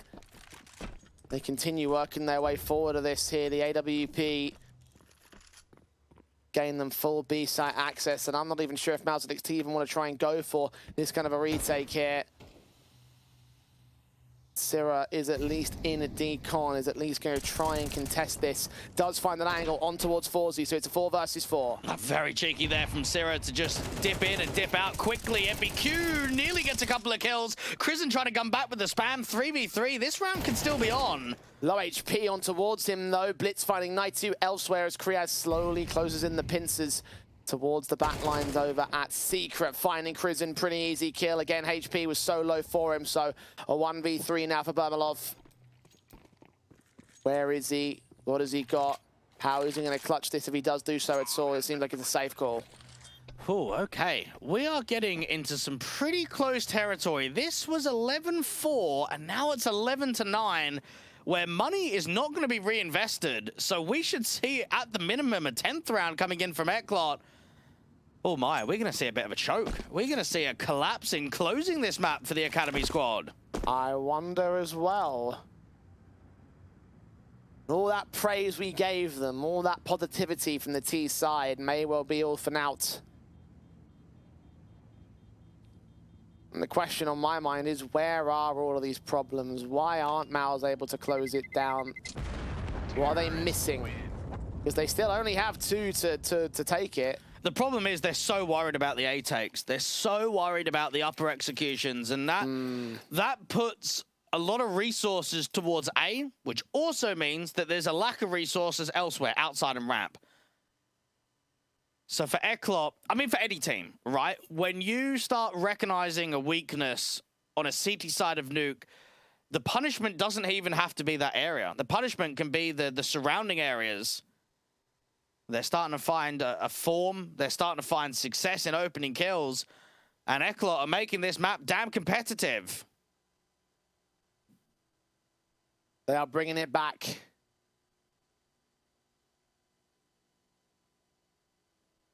Half by after the attack for Mouse. Chance for Toby is just to get his boy's mental game in check. Because right now is the worst moment to have a choke. Thermalov's AWP is the key weapon to play with. Into lobby, they will work once again. Utility at the ready. Pistol players will still be close. MBQ could catch PR off guard here. Prison 5-7 to press. Incendiaries are thrown. Deagle tries to fire away. They'll make some noise. Prison will press the issue. Kriaz gonna get that pick back for Zzorb. Not quite involved. Naitu did get one kill on the way out of the round. Sira's SMG extends a bit too far from the hut corner. Blitz with the pick. And at this point, it's just best for Bermalov to hold on to the AWP. And this is where maybe just the tiredness of the day, the fact that this is the 6th map to come in from Ours NXT. I mean, I put a tweet out yesterday, Nexus, a team that we've previously seen in the rest circuit, had to play 4 best of 3s on HLTV in the same day and a 9 AM game the next day. Like, what the hell? That is crazy. We've given critique to several teams that have been